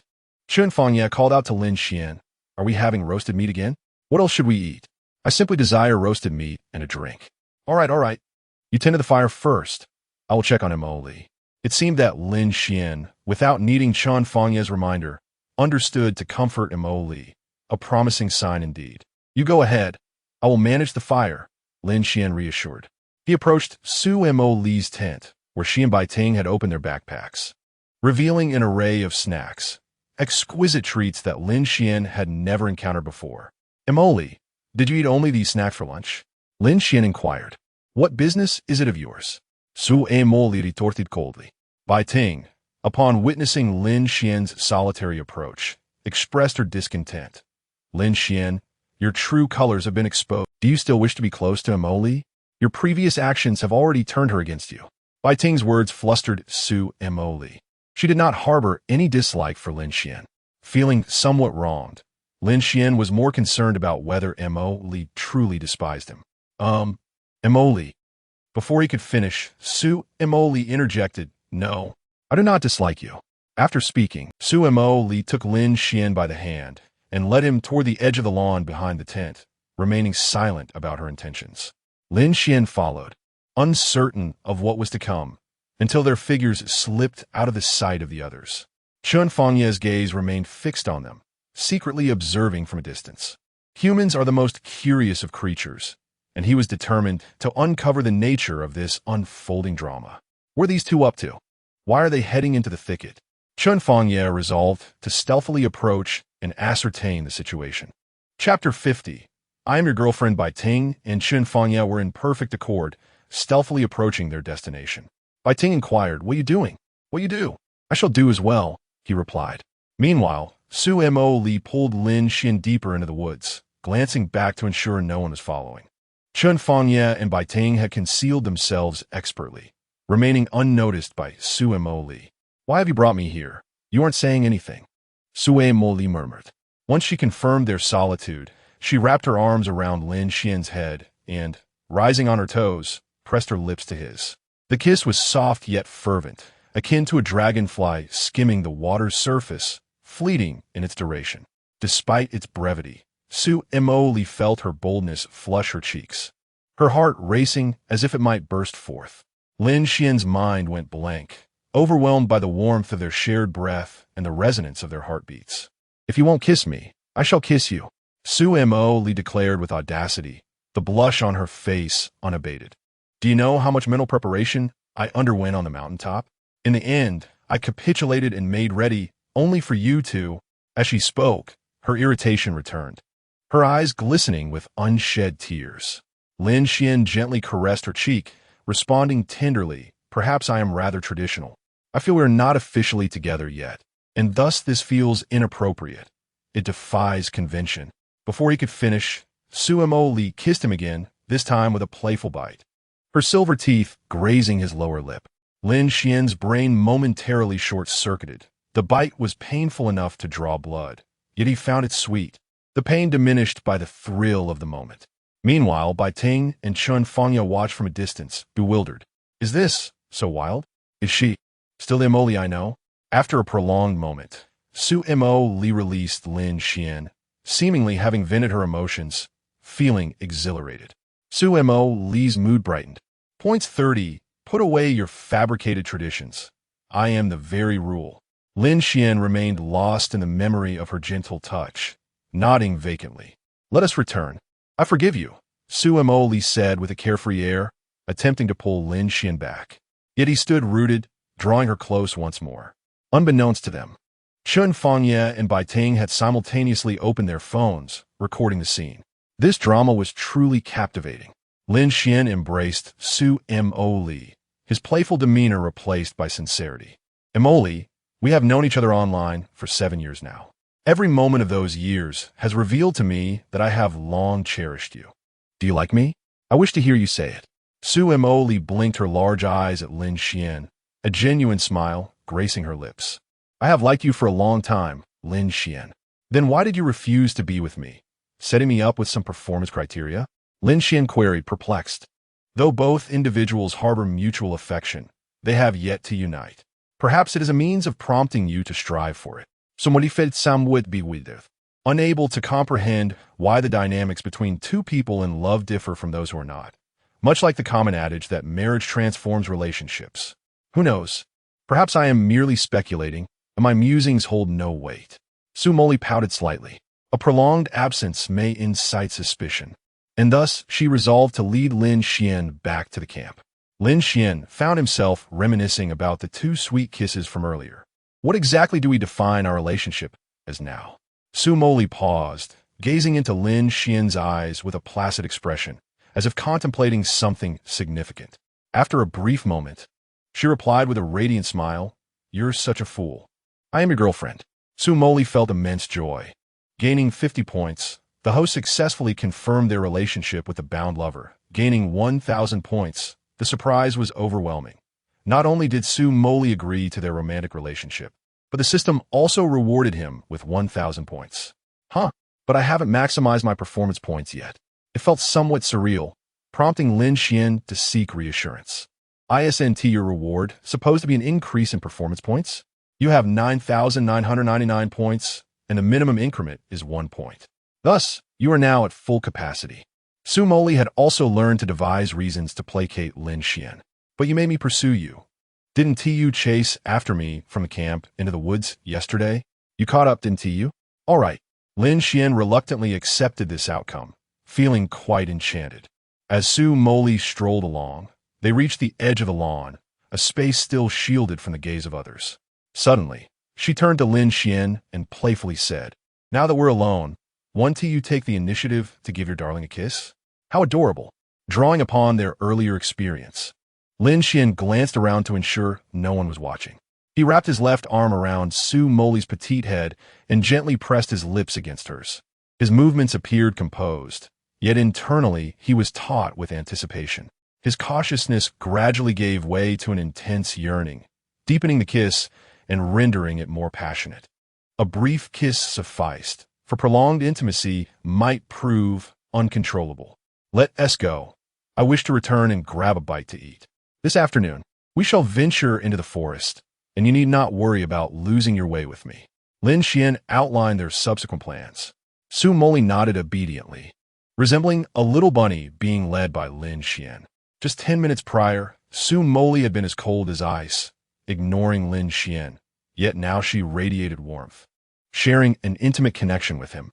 This only reaffirmed the notion that a woman's disposition can shift more swiftly than the turning of a page.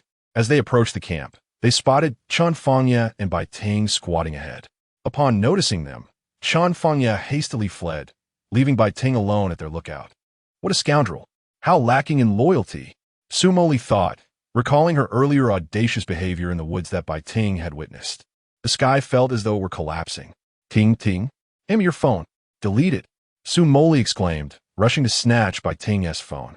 Bai Ting sprinted away, and the two girls began to circle around the tent. Delete what? I haven't seen anything, especially the scene of you kissing, which I completely missed.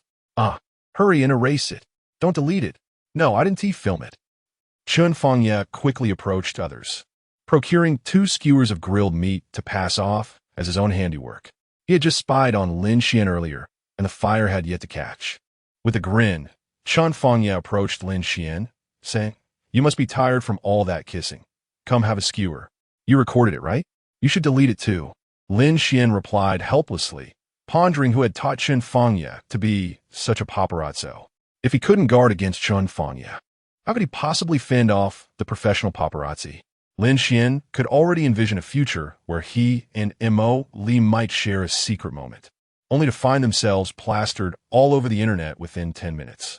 Lin Xuan would become a public enemy, which was truly exasperating. But so what? What's wrong with kissing my own girlfriend? It would infuriate them. Lin sang, "You wouldn't want others to find out about this, would you?" Chen Fangya chuckled, handing the skewer to Lin Xuan. "As long as the heavens, the earth, Mo Li, and Bai Ting know, it suffices. Let no one else be aware." Sighing, Lin Xuan chose not to dwell on such matters. He picked up the skewer, only to exclaim, "What do you mean by grilling chives for me? Is there no meat left?" He chuckled. Chapter 51. Searching for Xiao Hei's family in the end, Lin Xuan consumed the grilled leeks, refusing to waste food. Su Moli and Bai Ting had also exhausted themselves from running around, and Bai Ting was ultimately caught by Su Moli. Under Su Moli's insistence, Bai Ting reluctantly deleted the video.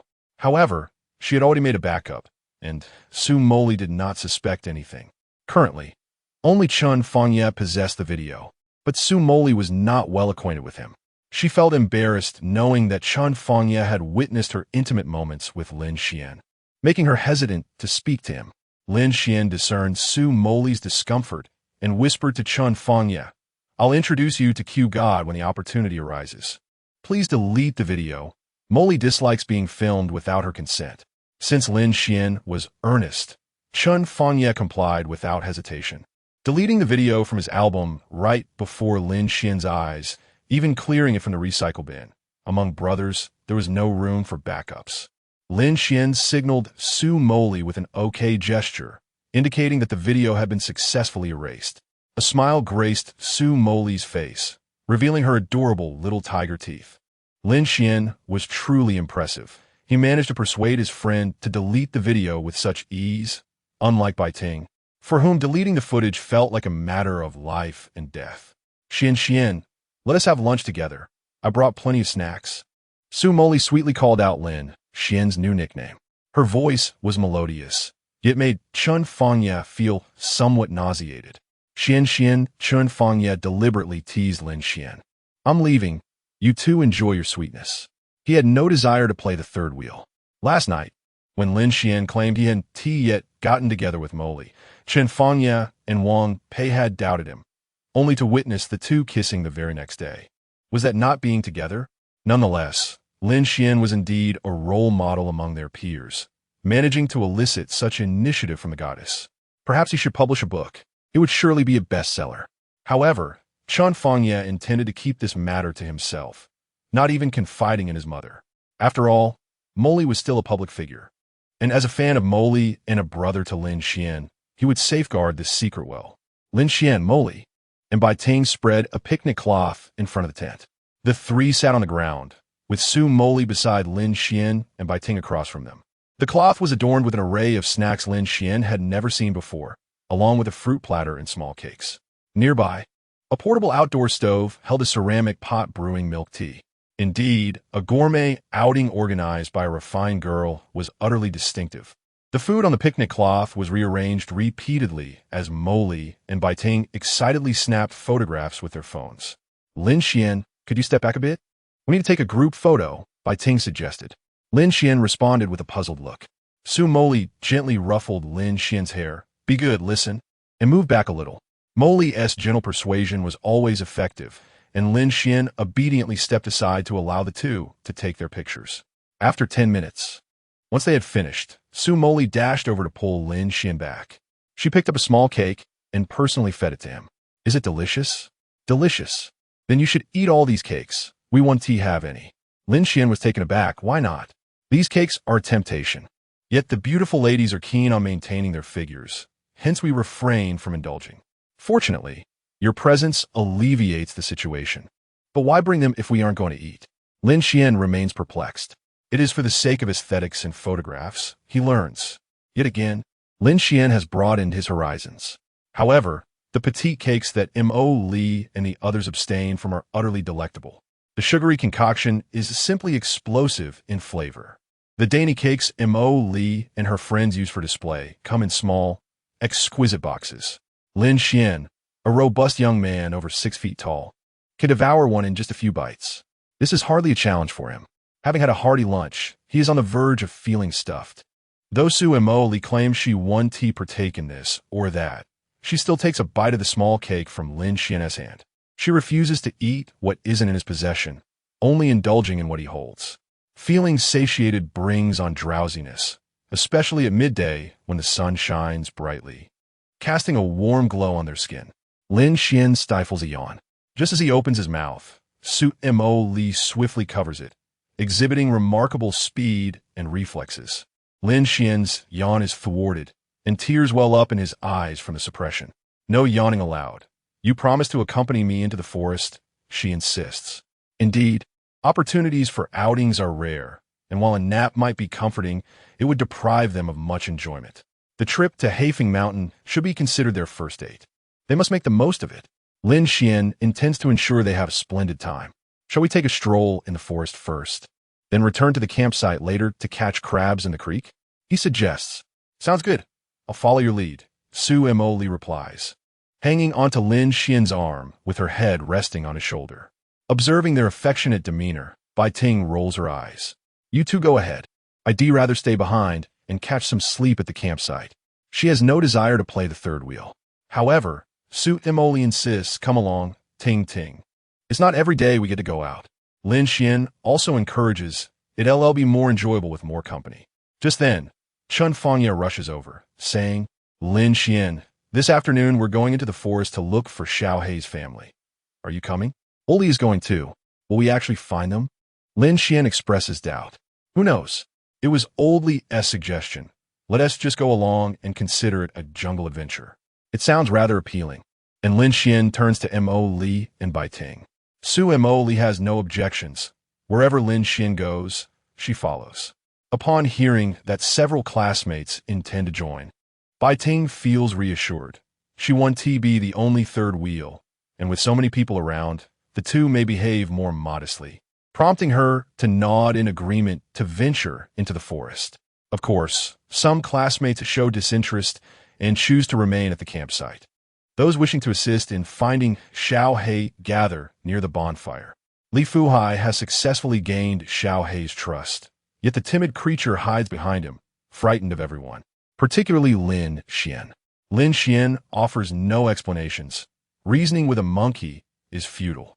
Dear classmates, tomorrow we shall commence our return journey. This afternoon, we shall venture into the forest in search of Xiao He's family. Should we succeed in our quest, it will be splendid.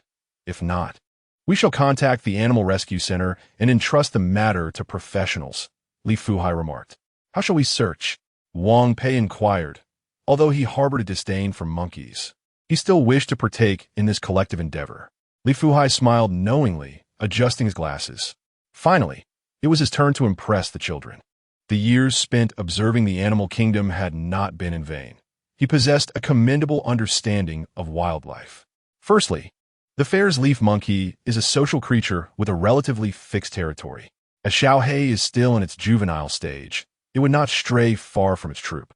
I surmise that the troop is not far from the campsite. Monkeys typically inhabit the forest canopy, relying on leaves as their primary source of nourishment.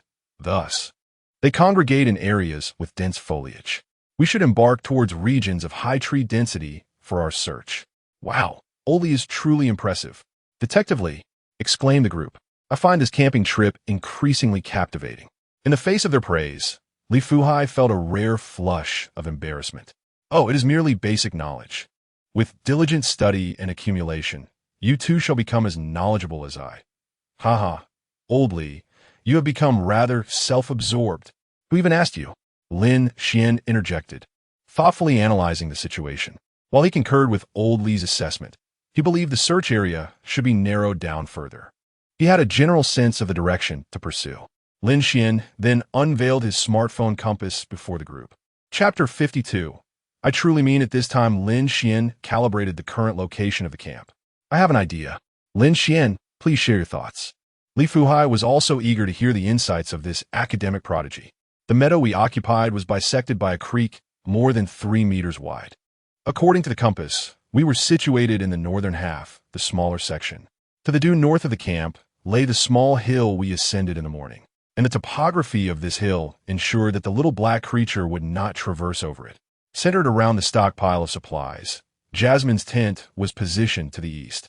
This morning, upon encountering the little black creature, it was perched atop Jasmine's tent, clutching a piece of bread in its mouth.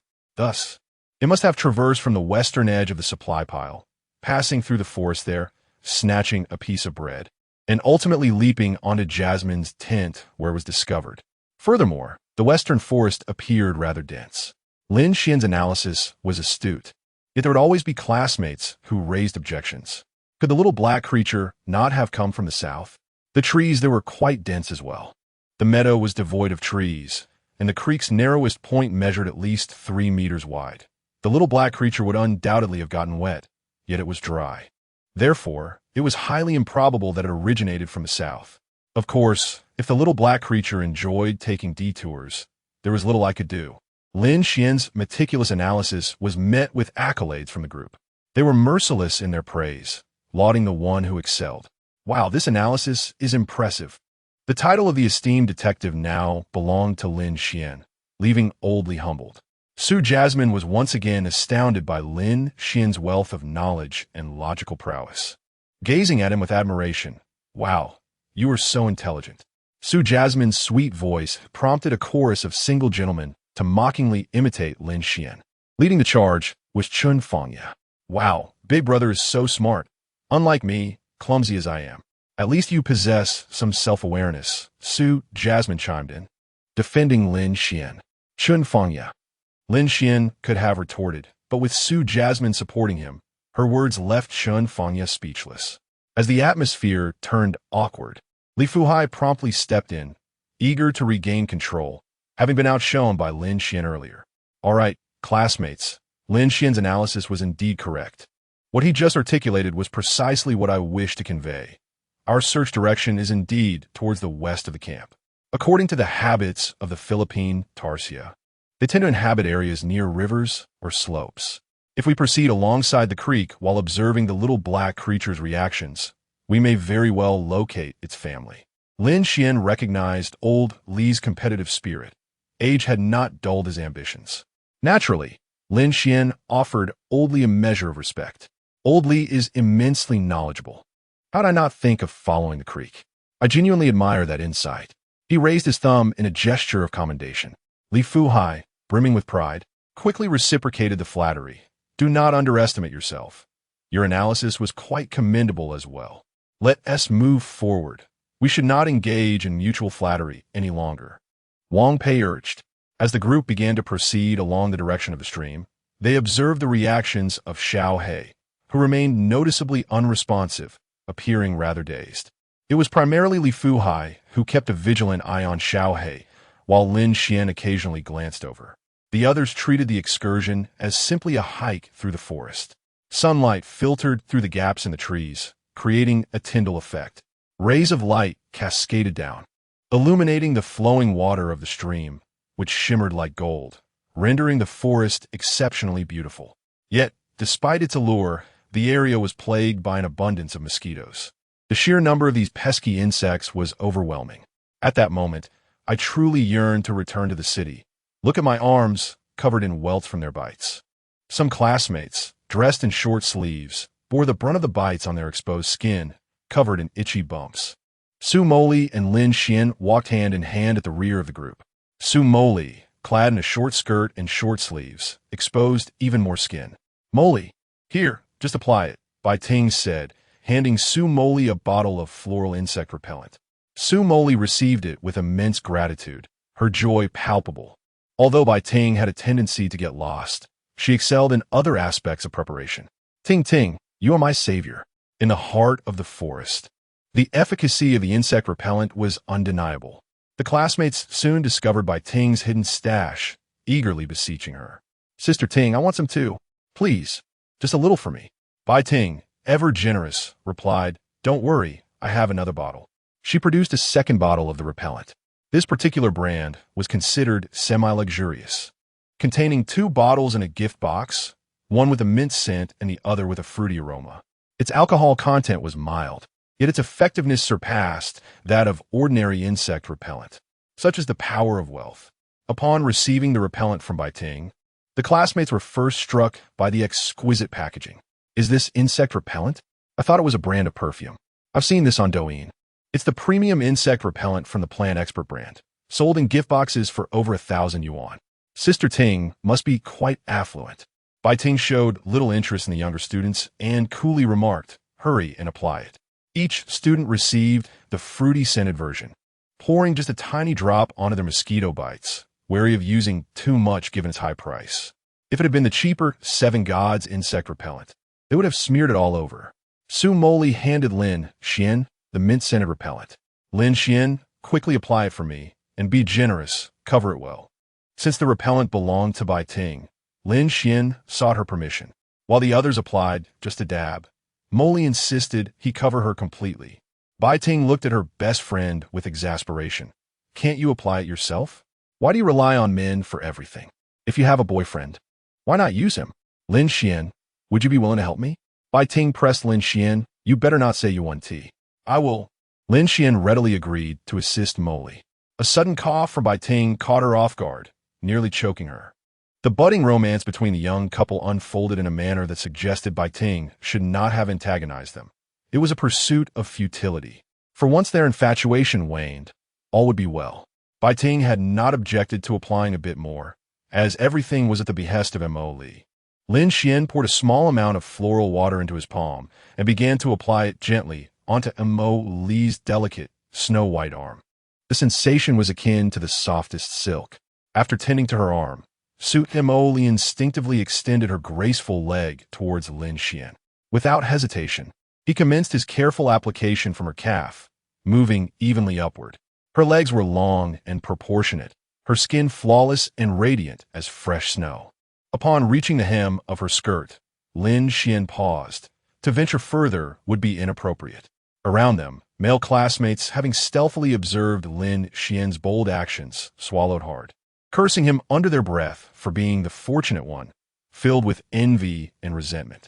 Su Moli cast a sidelong glance at Lin Xuan, a faint smile gracing her lips, a teasing glimmer in her eyes that brushed against his heart like a feather, light yet tantalizing. Are my legs pleasant to touch?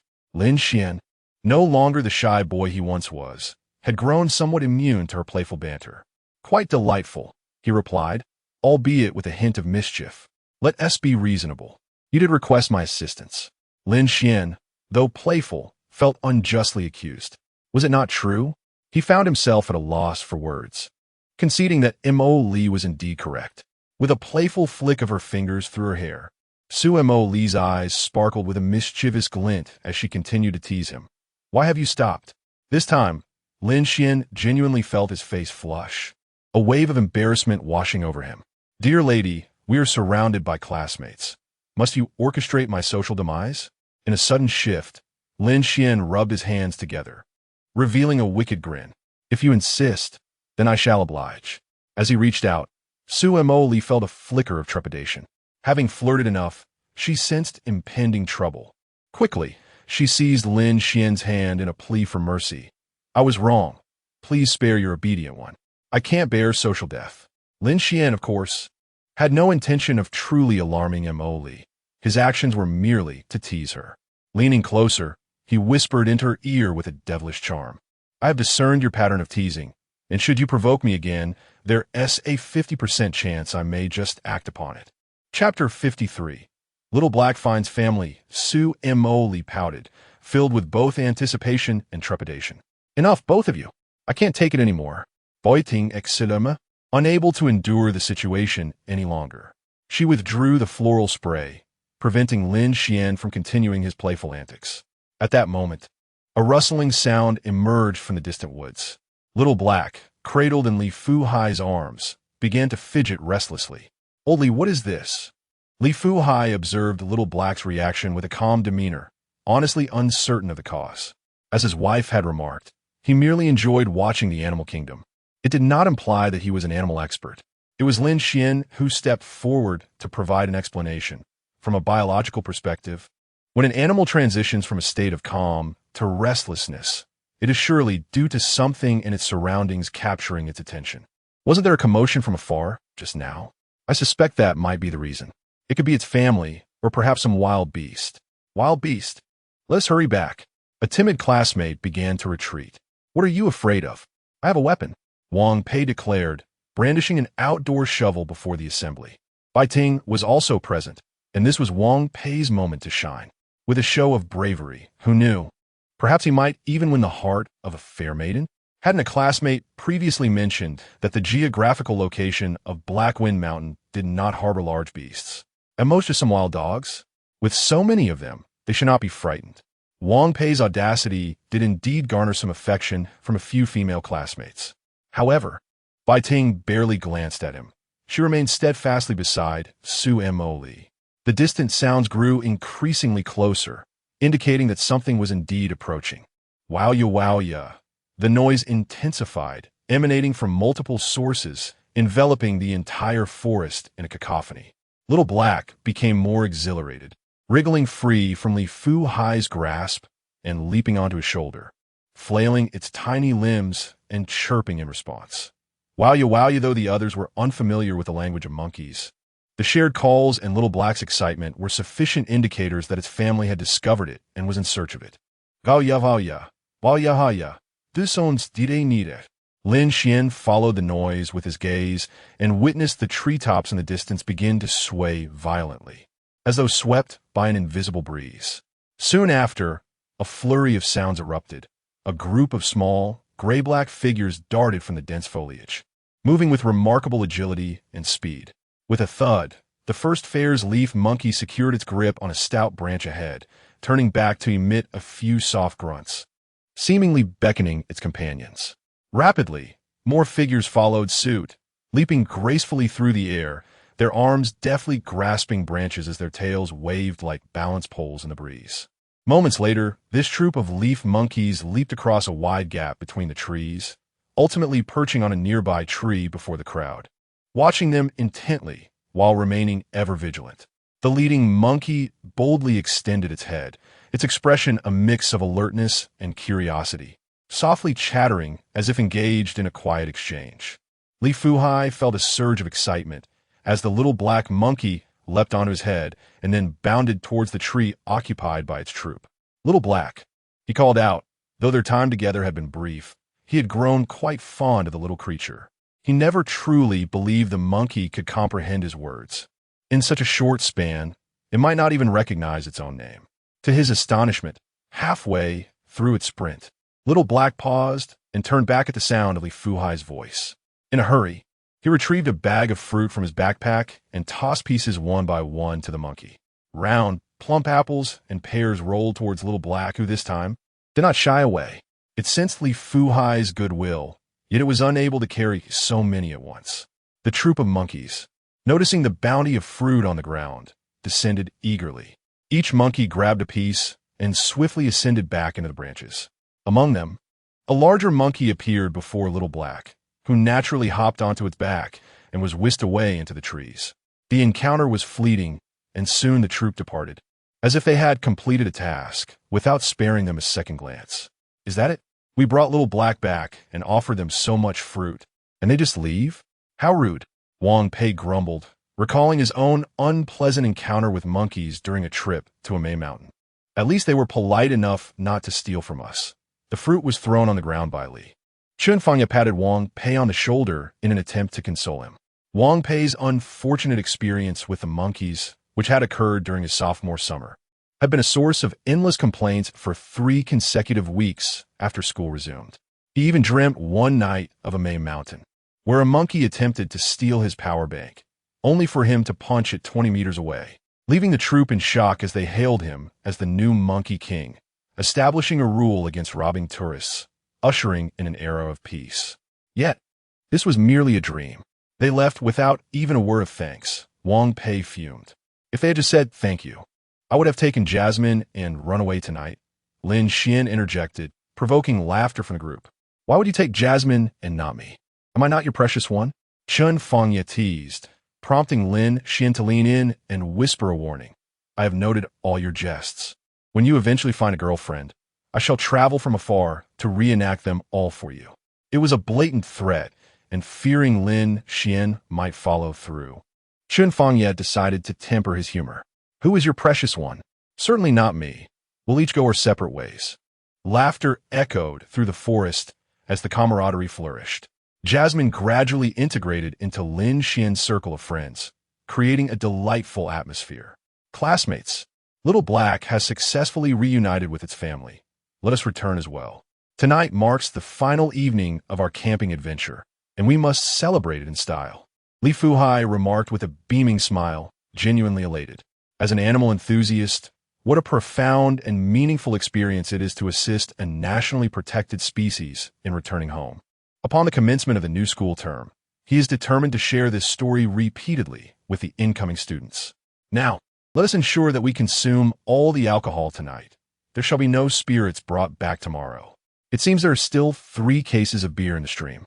Chun Fangya patted his belly, declaring 3 cases of beer is no challenge at all. Lin Xuan can easily polish off that amount by himself. Lin Xuan retorted, Must you include me in your boasting? Ha ha. Let us return now. We can gather some firewood along the way and kindle a bonfire tonight. Chapter 54. Crab catching as dusk descended upon the evening. The sky dimmed gradually. The classmates who had accompanied Hehe had returned to the camp an hour earlier. They busied themselves with building a bonfire and preparing food, each fulfilling their designated roles. Meanwhile, Lin Xuan, Chun Fangye, and a few other spirited classmates, accompanied by Su Moli and Bai Ting, ventured for the first time into the creek to catch crabs. How cold it is! Su Moli's feet were completely immersed in the evening waters of the creek, the chill seeping into her very bones.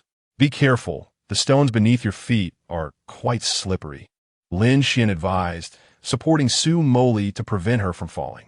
As for Chun Fangye and Wang Pei, they had grown nearly immune to the affectionate antics of the duo, remaining focused on moving stones and capturing crabs. Only an act of utter folly from Lin Xuan could possibly draw their attention. Ting Jia, be careful. Allow me to assist you, Wang Pei offered gallantly to Bai Ting. It's fine, I'm stable on my own, she declined, leaving Wang Pei feeling a tad awkward, though fortunately, there were not many around. Hurry, Lin Xuan. There are crabs here, come lend a hand. Chun Fangye called from a short distance away. Coming, Lin Xuan replied, leading Moli through the creek, the shallow water splashing with each step they took. They reached the spot where Chun Fangye was stationed, facing a large rock. Lift it up. I'll catch, Lin Xuan said casually. Dream on. I asked you to come over to lift the rock. It's too heavy for just Wang Pei and me. With 3 of us, we should manage, Chun Fangye retorted. We just moved it a bit, and there are 2 crabs underneath. Then who will catch them? With only 4 people present, 3 were lifting the stone, leaving Su Moli as the sole catcher. The 3 turned their gazes toward her. Me? Su Moli pointed at herself in disbelief. I've never caught a crab before, how do I do that? Once we lift the stone, the crabs will scurry away quickly. As we raise it, you need to reach down and grab them. Be swift. Pinch the sides of the crab shell with your fingers, and at 1 T be able to pinch you. Wang Pei explained the process to Su Moli. Su Moli seemed to comprehend, nodding thoughtfully. Or perhaps we should skip it. Crabs can pinch quite painfully. I'd rather Chun Fangye get pinched than you, Lin Xuan remarked, gently holding Su Moli's delicate hand. I really want to punch you, Chun Fangye exclaimed in exasperation. Let me give it a try. Su Moli insisted resolutely. Very well, Lin Xuan conceded, recognizing that overprotectiveness would only diminish the joy of the experience. After all, if they were not allowed to play or touch anything, this outdoor excursion would indeed lack excitement. Lift. Lin Xuan, Chun Fangye, and Wang Pei united their strength to raise the large stone. Moli, hurry. The crabs are escaping. The moment the rock was lifted, 2 crabs darted in opposite directions with astonishing speed. Su Moli, having been sheltered as a pampered young lady, found herself momentarily bewildered and unable to react. Who knows? Just as the crabs had not yet escaped the reach of Jasmine's outstretched arms, she opened her arms wide, and with a splash, her hands plunged into the water. In an instant, she deftly grasped the sides of the crab shells with her slender thumb and middle finger, successfully capturing 2 swiftly fleeing crabs. Hooray! I caught them! Su Jasmine exclaimed joyfully, splashing water onto the 3 boys, yet none paid any mind. Su Jasmine, elated by her first crab catch, earns 10 points. Chun Fangye and Wang Pei were taken aback, their minds filled with one question. Is this even possible? Only Lin Xuan was aware of Jasmine's remarkable reflexes. It was quite simple. Who hasn't been pinched by a crab before? Su Jasmine, beaming like a little girl, waved the crabs in delight. The sunset's afterglow illuminated her face, rendering her breathtakingly beautiful. In that moment of splendor, countless young hearts could be captured, including those of Chun Fangye and Wang Pei. However, upon seeing Lin Xuan beside Jasmine, both boys simultaneously cursed him inwardly, filled with resentment. Why was the one Jasmine fancied not themselves? What spell had Lin Xuan cast on her? Chun Fangye was pinched by a crab yesterday, Lin Xuan remarked. That explains it, Su Jasmine replied sweetly. Su Jasmine's thoughts were quite straightforward. Given her lack of gaming skills, it was only natural to be pinched by a crab. Chun Fangye. Lin Xuan retrieved a bucket nearby and placed the crabs Jasmine had caught inside. The bucket already contained a dozen crabs. Tonight, we shall feast, I'll prepare a dish of beer crab, a recipe I learned from the chef at the restaurant. The flavor is absolutely exquisite, Chun Fangye declared confidently. Having lost face in crab catching, he was determined to regain it in cooking. Let us handle the crabs and prepare the side dishes. You all can play in the water, Chun Fangye suggested as he led Wang Pei away. He sensed that the two would soon indulge in their romantic antics, so he made a hasty exit. And indeed, that was the case. Su Jasmine smiled gently, gazing affectionately at Lin Xuan, her hands behind her back, swaying slightly. Her enchanting beauty seemed to be anticipating something. Lin Xuan understood immediately. He glanced around, confirming that Chun Fangye had indeed gone to prepare the ingredients. Bai Ting had long since come ashore, sitting by the bonfire. No one was paying attention to them. Lin Xuan approached Jasmine and kissed her softly. Her lips were soft and warm, akin to petals touched by morning dew. Their lips meeting gently, instantly quieting the world around them. The kiss was fleeting, like a dragonfly touching the water, over in a heartbeat. What was that for? Su Jasmine kept her eyes wide open, staring directly at Lin Xuan until he leaned in. Didn't you ask me to kiss you? I meant for you to compliment me, Su Jasmine replied playfully. I just caught 2 big crabs. Who told you to kiss me? Lin Xuan felt a bit embarrassed. Realizing he had misunderstood, the nuances of romance were more challenging than any exam. Well, now that I've kissed you, why don't you kiss me back? Su Jasmine smiled sweetly. Dream on. Help me put on my shoes. Let us go warm ourselves by the fire. The 2 individuals approached the stream, where Su Moli seated herself upon the stone that had been treated with medicine the previous night, her delicate legs extended towards Lin Xuan. From a nearby bag, Lin Xuan tenderly retrieved a washcloth to gently wipe Su Moli's feet, caressing her ankle, which had been sprained the day before. Does it still hurt? He inquired. Su Moli smiled and shook her head, much better.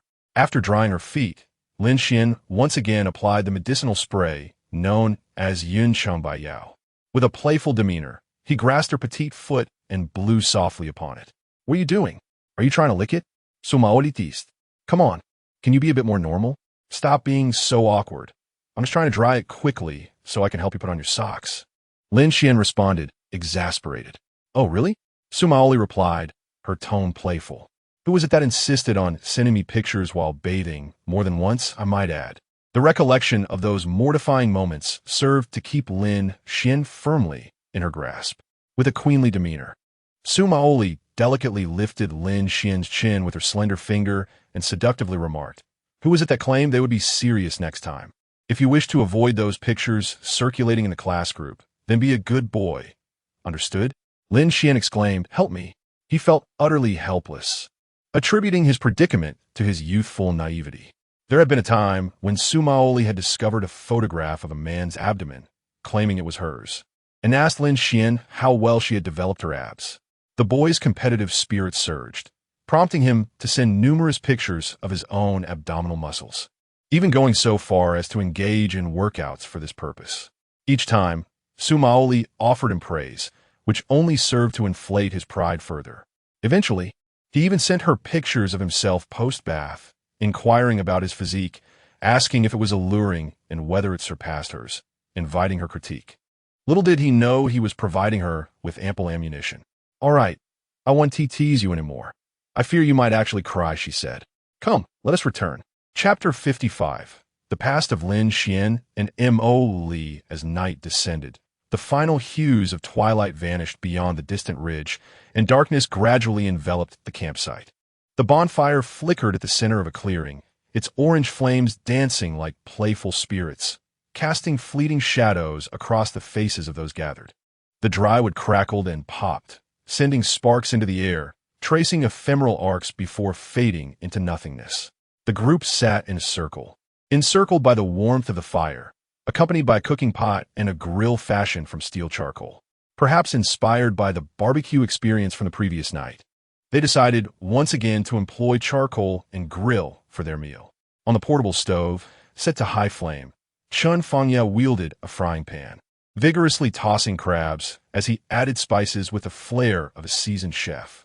The aroma wafted through the air, mingling with the scent of malt. Ready. Spicy crab with beer. The ingredients are as fresh as can be. Come and taste.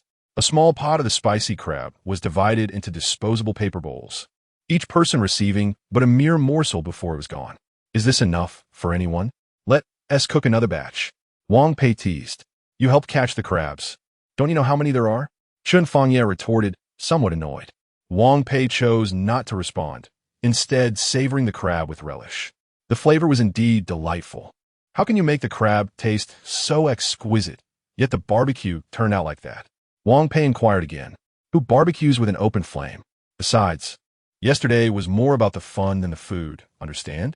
Got it. Wang Pei played along, accommodating Chun Fangye's defense. Su Moli took a bite of crab meat, her expression unremarkable, somewhat indifferent. How is it? Tasty? Lin Xuan asked. Su Moli pondered for a moment before casually responding. It's all right. Realizing her feedback was overly simplistic and fearing it might dishearten Chun Fangye, she added, it's better than what you typically find in restaurants. Su Moli had sampled crabs from numerous renowned establishments, where the chefs surpassed Chun Fangye in both ingredient quality and flavor, far exceeding the beer spicy crab before them. She offered a compliment as encouragement. Chun Fangye didn't consider his culinary skills remarkable. He had merely learned a few techniques from the chefs at his family's restaurant. Receiving such high praise from Su Moli was already gratifying. With laughter and merriment, they drank and feasted. Su Moli rested her chin on her hands, gazing thoughtfully into the flames, before eventually murmuring, it's wonderful. Her voice was neither too loud nor too soft, just right for those around her to hear. What is so wonderful? Chun Fangye asked. After spending over a day together, Su Moli had gradually begun to open up, willing to converse with Lin Xuan's friends. As for those classmates who regarded Lin Xuan with animosity, as if they were avenging a wronged spouse, she chose to ignore them entirely. I mean, the atmosphere among you is truly delightful. I've never experienced such an engaging class environment. Oh, Su Moli's casual remark piqued the curiosity of everyone gathered. Although their class may not boast the highest academic achievements, and one could even characterize their performance as somewhat lacking, the atmosphere has always remained delightful, filled with playful banter, laughter, and a lively spirit. What was Jasmine like during her school years?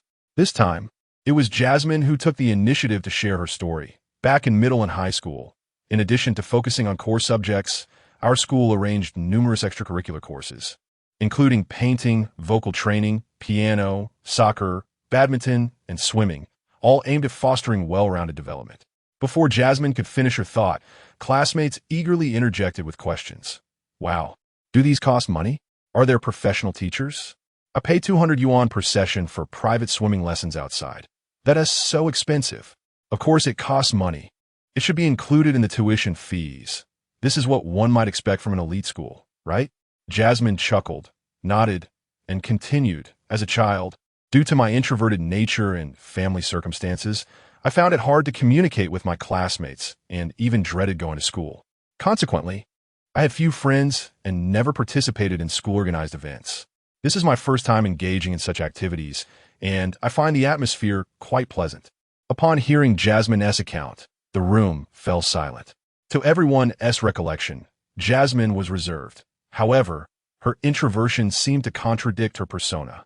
She exhibited no semblance of a star complex, yet here they were, listening to the past experiences of a celebrity. Lin Xuan gazed at Jasmine with incredulity and asked, You never mentioned this to me. I've never perceived you as cold or aloof. Jasmine shot him a look. Of course, you wouldn't sense my introversion. Why? Because of you. Thank you for your companionship over these 7 years. Jasmine lifted a can of beer and offered it to Lin Xuan. Cheers to a good brother. In that moment, Lin Xuan's heartstrings were struck profoundly, leaving him in a state of lingering emotion. Wow, it turns out Lin Xuan and Jasmine had a story even back then. The small stools were arranged, and it was time to listen. Lin Xuan's memory drifted back 7 years. At that time, he had taken a part-time job to save up for a mobile phone. Unsure how to register for QQ, he asked a kind attendant at the service center to assist him. The next day, Lin Xuan received a friend request from someone named Sadkorn with Canon. This person added him, but did not initiate any conversation. Lin Xuan, who was supported by an orphanage to attend middle school and had no friends, began messaging Sadkorn with Canon daily. Xian, hello? Xian, what are you eating? Xian, it's a lovely day here. How is it where you are? Xian, do you play games often? Xian, are you a boy or a girl? Xian, why are you ignoring me? After a considerable amount of time, Sad Corn with Cannon finally responded to his messages. Sad Corn with Cannon. Indeed, Jasmine S.'s first response to Lin Xuan consisted solely of 6 ellipses. However, at least there was a response, which made Lin Xuan quite delighted. From these 6 points, the two gradually grew closer. As his thoughts coalesced, Lin Xuan gazed at Su Moli and posed a question that had lingered since that year. Why did you ignore me? Huh? What did I ignore you? Su Moli replied, puzzled. I mean back then, Lin Xuan clarified.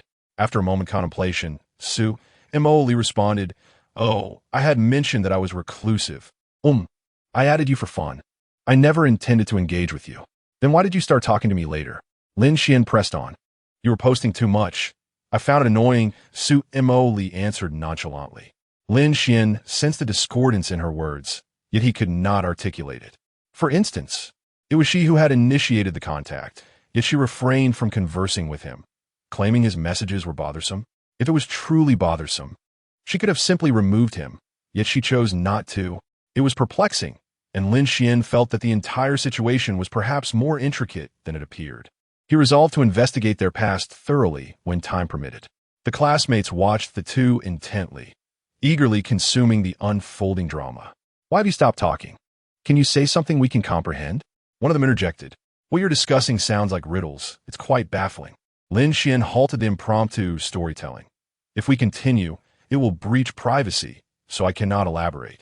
Additionally, I kindly ask everyone to refrain from disseminating information regarding Moli over the internet for the next few days. We have come to know one another, at least to the extent of being half-friends. Thank you all. Lin Xuan raised a beer towards the crowd. Let me drink first as a gesture of respect. He took several hearty gulps. The classmates, out of respect for Lin Xuan, who excelled academically, had recently assisted them with urgent tutoring, and was in a relationship with a celebrity, were quite supportive. Having such a remarkable individual in their class undoubtedly added to their prestige. Rest assured, we will not disclose anything to outsiders, one student assured.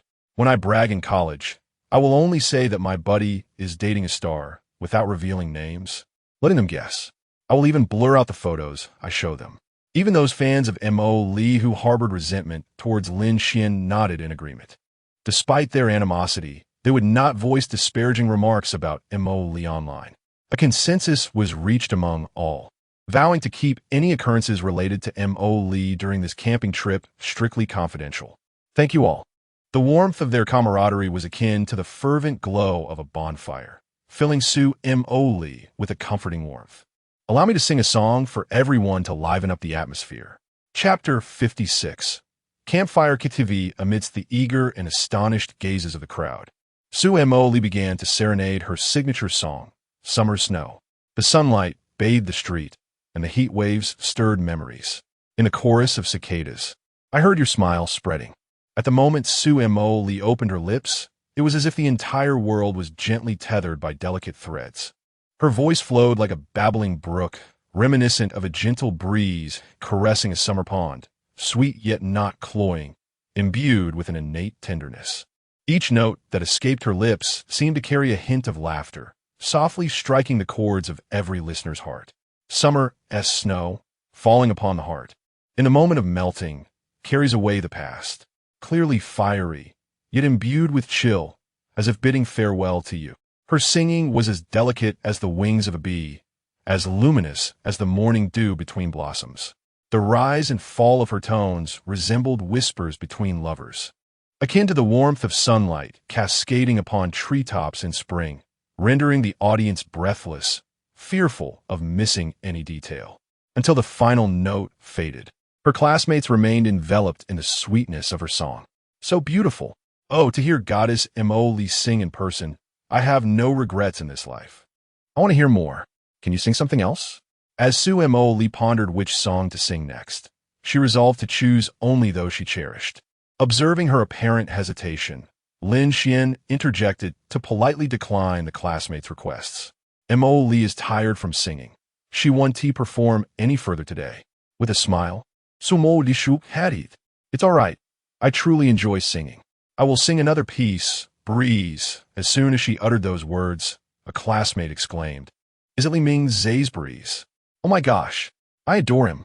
The breeze sweeps over the hills, carrying the fragrance of the earth. Upon hearing Su Moli's melodious voice, several girls joined in harmony. Oh breeze, carry my dreams across the verdant mountains and the vast starry skies. Tell her, I remain true to my intentions, waiting in silence for our reunion. As Su Moli approached the conclusion of the song, the corners of her lips lifted, her voice gradually dwindling, akin to candy dissolving silently in the mouth. The ebb and flow of her breath overshadowed the amateur singers surrounding her.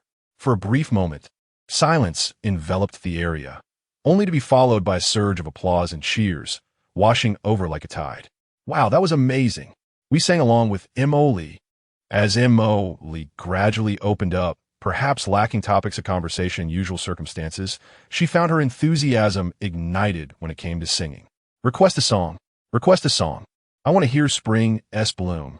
How far until I see you? The campfire gathering transformed into a true celebration, thanks to Moli's presence. In stark contrast to the previous night, which had merely revolved around roasting, drinking, and barbecuing. Moli sang only 3 songs before she paused. Yet her classmates could not contain their excitement, spontaneously continuing to request songs and sing along.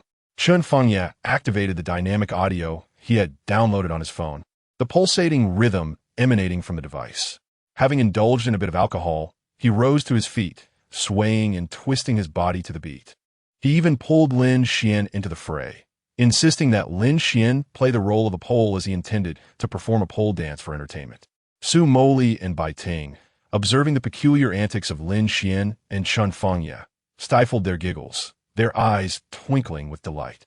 What a joyful scene it was. As the night deepened, most of their classmates had dispersed from around the bonfire, leaving only Lin Xuan, Moli, Bai Ting, Chun Fengye, and a few others, including Wang Pei. Wang Pei had recently forged a good rapport with Lin Xuan, claiming that sharing a few rounds of games made them good brothers, and that guiding him to victory in a few matches would earn him the title of Godfather. After a series of victorious games at Chun Fengye's family's hot pot restaurant, Wang Pei was thoroughly enamored with Lin Xuan, deeply admiring him, particularly due to Lin Xuan's status as Q goddess disciple. In a state of tipsy bliss, Wang Pei lay on the ground, enjoying the moment. What a loser, he exclaimed upon hearing Chun Fengye's teasing, immediately sitting up. Lin Xuan had also consumed a fair amount of alcohol and felt somewhat inebriated, though not to the extent of Wang Pei. There's no more alcohol left. We've truly finished it. Let us clean up the trash in the morning and head to bed, as we're leaving tomorrow. Trash? We can clean that up later. I just want to lie here and admire the beautiful starry sky of the mountains. Wang Pei, in his drunken stupor, lay on the ground with a blade of grass in his mouth, hands cradling his head, gazing up at the sky. If it weren't for his buzz cut, one might mistake him for Li Bai from the game Honor of Kings. Prompted by Wang Pei's remark, the 4 of them lifted their heads to the heavens, marveling at the starry expanse above Black Wind Mountain. It was indeed breathtaking. Su Moli took out her phone to capture the scene, but the photos failed to do justice to the beauty her eyes beheld, leaving her somewhat frustrated. Lin Xuan reassured her in a certain film. The protagonist asks a photographer stationed in the wilderness, "Why don't you take a picture?" The photographer replies, "Sometimes I choose not to capture a moment. If I cherish it, I prefer not to let the camera intrude. I simply wish to immerse myself and savor the present. Thus, we shall use our eyes to appreciate this magnificent starry sky." A daydreamer, Su Moli responded excitedly, recognizing the film Lin Xuan referenced. "Very clever. You answered correctly," Lin Xuan said, affectionately ruffling her hair. Su Moli nestled against Lin Xuan's shoulder, quietly enjoying the celestial display. After a considerable while, Wang Pei suddenly stood up. After hesitating for a moment, he stammered, could the 5 of us take a group photo? After school starts, we will all be heading in different directions, and opportunities to meet will be scarce." Chun Fengye eyed the stammering Wang Pei with suspicion. "You want a photo with Sister Ting, don't you?" Too shy to ask, Wang Pei chuckled bashfully. No problem. We can take individual photos, Bai Ting replied with a smile, finding the young man endearingly naive. Really? Wang Pei felt a surge of excitement and said, "Wait for me." She grabbed 2 face towels and hurriedly made her way to the stream to wash her face. Seeking a moment of clarity, the precious group photo must be captured perfectly. Upon her return, Wang Pei appeared somewhat flustered, uncertain whether to stand or sit, unsure of where to position herself. Her naive demeanor elicited a soft chuckle from Bai Ting. "Let's stand for the photo," Bai Ting suggested as she stepped in front of Wang Pei, her hand naturally resting on Wang Pei's shoulder.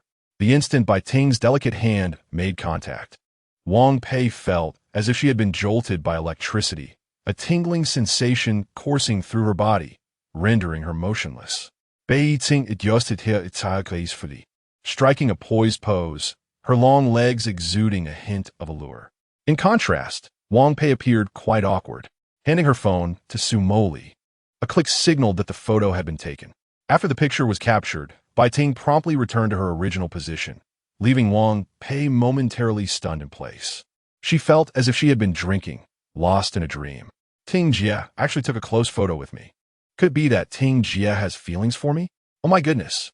Bai Ting glanced at the time, realizing it was quite late. Ordinarily, she would have retired by now. However, having seen Moli enjoying herself so thoroughly, she had chosen to stay and keep her company. Yet, fatigue was overwhelming her. "All right, Moli, it's time for us to rest. Let's call it a night, everyone." "Time to rest," Lin Xuan announced. Thus, Lin Xuan, Moli, and their companions headed towards the tents on the eastern side, while Wang Pei made her way back to her own tent alone. On the return journey, Su Moli quietly inquired of Bai Ting, Ting, you don't actually have feelings for Wang Pei, do you? Why did you take a photo with him? He seemed so eager to take a picture with me, and I thought it wasn't an unreasonable request, so I agreed. Oh well, just a photo to satisfy his yearning. After all, we want to have any further interactions once we return. I don't feel anything for him." Su Moli responded, "Lulu? What does that mean?" Lin Xuan. Chun Fangya. Chapter 57. Parallel World Music Gift Pack. The 4 individuals parted ways before the tent. Lin Xuan and Chun Fangya gazed silently at their tent, which resembled a dog's liver, before finally retreating inside to sleep. It was already past midnight, and upon glancing at his phone, Lin Xuan realized it was Monday. The Points Mall had refreshed. Before bed, he decided to browse the system's marketplace. Host Lin Xuan, partner Su Moli, points 1433. Unbeknownst to him, he had accumulated over 1,400 points. Lin Xuan was now exceedingly curious about what new items the Love Mall would present this week. With ample points at his disposal, he entered the Love Mall with the principle of purchasing only what was useful. Intelligence 10 description. Permanently increases intelligence by 10 points price. 200 points, a potential stock code description. A stock code expected to rise over 30 within the next month, though a significant drop will follow. Buy low, sell high, and seize the opportunity.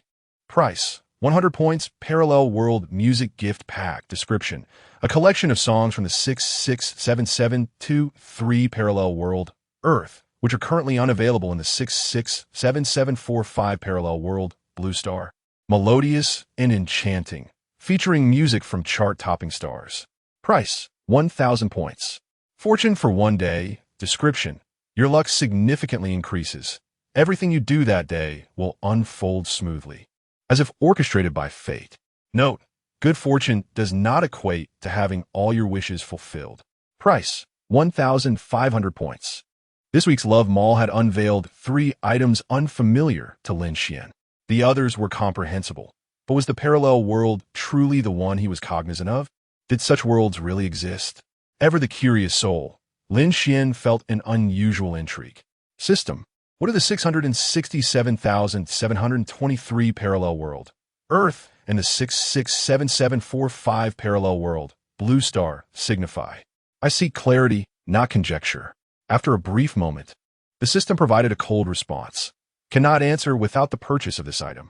Damn, the system was infuriating, and Lin Xuan clenched his fists in frustration, inadvertently punching Chun Fangye's soft belly, who was dozing off nearby. Chun Fangye jolted awake, eyes wide as he stared at Lin Xuan. What are you doing? Nothing. I just got a bit excited. Excited about what nonsense? Chun Fangye prepared to return to sleep, only to be halted by Lin Xuan. Fangye, do you think parallel worlds exist? Chun Fangye nearly suffered a heart attack from annoyance, wondering what was wrong with Lin Xuan, and attempted to ignore him and sleep. Moments later, the sound of snoring filled the air. Just answer me first. Do you believe in parallel worlds? In a drowsy haze, Chun Fangye mumbled, yes, yes, yes. All right, I shall not torment you further. When an individual's curiosity runs deep, even the most unappealing sight may pique their interest, leading them to discover its essence. Albeit such individuals are rare, Lin Xuan resolved to embark on this exploration, believing it more fruitful to consult the system than to inquire of others. He redeemed the parallel world music package, successfully consuming 1,000 points, leaving him with 433 points. All right, system, you may elucidate now. There exist numerous parallel worlds, and the closer their identifiers, the lesser their discrepancies. The 667723 world and the current 667745 world share a remarkable similarity of 9,934. The most significant distinction lies in the music possessed by the 667,723 world, which is absent in the 667745 world and vastly superior in quality. Lin Xuan grasped the essence of this information, but his inquisitive nature led him to a rather convoluted question. Can parallel worlds interact? Negative. The two worlds operate independently and shall never converge. Should the host inquire why I, the system, can facilitate the exchange of items between these worlds, I am unable to disclose that, as the system lacks comprehension in this domain. Very well. The information provided by the system was already quite substantial. Many aspects remain unexplainable, and perhaps it is best not to dwell upon them. The more one contemplates, the more troubles arise, regardless of its origin, whether divine or not. Lin Xuan accepted the system with gratitude. His motivation for redeeming the music package also stemmed from a desire to benefit Jasmine, although the purpose remained unclear. The steep price of 1,000 points suggested it might hold some value for her. For anything that could aid Jasmine, Lin Xuan would gladly expend even 10,000 points, as his points were acquired without loss through her endeavors. Ultimately, the wool comes from the sheep, and he would return a woolen garment to the source.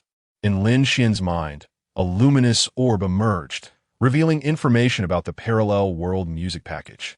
When his consciousness brushed against this orb, it transformed into countless particles, merging into his mind. Melodies and lyrics of numerous songs began to materialize in his memory. Actor, Blue and White Porcelain, 10 Years, Canon, Croatian Rhapsody, and many more flooded his consciousness. The rapid influx of information caused his head to throb painfully, leading him to succumb to unconsciousness while his awareness continued to absorb the music from the parallel worlds. What a bargain! 1,000 points spent. Yet the experience was worth its weight in gold. As dawn broke, a delicate mist enveloped the air, carrying a refreshing chill. The horizon revealed a faint blush of dawn, merging with the deep night sky in a hazy orange hue, insufficient to dispel the earth's shadows. Li Fuhai, the responsible teacher for this group of students, had risen early. These rascals, weren't they supposed to clean up after the last few players? Instead, they all scamper off to sleep without a thought. Grumbling aside, Li Fuhai donned disposable gloves and began the painstaking task of cleaning up the remnants left by his students. Meanwhile, Chun Fangye, in his slumber, turned over, wrapping his arms around Lin Xuan and fidgeting restlessly. Gently touching Lin Xuan's head, he found himself drenched in cold sweat, akin to a fever, as melodies played at an accelerated pace in his mind throughout the night. Chun Fangye's hand, having touched him, became damp. In his dreams, Chun Fangye envisioned himself stumbling and inadvertently brushing against fresh cow dung. Disgusted, he shook his hand and, with a few slaps, roused Lin Xuan from his slumber, awakening himself in the process. The two stared at each other in bewilderment, simultaneously exclaiming, "What are you doing?" The musical gift had been fully received, and Lin Xuan's mind cleared considerably. Upon noticing his sweat-soaked clothing, he frowned. Had a nightmare last night. Chun Fanya quickly responded. So did I. I touched cow dung and only realized I was touching you upon waking. There was something oddly amiss in this exchange. Lin Xuan, lacking spare clothing, felt the dampness of his short-sleeved shirt. Chun Fanya also had no extra garments.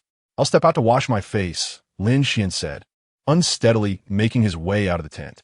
At that moment, Su Moli and Bai Ting emerged from the adjacent tent simultaneously.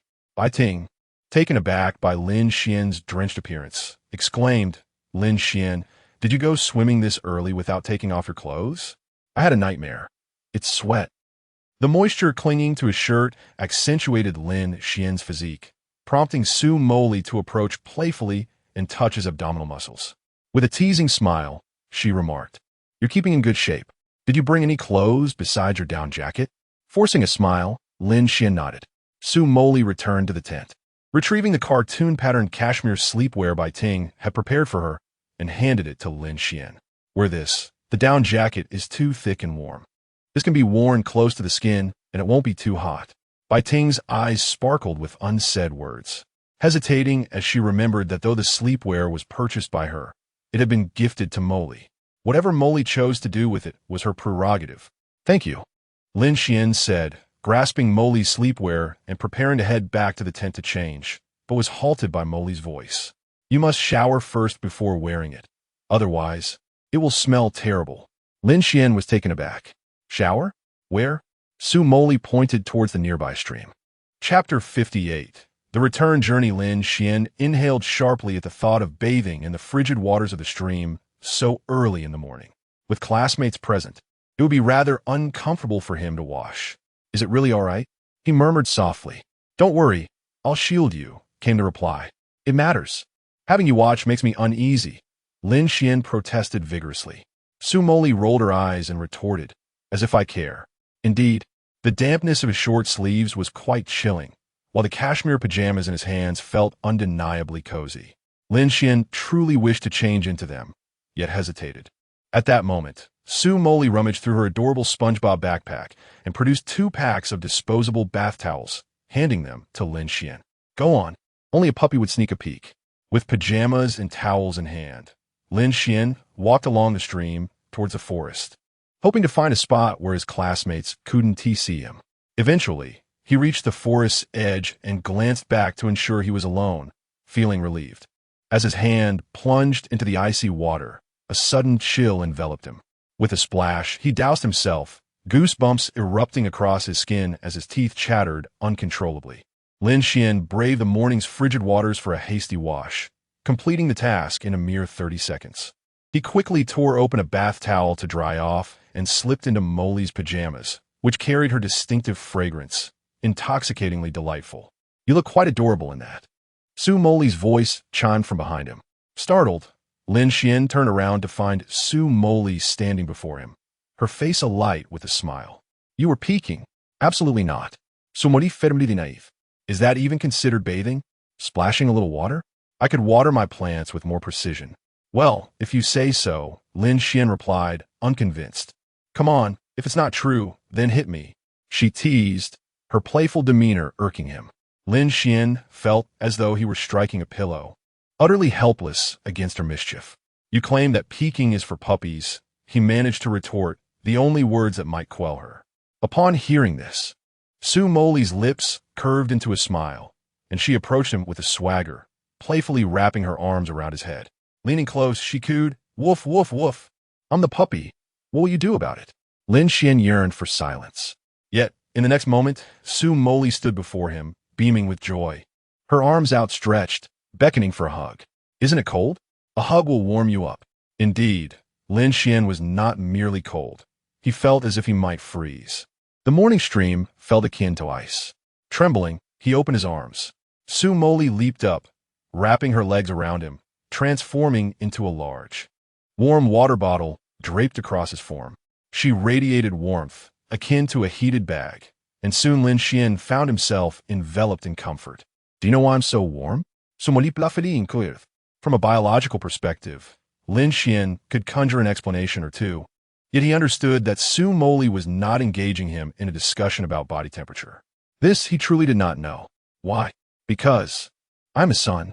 In an instant, Lin Xuan was reminded of the terror instilled by Jasmine's Hehe in the Game Honor of Kings. 3 minutes to dominate the jungle. While her elf king granted a generous 4 minutes to his jungler, yet she afforded Lin Xuan a mere 3. All right, your majesty the elf king, might you release me? With their impending separation, Su Jasmine retorted fiercely, can you not endure a moment longer? Meanwhile, at the campsite, Chun Fangye emerged from the tent, urgency propelling him to seek a secluded spot for a quick respite. Without much thought, he headed in Lin Xuan's direction. After taking a turn, he stumbled upon the sight of the two entwined in an embrace amidst the thicket. Chun Fangye's expression morphed into one of utter disbelief, akin to having tasted a sour plum mixed with Greek yogurt, twisted and contorted. What on earth? Who have I wronged to be subjected to this early morning shock? It would be a lie to say he felt no envy. Upon returning to Yuqing, he was determined to have a word with Lin Xuan, eager to impart some wisdom, willing to listen on his knees if need be. The moment for relief was lost. He needed to find another place to relieve himself. In the woods, after a brief interval, Su Jasmine released Lin Xuan. Let's go. Time to head back. Clad in an adorable bunny-themed plush pajama set complete with a hood, Lin Xuan was led by Su Jasmine, resembling a large upright rabbit being walked. Lin Xuan? Wang Pei, spotting him in such attire at the campsite, was momentarily taken aback. Is he donning Su Jasmine's pajamas? That implies, You last night? Lin Xuan hurriedly clarified, no, I changed this morning. Of course, I know you changed this morning, but you actually... Wang Pei was about to delve into the implications, but decided against it, losing the desire to explain further. With a teasing spirit, Su Jasmine took the lead in stirring the pot, playfully remarking, last night was quite enjoyable, wasn't it? Lin Xuan nodded in agreement. Indeed, it was rather pleasant. I broke quite a sweat. His words were truthful, devoid of deceit. My goodness, you truly are. You truly are. Wang Pei stuttered in excitement. A role model for us all. Why are you so worked up?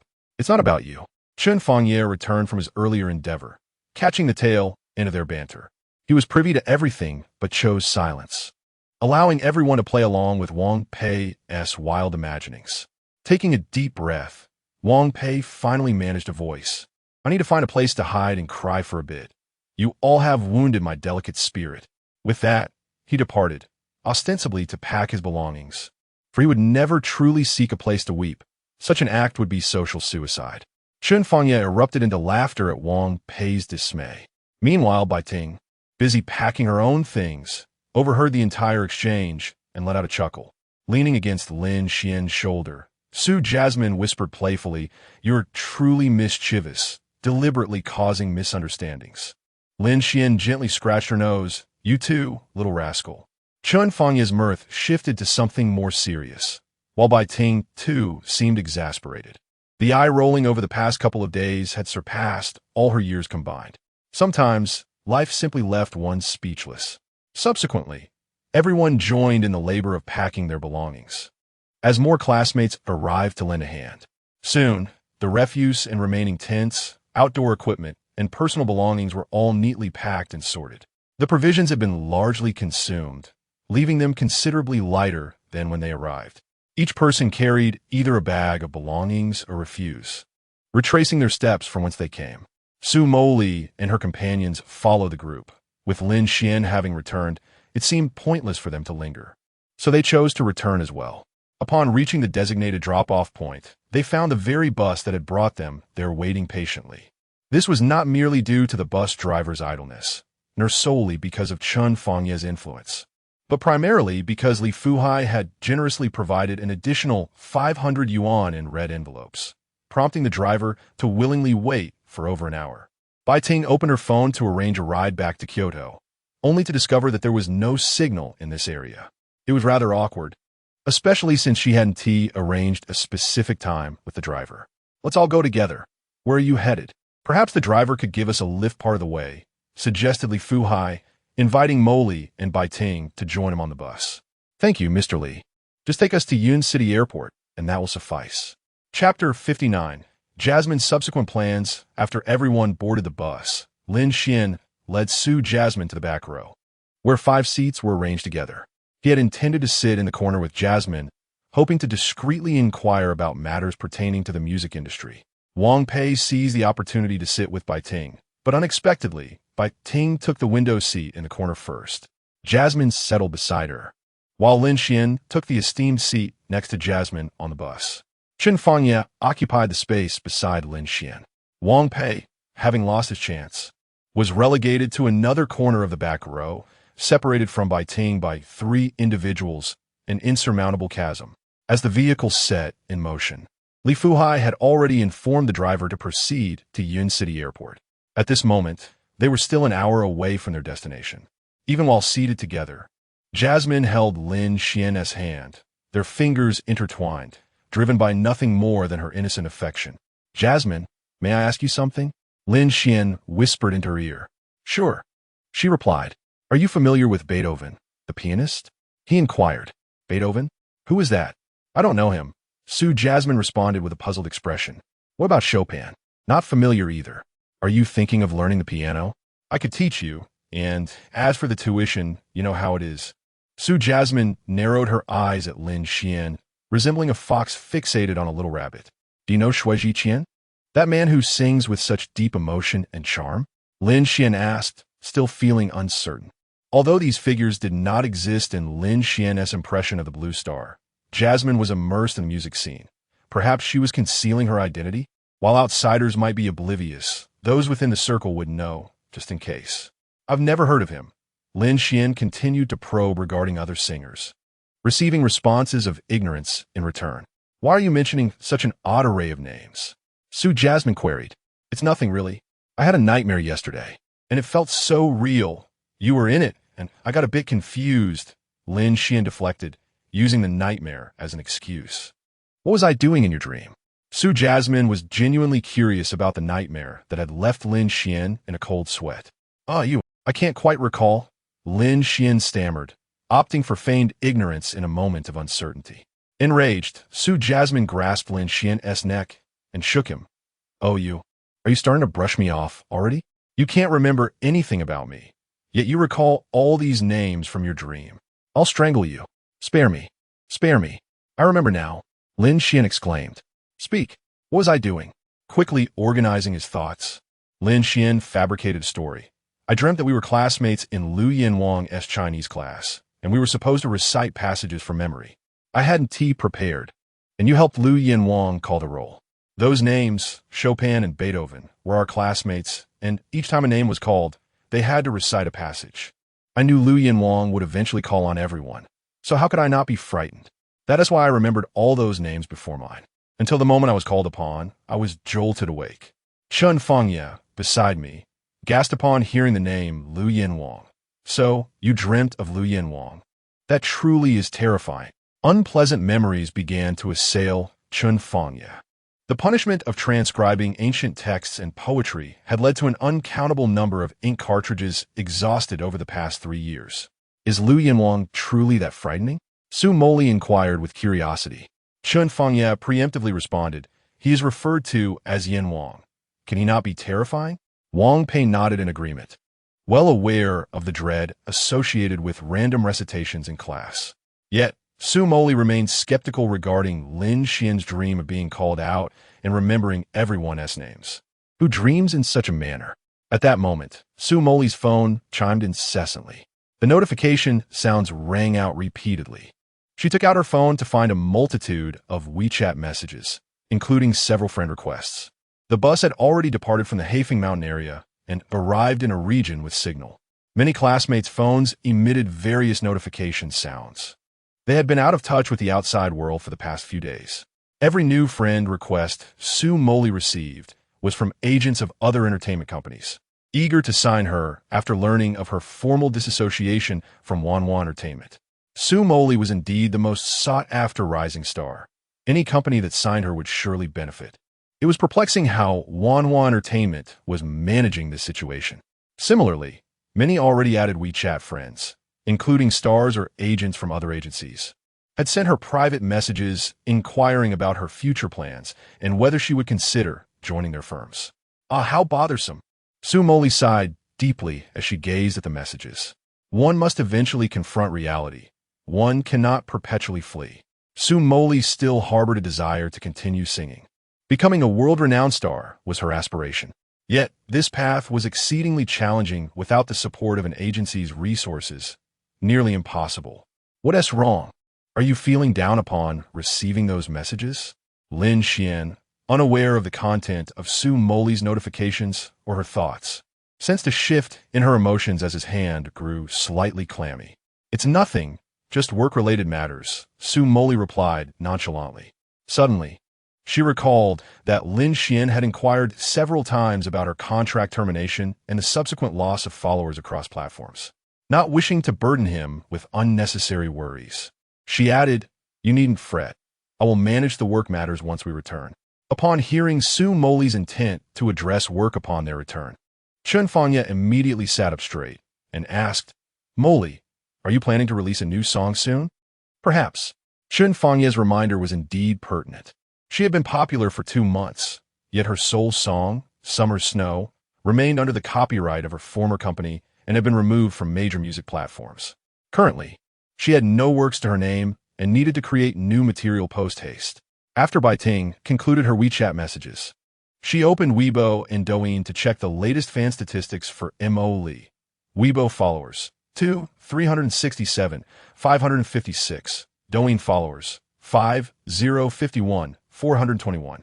Weibo had nearly lost 800,000 followers compared to before, while Douyin had ultimately shed less than 300,000. On the day the news of the contract termination circulated and public opinion was rampant. The losses peaked at around 600,000 to 700,000, but later some casual fans showed their support, resulting in a delicate balance that settled at this figure. The reason Douyin had more followers than Weibo lay in Moli's penchant for sharing videos and the high frequency of updates, predominantly featuring her personal vlogs. In contrast, Weibo primarily showcased company-related graphic content or grid-style selfies. Bai Ting merely handed her phone to Moli for a glance, refraining from further comment. Upon seeing her follower count, Su Moli nodded in acknowledgement. She retrieved her phone, intending to send a message to her fans assuring them of her well-being and that new works would be forthcoming. After a moment's contemplation, she set her phone down, as her new projects were still uncertain, opting instead to observe the situation. Bai Ting appeared to discover something intriguing on her phone, her excitement prompting her to say to Su Moli, "Moli, look, Wang Yu, a newcomer from Wanhua Entertainment who debuted around the same time as you, has her new song, the one I love, ranking 4th on the Penguin Music New Song chart. Guess who wrote the lyrics and composed it? Su Moli replied calmly. His abilities are indeed commendable. After I left, the company would certainly nurture a new talent, exploring new markets with a different style. They would not forsake this opportunity. Yes, that despicable Su. When you were at Wanhua Entertainment, he blocked you from writing lyrics, and now he writes for others after your departure. How shameless." Su Moli scoffed dismissively. The reasons are evident. You know how it is. She had initially learned from others during her school days about the nature of Su, who was a few years her senior, and regardless of whether these were mere hearsay, she instinctively felt a degree of aversion towards him. The incident of Wang Yu actively courting Su was recounted by Su himself to Su Moli, perhaps as a gesture of sincerity. She could not fathom his motives, but it only deepened her disdain. Ultimately, it was merely the company's arrangement for their collaboration. Otherwise, Moli would never have shared her WeChat with Su. The 3 individuals beside her turned in unison to gaze at Su Moli, eager to discover the latest gossip. Chapter 60. Wang Pei's failed confession. The 2 young ladies have arrived at Yun City Airport, the driver reminded. Su Moli and Lin Xuan felt a lingering reluctance, yet it was time for her to return. It was only June, and with the end of the semester approaching, university had not yet adjourned. Although their school was relatively lenient, Moli had acquired the privilege of unlimited leave from the counselor's office since becoming a singing sensation. Nonetheless, she still needed to return for the final examinations, which, despite being as effortless as drinking water for her, remained a necessity. Beyond academic concerns, she also had to contemplate her new song, requiring someone to write the lyrics while she could manage the composition herself. I'll get off and see you off, Lin Xuan declared, following Moli as she exited the vehicle. Wang Pei also eagerly alighted, claiming she needed some fresh air. Outside the airport, Lin Xuan gazed at Su Moli, his eyes brimming with reluctance. He felt an impulsive desire to accompany her to Kyoto. However, his belongings were still at the inn, and since they were both headed to Kyoto, he wasn't in a rush. Let us share a hug, Lin Xuan said, opening his arms in anticipation of Su Moli embracing him. The two shared an affectionate embrace, and Su Moli playfully left a small mark on the other side of his neck, giggling. Now it's balanced. Boy Ting, unable to bear the sight of their affectionate display, reminded them that Moli was still a star, and it wouldn't be due to be seen so openly. She urged Moli to quickly don her travel essentials. Su Moli hurriedly put on her mask, sunglasses, and hat, waving goodbye to Lin Xuan. Darling, wait for me to find you in Kyoto, he lamented at their parting. Su Moli had previously informed Lin Xuan that in public, especially in crowded places, he should refrain from calling her Moli. Other endearing terms, like wife, were acceptable. Lin Xuan would need time to adjust. All right, if you don't come to Kyoto to find me, I'll come to you city and whip you with a small riding crop, Su Moli jested fiercely. Bai Ting, puzzled, interjected, what are you babbling about? Speak appropriately in public. Turning to Lin Xuan, she added, we're heading inside. We had a wonderful time these past few days. Thank you for taking care of us. Ting Jia, farewell, Bai Ting said, pulling Moli toward the airport terminal. Wait a moment, Bai Ting, Wang Pei interjected, having suppressed his feelings for long enough. Su Moli widened her eyes, quickly slipping to Lin Xuan's side under the pretext of needing to speak with him. Pulling him aside to observe Bai Ting and Wang Pei from a distance. Let us just watch, she whispered. Bai Ting looked at Wang Pei, likely aware of what he was about to say. Not wanting to keep him in suspense, she directly refused. I know what you're going to say, but I'm sorry, I'm not interested in you. We can be ordinary friends. Before Wang Pei could utter a word, it felt as though thunder had struck him. What an absurd script of life.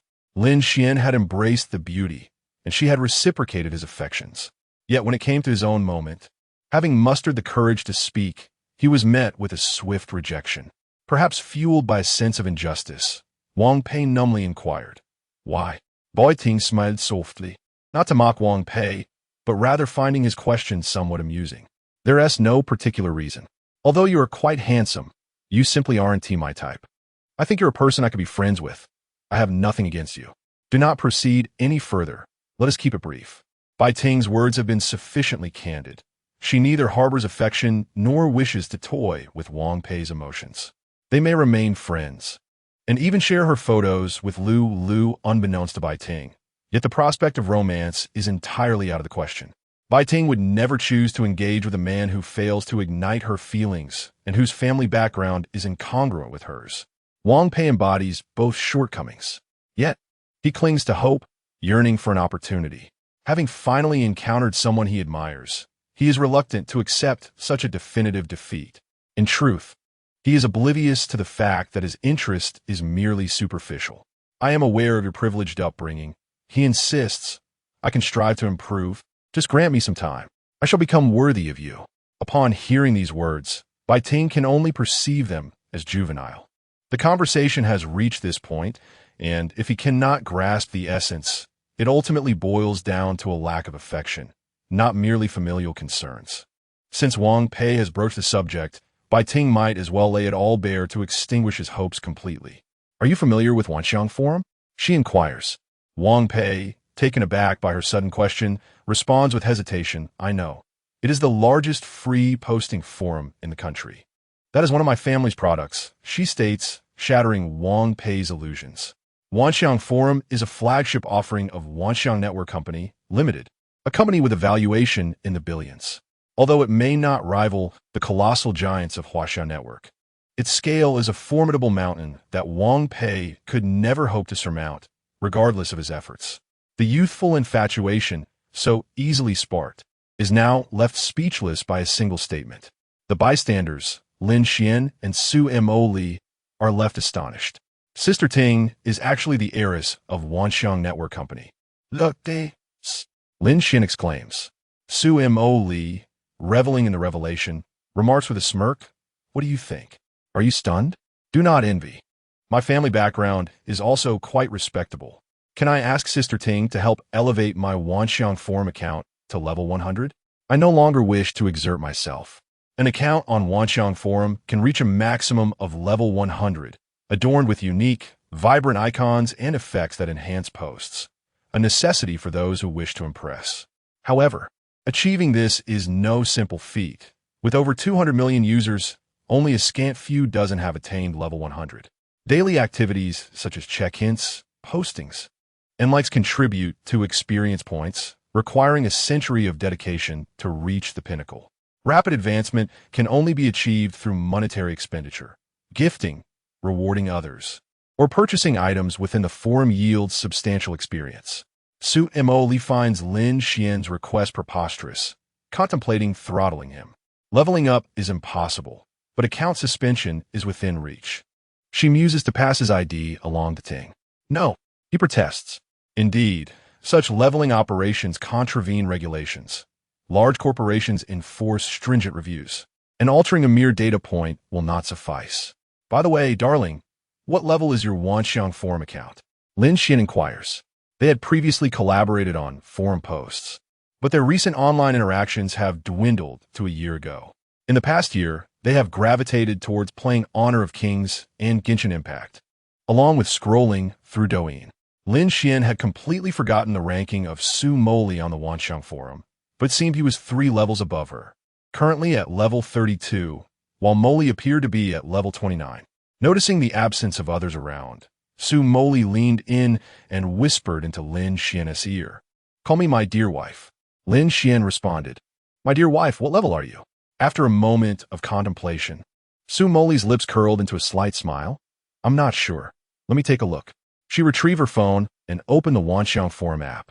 Navigating to her personal homepage, the vibrant colored icon, coupled with a dazzling ID, shone brightly. The glaring number 100 was almost blinding, making it difficult for Lin Xuan to keep his eyes open. Wow, oh my, how did I reach level 100? Oh, it seems I achieved that 6 months ago. So what if I'm at level 100? Su Moli gazed at Lin Xuan like a curious little fox, eagerly awaiting his response. Lin Xuan, at a loss for words, muttered, "So what if you're at level 100? I suppose it doesn't really matter. I'm not particularly fond of forums." Well then, perhaps I should ask Ting to suspend your account. After all, the two of us have liked and saved numerous posts featuring beautiful women on the forum. It would be good if your girlfriend found out, she teased, hinting at an old score. Lin Xuan was unsure how many such grievances lay beneath the surface. He began to question whether Su Moli had intentionally ensnared him from the very beginning, and for 7 long years at that. How absurd. As the two playfully bickered, they nearly forgot that the real scene was one of a heartbroken boy. Wang Pei forced a smile, finally managing to utter a few words. May I add you on WeChat? Just as ordinary friends." "Sure, I'll scan your code," they both agreed. After exchanging WeChat contacts, Bai Ting pulled Su Moli into the airport. Lin Xuan approached Wang Pei, patting him on the shoulder. "Let us go. It's time to head back." Once in the car, Wang Pei leaned against the window, lost in thought, contemplating life. He felt no urge to cry. It was the subtle aches of unrequited love that brought tears, while vast disparities offered a sense of relief. Ding dong. Wang Pei received a WeChat message from Bai Ting. "Bai Ting, don't overthink things, just live well. You'll meet a girl in college who truly likes you. You're quite a nice person. With you calling me sister, I suppose I can accept you as my little brother. If you need anything, feel free to ask, and you're always welcome to visit me in Kyoto." Bai Ting. Selfie with a heart emoji. Wang Pei smiled. That was rather nice. Meanwhile, Lin Xuan settled into the car, closing his eyes to rest and contemplate future plans. The bus was drawing ever closer to Yuqing. Chapter 61. Jasmine prepares to find a renowned lyricist in the city of Yuqing. At Qingshan High School, the bus returned to the school only in the evening. It was June, and at 6:10 p.m., the sunset cast a warm glow upon the clouds, igniting the sky with brilliant hues of crimson. After disembarking, Lin Xuan took a moment to admire the breathtaking sunset. With a click, he captured the evening glow as an electronic photograph. He sent it to Su Jasmine via WeChat, accompanied by the message, "I've arrived in Yuqing. Here's a glimpse of the sunset." A prompt reply from Su Jasmine followed. Jasmine, received. Jasmine, a selfie. Jasmine, the sunset in Kyoto isn't nearly as stunning, but it has you, my little treasure. Upon seeing the message, Lin Xuan felt a smile involuntarily spread across his face. Despite the fatigue from a long day on the bus, his weariness was suddenly alleviated, leaving him with a warm sensation in his heart. Well, you just got off the bus and already found sweetness, huh? Chun Fangye approached from behind, casually draping his arm over Lin Xuan's shoulder. Tonight, we celebrate with drinks. Yuqing is my turf. What are we celebrating? Lin Xuan inquired. Celebrating your union with Jasmine. Celebrating our return to Yuqing. Celebrating my achievement of reaching the rank of 100-star king. And celebrating the splendid sunset. Do we need a reason? Just drink and enjoy. Chun Fangye exclaimed, adding, let us also bring Wang Pei along to toast his failed confession. Lin Xuan found it impossible to refuse. He planned to rent an apartment in Kyoto as soon as he received his acceptance letter, which he anticipated would be soon. These high school friends would eventually part ways and scatter across the country. It was uncertain how often they would reunite in the future. Thus, they should cherish their gatherings while they could. It is often said that friendships are transient. Lin Xuan recalled his childhood friends from the orphanage. Once national policies ensured education for all, they gradually lost touch, often without any means to reconnect. He remembered one particular friend from the orphanage vividly. He considered her a friend, yet she had once sent him to the police station. After a misunderstanding was resolved through police questioning, he was returned to the orphanage by the director. And he never saw that friend again, not even knowing her name. Chun Fangye had already summoned a car, bringing Wang Pei along as well. I've made arrangements for dinner at the Bai Shi de Pai Dang tonight. After dining, we'll head for foot massages, rest assured, he announced. Shortly, their ride arrived at the designated location. The three climbed into the vehicle, and Oldie reminded them to drink moderately and return home early. He assured them he would calculate the total expenses for the camping trip and share it in the class group chat. In Kyoto, Su Jasmine and Bai Ting had returned early. Bai Ting opted not to go home, but instead chose to catch a nap at Jasmine's residence. This villa had been rented by Su Jasmine during her studies in Kyoto, with a long-term lease of 5 years.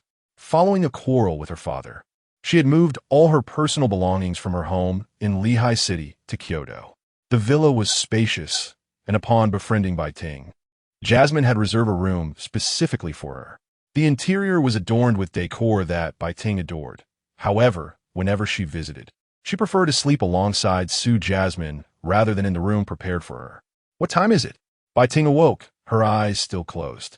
Su Moli had been awake for some time, leaning against the headboard while engaging in conversations on WeChat. It was nearly 7 o'clock, and she had ordered takeout the previous night, not wishing to venture outside today. Bai Ting suddenly jolted awake, exclaiming, is it almost 7? Yes, replied Su Moli. Bai Ting glanced at her phone, which displayed 1854. She hurriedly got out of bed and dressed. My dad asked me to come home for dinner today. He rarely has free time, and I promised him this afternoon, so I won't be staying at your place tonight. Su Moli nodded in understanding. Be safe on your way home, Ting Ting. It's nice that your home is in Kyoto. Mine is in Lehigh, and I can only return during holidays. You're exaggerating. If you want to go back, you could easily do so with just a plane ticket. I believe you simply don't want to return. After hastily finishing her preparations, Bai Ting bid farewell to Su Moli. Prompted by Bai Ting's words, Su Moli felt the urge to contact her parents. Although she had just spoken to them a couple of days ago, it had been 7 months since their last conversation, and she missed them dearly. Sitting on her bed, she initiated a WeChat video call with her father, Su Guofu, only to realize she was not dressed and quickly switched to a voice call. The call went unanswered. She then called her mother, Gu Qiuyan, and it connected. Hello, Mom. Gu Qiuyan's heart soared upon receiving her daughter's call. Emoli, have you missed your mother? Yes. I called Dad, but he didn't answer. Gu Qiuyan playfully pouted. Look at you, saying you miss me, and you made me happy for a moment. It seems you only called me because you couldn't get through to your father. Mom, it doesn't matter who I call. I thought you were with Dad. So if I called him, we could all talk together. Gu Qiuyan gave a light huff. Su Moli quickly reassured her, Mom, you're my favorite. Only then did Gu Qiuyan beam with joy and engage in conversation with her daughter. After a few casual exchanges, Su Moli inquired about her father's activities. Today, there has been a breakthrough in Tesla's electric vehicle sector in the United States, which may pose a significant challenge to the domestic market. Our company's new energy business will also be affected. He should be in a meeting discussing the development of this sector. It's his third meeting of the day. Hearing that the company would be impacted, Su Moli felt a twinge of worry, yet she knew she couldn't assist, as not bothering her father was the greatest contribution she could make to the family. All right then, Mom, please take care of Dad during this time. I have many matters to attend to as finals approach, and once everything is settled, I will come to visit you both. I want to disturb Dad while he makes decisions. After exchanging a few more pleasantries, she ended the call. With a long sigh, she lamented, "How frustrating. I can't be of any help at home, and given the circumstances, I feel awkward asking for money." Su Moli gazed at her balance of 2.8 million. Lost in thought, she yearned to produce a song, but her lyric writing skills were quite lacking. Her talent in arrangement was commendable, though her experience was insufficient. The composition she created could only be deemed excellent, not exceptional. However, her vocal prowess was remarkable, categorizing her as a top-tier, gifted singer. To embark on a journey as an independent musician, the initial challenge lies in arrangement, which she can manage with some effort. The process begins with crafting the arrangement, followed by the delicate task of lyric composition. The most formidable aspect, however, is penning the lyrics. Her attempts are rather subpar, necessitating the assistance of a renowned lyricist. Professional lyricists are typically employed by major agencies, and the art of songwriting demands immense inspiration, often requiring months or even years of refinement to yield exceptional lines. With numerous artists under their wings, these esteemed lyricists are often overwhelmed with demand. The output from lesser-known lyricists seldom meets high standards. Songs with poorly written lyrics reflect a lack of respect for one's craft. Engaging lyricists from other agencies for freelance work can be a viable option, albeit at a significant financial cost. For independent artists, this translates to a buyout of the lyrics, granting them exclusive rights to any future earnings generated from the song. The price is quite steep. Conversely, when lyricists affiliated with an agency write for their own artists, the subsequent profits from the songs revert to the agency, ensuring a continuous stream of revenue for them. Su Moli has come across a contact who may potentially assist her. Moli, Sister Zhao, I have a favor to ask of you. Chapter 62. Even after drinking, can Jasmine still crash? In the late hours of the night, in the vibrant city of Yuqing, at the Golden Foot Spa, Lin Xuan and his companions lay drunkenly on the bed. Having indulged in food and drink and completed their massages, they were prepared to spend the night there. Why does this television require SVIP to watch? Wang Pei questioned as she used the remote to turn on the room's television, only to discover that every movie cover was adorned with a golden SVIP label. Do they not allow viewing without a membership anymore? Turning to Chun Fengye, she continued. Even the mobile screen mirroring demands VIP access. Why don't you subscribe? I'm tired. I'm not subscribing. I'm going to sleep, Chun Fengye replied. Although he had a bit of money, he refused to purchase a VIP membership for the television. After all, how often would he watch TV throughout the year? Nowadays, everything could be accessed online via mobile devices and computers. As Chun Fengye closed his eyes, striving for slumber, he found himself unable to drift off. Suddenly, he recalled Jasmine and Bai Ting's conversation on the bus earlier that day, prompting him to inquire of Lin Xuan, who are Wang Yu and Su Yi that Jasmine mentioned. Lin Xuan was not particularly well-versed in the affairs of their circle, as Jasmine had only briefly touched upon the subject. His knowledge was limited. Su Yi seems to be a lyricist. She penned the lyrics for Jasmine's first song, Summer Snow. Jasmine's lack of new songs is likely related to Su Yi, who appears to be holding her back from writing lyrics. As for Wang Yu, she must be an artist from Jasmine's previous agency. Wang Pei suddenly sat up, clenched her fists, and pounded the bed with force. Damn it! Why don't we go take care of Su Yi and avenge our sister-in-law? Lin Xuan and Chun Fengye fell silent. After a moment, Chun Fengye spoke. How will we do that? We live in a society governed by law. Make a statement, Lin Xuan, Wang Pei urged. We must use magic to defeat magic. Su Yi refuses to write lyrics for Jasmine, but does so for Wang Yu. I sense that he seeks to draw Jasmine's attention. perhaps believing she cannot succeed without his words. The best retaliation would be for Jasmine to release a new song, with lyrics and melody that surpass Wang Yu's work. But Jasmine isn't signed with the company right now. Do you realize how expensive it is to produce a hit song independently? How much do you think it costs to write lyrics and compose music? Chun Fangye asked. Lin Xuan shook his head. I don't know. Neither do I, but I'm certain it's not a small sum. How about we critique Wang Yu's new song? Chun Fangye suggested. With that, he retrieved his phone and opened Penguin Music, locating Wang Yu's song Deeply Loved on the new song chart. As the music played, the night deepened. I'm still thinking of you. Memories like the wind, disrupting my thoughts. Deeply loved one, do you hear me? I call out in this lonely night. Deeply loved one, do you understand? This fervent love cannot be buried. The three listened in serene silence, captivated by the song. Its melody was both lyrical and melodious, akin to a silent confession, where every note resonated with profound affection and lingering attachment. As the melody unfolds, emotions rise and deepen, culminating in a final note that dissipates like the chime of a bell in the morning mist, ethereal and distant, leaving a lingering aftertaste. Chun Fangye spoke first, saying, to be honest, it's quite pleasant to listen to. The lyrics and composition are indeed commendable. However, the singing skills pale in comparison to Jasmine. Wang Pei quickly chimed in, expressing that he too found the song quite agreeable. Yet he remarked that one should not elevate others at the expense of one's own dignity. Lin Xuan laughed, a radiant smile spreading across his face, growing louder and more boisterous. Ha! You all are like wild boars who have never tasted fine bran. This song, in my view, is simply mediocre. His mind was filled with the musical compilations from the parallel world 6677723, having heard countless exquisite melodies. Listening to the current popular songs of society made Lin Xuan shake his head in disbelief. No wonder it costs 1,000 points. It's truly overpriced. Have you ever tasted finely ground bran? Chun Fangye inquired. I am human. I do not consume bran. To hell with it. After a bout of drunken banter, Chun Fangye, unable to match Lin Xuan's stamina, lay on the bed and said earnestly, in all seriousness, how do you plan to handle the situation with Jasmine? As you mentioned, Su is clearly declaring war. I just saw online that someone is stirring up trouble again. I sense a wave of public opinion is brewing. After a moment of contemplation, Lin Xuan articulated his thoughts.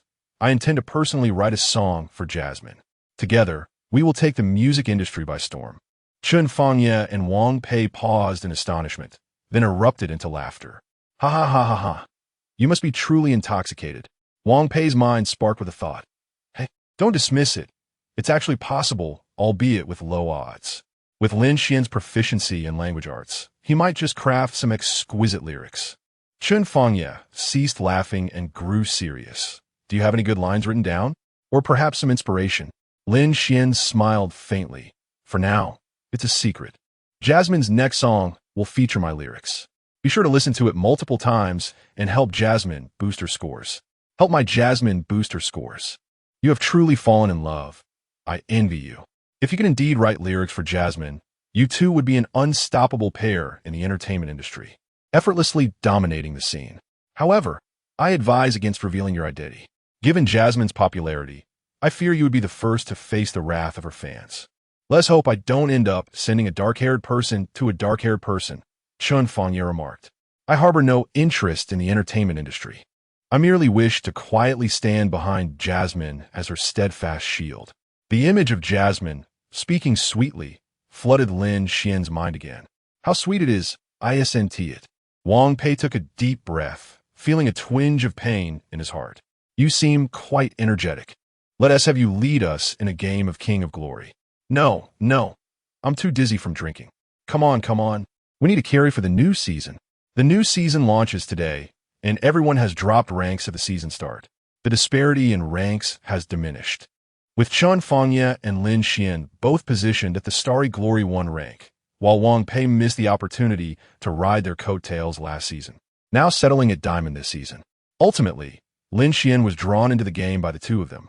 Meanwhile, far away in Kyoto, Su Moli lay in bed. She had arranged a conversation with Sister Zhao for assistance the following morning. Lin Xuan informed her that he would be out drinking that evening and might not be able to accompany her. With nothing else to do, she sought out Bai Ting for a chat. Bai Ting, who was about to sleep, was roused by Moli's call to join her for a round of Honor of Kings. It's a new season. Don't you want to rank up? Of course. But perhaps tomorrow. I'm so sleepy, Bai Ting yawned over the phone. Ting Ting, will you play a couple of games with me? Lin Xuan has gone drinking, and you're my only option. Or shall we watch a movie instead of gaming? Regardless of the choice, none appealed to Bai Ting, who longed for slumber. Reluctantly, she agreed to join Moli in the game. Both had been grandmasters last season and had now been elevated to Starry Glory 1. I'm ready, Moli declared. Yes, Bai Ting replied. At the season's outset, the competition was fierce. Even the professional players posed a potential challenge. However, for Su Moli, it mattered not. During the preparation phase, she noticed something oddly familiar about the opponent's avatar on the loading screen. Lin Xuan selected Li Bai as his jungler, while Wang Pei, eager to rank up, willingly took on a role of support with Yao. Chun Fangya opted for a marksman in the farming lane. Under the influence of alcohol, the trio felt a surge of excitement, anticipating a triumphant debut game of the new season, aiming for gold medals. Once the heroes were selected, both teams entered the game, and as the loading screen appeared, Chun Fangya noticed the couple symbol on the opposing team. An unusual thrill coursed through him. Their SA couple on the other side. Let us focus on that guy and ensure he never dares to bring his girlfriend again. Let us crush them. Lin Xuan remained silent, seemingly on the verge of realization. Moments later, Chun Fangya exclaimed, "Wait, why is there also a couple symbol on our side?" Lin Xuan? Chun Fangya rubbed his eyes, somewhat dazed from the drinks. And upon closer inspection, he recognized the ID of the opposing Luna, QEQ. The other couple symbol belonged to their teammate, Mentor QAQ. No way. Chapter 63. After 2 car crashes, Lin Xuan endures a beating. When did you and Q God start displaying couple symbols? You seem to attract both genders. Chun Fangya chided. In truth, Lin Xuan was about to explain, but Chun Fangya interrupted. Some young ladies are quite sensitive about such matters. You already have Moli in reality. Refrain from carelessly flaunting couple symbols online. Gaming is not an obligation. Cherish the present. Unbeknownst to Chun Fangya, he remained oblivious to the fact that Q God was indeed Moli, and he felt quite indignant about it. In Kyoto, Bai Ting also noticed the couple symbols between Moli and the opposing Li Bai, even overshadowing their friendship symbols. Moli, are you not going to explain? Su Moli retorted with annoyance. Didn't you figure it out during camping? The enigmatic Q God has a disciple, one you are familiar with. Isn't that an overlap? Oh, during camping, I heard you refer to each other as master and disciple. Now, how come couple symbols have emerged? Bai Ting had already recognized that the opposing player was Lin Xuan and teased Moli deliberately. Moli merely smiled and remained silent. Once the match commenced, Lin Xuan was the first to type on the public screen. Oh, Luna. Drinking? Oli Bai, I'm truly drunk. I was forcibly dragged here play. Oh, Luna. I couldn't care less. No surrender in this match. Prepare to face your doom. With that fierce declaration, Lin Xuan took to the jungle, commencing with the standard blue buff. Wang Pei closely followed him, hardly leaving his side. Their 2 random teammates were left to spectate in confusion. Kai, what is going on? Did you get caught by the matchmaking system after a night out? Enwa. It seems the opposing team is Q God. Q God actually has a partner? This match is truly extraordinary. And their SA juicy tidbit. Q God's partner was caught red-handed while out with Q God. This Yao must be Li Bai's little lover. I'm recording this for the internet. Yao, open the microphone for communication. Wang Pei, after cursing for a while in the public chat, realized Wa had not turned on her speaker. How can one spread such rumors? On Su Moli is Sida. Due to the national ranking and ID, she was matched with players from the previous season S100-star tier. Her random teammates quickly recognized her identity and expressed their willingness to follow her lead. My goodness, I'm matched with Q God. Is Q God going to invade the jungle? This match is secured. Recording it now. Everyone eagerly opened their microphones to communicate, while Su Moli opted for typing. Luna, let us invade the blue. Thus, the 5 of them gathered and invaded Lin Xuan's jungle. Unsurprisingly, Lin Xuan and Wang Pei succumbed to first blood and second blood. The jungle was thoroughly devoured by Moli. who even claimed the third kill as the mid laner Lin Xuan, who came to assist, gloriously fell as well. Within a minute, the team had already met with 3 deaths. The opposing team's aggression was overwhelming. Lin Xuan, Lu Bai, what have you done to incur Q Goddess wrath? Speak up, I want to laugh. Lin Xuan, feeling despondent at the start, lost his blue buff and moved to the red area, only to find that gone as well. Li Bai began with 0 buffs. While Luna had 2 kills, 1 assist, and 4 buffs to start, the disparity was stark. As Lin Xuan exited the red zone, preparing to join Shen Fangye's line, he unexpectedly collided with a level 2 Li Bai, who faced off against a level 5 Luna accompanied by 2 level 3 teammates. In an instant, Luna unleashed a relentless assault, swiftly eliminating him with 2 strikes. Shen Fangye also fell victim to the onslaught. The opposing team seemed frenzied, as Luna led her 2 formidable allies in a tower dive without hesitation. All Li Bai, can we have fair duel? All Luna, do you not see that I have more equipment than you? All Luna, oh, my little disciple, why are you so feeble today? Due to the effects of alcohol, Lin Xuan's reaction speed fell akin to a network latency of over 300 milliseconds, rendering him sluggish and bewildered, unaware of his own actions amidst the chaos. 10 minutes later, Lin Xuan's team had their 3 lanes pushed to their limits, culminating in a disheartening score of 0-33. Not a single kill had been secured by his team, with Lin Xuan's personal score plummeting to 0-11. Wang Pei, too, found himself at 0-8, having perished shortly after leaving the base alongside Lin Xuan. It was time to concede. Wang Pei felt defeated. The first game had been excruciatingly frustrating. He initiated a vote for surrender, which ultimately yielded only 2 votes in favor and 3 against. Lin Xuan, Shen Fangye, and a random player, Nua, all opted to reject the surrender. Nua was recording. How could one abandon a game meant for capturing material? All Li Bai, I beg you spare me. All Luna, no mercy. Beating you brings me joy. Watch me dominate you. Ultimately, Lin Xuan endured for another 5 minutes before being utterly vanquished. Su Moli quickly sent a comforting message via WeChat. Moli, don't cry, little darling. Patting head, Xuan, forcing a smile with a dynamic expression. Xuan, my mind isn't quite clear. Alcohol has dulled my reflexes. Moli, I don't care. You were utterly defeated. Whose Li Bai is 0-15. Xuan, shall we play together next time? Moli, no. I'll message you and count down from 321. We'll match together. If we pair up, we'll play. If not, I'll log off after this game. Xuan, that is foolish.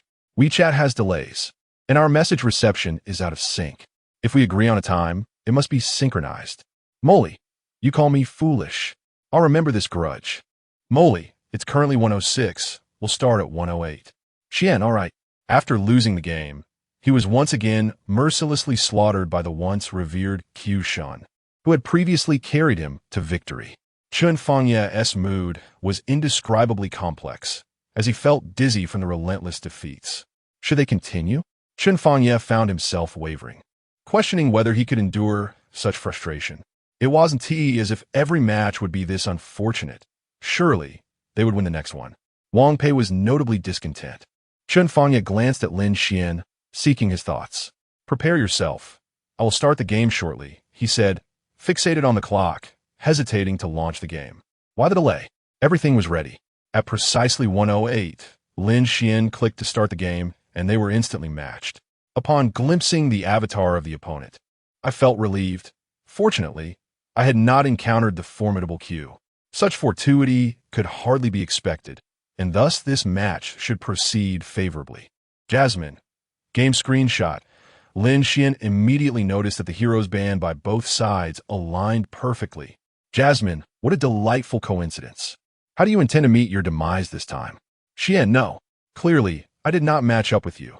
The avatars do not even correspond. Jasmine, during that fleeting minute, both Tingting and I changed our avatars, deliberately to avoid recognition and to catch you off guard. Quite clever of me, wouldn't you say?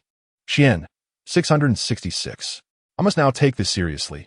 The last match was played by a cleaning lady while I was in the restroom. Lin Xuan promptly selected Han Xin, opting to steal rather than confront directly. He simply could not afford to lose in such a humiliating manner.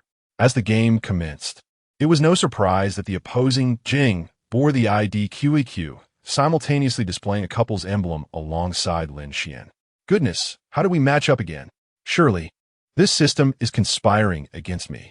Lin Xuan hurried to the restroom to splash cold water upon his face, seeking clarity. If this match continued in such a disheartening manner, he might as well find a crevice to hide within. What is happening, Songzi? With unparalleled awareness and skill in honor of kings, why have I faltered? Perhaps a slight deduction in my points would be warranted? The system's cold reply ensued. First, due to the host's inebriation, your current skill level is but a fraction of Su Jasmine's prowess. Second, Su Jasmine possesses an innate top-tier awareness and technique, while you are merely relying on hacks.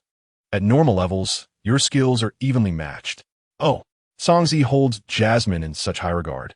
This was an unexpected revelation for Lin Xuan. Chapter 64.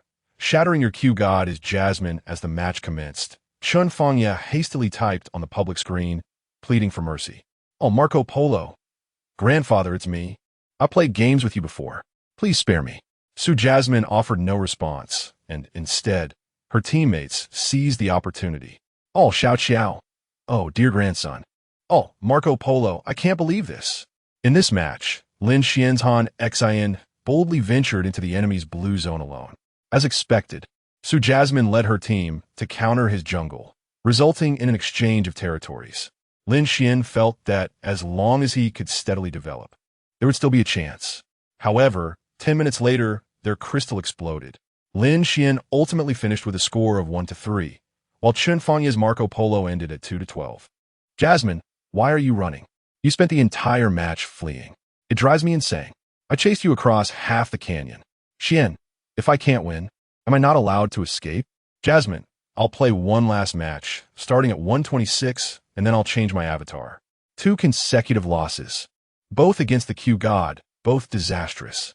Chun Fangya and Wang Pei felt utterly dejected. How could it be such a coincidence that Lin Xuan kept colliding with your master? The Q God? Is this mere chance? Chun Fangya questioned, filled with suspicion. Indeed, what is wrong with today's matchmaking system? Wang Pei also expressed her confusion. I truly suspect you're deliberately throwing games for us. Lin Xuan felt helpless. Chun Fangya and the others were too inexperienced to sense the pressure he faced. How could it be considered throwing? He had done his utmost. I swear I'm not throwing games. I've given my all every time. Isn't it Wang Pei who insisted on dragging me into this? I told you, no drinking while gaming, and no gaming while drinking. Yet you wouldn't listen. Wang Pei took a deep breath, feeling incredibly unlucky these past few days. Rejected in love, suffering consecutive losses in games. Let's play one more match. I refuse to believe this. Lin Xuan still hesitated to start immediately, instead timing his click to begin precisely at 126. Once again, they did not encounter familiar avatars. Chun Fangya and Wang Pei remained cautious. As the loading screen appeared, they faced the Q God yet again. The sky has fallen. 3 consecutive collisions. Lin Xuan, I seriously suspect you're intentionally throwing games for us. Encountering such an unlikely scenario 3 times in a row. How could it be so coincidental? Chun Fangya questioned. Just a coincidence, merely a coincidence. Lin Xuan felt a twinge of guilt. I don't care anymore. If we lose this match, I will reveal your secret with the Q God to Jasmine. You must go plead for mercy from the Q God. I want to win a match. Lin Xuan replied. It's truly not that I don't want to help you win. My abilities are simply limited. It seems that today, you want to be able to keep your secret with the Q God hidden. As they entered the King's Canyon, Lin Xuan typed on the public screen to inform Jasmine of Chun Fangya's threat. Oh, Han Xin, the marksman says he will disclose our affair to my girlfriend. What should I do? Let him say it. I've long grown weary of being the third wheel. After this match, I will inform your girlfriend. I intend to take my rightful place. Behind the screen, Su Moli was laughing uncontrollably, finding it exceedingly amusing. Su Moli found it very entertaining, earning 20 points.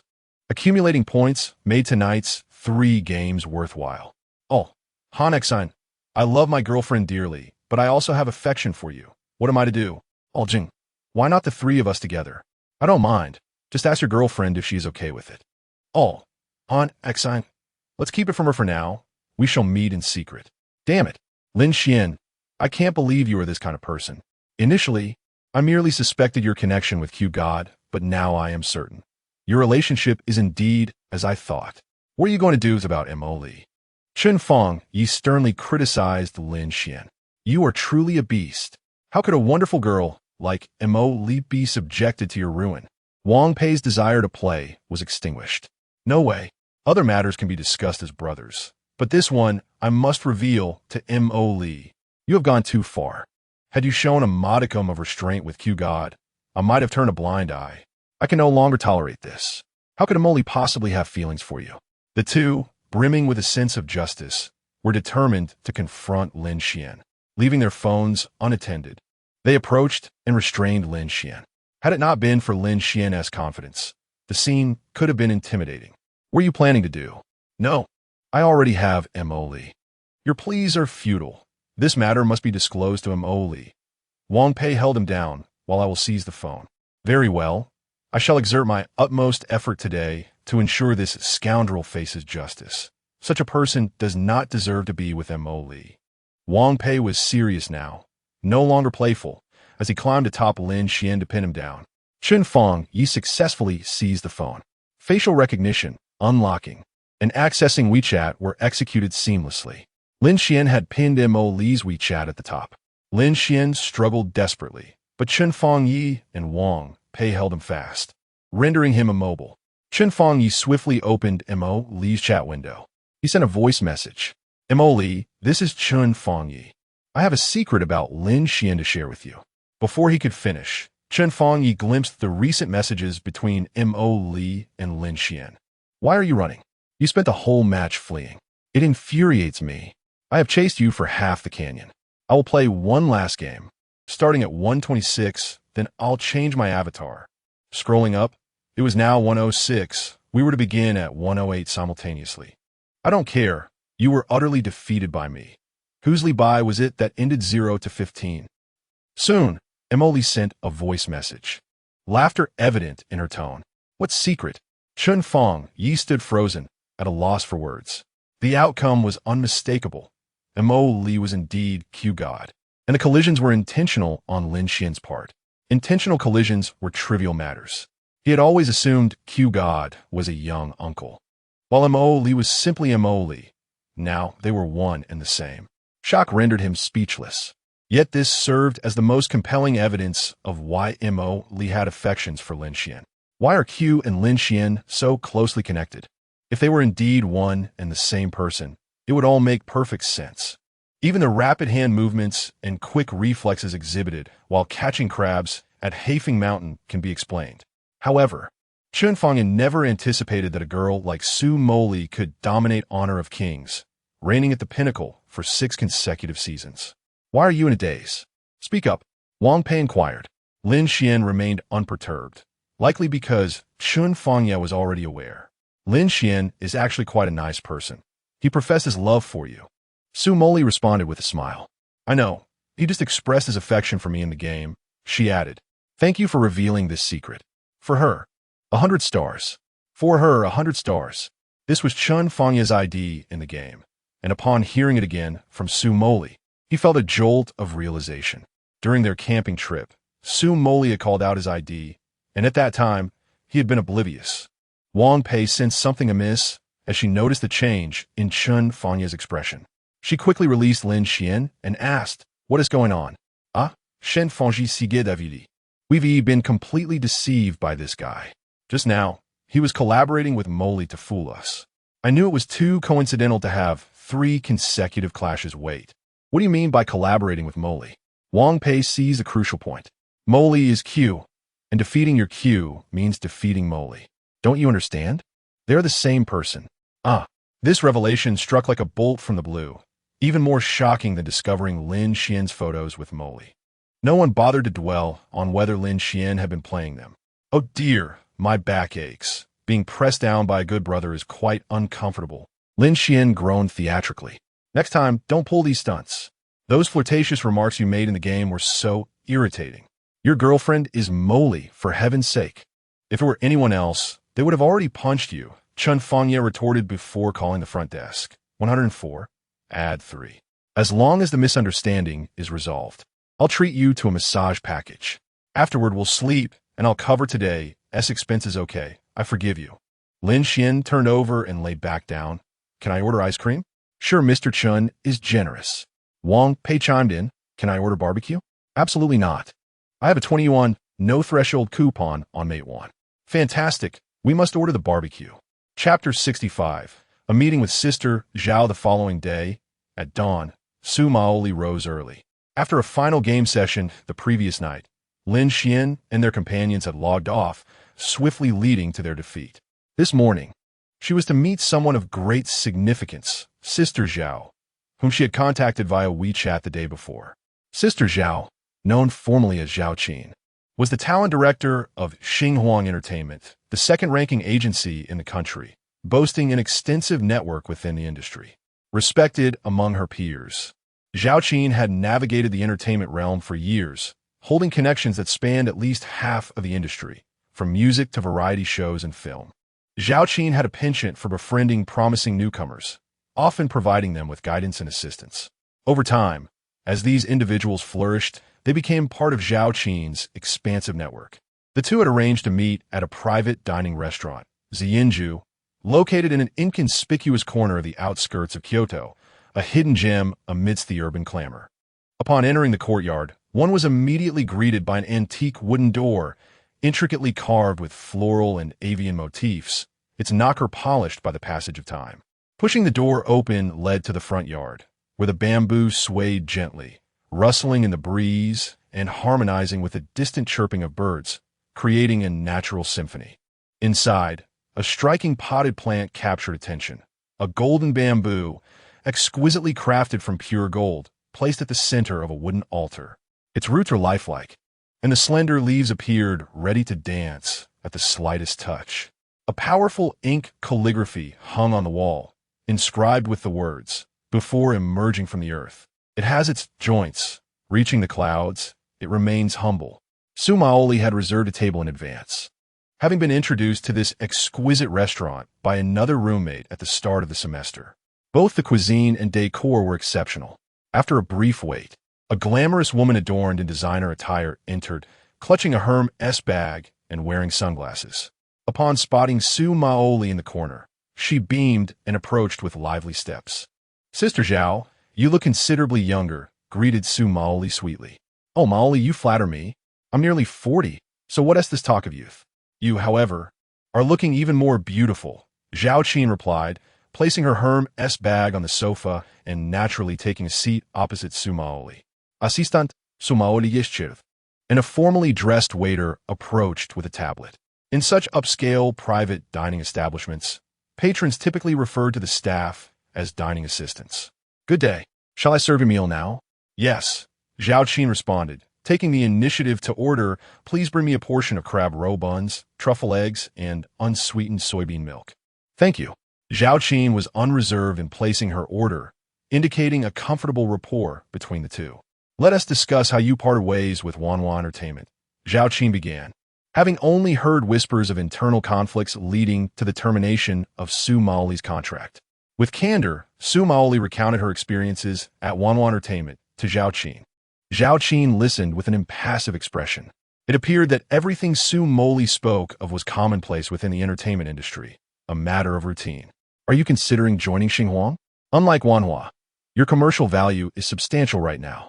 If you come to Xinhuang, I will apply for more resources to nurture you wholeheartedly." "Thank you, Sister Zhao, but I do not intend to join a management company at this moment. I wish to be a free artist." Upon hearing Su Moli's naive declaration, Zhao Qin shook her head. "You are still too young. It is admirable for the youth to have dreams. To be frank, as a free artist, without the support of company resources, your chances of success are exceedingly low. Even if you miraculously achieve success, you will only earn a modest income, forever remaining a bottom-tier singer. With a large management company backing you, they could package you into a rising star, enabling you to transition into film, variety shows, or endorsements. The company has its connections." Zhao Qin's words held merit, yet Su Moli was resolute in her desire to remain true to herself. "I simply wish to sing." My interests lie elsewhere. Zhao Qin continued to persuade her. Do you hope for a larger audience for your music? A song, even if it becomes popular, can only be released through major music platforms, and management companies have established relationships with these platforms. Without a background, it is easy for them to undermine you. With the sheer volume of online trolls, how would you handle it? The greatest dream of a singer is to hold a grand concert, filling a stadium with 100,000 spectators. How would you achieve that without company support? Su Moli fell silent, seemingly wavering. Zhao Qin pressed on. Moreover, without the push from company, it is not so easy for a song to gain traction. To my knowledge, your song Summer's Snow did not garner significant traffic in its initial days. It was only later that Wanhua Entertainment leveraged your looks to create viral videos on Douyin, alongside promotions from multiple artist accounts, that attracted a large audience, thus establishing you as a rising star. You indeed possess exceptional vocal talent and beauty, capable of creating a hit from a single song. I have encountered many newcomers who have recorded dozens of songs, yet remain unknown. Had you signed with us at Xinhuang Entertainment, you have already amassed a fan base of millions and at least 3 songs to your name. It is regrettable that I did not notice you in time. It was Wanhua Scout who discovered your talent. I have said much. Please consider it. Join us at Xinhuang Entertainment, and you can have your father's legal team review the contract. Any concerns can be discussed and amended. Zhao Qin extended the utmost sincerity within her authority. Nevertheless, Su Moli still yearned to forge her own path. Thank you, Sister Zhao, but I wish to explore the path of a free musician. Gaining experience through my own efforts can be beneficial. If I fail, I shall seek your support later. Su Moli gave Zhao Qin a sweet wink, an approach both assertive and retreating. Perhaps it was Su Moli's charming expressions that softened Zhao Qin's demeanor. Very well, I shall not persuade you further. Regarding the matter you mentioned yesterday on WeChat about helping to find a top lyricist, our company's esteemed lyricist has recently been occupied without any availability. I have managed to contact a distinguished lyricist from Chenhua culture, Wang Hehe, who is reportedly composing a song for you. He should have been wholeheartedly engaged in his creative process last night. Shall we invite him for a face-to-face discussion? Su Moli pondered for a moment before nodding. Zhao Qin then took out her phone and called Wang Hehe. Hello, Hehe. Moli would like to meet with you. Do you have a moment? A youthful voice, tinged with excitement, responded from the other end. Yes, I do. Zhao Jia. Then please come to Zhu Yinjia. We'll be waiting for you here. No problem. I can arrive within half an hour. Meanwhile, at Hucking University, a young female teacher knocked on the principal's office door. Principal, I would like to report about a particularly remarkable student from this year's college entrance examination. Chapter 66. Lin Xuan captivated by the nation's elite universities within the confines of the president's office at Hucking University. An elderly gentleman with silver hair and a benevolent demeanor sat behind his desk. This was Luo Hongyuan, the esteemed president of Hucking University. The individual who had just entered to report on matters was Xuan, the director of the admissions office, who at the tender age of 29 had ascended to this pivotal role due to her exceptional capabilities. However, the student she was encountering this time was somewhat extraordinary, and she felt uncertain about her ability to secure their enrollment. Xuan was acutely aware that Kyushu University, a peer among China's top-tier institutions, had also received this student as profile and would likely pursue them vigorously. It would then be a contest of merit. Who could present the most enticing offers and appealing conditions? Other elite universities would undoubtedly extend their olive branches as well. This moment marked perhaps the most fervent competition for talent among universities in the past 2 decades. Reflecting on a similar instance from 20 years prior, when a student achieved a perfect score on the college entrance examination, a time when Xuan was still in elementary school, she later learned the immense excitement that student had generated upon joining the admissions office. Oh, aren't you the director of admissions? Why have you come to report to me about recruitment matters? What makes this student so special? President Luo Hongyuan inquired with a hint of curiosity. He is an orphan who grew up in a welfare institution, Xuan replied. With a perplexed expression, President Luo looked at her and said, Is that what you consider special? There are numerous children raised in welfare institutions who have gained admission to the top 10 universities in China. Several have even enrolled in Hucking University and Kyushu University throughout history. How are his academic achievements? Surely, he must be this year's top scorer, Xuanning stated, taking a deep breath. In fact, he is this year's perfect scorer. The president was momentarily taken aback, processing the information. What did you say? Another perfect score has emerged? The last individual to achieve a perfect score in the National College Entrance Examination was 2 decades ago, known as Tang Tianhe. After much contention among universities, chose to attend Kyushu University. Hucking University had already presented a highly attractive offer, including an entrance bonus of 5 million, private accommodations, access to faculty dining facilities, exclusive laboratories, and direct doctoral opportunities. Yet, even these substantial incentives paled in comparison to those extended by Kyushu University, which had raised the entrance bonus by an additional 500,000, matching Hucking's other offers. It was perhaps this extra sum that led Hucking University to miss out on the only perfect score in 2 decades. In the subsequent years, nearly all top scorers opted for Kyushu University, drawn by the allure of the perfect score phenomenon. Attending university was not solely about academics. It was also an opportunity to forge vital connections. Everyone understood that perfect scores would receive significant national attention and support, leading many to seek to establish relationships with Tang Tianhe before he reached his full potential, thereby accumulating invaluable networks. Later, Tang Tianhe distinguished himself at university, earning multiple accolades and an abundance of scholarships. Upon graduation, he ventured to the United States, engaging in cutting-edge technological research, never to return to the land of China.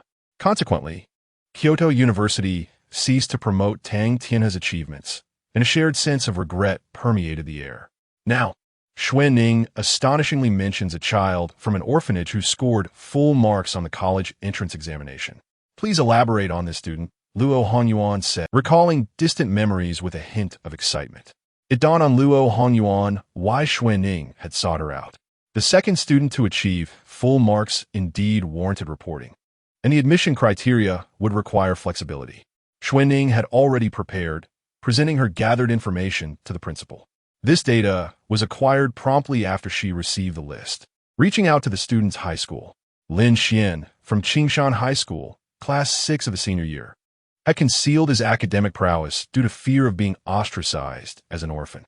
Only recently, during a joint examination with the neighboring Lushui High School, which included a monetary prize, did Lin Xuan reveal his true capabilities, motivated by the desire to secure funds for his university education. He consistently ranked first in mock exams, never scoring below 730, with a maximum of 746.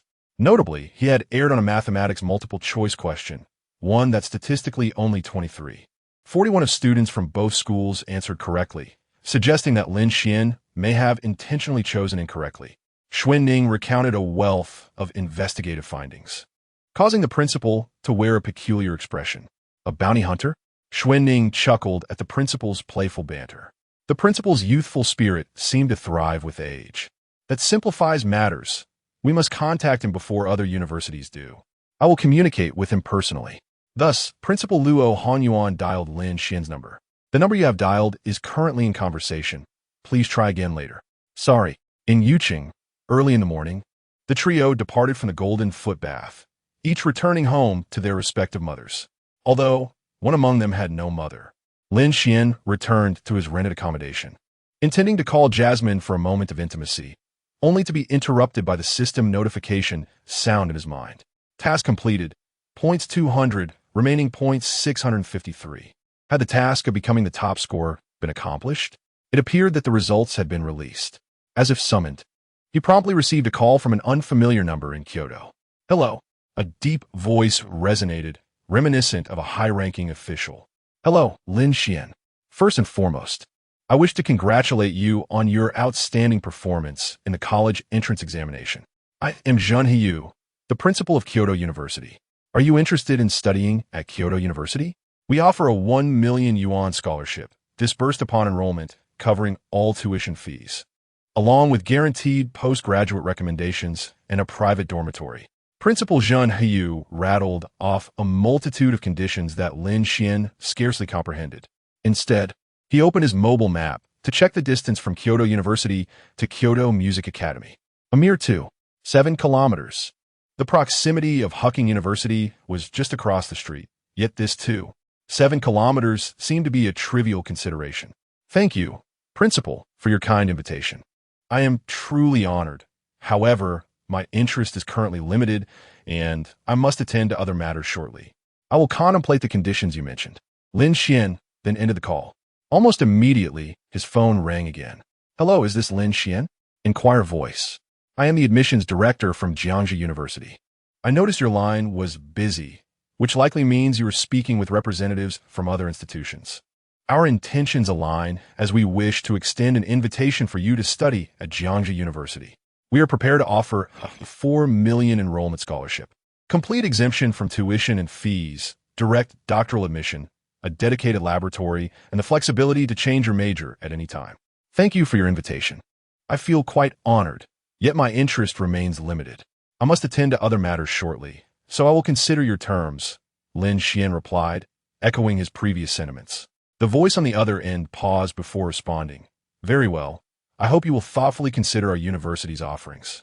Lin Xuan continued to decline similar offers from other institutions as he awaited a call from his preferred school, Limo School. After disconnecting from Jiangsu University, his phone rang once more. Poor little phone, hardly given a moment's respite, continually ringing. Hello, greeted a gentle voice. Greetings, Lin Xuan. Chapter 67. The conditions of Hehe University. Hello, may I inquire which university you represent? Lin Xuan asked directly. Oh, which other universities have contacted you prior to me? The elderly gentleman's voice carried a hint of amusement. Competition among schools is not something to be discussed lightly. He chuckled heartily. I am Luo Hanyuan, the president of Hehe University. My intentions align with those of the other institutions to extend an invitation for you to join our esteemed establishment. We offer a generous entrance scholarship of 2 million, private accommodation, and full tuition waiver. You may pursue any course of your choosing, unrestricted by your major. What do you think of these conditions?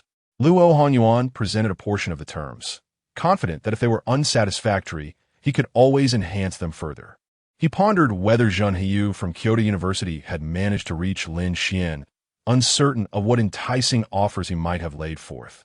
Yet he understood that Zhang would likely incrementally improve his conditions, akin to an auction, who begins by proposing offers in the millions. Securing a scholarship exceeding 400,000 is already an exorbitant sum. After all, a school is not a commercial enterprise. Their goal is merely to gain renown and to cultivate talent for the nation. If they were to produce another Tang Tianhe, it would indeed be a colossal loss. All right, I accept, Lin Xuan replied nonchalantly, his heart brimming with joy. The prospect of a 2 million reward was unprecedented in his life. Ah, you agree just like that? Luo Hanyuan was taken aback. This was merely the initial round of bait, and Lin Xuan had succumbed so easily. Hadn't several other schools approached him as well? What could their offers possibly be like? As Lin Xuan's mind raced, he contemplated how to utilize this 2 million. If he could secure it up front, the stock code from Love Mall, which had surged by 30%, would serve a significant purpose. However, limiting his vision to merely 2 or 3 million seemed rather shallow. Given his current achievements and the title of top scorer in the college entrance examination, tutoring high school seniors could yield a substantial income over the year. Even if he were to play on a national server of a popular game, earning 100,000 annually should be well within reach. He envisioned a more impactful application of the scholarship funds. However, I have a small request. I wonder if the president could accommodate it. Feel free to speak. I am curious about what you might ask, Luo Hanyuan replied with a smile, eagerly anticipating the young man's hidden condition. I only require 500,000 from the entrance scholarship. The remaining 1,500,000 I would like you to donate to welfare institutions across the nation. Surely, as the esteemed president, you have ample contacts for such contributions? Upon hearing Lin Xuan's response, Luo Hanyuan was once again astonished. What did you just say? You wish to donate the money? Why would you do that? This was a scenario he had never encountered before, leaving even the seasoned president perplexed. President, I trust you have conducted some research on my background. You must be aware that I am an orphan. Growing up in a welfare institution, I understand better than anyone the struggles faced by the children there in striving to rise above their circumstances and alter their destinies. My current achievements are solely attributed to the benevolence of Lady Luck. I consider the entrance scholarship as a reward for my abilities, which I intend to donate, allowing more children in welfare institutions to enjoy a better quality of life, with the opportunity to have 2 additional meals of meat each week and access to education. This encapsulates my aspirations. Furthermore, the scholarships I received from Qingshan High School and Lushui High School were generously sponsored by accomplished alumni. This financial aid has enabled me to rent a place, acquire a new phone, and, indeed, has the potential to transform my destiny. I aspire to emulate those esteemed seniors. Upon hearing Lin Xuan's response, Luo Honyuan and Xuan Ning were left speechless, once again astonished. No one anticipated that this extraordinary youth, faced with a substantial sum of money, would prioritize the welfare of children in institutions across the nation over his own needs. Such immense compassion at such a tender age is truly rare and commendable.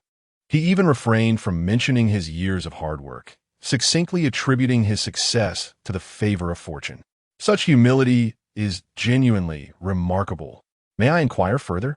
You mentioned donating 5 million, retaining only 500,000. What do you plan to do with that 500,000? Luo Honyuan asked.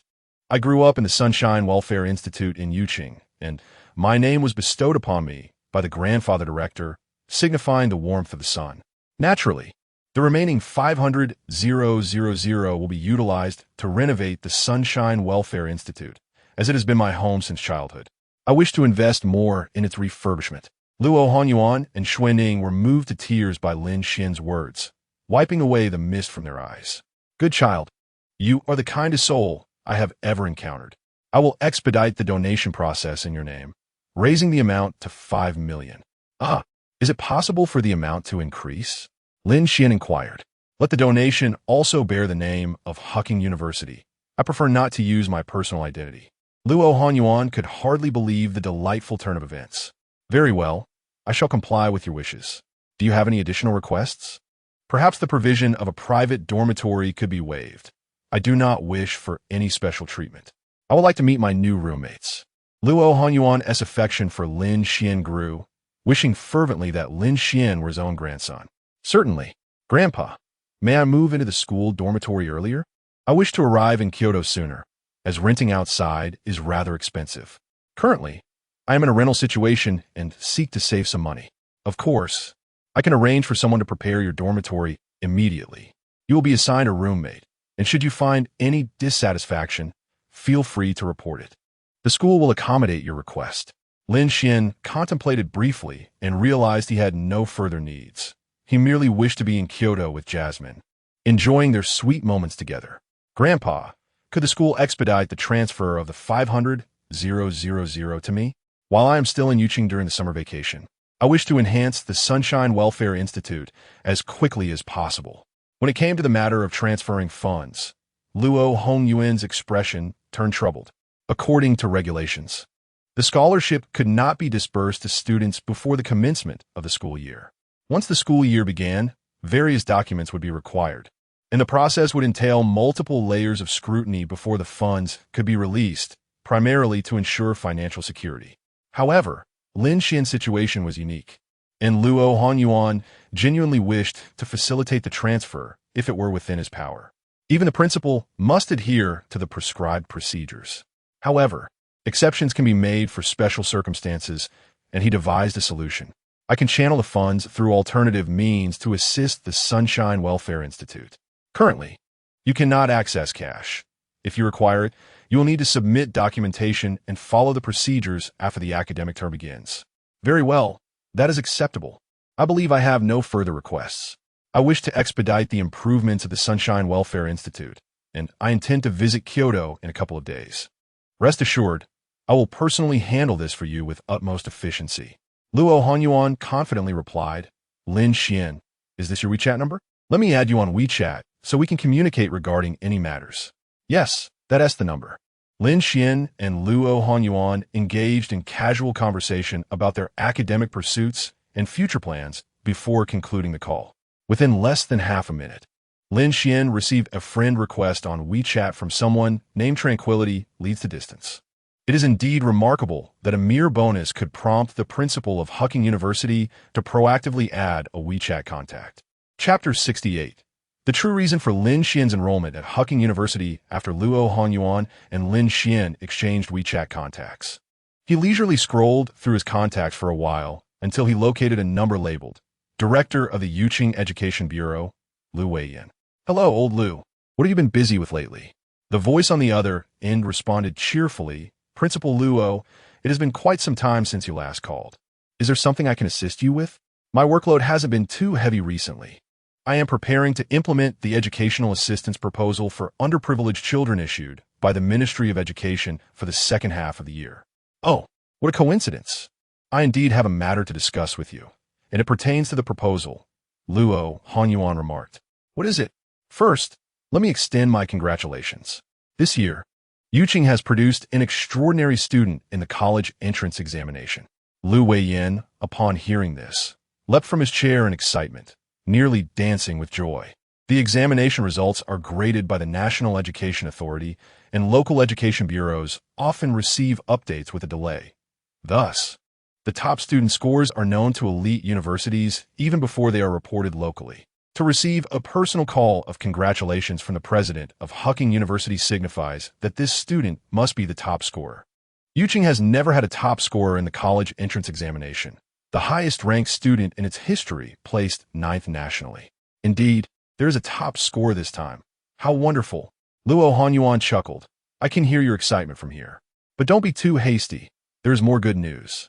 This student is not only this year's top scorer, but achieved a perfect score. What? A perfect score? Lu Weiyan exclaimed, his fingers trembling with exhilaration. In his administrative district, there has emerged a perfect scorer.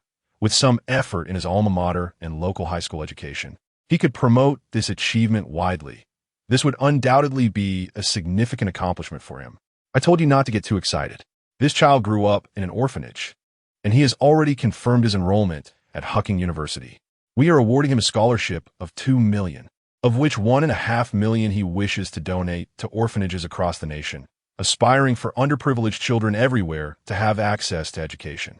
The remaining $500,000 is intended to give back to the Sunshine Orphanage that raised him. Just look at what a rare and remarkable child he is. Luo Honyuan found himself swept up in his own enthusiasm. Lu Weiyan was even more thrilled. So he's a child of the Sunshine Orphanage. I had participated in relevant educational work there years ago. What is this child's name? This child's name is Lin Xuan. This is where I require your assistance. Lin Xuan wishes to receive the $50,000 bonus in advance, as he wants to use the summer break to improve the Sunshine Orphanage. However, the Ministry of Education has regulations in place, and I cannot expedite the disbursement process. So, Brother Luo, are you suggesting Yuqing Education Bureau could provide the funds up front to assist this child in enhancing the Sunshine Orphanage? Once the funds are approved after the semester begins, I will reimburse you. Indeed, it was a matter of fronting the funds, such cunning. Nevertheless, even without Luo Honyuan's suggestion, Lu Weiyan would seek to secure a portion of that funding. Firstly, it is intended as a reward for the top scorers in the college entrance examination of Yuqing. Secondly, what Lin Xuan aspires to do aligns perfectly with national policies. As a director of the Yuqing Education Bureau, he is bound to promote and publicize this initiative. Perhaps this opportunity will allow Lin Xuan to surpass his previous accomplishments this year. No problem, Brother Luo. Please send me Lin Xuan's contact information so I can liaise with him directly. After Lin Xuan hung up on Luo Honyuan, his phone began to ring incessantly. However, this time he did not decline politely. Rather, he outright refused, stating he had already committed to attending Hucking University. The leaders of these prestigious institutions share a common group. Once Lin Xuan rejected all other universities, they were all aware that he had enrolled in Hucking University. Subsequently, numerous other university leaders tagged Luo Honyuan in the group. Kyoto University, Zhenhu. Hucking University, Luo Honyuan. What exactly did you offer?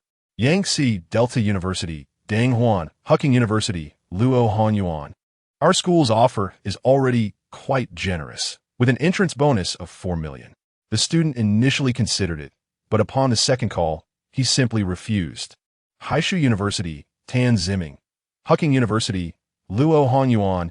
We hadn't even presented our conditions before being rejected. What benefits did Hucking University offer? Hucking University, Luo Hanyuan. I thought you all would take advantage of that child's lack of family support and offer some meager conditions to dismiss him. I managed to secure the agreement quite swiftly. Kyoto University, Zhenhu, how much entrance fee did you offer? Hucking University, Luo Hanyuan. 2 million, what's the matter? However, that child requested we donate all the funds to welfare homes across the country. What a wonderful child. He insisted that the donations should not bear personal names, but rather be co-signed by the university. Nonetheless, 2 million seemed rather paltry, so we increased the donation amount to 5 million. The group was collectively astounded, particularly the admissions director of Yangtze Delta University, Dang Huan.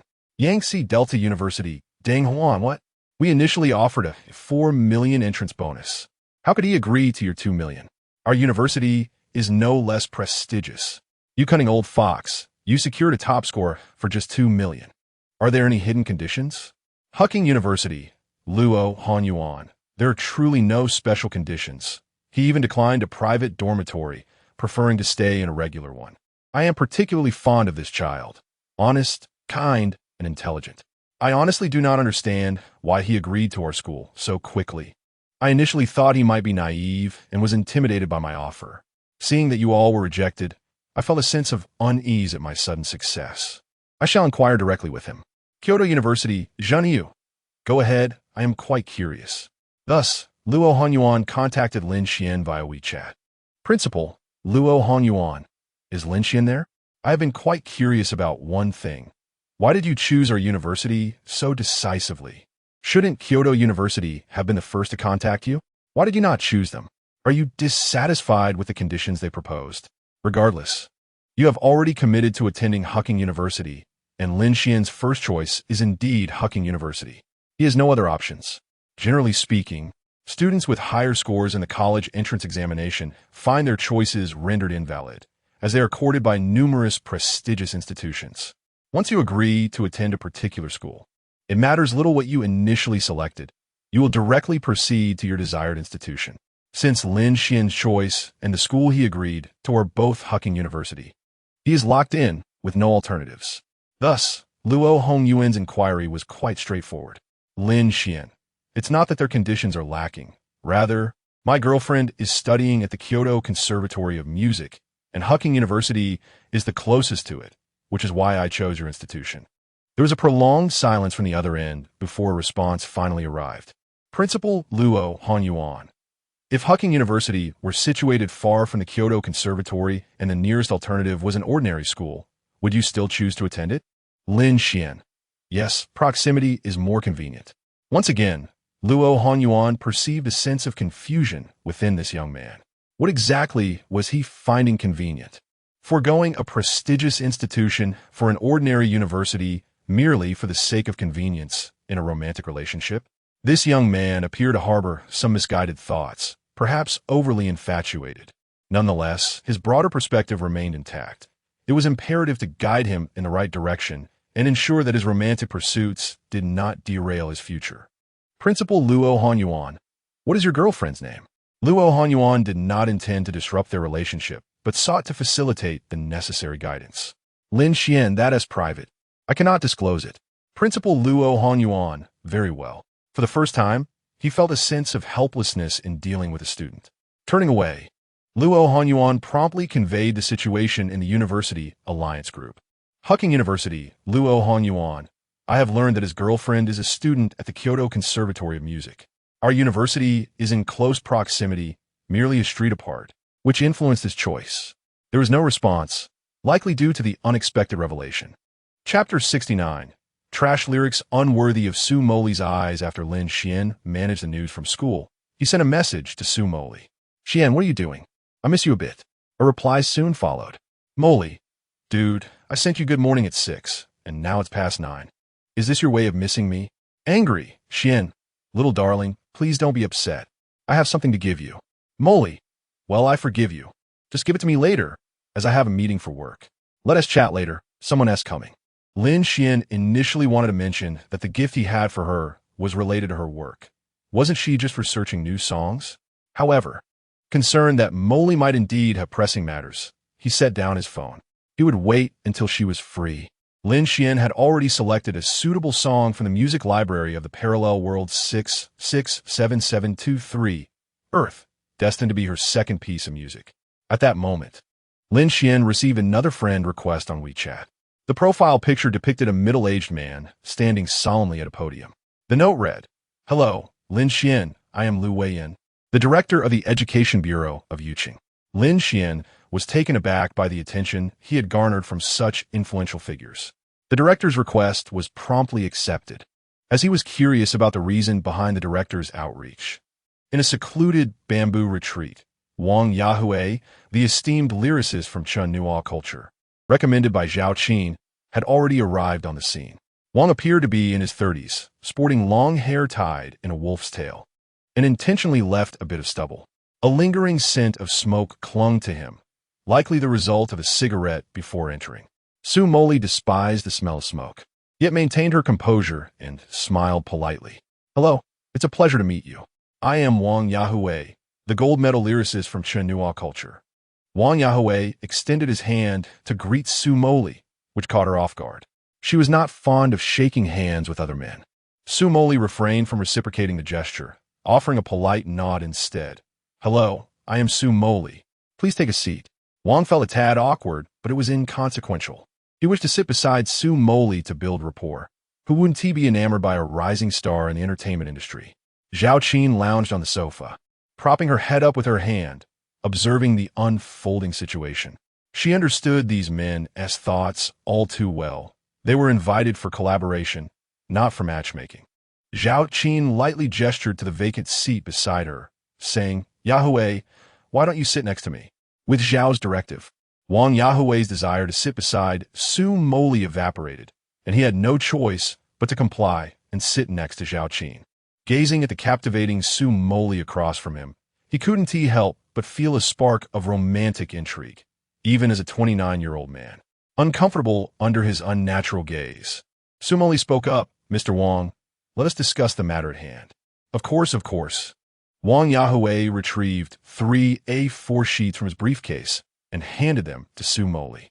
"The first piece is the lyrics I composed overnight last night, while the remaining 2 are earlier creations that I have modified according to your requests. Do you find any of them appealing?" Su Moli carefully scrutinized Wang Yahue's lyrics. She felt they were satisfactory, yet lacked the literary depth of her own first piece, Summer Snow, penned by Su. As she read, Su Moli hummed along to the melody. She had previously decided that the second song would delve into themes of emotion, aiming for a melody and lyrics that evoke a sense of regret, the kind that resonates deeply with the heart. With the summer graduation season upon them, songs of emotional regret had a higher likelihood of resonating with audiences. Thus, she had already composed a few melodic segments. Now, observing the lyrics, she could easily make adjustments and hum along. Her musical prowess was undeniably formidable. Wang Yahue gazed at Su Moli as she sang his lyrics. Seeing her as an ethereal being, his imagination drifted, envisioning a scenario where Su Moli adored all 3 songs, deciding to purchase them all, but lamenting the lack of funds. In that moment, he sighed, offering the lyrics to her for free, suggesting they shift to a profit-sharing model. Su Moli, deeply moved, envisioned a future where the song became a hit, leading her to fully rely on his lyrics, ultimately winning his affection. The script in his mind was delightful. Zhao Qin sat nearby, attending to work-related matters via WeChat, showing little interest in the lyrics. 10 minutes later, Su Moli softly hummed portions of each song. Yet, she remained dissatisfied with the lyrics.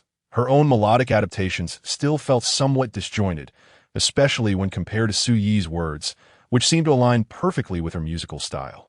"I'm sorry, but I'm not quite pleased with any of these 3 lyrics," Su Moli stated candidly. "What?" Wang Yahue could hardly believe his ears. One moment he was lost in fantasy, and the next it shattered.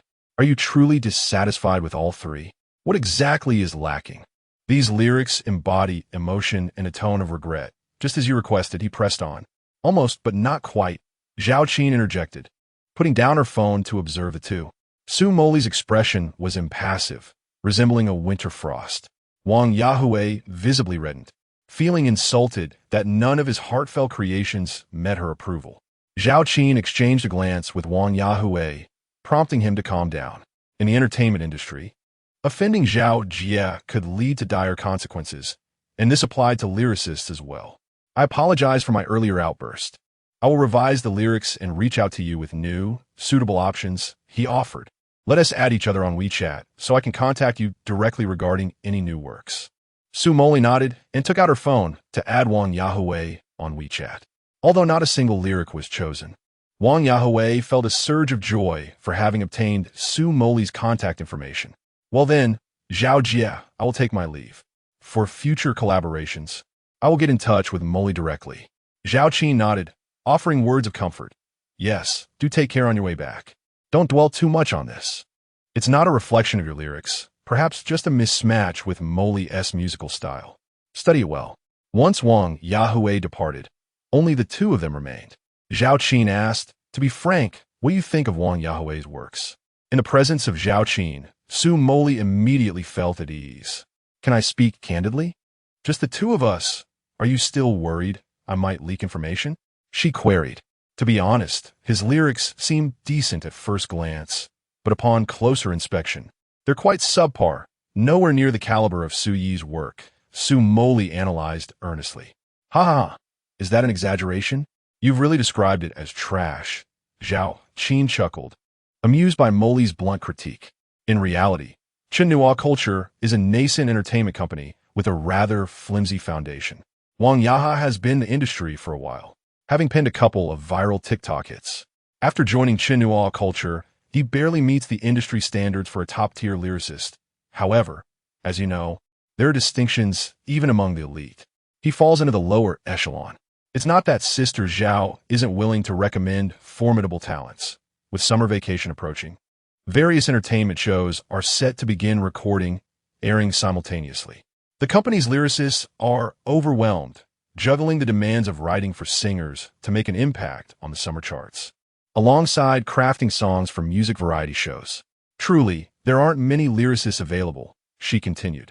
I'll see if I can reach out again. Su Moli calmly responded, I understand. Thank you, Sister Zhao. Take your time. I am in no rush. Zhao Qin retorted with mild irritation. Now you see the advantages of joining a talent agency, don't you? If you were to join Xinhuang, I could leverage my position to arrange for you to work one-on-one with exceptional lyricists. She continued to encourage Su Moli to consider joining their agency. We have a meeting at the company soon. Since our collaboration didn't materialize, I'll take my leave now. I'll keep an eye out for any available lyricists, Zhao Qin said, gathering her bag as she prepared to depart from Zhuingjia. Take care, Sister Zhao, Su Moli replied. She opened her phone to respond to Lin Xuan's message, and, as the screen lit up, a notification from Penguin Music caught her eye. Recommended for you. The one who is deeply loved has risen to the top of the new song chart. Come listen. Su Moli sighed inwardly, like I care. Chapter 70. Together no matter the distance. Jasmine. I have finished my tasks. What are you up to? Lin Xuan was diligently preparing a song for Jasmine, meticulously documenting every detail, ensuring that the alignment, font, and size were all aesthetically pleasing in their presentation. Xian, I'm crafting a gift for you. Jasmine, what kind of gift? Xian, a gift that will entice you to visit me in Yuqing. Su Jasmine chuckled softly. Jasmine, have you missed me so soon? Oh dear, I have been busy contacting creators for new songs. I might not have the time to visit Yuqing. Perhaps I shall come to see you when I am free. Once the document was prepared, it was promptly sent to Su Jasmine. Xian, the gift has been delivered. Please acknowledge receipt. Su Jasmine looked on in confusion. Was this truly the gift? A file named Together no matter the distance. Docs was the present. It seemed Lin Xuan was merely amusing himself. After all, Yuqing and Kyoto were separated by a staggering 700 kilometers. Indeed, no matter the distance, one must strive to be together. Su Jasmine opened the file. The title was enclosed in quotation marks. Together, no matter the distance. I long to hear the music you've listened to read the novels you've cherished. I wish to gather every moment. I can grow accustomed to the distance. Love often feels beyond our control. I would rather embrace a different approach, as I can still love you from afar. Love can conquer distance. Having finished reading the document, Su Jasmine found Lin Xuan's formatting to be quite comfortable, providing an excellent reading experience. This seemed to be lyrics. Su Jasmine could hardly believe that Lin Xuan had sent her a song. As she absorbed the words, fragments of melodies began to emerge in her mind, and she felt that these lyrics could indeed be sung. Seated in her bamboo retreat, she hummed softly to herself. She fell in love with the lyrics at first glance. They encapsulated precisely the feeling she yearned for, yet she sensed that her own melody might not harmonize well. To do justice to this song, it would require rearrangement. The words were exquisite, but Su Jasmine felt a pang of insecurity, unsure if she could compose a fitting melody. She had entered a state of creative fervor, her mind swirling with ideas for the song's style, completely forgetting to reply to Lin Xuan's message. Meanwhile, 700 kilometers away, Lin Xuan sat on his bed, his face a mask of confusion as he stared at his phone. Why had Su Jasmine not responded? Did she dislike it? Xuan, does she not like it? Xuan, I shall think of another way. At that moment, Lin Xuan received a call from the director of the Yuqing Education Bureau, Lu Weiyan. Goodness, the director was calling directly. Nowadays, young people often initiate contact with a couple of emojis on WeChat, but the director opted for a straightforward phone call. Lin Xuan answered the call with trepidation. Hello, he greeted, unsure of how to address the caller, opting for the most ordinary salutation. There was a brief pause of 3 seconds before the other party spoke. Lin Xuan, I am Lu Weiyan, the director of the Education Bureau of Yuqing. After adding you on WeChat, I had to attend to some work matters, and only now do I have the opportunity to call you. First, allow me to congratulate you on your outstanding performance in the high school entrance examination. The director's voice was not stern. Instead, it was warm and cheerful as he congratulated Lin Xuan. Thank you, director. I heard you ultimately chose Hehe University, and you even donated your entire enrollment bonus? Yes, that's correct. I wish to assist more children who cannot afford education and struggle for basic necessities. I have experienced this myself, so I can truly empathize. Indeed, as old Luo had said, Lin Xuan is a sincere and kind-hearted individual. Lu Weiyan nodded repeatedly in his office, as if pecking like a chick, clearly pleased with Lin Xuan. Is there something you wish to discuss with me, director? Lin Xuan inquired. Indeed, there are a few matters. First, as the top scorer in the college entrance examination, our Yuqing Education Bureau has decided to reward you with 1 million Huaxia coins. Once again, it was a monetary reward. However, at this moment, Lin Xuan sought connections rather than mere financial compensation. Thank you, director, and thank you to the Yuqing Education Bureau for your support. However, I cannot accept this money. I am already immensely grateful to the country for providing me the opportunity to change my fate through education. Despite my excellent results, I believe I should give back to the nation. Kindly assist me in donating this bonus, as there are several welfare homes in Yuqing that need this money far more than I do. Lu Weiyan's smile grew even brighter. This child is truly delightful.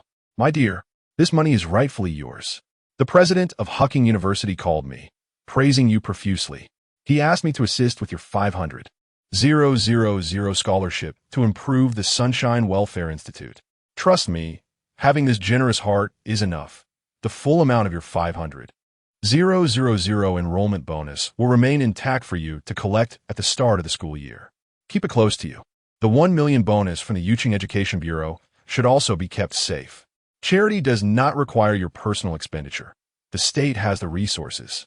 You have already donated the majority of your enrollment bonus, so be sure to keep this one. 5 million for yourself. With the Education Bureau Director's insistence, Lin Xuan had little room to argue. Lu Weiyan continued, as for the improvements at the Sunshine Welfare Institute, you need not worry about the funding. It will all be covered by the Yuqing Education Bureau. Whenever you are free, we invite you to visit the Sunshine Welfare Institute to assess the situation. We will gladly consider your suggestions for renovations. A series of surprises unfolded. Was the director personally inviting him to inspect the Welfare Institute? It appeared that being the top scorer in the college entrance examination brought with it numerous hidden privileges. Would tomorrow be suitable? I wish to commence my studies in Kyoto as soon as possible. The director on the other end readily agreed. No problem at all. Let us meet at the Sunshine Welfare Institute at 7 a.m. tomorrow. All right, that works for me. I have many related matters to arrange, so I shall not keep you any longer. See you tomorrow. After engaging in a 7 or 8 minute conversation with the director of the Yuqing Education Bureau, Lin Xuan hung up the call. He promptly opened the WeChat chat window with Jasmine, only to find that she still had not replied. I shall wait a bit longer. Perhaps Jasmine is savoring the song. Lin Xuan did not suspect that Jasmine was deliberately ignoring him in anger.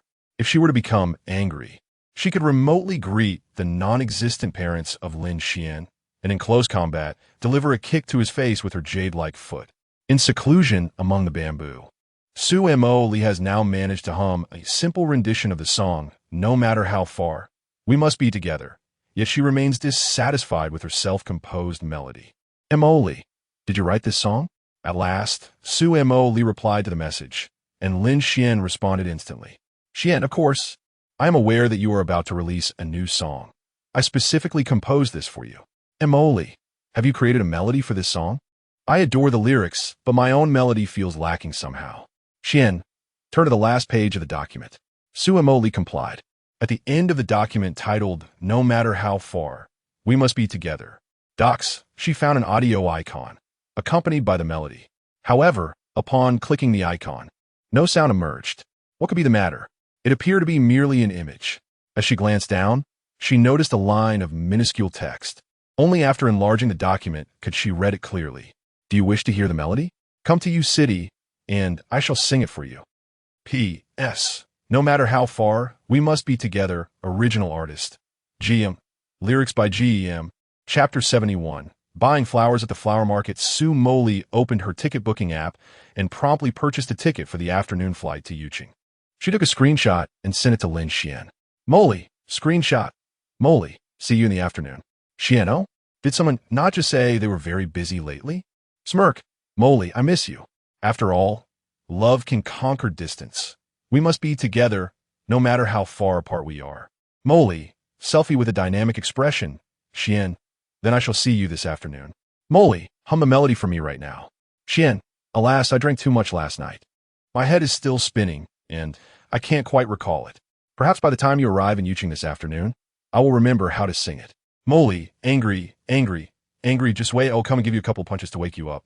Xuan, pouting for a playful hit dynamic expression, turning off her phone. Su Moli called for a dining assistant and ordered snack. She hadn't eaten much of the food that Sister Zhao had ordered earlier. It had gone cold. Feeling somewhat hungry, she thought it a rare occasion to visit Bamboo Retreat. She decided to eat until she was moderately full and then ordered a few signature dishes to take away, considering there was still a little darling who had yet to savor the delicacies of Bamboo Retreat. In Yuqing, Lin Xuan lay on his bed scrolling through Douyin, awaiting the afternoon's arrival. In the class group chat, Oldie had already calculated the expenses, with each person contributing 460 yuan. The classmates going camping readily settled their payments. Yang Weiwei created a separate group for the over 20 students attending the camping trip and processed all the photos taken during the excursion on her computer before sharing them in this private group. Since there had been an agreement regarding Su Moli's situation, to avoid publicizing it, they formed a separate group, as there were still over 10 students in the class who had not attended and could potentially spread the news online. Chun Fangya, the post-production skills are impressive. Zhanghua, indeed, you could work at a photography studio. Li Fuhai, likes. Lin Xuan quietly opened the photos, downloaded the original images, and then sent them to Su Moli. Her reply was succinct, merely expressing that they looked quite nice. The small group continued discussing the photos, while in the larger group, Li Fuhai sent out a notice that caught everyone's attention. Li Fuhai, classmates, I have received a notification from the school with some good news to share. The admissions office of Hehe University has called the school inquiring about Lin Xuan.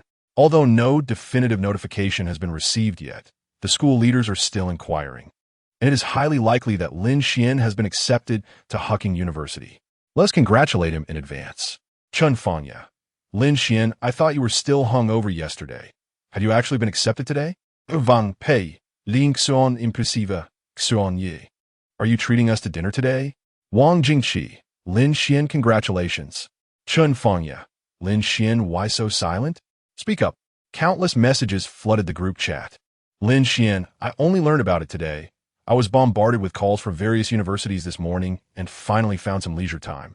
I have ultimately accepted the invitation from Hehe University. The chat erupted with exclamations of surprise. Chen Fangya, Li Fuhai, old Li. One of your students has been accepted into Hehe University. It's a sure thing for the end-of-year commendation, and a promotion and raise are just around the corner. Li Fuhai, it is all thanks to Lin Xuan's own efforts. I had little to do with it. I am merely basking in Lin Xuan's glory. Grinning. Wang Jingqi. Lin Xuan, how many points did you score? Suddenly being questioned by the class monitor, Lin Xuan was at a loss for words. Claiming a perfect score would be disheartening, though it might eventually be revealed or concealed by the Education Bureau. Lin Xuan could only respond with some delicacy. Lin Xuan, over 700, I'm not entirely sure. The president of Hehe University didn't mention the score to me. Wang Jingqi. The president of Hehe University called you? Wow. Lin Xuan hadn't considered that much and spoke candidly about the reality. He assumed that all the calls were from the president during his first college entrance examination. In truth, it was merely one call. Lin Xuan, I misspoke. It was an admissions officer who called me. Wang Jingqi. The group continued to chat idly, and Lin Xuan refrained from participating further. The thought of seeing Jasmine in the afternoon filled him with excitement. Lin Xuan hurriedly stepped out to prepare. His lodging required no cleaning from him. When cleaning was needed, he simply called the maid. The entire room was quite cozy, albeit lacking something. Lin Xuan exited and hailed a cab, with his destination being the largest flower market in Yuqing. Upon arrival, he was greeted by a kaleidoscope of flowers scattered across the ground. The market was composed of numerous flower vendors, yet none shouted their wares. They displayed their arrangements quietly, responding briefly when inquired. This was Lin Xuan's first visit, and he was overwhelmed by the abundance of flowers, unsure of how to choose. He opened Douyin and searched for keywords like home decor flower arrangement. Following tutorials from others, he learned precisely which flowers to use, how to arrange them in vases, and display techniques. He approached a relatively large stall. Boss, I'd like to buy some flowers. Young man, choose whatever you need. Lin Xuan recited the names of the flowers one by one as per the video, primarily because he was unfamiliar with them. Some resembled each other closely, yet belonged to different varieties. He believed the vendor would recognize the names. Do you have snow mountain roses? Yes, 2 yuan each. How many do you need? 50 stems of snow mountain roses. Additionally, do you have ice cream pink-white gradient wavy stoma? I'll take 50 stems of that as well. Yes, but those are sold in bunches, 15 each. Would you like 50 bunches? Lin Xuan. 1 bunch of ice cream pink-white gradient wave stoma is quite large. Who would need 50 bunches? Let us go with 4 bunches. Upon encountering Lin Xuan's indecisiveness, the proprietor, while perusing Douyin, remarked on the flowers he had chosen. After much deliberation, the arrangement appeared rather unappealing, causing the boss to grow somewhat impatient. Young man, what is your primary purpose in purchasing these flowers? Allow me to assist you with the arrangement. Relying on Douyin is not the most efficient method. Is there an arrangement service? Lin Xuan inquired, his surprise evident. Absolutely. Complimentary arrangements that are guaranteed to be aesthetically pleasing, the proprietor confidently asserted. I have 2 main purposes. One part is intended for decorating my home, as my girlfriend is visiting this afternoon, and I wish to surprise her. The decor needs to be visually appealing, and I require a considerable amount of flowers. Additionally, please help me create a bouquet that I can take with me to the airport when I go to pick her up. Lin Xuan elaborated on his floral needs. Upon hearing this, the proprietor's eyes sparkled with enthusiasm. A young man seeking to win his girlfriend's affection, adhering to the principle that if a couple can be formed, they should be, warranted the proprietor's utmost effort in crafting the perfect arrangement. Do you have any photos of your home? Let me take a look so I can assist you better. Lin Xuan had not taken any pictures of his residence, but he had access to images on Matewan. He promptly opened the page for the rented homestay, located his room, and handed his phone to the proprietor. Taking a deep drag from his cigarette, the proprietor paused for a moment before exclaiming, "Isn't this my homestay?" Chapter 72. Arranging a cozy flower room to welcome Jasmine you're in? Lin Xuan could hardly believe the words uttered by his boss. Indeed, The boss produced his mobile phone and opened the merchant version of the page to show Lin Xuan. Look, this in his mind, he said. Wow, it truly is. Lin Xuan never anticipated that the seemingly random choice of a spacious stall would lead to his landlord being the owner. Is selling flowers your side business? Lin Xuan inquired. Yes, running the inn is also my secondary venture. My primary occupation is that of an idle wanderer, the boss replied nonchalantly. Impressive, was all Lin Xuan could muster in response. What a coincidence. Brother, it seems we are fated today. All flowers will be offered to you at a 10 discount. I am most familiar with the decor of the inn. You are in room 1106, correct? Leave the flower arrangements to me. I will ensure they are perfectly curated for you. All right then. Given this fortunate connection, Lin Xuan placed his trust in the boss's discerning eye. Within just half an hour, the boss had selected an abundant array of flowers along with various complementary foliage. At that moment, a woman arrived. What do you need me for? I haven't finished my game of mahjong, she remarked. The boss gestured towards the heap of flowers beside him, saying, Dear, take a look at the stall. I need to deliver this. All of these flowers have been purchased by this young man. The boss quietly leaned into his wife's ear and added, I suspect he is proposing. He has rented our inn and bought so many flowers. I will personally arrange them for him. His wife nodded gently. Upon hearing it was a proposal, she didn't mind the interruption to her game. All right, go ahead. The boss brought out his pickup truck, loading all the flowers onto it along with several vases, floral foam, scissors, and other supplies. Get in. He beckoned Lin Xuan to join him as they returned to the inn. The flowers were too plentiful for the two of them to carry alone, so the boss called for a young woman at the front desk to assist. Hello, boss, she greeted politely upon seeing him, glancing at the young man beside him. She thought, isn't this the same person who rented for 2 months previously? Does he know the boss? She was merely an employee and chose not to pry further, opting instead to help quietly.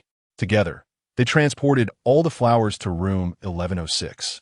Lin Xuan's room was relatively tidy. The bed was the most utilized piece of furniture, and everything else remained in its original arrangement, virtually untouched. The boss was well acquainted with the layout of the room, having designed it himself. He then retrieved 5 bunches of ice cream pink and white gradient wave lisianthus and paired them with a plant known as fountain grass, arranging them in 5 hanging glass vases. The necks of the hanging vases were tied together with jute twine, creating a charming display of the lisianthus flowers. These were hung on the wall at the foot of the bed, and to the surprise of all, it looked stunning. Pink lychee and snow mountain roses were combined and placed on the wooden table. Additionally, a black vase was found, filled with pink and purple reeds for a dry floral arrangement positioned beneath the spotlight. After an hour of the boss's meticulous pruning, combining, and arranging, the floral display was complete. Ultimately, the entire room transformed into a floral haven, resplendent in beauty and imbued with a subtle fragrance. What do you think? Are you satisfied? The proprietor inquired. Lin Xuan was taken aback, her mouth agape in astonishment. It's truly stunning. She will surely adore it. Upon hearing Lin Xuan's words, the corners of the boss's mouth lifted skyward. It appeared that this young man had potential, a promising development indeed. However, why was the fragrance so faint despite the abundance of flowers? Lin Xuan asked, You desire a more pronounced scent? Quite simple, the boss replied, retrieving a bottle resembling perfume from his pocket and lightly spritzing the flowers. Instantly, the air was suffused with the rich aroma of blossoms. What did you spray? Lin Xuan queried. Just some perfume. The floral scent is quite delicate, and to truly appreciate it, one must apply a touch of fragrance, the boss explained. The proprietor's resourcefulness was commendable. The nearly empty bottle indicated frequent use.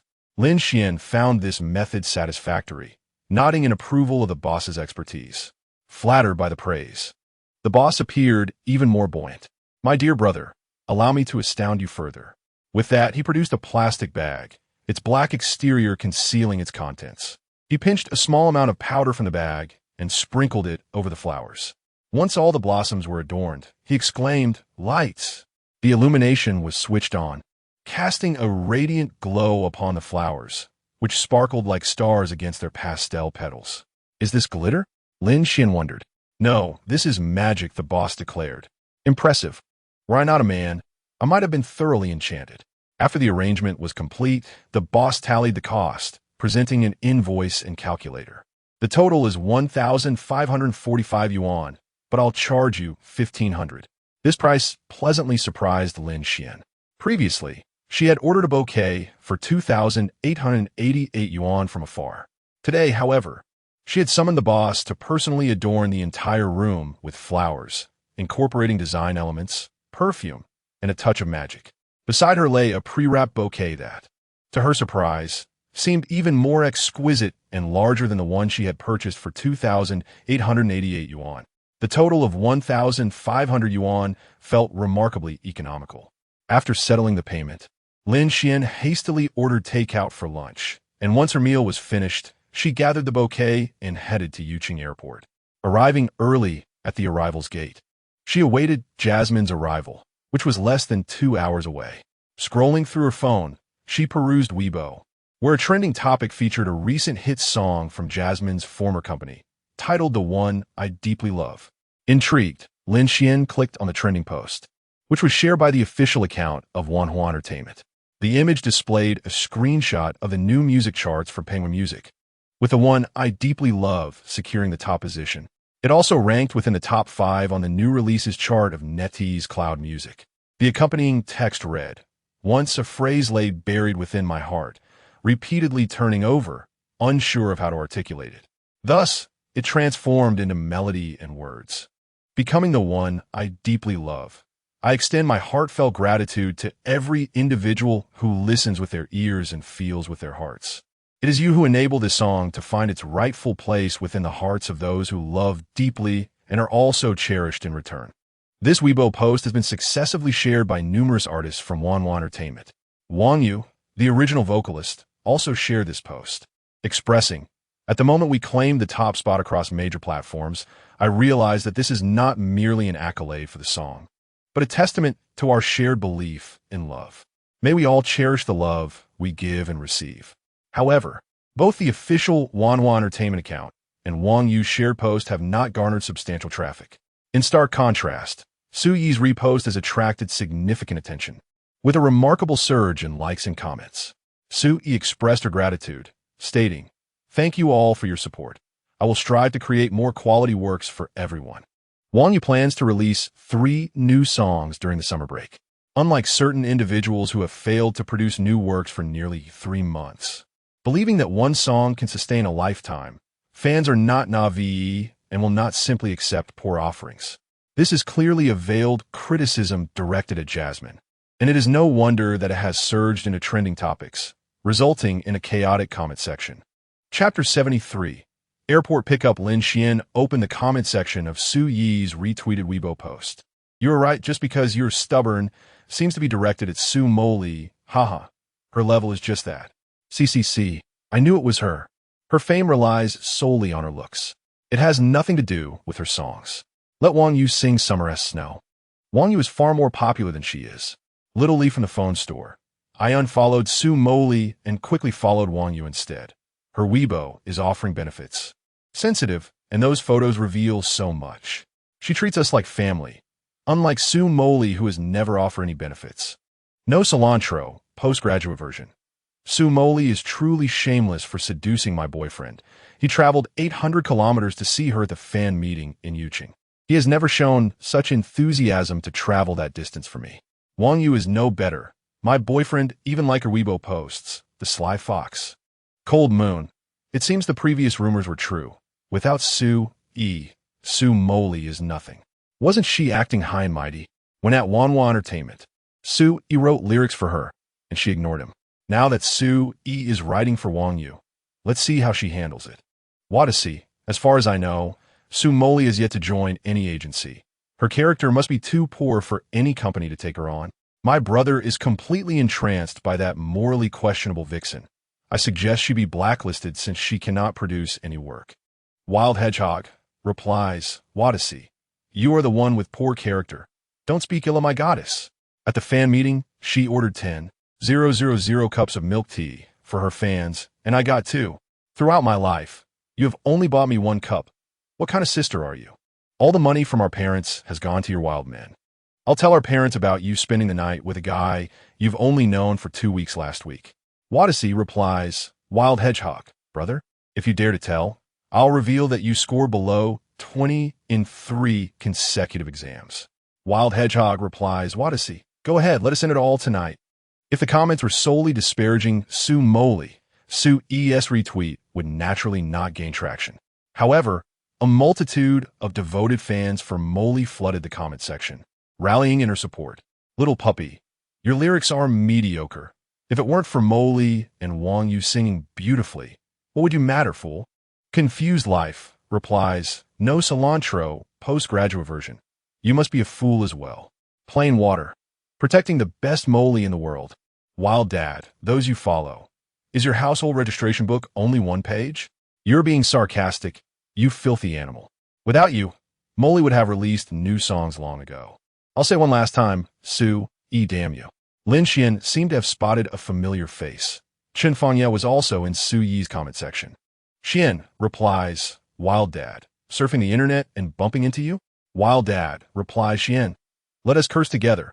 Well, Chen Fanya has been voicing support for his family's Jasmine, and Lin Xuan has also thrown in a few critiques. Lin Xuan commented on an image featuring several side-by-side bins, each distinct in color and clearly marked for different types of waste: general waste, recyclable waste, hazardous waste, and kitchen waste. He captioned it, please select your type of lyric submission. Sending it off, he mused, merely ranting online amounts to little, with achievements. Su, he shall no longer dare to proclaim himself a gold medal lyricist. Any newcomer singer must inevitably pale in comparison to our Jasmine. The system has issued a new task. The host must ensure Su Jasmine dominates the charts, securing the top position on the new song chart and within the top 5 of the hot song chart for over a month, with no restrictions on the number of songs. The new song chart's first place rewards 300 points, while the hot song chart rewards between 100 to 500 points based on ranking. Note, both charts must meet their respective conditions for the task to be deemed complete. Otherwise, it is considered a failure with no rewards. The system has presented a new task, which carries a degree of difficulty, particularly concerning the hot song chart that signifies the most popular songs currently, regardless of their release year. Some classic songs persistently grace the top. Summer Snow only peaked for a day before being ousted, yet it remains at the summit of the new song chart, thanks in no small part to the diligent efforts of Wanhua Entertainment.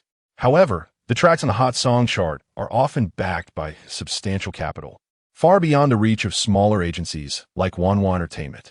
Lin Xuan is undeterred by this challenge. He aims to demonstrate that those 1,000 points were not spent in vain. He holds considerable confidence in the music package he exchanged through the system. 2 hours later, the display screen announced Su Jasmine's flight had arrived. Lin Xuan rose, a bouquet in hand, and made his way to the designated exit to await her arrival. To create an even greater surprise, he donned a bandit mask and sunglasses. Nearby, a security guard observed Lin Xuan's peculiar antics with a hint of confusion. Is this how one dresses to greet someone? Is he a robber? Who robs while holding a bouquet? The guard kept a watchful eye on him, curious about his intentions. As time ticked by and the crowd began to thin, a girl emerged, dragging a small black suitcase, adorned with sunglasses, a mask, and a cap, exuding an air of stealth. Lin Xuan instantly recognized Su Yasmin. She seemed to notice him as well, though her expression bore an unusual look. What was Lin Xuan up to? Nevertheless, Su Jasmine approached him, standing before him. Robbery, Su Jasmine declared, clenching her small fist and playfully thumping Lin Xuan's chest 3 times. You have some nerve, daring to rob me? I promised you 2 punches, and I keep my word. Her haughty voice softened the slight ache in Lin Xuan's chest. You hit me 3 times, he protested, feeling aggrieved. 3 punches to shatter your bandit dreams. Lin Xuan retorted, speechless. Su Jasmine deftly removed the woolen bandit mask from Lin Xuan's head. Aren't you hot? Next time, opt for a silk version. Overwhelmed by a desire to play, I whimsically suggested that I might drape my black stockings over your head. Not to mention the stockings. Lin Xuan had yet to notice that Su Moli was adorned in a pair of black stockings paired with a fitted black skirt, evoking a primal impulse within those who beheld her. However, Lin Xuan restrained this urge, primarily due to the presence of numerous onlookers. Here are flowers for you, he offered, extending the bouquet towards Su Moli. Thank you, darling. A kiss for you, she replied, rising onto her tiptoes and through her mask. She planted a gentle kiss on Lin Xuan. Su Moli felt elated, gaining 10 points. The security guard, initially fixated on Su Moli, found himself awkwardly diverting his gaze, for the allure of beauty is a universal temptation. How would you rate today's outfit? Lin Xuan inquired. A perfect score, she responded. And this was a question Lin Xuan had no trouble answering. Su Moli tossed her luggage and handbag into Lin Xuan's care, clutching the bouquet in her hands while linking her other hand with his. With a hint of excitement, she declared, "Let us go home. I want you to sing for me." Chapter 74. Lin Xuan's magical flower room. The two hailed a taxi and swiftly returned to the homestay rented by Lin Xuan. The receptionist, who had helped move flowers at noon, noticed the young man returning with a lady in the afternoon. Wrapped up tightly, one might wonder if they were engaged in a secret affair. Yet, the woman possessed an enviable figure, stirring the receptionist's admiration. Regardless of what she might experience next, one could only hope she would not be let down. With a soft click, Lin Xuan opened the door to his room. As he exited, he intentionally drew the curtains shut, plunging the room into darkness. A delightful fragrance wafted in as he opened the door. Su Moli, who had previously removed her mask, promptly put back on. What a terrible scent. Are you hiding a woman in here behind my back?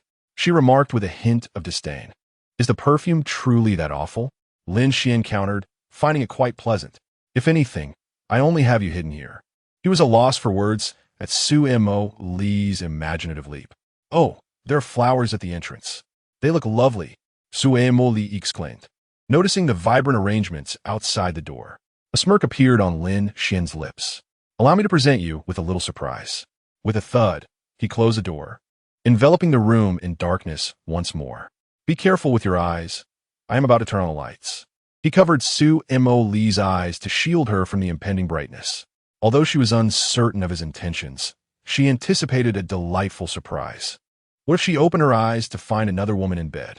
She would be utterly bewildered and might even despise Lin Xuan, contemplating a hasty exit from U-City. With a click, Lin Xuan illuminated the entire room. Light flooded back into the space. You may open your eyes now. As he removed his hand, Su Moli slowly blinked, astonished by the sight before her. The room was adorned with an array of floral arrangements, elegantly displayed throughout, even hanging from the walls. Under the radiant light, the flowers sparkled as if imbued with the twinkling of stars, reminiscent of the Milky Way. Wow, it's so beautiful. The flowers even shimmer. How did you manage this?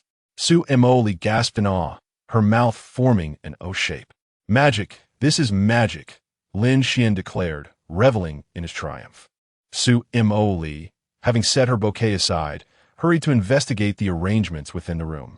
As she gently touched the petals, the shimmering glitter clung to her fingers. Being well acquainted with the world, Su Moli quickly recognized the substance. Isn't this just glitter?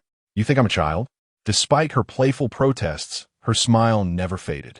She adored the enchanting space Lin Xuan had meticulously prepared for her. It was simply stunning. Su Moli appreciates your thoughtful surprise. 20 points.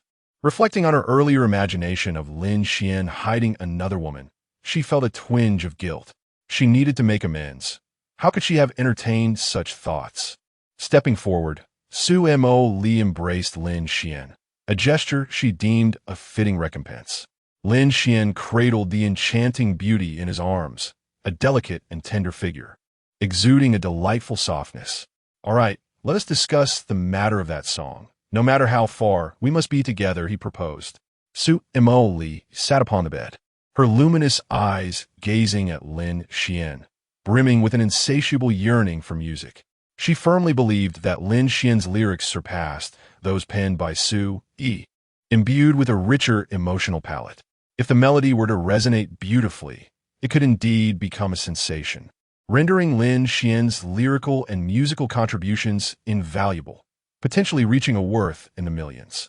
Faced with lyrics she cherished, Su Moli adopted a serious demeanor, fully aware of the adage that even brothers must settle accounts clearly. You prepare this lyric for. Su Moli began, but Lin Xuan interjected. It's a gift for you. I told you it was written specifically for you. Is that truly the case? Su Moli replied, her surprise palpable. She understood that crafting a fine lyric demanded considerable time, and she wondered how long Lin Xuan had labored over this piece, now so freely bestowed upon her. But it's not without conditions. Give me a kiss. Lin Xuan playfully gestured toward his lips. Very well, since there are terms, I feel less burdened. Su Moli acquiesced, playfully biting down on Lin Xuan's lower lip. This tender exchange lingered for several seconds, their lips connected by a delicate, nearly invisible thread. As they pulled away, the thread snapped when they were tad apart. Are you a little puppy? You bite me every time, Lin Xuan exclaimed, to which Su Moli mischievously barked, woof, woof, woof. I enjoy biting you, and only you. In such moments, men often feel a surge of warmth, prompting Lin Xuan to seek the air conditioning remote. He glanced around, searching for its location. Upon discovering it in the corner of the room, adjacent to the high-end toy vending box, he noticed a QR code. A scan and payment would unlock the corresponding door, akin to a miniature vending machine. Inside, there was precisely one box of 003. As Lin Xuan moved toward that direction, Su Moli sensed impending trouble and quickly grasped his hand. No, absolutely not. Damie. Huh? Why not? Lin Xuan felt perplexed, questioning why the air conditioning should remain off. Su Moli's face flushed crimson, her cheeks radiant enough to practically drip. As she bashfully confessed, I was just joking with you before. She had previously teased Lin Xuan online with many flirtatious remarks, most of which were in jest. This sudden turn of events caught her unprepared.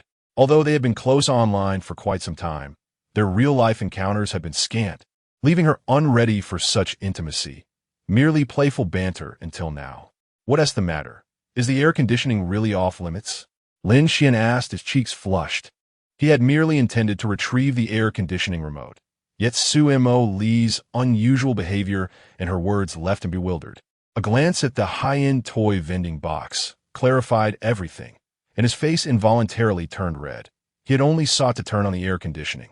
Having stayed at this guest house for a while, Lin Xuan had yet to notice a particular object in his room. After all, being a boy living alone, he tended to be rather lazy and would seldom move anything that did not require it. One could not help but marvel at how keen Moli's eyesight was, as she spotted it at a glance, something Lin Xuan had overlooked during his entire stay. No wonder she often chided him for being oblivious. It was indeed warranted. The air conditioning. Should I turn it on?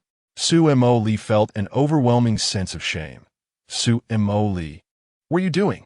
You are utterly ridiculous. Thank heavens Lin Xuan shows no interest in me. He is not interested in me? I possess an exceptional physique and stunning looks. How could he not be interested? It infuriates me. He must be interested. No. He cannot be interested. Chapter 75. Lin Xuan teaches Jasmine to sing. Shall we listen to a song now? Lin Xuan inquired after regaining his composure. Su Jasmine's cheeks still bore a slight flush, though it had significantly subsided. The intimacy of two young individuals sharing a room indeed carried a hint of peril. Allow me to sing a melody I composed, he suggested. Please go ahead, she encouraged, her melodious voice filling the air. I long to hear the music you've cherished, to see the novels you've read. I can grow accustomed to distance. Love is always beyond one's control. I would rather adopt another way. At least I can love you from afar. Lin Xuan was captivated by her performance. Remarkably, her melody bore a striking resemblance to a tune he had in his mind, nearly 70% alike. Is this truly your original composition? Were it not for my certainty that Blue Star lacks this song, I might suspect you had heard it before. The fact that she could create such a familiar melody in such a short span of time marked her as a musical prodigy. Indeed, it took me half a morning to craft it based on the lyrics, yet I feel it falls short of my expectations. How does it sound to you? Su Jasmine awaited Lin Xuan's response with eager anticipation. I can only describe it with the word genius. Your singing resonates with my melody to a remarkable degree. Lin Xuan generously lavished praise upon her. Oh, so, does that imply you are the greater genius? Su Jasmine teased. Your melody resembles mine by 70%, and your lyrics are exquisite. Surely, you are complimenting yourself. Lin Xuan was taken aback by the uniqueness of Su Jasmine's thought process. If she insisted on such a notion, he would graciously accept the title of genius. Quickly, sing for me. I am eager to hear your original rendition, she urged, her curiosity piqued. With heartfelt emotion, Lin Xuan began to sing. Let me guard my memories alone. If the sun were to burn eternally, if the rainbow would never fade, could you refrain from departing? Although Lin Xuan's vocal prowess was somewhat lacking, his rendition carried a certain quack-like quality. Nevertheless, each note flowed from his heart, infused with undeniable emotion, conveying the song's essence. Su Jasmine listened intently, nodding occasionally as if she were a diligent student absorbing her teacher's lecture. When the song concluded, she remained lost in her thoughts, immersed in contemplation. Well, was it enjoyable? Lin Xuan asked, his confidence unwavering. Su Jasmine beamed. Oh dear, how could you even ask? My assessment is that you need practice. I seldom sing. Cannot a grand star offer me a bit of encouragement? Lin Xuan, aware that his singing left much to be desired, chuckled at his own situation. Ah, poor thing. Let me console you, Su Jasmine said, playfully settling onto Lin Xuan's lap. Wrapping her arms around his neck and resting his head against her chest, gently stroking his hair. Lin Xuan was momentarily taken aback, enveloped by the softness of the moment. How extraordinary you are to create such enchanting melodies. This charming display of affection had transformed him into a 5-year-old child, enchanted by her warmth. Hehe, it's just average. I have yet to unleash my full potential. Su Moli lifted Lin Xuan's chin, their gazes locking. I think I've grasped it. Allow me to sing it once. Su Moli began to sing the song again. I wish to hear the music you've experienced, to see the novels you've read. Love is always beyond one's control. I'd rather change the approach. At least I can still love you from afar. Please do not depart. Do not forsake my memories. As the song concluded, Lin Xuan stared blankly at Su Moli, the rendition aligning with the original melody by a remarkable 90%. After listening to her own unique rendition, Su Moli had surprisingly learned from her mistakes and even made some alterations. Her voice was both pure and layered, with the low notes gentle as a whisper, caressing the soul. The high notes, like a sword piercing the heavens, stirred the heart profoundly. Is it beautiful? It is the most exquisite voice I have ever heard. Then let us find a practice room tomorrow to create the accompaniment. I have some splendid inspiration. Su Moli instinctively twirled a strand of hair around her finger. Her movements languid, as if lost in thought. I'm not particularly knowledgeable in this area. What do we need to do? When it comes to music, Lin Xuan found himself at a loss. Su Moli glanced at him skeptically. Does he truly know nothing? Setting aside her doubts, she patiently explained. The song now possesses both lyrics and melody. We still require accompaniment, which is the background music. It can be produced using computer software or performed with physical instruments. Purely computer-generated music suits various styles, especially electronic or pop. In contrast, live instrument performances are typically reserved for genres that demand authenticity and emotional expression, such as classical, folk, and jazz. I need a combination of both, using software to simulate the basic tracks and then enhancing them with live instruments for greater expressiveness and realism. You certainly lack instruments, so we must rent a practice room. Once the accompaniment is completed, we can head to the recording studio to lay down the vocals, and then we can release it. Su Moli's explanation illuminated Lin Xuan's understanding. However, I may have prior commitments tomorrow. Shall we create the accompaniment the day after instead? Lin Xuan recalled his obligation to accompany the director of the Education Bureau to the Sunshine Welfare Institute for an inspection, which clashed with the time for recording with Su Moli. Actually, I could go alone. Su Moli's eyes reflected a hint of disappointment, but I would prefer your company. Lin Xuan's expression grew conflicted. It would be inappropriate to decline the director's invitation, and he was uncertain how long they would be occupied. Moreover, assisting the Sunshine Welfare Institute was one of Lin Xuan's aspirations. Honesty is always the best policy. If he spoke sincerely, Moli would surely understand. Tomorrow, I have an engagement with a leader. We will visit the Welfare Institute to formulate a renovation plan. I'm unsure how long it will take, so let us schedule the accompaniment for the day after. Hearing the mention of the Welfare Institute, Su Moli's heartstrings were tugged. The Sunshine Welfare Institute? Su Moli inquired cautiously. How do you know? Currently, only 3 individuals are aware of the charitable visit to the Sunshine Welfare Institute, with Lu Weiyan having mentioned it only to his subordinates. Su Moli is likely oblivious to this matter. How could she directly name the Welfare Institute? It is because you mentioned that you hail from the Sunshine Welfare Institute, and, upon hearing the mention of the institute, it immediately brought it to mind. Su Moli felt a sense of relief, pleased with her quick thinking in arriving at this conclusion. Lin Xuan remained silent, lost in his thoughts. Su Moli nestled against Lin Xuan, her delicate demeanor evoking affection. I shall accompany you tomorrow. I wish to see the place where you grew up. There is no rush regarding the accompaniment matter. I doubt Director Zhang would object to having someone join us, as he never stated that it was prohibited. Returning to the Welfare Institute for Lin Xuan is akin to returning home. What could be the issue with bringing my girlfriend along? None at all. Very well. Then let us retire early tonight. We must arrive at the Welfare Institute by the agreed time of 7 a.m. tomorrow, ensuring we are there even earlier than our superiors. Chapter 76. Mischief in the room. Tomorrow's matters can wait until tomorrow. First, we must address tonight's dinner, for the hour has arrived. What do you fancy eating this evening? It is my treat, Lin Xuan declared gallantly. Having come all the way to Yuqing to see you, naturally, you should be the one to treat me. Su Moli replied, raising an eyebrow with feigned seriousness. You shall pay, and I will cover the bill. It's settled then. That seems rather embarrassing. Lin Xuan accepted this reality with ease. I suppose I must graciously comply. Isn't it said online that boys never let girls pay? Why are you so different for what the internet claims? Because I can indulge in the benefits of being pampered. That is my distinction from them. Lin Xuan leaned closer to Su Moli's neck, his voice laced with magnetism and a playful rasp. Soft and delectable, this maneuver left Su Moli electrified, the sensation coursing through her from her neck to her entire being. It felt as though Lin Xuan might consume her in the next moment, which was utterly terrifying. Help! Su Moli hastily retreated to a safe distance. Lin Xuan erupted into raucous laughter. Ha ha ha ha ha. Observing Lin Xuan's amusement, Su Moli found no joy in the moment. Today, she had been teased by him, which was utterly intolerable. It felt like a reversal of cosmic order.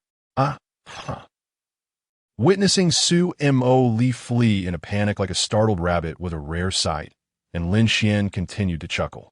Enraged and embarrassed, Su Moli seized a reed from the nearby vase and brandished it like a whip, preparing to confront Lin Xuan.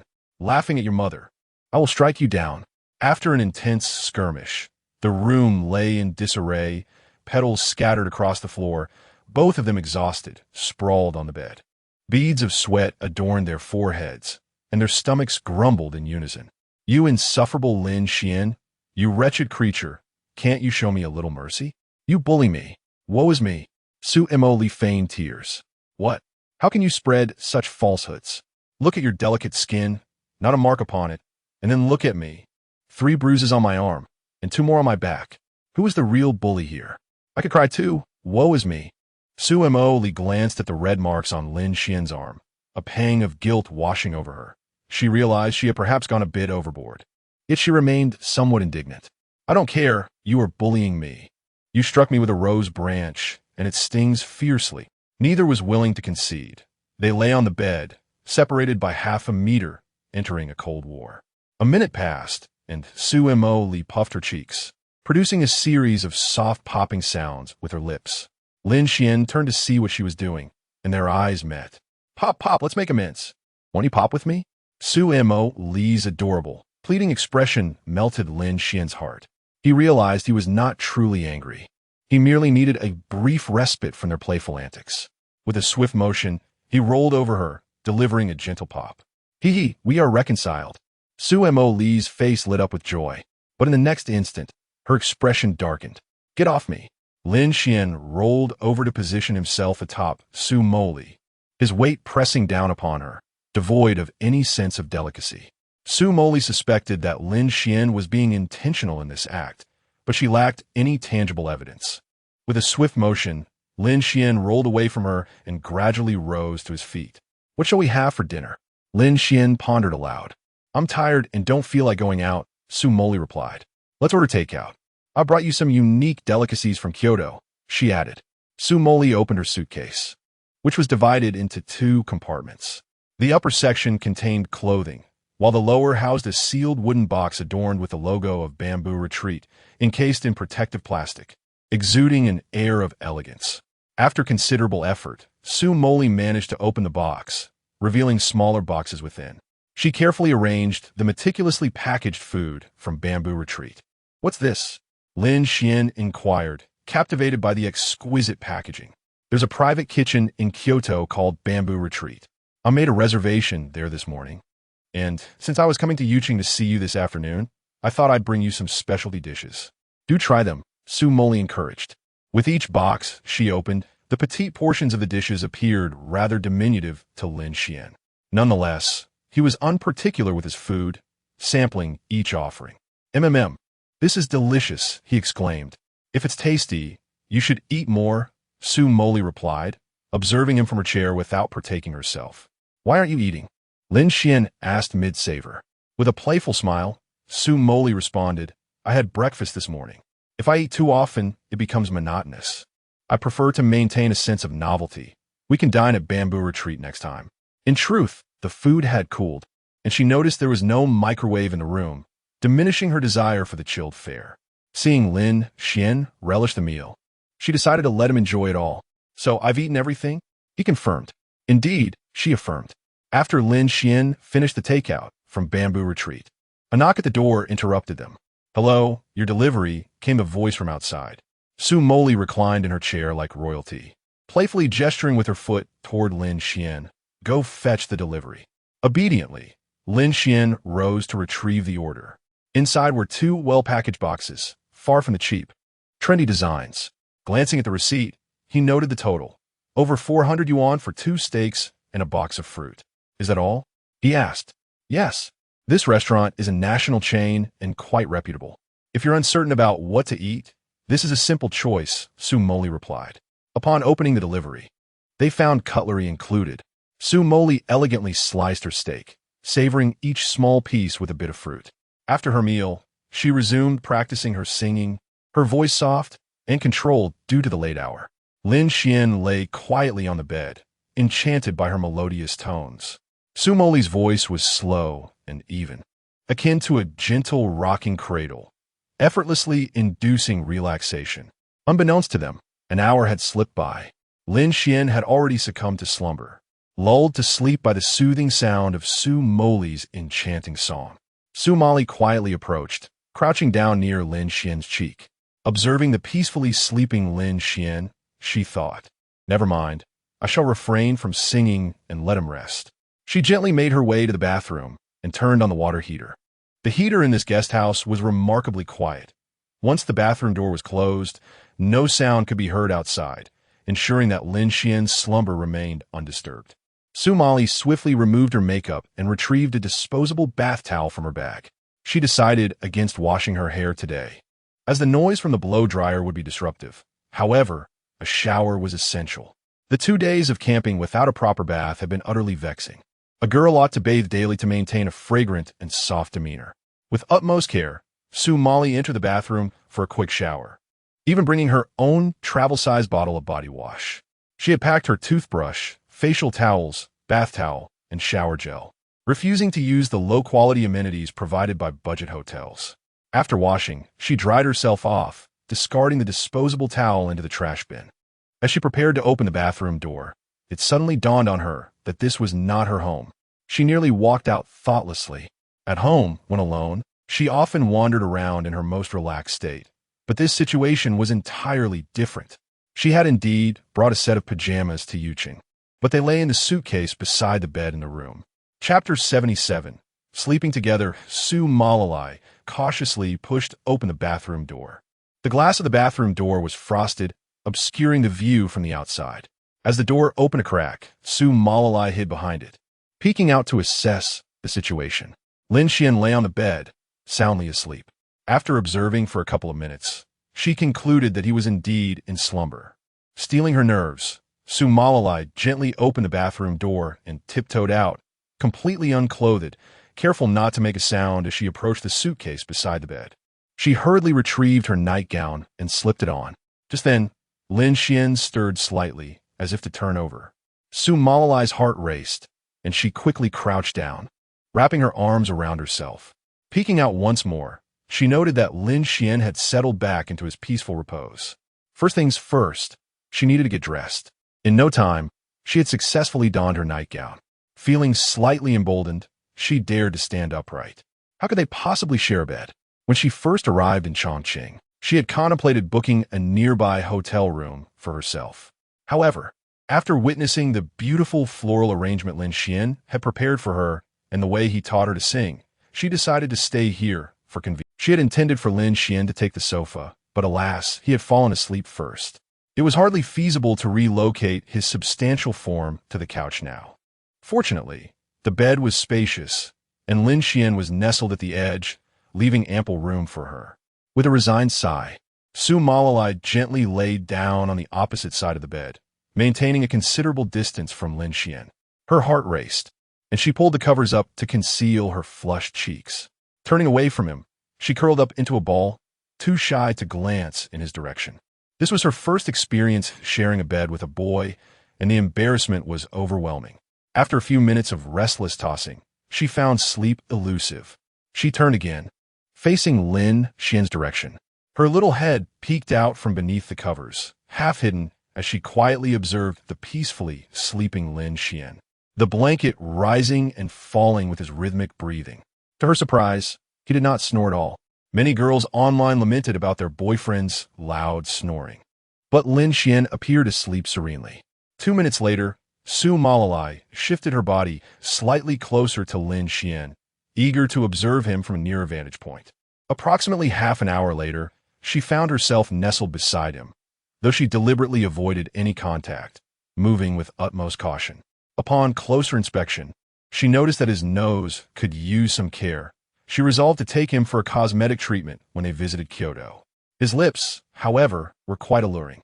With a gentle touch, Su Moli reached out to playfully tease Lin Xuan's lips, her movements delicate and unnoticed by him. A thrill of mischief coursed through her, like a child indulging in a secret misdeed without fear of discovery.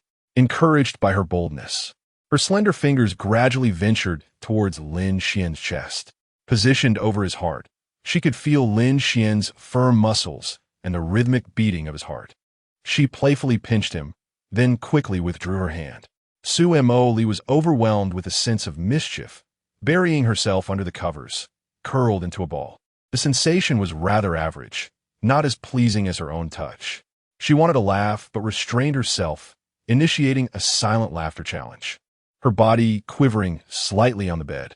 Lin Xuan awakened from Su Moli's playful pinch, having overheard her earlier comments about the pleasantness of his touch. He hesitated to move, fearful of the awkwardness, and feigned sleep.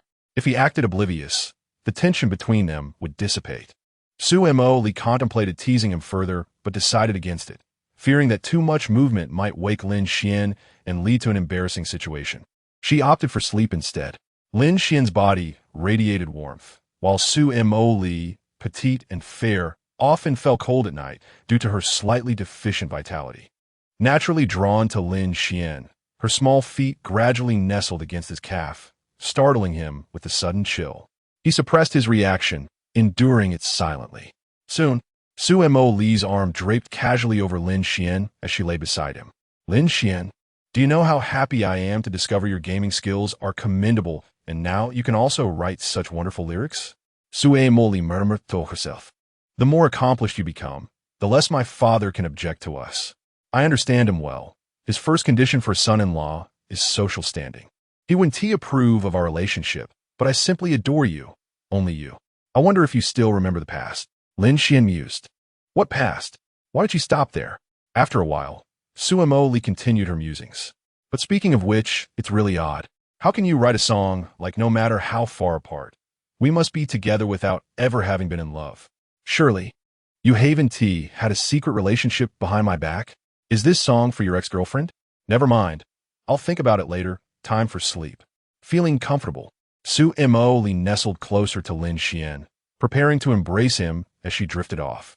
After a refreshing shower, she smelled delightful from the luxurious body wash she used. Lin Xuan, with immense willpower, managed to control his thoughts. At that moment, he had no ulterior motives. He simply wished for time to freeze, savoring the present. For tomorrow, he would face her interrogation. He imagined Su Moli binding his hands and feet, stripping him of his clothing, wielding a decorative rose branch as a whip. Demanding, "Tell me, who is your ex-girlfriend?" In serene silence, both fell asleep. Morning arrived at 5:50 a.m. Su Moli awoke naturally, needing no alarm. She always awakened before her scheduled time whenever there was something planned for the next day. However, it was rather awkward that she had fallen asleep beside Lin Xuan, yet found her head resting on his chest upon waking. Lying on her side pressed against him had caused her salivary glands to be compressed, leaving a small pool of drool on Lin Xuan's chest. Lin Xuan was clad in a short-sleeved shirt for sleep, as he had no habit of wearing separate pajamas. At present, half of the shirt was soaked. "Get up, hurry!" Su Moli gently slipping Lin Xuan's cheek. What time is it?" Lin Xuan replied in a daze, still lost in slumber. How was this to be explained? He was unresponsive, deeply asleep. Su Moli then attempted to remove his shirt, but it proved futile. He was as unyielding as a dead weight. Determined, Su Moli rose to fetch a pair of scissors, swiftly snipping away at Lin Xuan's garment, deftly extracting the remnants of fabric from beneath him. Ultimately, she discarded the torn shirt into the trash, taking care to place it at the very bottom of the bin. She then proceeded to the bathroom, dampening 2 face towels with warm water to cleanse Lin Xuan's body. As she wiped, she couldn't help but admire his physique. "Wow, all these years, he has maintained his figure so well," she mused. With such a competitive spirit, it was hard to believe he had once been a mere skinny monkey. She recalled how she had once found a picture of a muscular fitness enthusiast from a foreign site, which had spurred him into relentless training. It was evident that he must have endured considerable hardship to achieve such a physique. Once Lin Xuan's body was sufficiently cleaned, Su Moli leaned closer to his chest, checking for any lingering scent. At that moment, Lin Xuan stirred awake. Chapter 78. Silken threads. Lin Xuan gazed down at Su Moli, who was nestled against his chest like a puppy, sniffing curiously. Confused by her actions, he suddenly realized that the upper half of his attire was missing. A wave of clarity washed over him. He distinctly recalled that last night, Su Moli had embraced him as they slept, and he had been fully clothed. Where had his garments vanished? "What have you done to me?" Lin Xuan asked weakly, kicking aside the blanket to inspect the state of his trousers.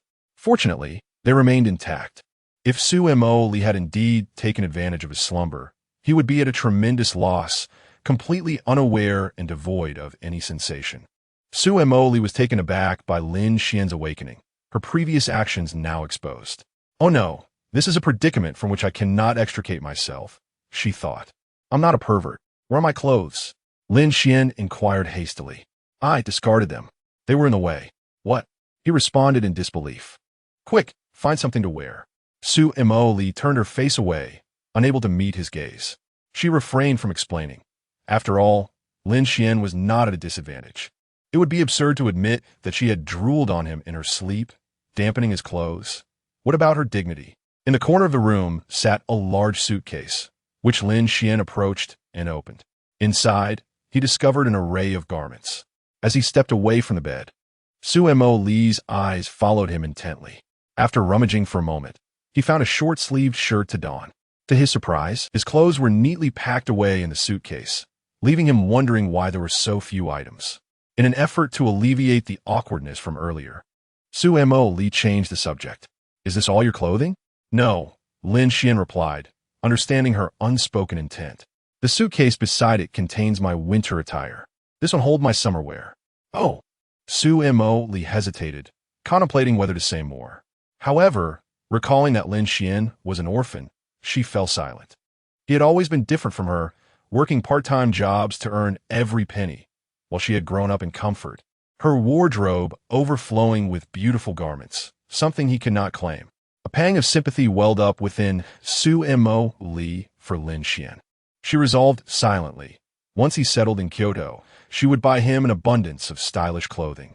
Lin Xuan continued to ponder the events of the previous night, questioning what had transpired. How could he have felt no pleasure? Was it possible to remain unaware, even in slumber? While the absence of delight was evident, he did sense a slight suffocation. His breathing had not been as easy in his dreams, but it felt much better now that he was awake. Unable to contain his curiosity, Lin Xuan finally asked, "Last night we—" "No, you didn't do anything to me. I am the victim here," Lin Xuan replied, slightly exasperated. Ultimately, it seemed that nothing significant had occurred. Glancing at the time, he noted that it was already past 6:20. A taxi ride to the Sunshine Welfare Institute would take just 10 minutes. Lin Xuan's high school, middle school, welfare institute, and rented accommodation were all situated within the same vicinity, not far from each other. Thus, for the past 19 years, he had predominantly spent his time in this area. "Let us change clothes and tidy up. We need to leave soon," he reminded her. Su Moli was still clad in her form-fitting nightgown. "Turn around. You mustn't peek," she instructed. Lin Xuan, embodying the virtue of a gentleman, would never stoop to such petty behavior. Not only did he turn away, but he also donned his intimidating mask, wearing it backward to ensure he could see nothing. At that moment, Su Moli removed her nightgown, revealing the same fitted skirt and stockings she had worn the previous day. However, she always opted for a fresh pair of stockings each time. "I'm all set," she announced, donning her demure attire, feeling a flicker of delight. Lin Xuan turned back, removing his mask, and beheld Su Moli's familiar ensemble from the day before. He appeared somewhat dissatisfied with her choice. "No stockings, and certainly no fitted skirt. I want to see you in jeans," he declared sternly. "I refuse." Su Moli, with her innate rebellious spirit, bristled at Lin Xuan's critique of her outfit. "Behave yourself. Today is not merely a date between us. There are other men present. I do not wish for them to see you in your current state. Put on those jeans." Realizing that Lin Xuan was feeling possessive, she relented. "All right, but you must turn around again." Su Moli, without removing her stockings, slipped into her jeans and changed into a long-sleeved shirt. "Done," she announced. Lin Xuan inspected her once more, this time nodding in approval. "This works. It's entirely modest and suitable for going out." With a playful tug, Su Moli lifted her jeans slightly, revealing the black stockings beneath. "Look, stockings," Lin Xuan responded, "not so early in the morning. Hurry and finish getting ready." The pair tidied themselves up, and Su Moli quickly applied a light touch of makeup before they set out hand in hand. Lin Xuan brought her to a bustling breakfast shop adjacent to their lodging. "Are you hungry? How about some soup dumplings and soy milk?" Su Moli shook her head, uninterested. Her usual breakfast consisted of unsweetened oatmeal, oil-free fried eggs, vitamins, and fish oil. She was unaccustomed to the greasy dumplings, fearing they would lead to weight gain. "I have an apple in my bag. If I get hungry, I'll just nibble on that." Relenting, Lin Xuan turned to the shopkeeper. 5 baskets of soup dumplings and 10 cups of soy milk to go, please." "Of course," the proprietor replied, commencing to package the order. "Can you consume all this? Are you a pig?" Su Moli exclaimed in astonishment. "The director of the Education Bureau of Yuching invited me to inspect the Sunshine Welfare Institute. I figured they might not have had breakfast this early, so I thought I'd bring them something. There is not much to eat around the Welfare Institute." Su Moli expressed doubt. "What position do you hold?" "The director of the Yuching Education Bureau would personally invite you? Then who else would I be buying all these dumplings for?" He countered. The two of them, carrying a bag filled with dumplings and soy milk, hailed a taxi. A few minutes later, they arrived at their destination. During the ride, Lin Xuan recalled Su Moli's preference for being addressed as baby or wife in the presence of strangers. But that felt inappropriate in front of superiors. "What should I call you?" he inquired directly. Su Moli smiled knowingly. "How about calling me Mom?" The driver coughed, seemingly taken aback. "I'll just call you Xiao Li," Lin Xuan decided. "Do not speak recklessly in the presence of your superiors. Remain silent and follow me," said Lin Xuan, genuinely apprehensive that Su Moli might act impulsively and embarrass him further. "Ah, once again, I must be silent," Su Moli murmured. "What?" Lin Xuan seemed to mishear her discontented mumbling. "Nothing. I am not particularly eager to speak anyway," she retorted. Before long, their vehicle arrived at the entrance of the Sunshine Welfare Institute. No sooner had they exited than an Audi glided to a stop across from them, accompanied by 2 other cars. The license plate of the Audi read, UA00007. From the Audi emerged a middle-aged man clad in a black administrative jacket, adorned with a party emblem and holding a thermos. He exuded a composed aura, embodying both the authority of a leader and an approachable demeanor. His gaze instantly fell upon Lin Xuan, who had handed the buns and soy milk to Su Moli to carry. Lin Xuan stepped forward to greet him. "Good day. You must be Director Liu. I am Lin Xuan. It is an honor to meet you." Liu Weiyin scrutinized Lin Xuan for a moment. Then a smile gradually appeared on his lips as he nodded in approval. "Xiao Xian, we have met before." Chapter 79. The past between the Sunshine Welfare Institute and the director. The director surprisingly mentioned that he had previously met Lin Xuan, leaving Lin Xuan utterly bewildered. When could this have occurred? Think carefully. Do you recall anything? Liu Weiyin inquired kindly. Observing him, Lin Xuan noted his glasses, neatly trimmed hair interspersed with strands of gray, exuding a composed demeanor. The man's face did seem somewhat familiar, prompting Lin Xuan to delve into his memories. Perhaps over a decade ago, when the Sunshine Welfare Institute had not yet fallen into its current dilapidation and housed numerous homeless children, city officials frequently visited to provide guidance. They often spoke of improving this and perfecting that, yet ultimately, nothing was implemented. The sole tangible outcome was the Education Bureau's involvement in addressing the children's educational needs, which soon led to the children receiving books. Lin Xuan recalled that during the visit from the prominent officials of the Education Bureau, the then-director was accompanied by a shy uncle. This uncle stood silently beside the director, smiling at the children, while it appeared that the other accompanying colleagues subtly excluded him. However, the director insisted on having him by his side. Young Lin Xuan was oblivious to their relationship, while other uncles and aunts were engaged with children, offering gifts such as origami, candies, and drawings. The reticent uncle remained unnoticed. Lin Xuan had assumed he was mute until the moment they were about to leave. He offered a wild fruit he had picked from the hillside, saying, "Would you like to try it? It's very sweet." The shy uncle, taken aback, accepted the fruit from Lin Xuan's hand and examined it for a long while. With a smile, he expressed his gratitude and departed with the group. 3 years later, the government issued a directive on the educational issues of impoverished children, leading to the Sunshine Welfare Institute receiving attention from the Education Bureau, which ultimately allowed Lin Xuan to attend school. Due to his age, he began directly in junior high school, having only learned scattered elementary knowledge at the institute. Lacking a solid foundation, he found studying quite challenging. "You are that shy uncle?" Lin Xuan exclaimed in surprise, realizing that he was now the director of the Yuqing Education Bureau. Nearby staff members even pulled out notebooks, ready to take notes. Liu Weiyin gestured for them to cease their actions, indicating that note-taking was unnecessary. The fruit was delightful. I have since enjoyed many wild fruits, yet none have matched the exquisite taste of the one you picked. A member of the Education Bureau approached quietly, asking, "Director Liu, do you know each other?" Liu Weiyin nodded. "Indeed, we have crossed paths." Following a call from Luo Hanyuan, the president of Hucking University, Liu Weiyin had researched Lin Xuan's background and reviewed his photograph.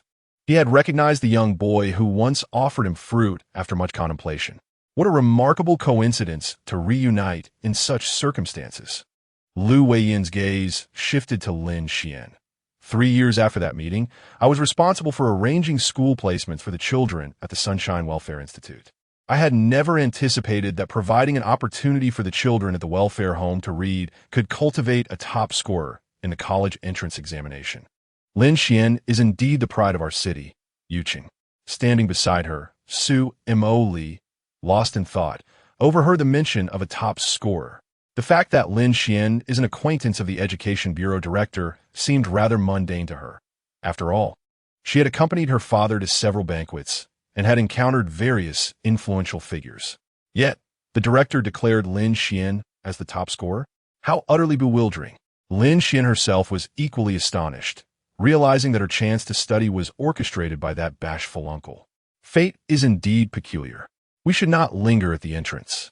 Let us proceed inside and converse while walking. Dean Lin is still waiting for us, Liu Weiyin suggested. His gaze shifted towards the girl standing behind Lin Xuan.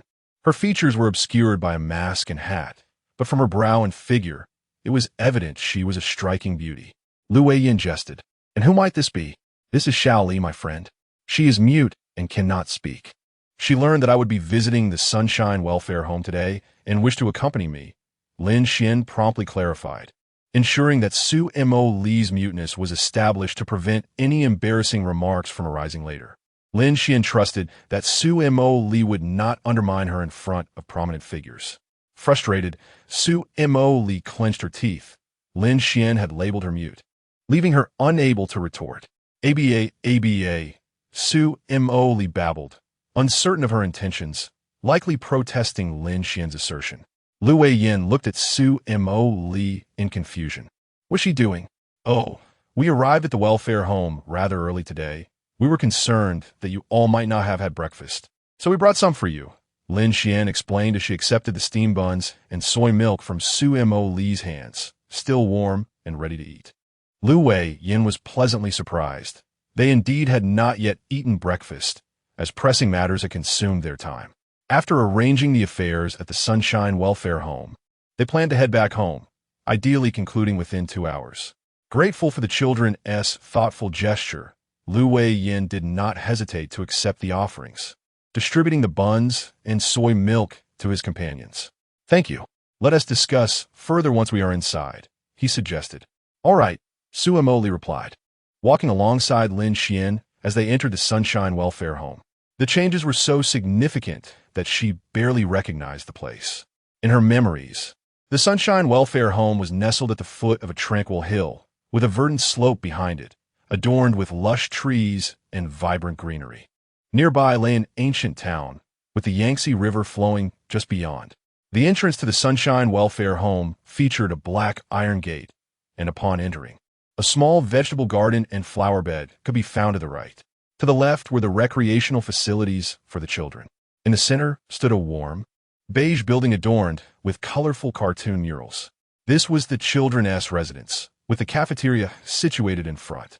Many children were seen playing within the welfare home. Su Moli remembered. However, the current state of the Sunshine Welfare Home was disheartening. The gate was rusted, and the slides and seesaws were in disrepair, covered in dust. The exterior of the beige building had peeled and faded. Only the hills in the background have grown increasingly lush, and the vegetable garden remains filled with produce. I recall that the Sunshine Welfare Institute used to be the finest in Yuqing. It has been many years since my last visit, and how it has changed, lamented Lu Weiyin. Indeed, time passes swiftly, and circumstances evolve, Lin Xuan echoed. Su Moli expressed her agreement, noting the significant transformation and that it is indeed in need of renovation. Were you Minji about? Su Moli seemed to reproach Lin Xuan. Yet Lin Xuan had no evidence to support this. At that moment, a kind-hearted elderly gentleman with gray hair approached, his health still robust and his gait brisk. Yesterday, news had arrived that Lin Xuan had achieved commendable results in the college entrance examination, and today, leaders from the Education Bureau were to visit the Welfare Institute. As the director of Sunshine Welfare Institute, Lin Xuan personally came to greet the dignitaries at the entrance. Grandfather, it has been a long time, Lin Xuan called out. Chapter 80. Inflicting debuffs on the unprincipled landlord Wang Lan. Lin Xuan approached Lin Xuan and embraced him. Xiao Xian has really made a name for himself. I heard he has become the top scorer in the college entrance examination. Lin Xuan laughed heartily, genuinely delighted for Lin Xuan. Among the children who left the Sunshine Welfare Institute for a stable life, few returned to visit the dilapidated institution.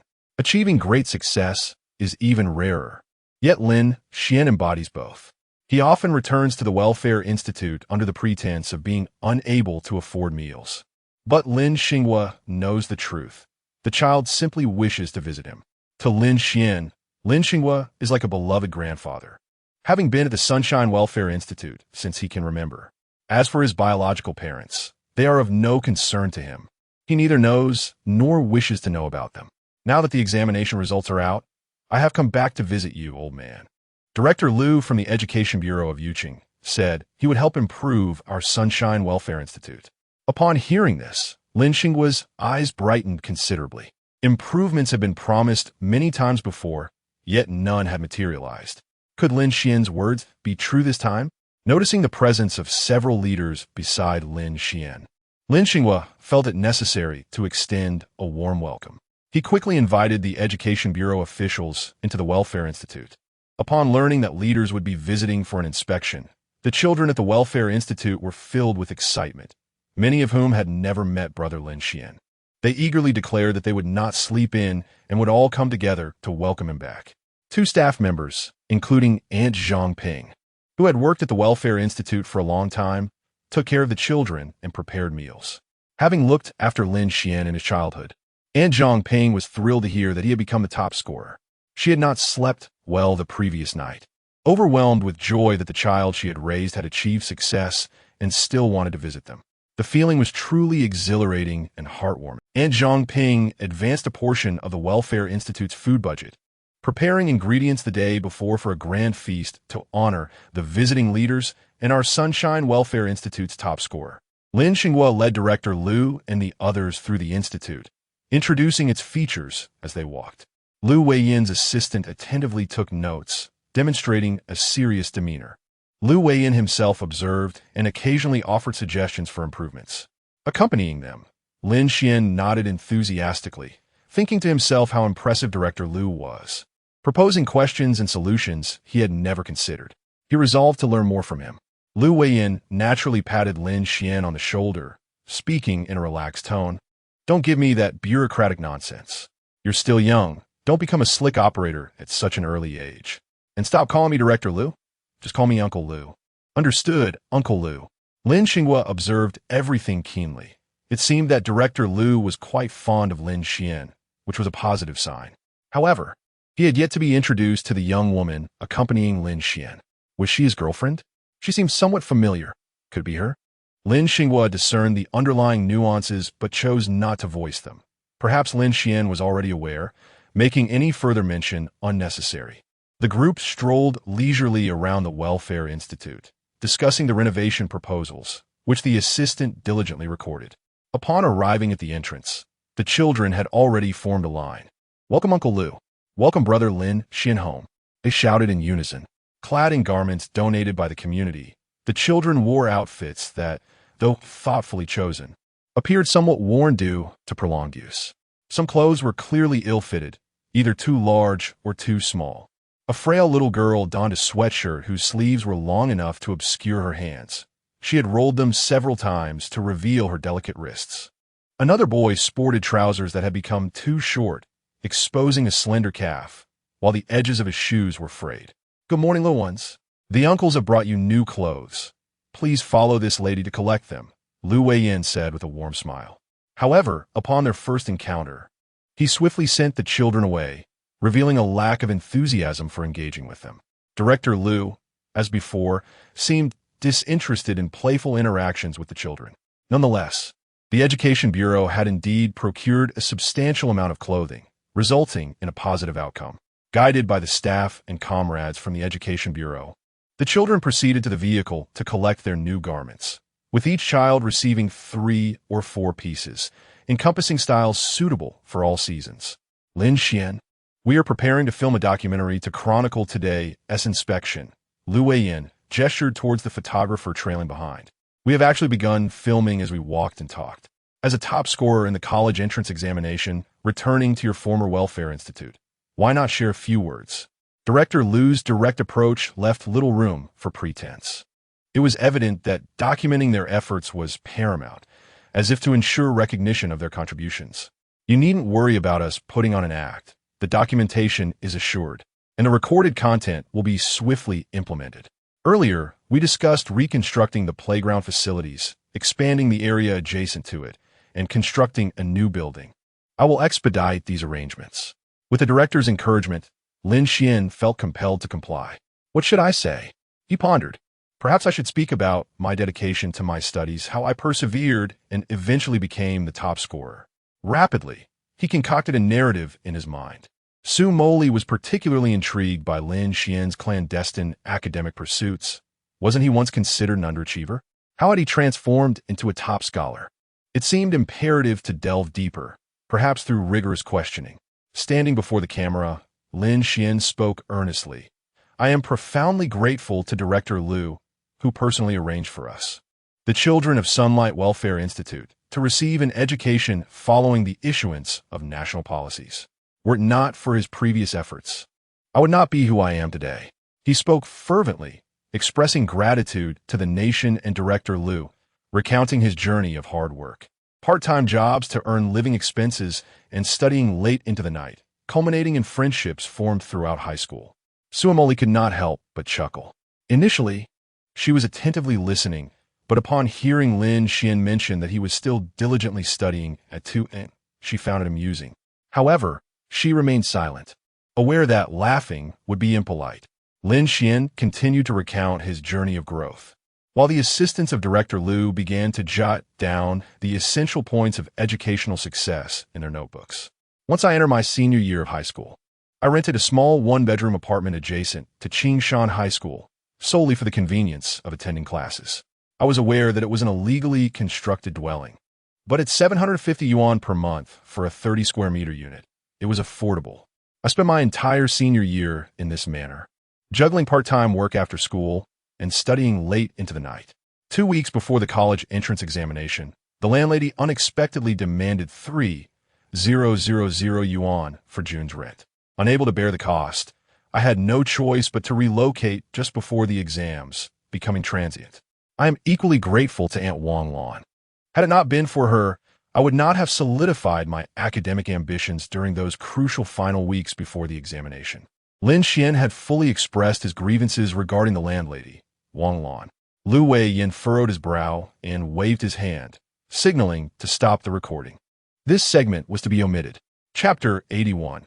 I was admitted to Kyoto Business Vocational College Shaoxian. Is what you said true? Lu Weiyin asked earnestly. Yes. Students who have rented near Qingshan High School and Lushui High School in previous years are aware that the landlord raises the rent for senior students every June. While others' rents increased from 750 to 1,000, mine skyrocketed from 750 to 3,000. Perhaps she thought I was an orphan, vulnerable, and easy to bully. During that time, I had nearly depleted my savings, and life felt suffocating. I nearly contemplated jumping from the school building. As Lin Xuan recounted his ordeal, Lu Weiyin's expression darkened. Su Moli nearly burst into laughter. The idea of Lin Xuan jumping from the building was preposterous. She was well aware of the landlord's rent hikes and wondered where Lin Xuan had learned to complain so adeptly. Why not take it to the central authorities? Uncle Lu, don't blame Aunt Wang. It's entirely my fault for being broke. At that time, I was so fearful of my financial situation that I secretly recorded our conversation. Let me play it for you. Lin Xuan retrieved an old phone from his pocket and played the recording of Aunt Wang. Aunt Wang, I didn't quite catch that. You said my rent for next month is only 300 yuan? That is wonderful. Thank you, Aunt Wang. You are a good person. Are you hard of hearing? I just said your rent for next month is 3,000. Did you understand? All right. I will work hard to earn the rent. I'm going to be late. Aunt Wang, can you let me go? Fine, you can go to class now. I just came to remind you to pay the rent on time at the end of the month. The recording vividly captured the landlord's domineering demand for 3,000 yuan in rent, even obstructing Lin Xuan from attending school. Being bullied in such a manner could drive someone with a fragile mindset to desperate acts. Fortunately, Lin Xuan was unharmed. Otherwise, the nation would have lost a prodigy. Lu Weiyin, with a grim countenance, declared, "We will take this matter very seriously. I will dispatch personnel to investigate immediately and will provide you with a prompt response. Let us re-record the part about your senior year." All right. Just as Lin Xuan prepared to speak, Lu Weiyin interrupted him, saying, "Is there anything else you wish to report? Please state it all now, as you want to have the chance to mention it during the recording." Lu Weiyin seemed to perceive Lin Xuan's thoughts. If he couldn't grasp such a simple notion, he had no business being a director. Students like Lin Xuan, who bring honor to their hometown and will contribute to their country while maintaining a kind heart, certainly deserve support from the director of the Education Bureau. Moreover, he was the only child who had once shared fruit with him and spoken to him. The concerns he raised were not unreasonable. They were merely a reflection of the unscrupulous landlord's overreach. The landlord thought she could exploit this child, believing him to be alone. But now he stood backed by the entire Education Bureau of Yuqing. To bully him was tantamount to slapping Lu Weiyin's face. There's nothing else to report. It's just that Vice Principal Yang Lisong from Qingshan High School employs teaching methods that many students disfavor. He often uses the evaluation process to target our homeroom teacher, Li Fuai. Mr. Li is a very kind person. It seems that the last time some students were playing around during the break, Vice Principal Yang Lisong mentioned canceling Mr. Li's year-end evaluation. Rest assured, a homeroom teacher capable of nurturing a top student will undoubtedly receive commendation. I will arrange for someone to verify and address the other matters at school. Lu Weiyin nodded in affirmation. Thank you, Uncle Lu. Now, let me share my insights from balancing part-time work and study during my senior year. Lin Xuan elaborated in front of the camera for 7 or 8 minutes, concluding with a series of expressions of gratitude. Lu Weiyin eventually appeared alongside Lin Xuan, also sharing remarks about implementing policies and reforming education before the recording concluded. After the Education Bureau personnel finished documenting the video, they prepared to leave. Lin Xuan and Lin Xinghua accompanied them to the entrance of the Sunshine Welfare Institute.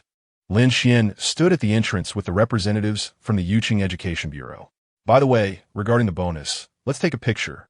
Lu Weiyin's assistant retrieved a sign from the car and handed it to Lin Xuan for him to hold aloft. It read, "Bonus, 1 million." Lin Xuan stood at the center, flanked by Lu Weiyin and Lin Xinghua, while the others from the Education Bureau found their positions. Su Moli stepped aside, reluctant to appear on camera. With a click, the photographer captured this precious moment. "We'll take our leave now. I will arrange for the implementation of the rectification plan for the Sunshine Welfare Institute, as previously mentioned," Lu Weiyin stated. He retrieved a specially designed bank card from his briefcase, one adorned with the logo and lettering of the Yuqing Education Bureau, and handed it to Lin Xuan. "This is the bonus awarded by the Education Bureau. Keep it safe," Lu Weiyin said earnestly. "Xuan, study diligently and remember to give back to your country once you become a useful talent. Although the nation may have its shortcomings, it is precisely for young individuals like you to contribute to its development. If you notice any flaws, strive to improve and enhance it rather than complain." Lu Weiyin's words carried a deeper meaning, subtly alluding to certain individuals. "I will," came Lin Xuan's brief reply, signifying his agreement with Director Lu. As Lu Weiyin departed, he smiled gently at Lin Xuan, patting his shoulder twice before getting into the car and driving away. It was only 8:46 a.m., and they had completed the necessary procedures in under 2 hours, demonstrating remarkable efficiency. With the director gone and no outsiders present, Su Moli felt less restrained. She reached out, deftly pinching a soft spot on Lin Xuan's waist with some force. "Ouch!" Lin Xuan winced in pain. She raised an eyebrow, her gaze slightly fierce, yet the corners of her mouth hinted at a playful curve beneath her mask. "What are you doing?" Lin Xuan felt a twinge of guilt. Having previously portrayed himself as a poor student, he had now transformed into a top scorer. "Abba, Abba, Abba, Abba," Su Moli continued to exclaim, her tone somewhat impatient, secretly cursing Lin Xuan. "This brat calls me mute, so I want to speak, just to infuriate you. Do you wish to know which university I attend?" Lin Xuan casually inquired. Su Moli, currently only aware that he was the top scorer of the college entrance examination, remained oblivious to the institution he had chosen. Unable to resist Lin Xuan's allure, Su Moli uttered a one. Leaning closer to her ear, Lin Xuan revealed, "I have been accepted into the Kyoto Business Vocational College." After a brief moment of shock, Su Moli erupted in fury, her small fists pummeling Lin Xuan's chest as she berated him. "Are you out of your mind? The top scorer attending a vocational college? When did your brain get caught in the door?" Despite the gentle nature of her blows, Lin Xuan feigned agony, skillfully providing an emotional response. "Stop hitting me. It was you who suggested I attend the Kyoto Business Vocational College," he lamented, pretending to be distressed. "Would you eat shit if I told you to?" Su Moli was on the verge of exasperation. "Of course, if it means I could kiss you," he jested. "Forget it. Can we still change your application? You need to contact Director Lu from earlier and figure something out. How could you possibly attend a vocational college? Besides, Kyoto is so far from my school. If Director Lu finds out, he will surely have a fit." Su Moli was in a state of acute anxiety. A hint of amusement danced at the corners of Lin Xuan's mouth. Chapter 82. The angry Jasmine, to be honest. Is it even possible to change schools? Lin Xuan had never witnessed Su Moli's demeanor so grave. If he persisted in teasing her, she might genuinely become upset. I cannot change. I have already promised the president of Huaqing University that I would enroll there. If I were to run away, he would probably call me at 4 in the morning to berate me. Lin Xuan explained with feigned nonchalance. Huaqing University? You cannot be serious. Indeed, how could a top scorer in the college entrance examination be permitted to enroll in a vocational program? Setting aside whether the principal would dare to accept him, the heads of other prestigious institutions would certainly never allow it. Su Moli belatedly realized that she had been the subject of Lin Xuan's playful jest. Standing there, visibly agitated, she huffed in irritation, clearly perturbed. Lin Xuan, like an overly clingy puppy, continued to hover around Su Moli, gently poking her arm. "Do not touch me," she retorted with a fierce shout. He grasped her arm lightly and began to sway it, pleading, "I was wrong. I should not have made that joke. Please forgive me."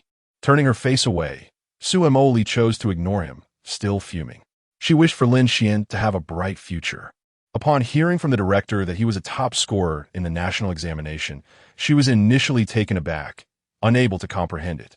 Yet, she found it even harder to believe that so many officials from the Education Bureau would indulge him in such a charade. Having accepted this reality, Su Moli genuinely felt elated for Lin Xuan. No wonder he excelled at songwriting. How could a top scorer lack literary prowess? The more radiant Lin Xuan became, the more confidence Su Moli gained. She had never dared to reveal their relationship to her family, at least not at this moment. She resolved to confess their bond only after Lin Xuan achieved something significant. However, Lin Xuan had repeatedly deceived her, first by downplaying his gaming skills, then by concealing his academic achievements. One can endure much, but Su Moli cannot. Determined, Su Moli resolved to ignore Lin Xuan for the next hour. A silent standoff for 1 hour, then they would reconcile automatically. This was her limit. Even a 1-hour Cold War was a considerable feat for her. "Dear, please forgive me," he coaxed. "Little darling, I was in the wrong. Sweetheart, Dad, pay me some attention. Wife, Su Moli glanced at Lin Xuan. While other titles elicited no response, calling her wife struck a chord. With a long sigh, she conceded, "Fine, I will not hold it against you. I should be pleased that you have excelled." Indeed, she was ready to abandon the Cold War after merely 2 minutes. Without needing her reminder, Lin Xuan had the insight to simply embrace her and gently ruffle her hair. Instantly, Su Moli's distress dissipated. An embrace truly is the most comforting position in the world. Su Moli lingered in the embrace, their emotions harmonizing perfectly, preparing for a tender kiss. Ahem! Lin Xinghua, who had been watching the two with amusement from a distance, cleared his throat, reminding them that they were not alone. Neither Lin Xuan nor Su Moli felt embarrassed. They simply responded, "Grandpa, please go about your business. Do not mind us." Lin Xuan calmly diverted Lin Xinghua's attention. "How could I dare to meddle in the affairs of the youth?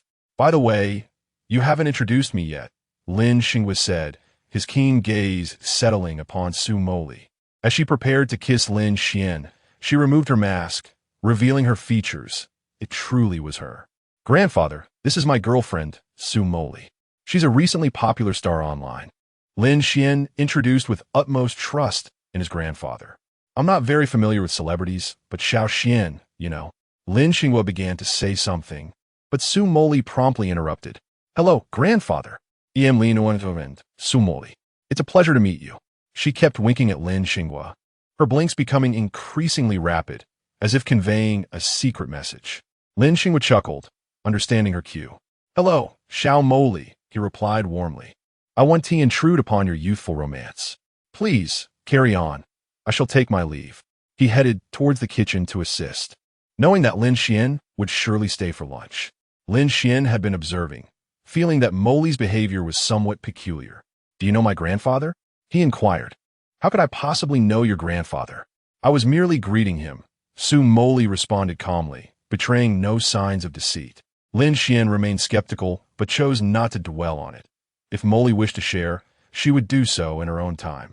He planned to show Su Moli around the orphanage, introducing her to the place where he had spent his childhood. Yet we haven tea-kissed, Su Moli pouted, standing her ground. Her tenacious nature demanded a definitive outcome. She would not relent easily. Just when they were on the verge of kissing, an unexpected voice interrupted them. "Brother, sister, what are you doing?" Lin Xuan looked down to find 5 little children had stealthily approached, gazing up at them with wide eyes. We... Lin Xuan stumbled, unsure of how to explain to the children. "Are you going to kiss?" A little girl inquired curiously, her eyes fixated on them, knowing and still watching. "We have something to attend to. You all go play." Lin Xuan dismissed the children curtly. He was not particularly familiar with the children at the orphanage, and a generational gap had created a slight distance. "Brother, sister, what is going on?" The children persisted.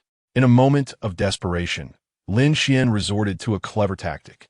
He took out his phone, activated the app lock, securing his gallery in WeChat, and opened Honor of Kings. "Timmy, have you played Honor of Kings?" Lin Xuan asked. Upon hearing the familiar call, the children flocked to him, their curiosity piqued as they peered at the screen. "Having never played, we have only observed the live broadcasts on television. I admire Hehe. His shooting is remarkably swift. I am fond of Diao Chan. Her beauty is captivating. I also appreciate the monkey character, as he can inflict 2,000 damage with a single strike, making him the most formidable hero." The children were fervently discussing the characters in the game, clearly indicating their lack of experience. "Go ahead and play," Lin Xuan encouraged, logging into Honor of Kings and handing the phone to the children. "But do not play for too long. I will need to reclaim the phone shortly." "All right," the children chorused in unison before darting off in a flash. "You are harming the flowers of our motherland, you scoundrel," murmured Su Moli. She truly did not anticipate that Lin Xuan would resort to such a tactic to divert the children. "There are worse things." Lin Xuan replied softly as he gently kissed Moli's lips, their mouths revealing a faint sweetness reminiscent of first love. Chapter 83. Exquisite black opal. Shall we take a stroll in the courtyard? I would like to show you my childhood's secret base. The two parted their lips and locked eyes. Lin Xuan led Su Moli to a secluded spot on the hillside behind the orphanage, where a grand banyan tree stood majestically, its branches lush and abundant. The trunk, thick and winding, was adorned with a tapestry of deep and light brown textures, as if inscribing the annals of time. Upon closer inspection, one could discern crooked characters etched into the bark with a small knife, seemingly spelling out Lin Xuan's home. The branches extended infinitely in all directions, resembling outstretched arms that cradled a verdant canopy of leaves. Sunlight filtered through the foliage, casting dappled shadows that draped the ground in a gossamer dreamlike veil. A soft ladder, crafted from coarse hemp rope and bamboo joints, hung from the trunk. The topmost rung was tethered to a bifurcated branch of the main trunk, while the lowest rung hovered over a meter above the ground, indicating that the ladder had become insufficient as the tree grew taller. "This is the ladder my grandfather helped me make when I was a child, so I could climb this tree. I hung it here, and thus this tree became my secret base. Back then, every boy in the orphanage had a tree as their secret base. This was mine, and the one next to it belonged to Xiaolong. Or was it Xiaohu? I can't quite remember. What about the girls' secret bases?" Su Moli inquired. "Girls don't like climbing trees. They don't have secret bases." Lin Xuan gazed at his banyan tree, overwhelmed by nostalgia. He had nurtured this tree since childhood, often running to it to relieve himself, believing it would help the tree grow taller. It wasn't until he entered high school and left the orphanage that he ceased his visits, and, after years apart, the tree had flourished into a grand entity. Whenever he returned to the orphanage during high school for a meal, he would spend a brief time with his grandfather before departing, most of his leisure hours consumed by playing online games with Cannon. They shared a genuine camaraderie. Over the years, the orphanage had continually received abandoned children, and gradually, familiar faces faded away.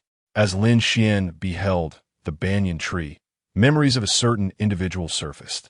After a moment of reflection, he spoke wistfully. "When I was young, I had a fleeting friend who left behind a beautiful stone with me. She departed without a word, and I never saw her again.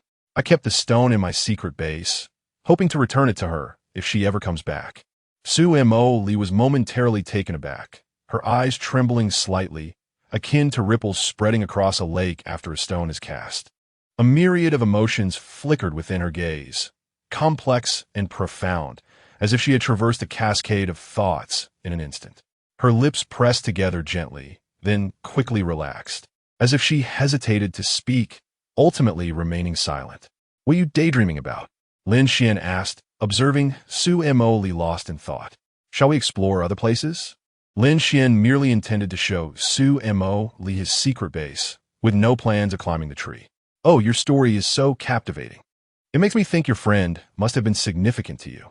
Su Moli maintained a serene expression, yet her eyes betrayed a subtle, uncontainable tenderness, akin to a hidden tide surging within the depths of the ocean.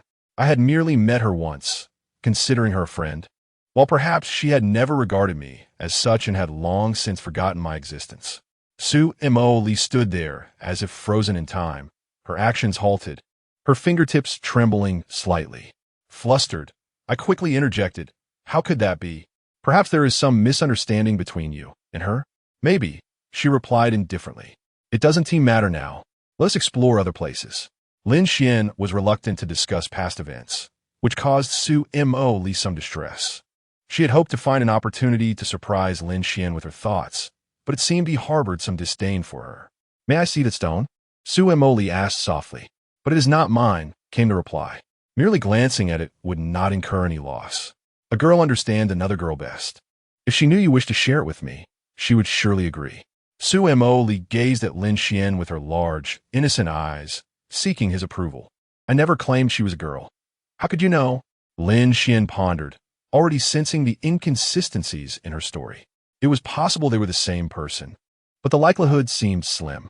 Their personalities and appearances differed, and more importantly, the individual in question was mute.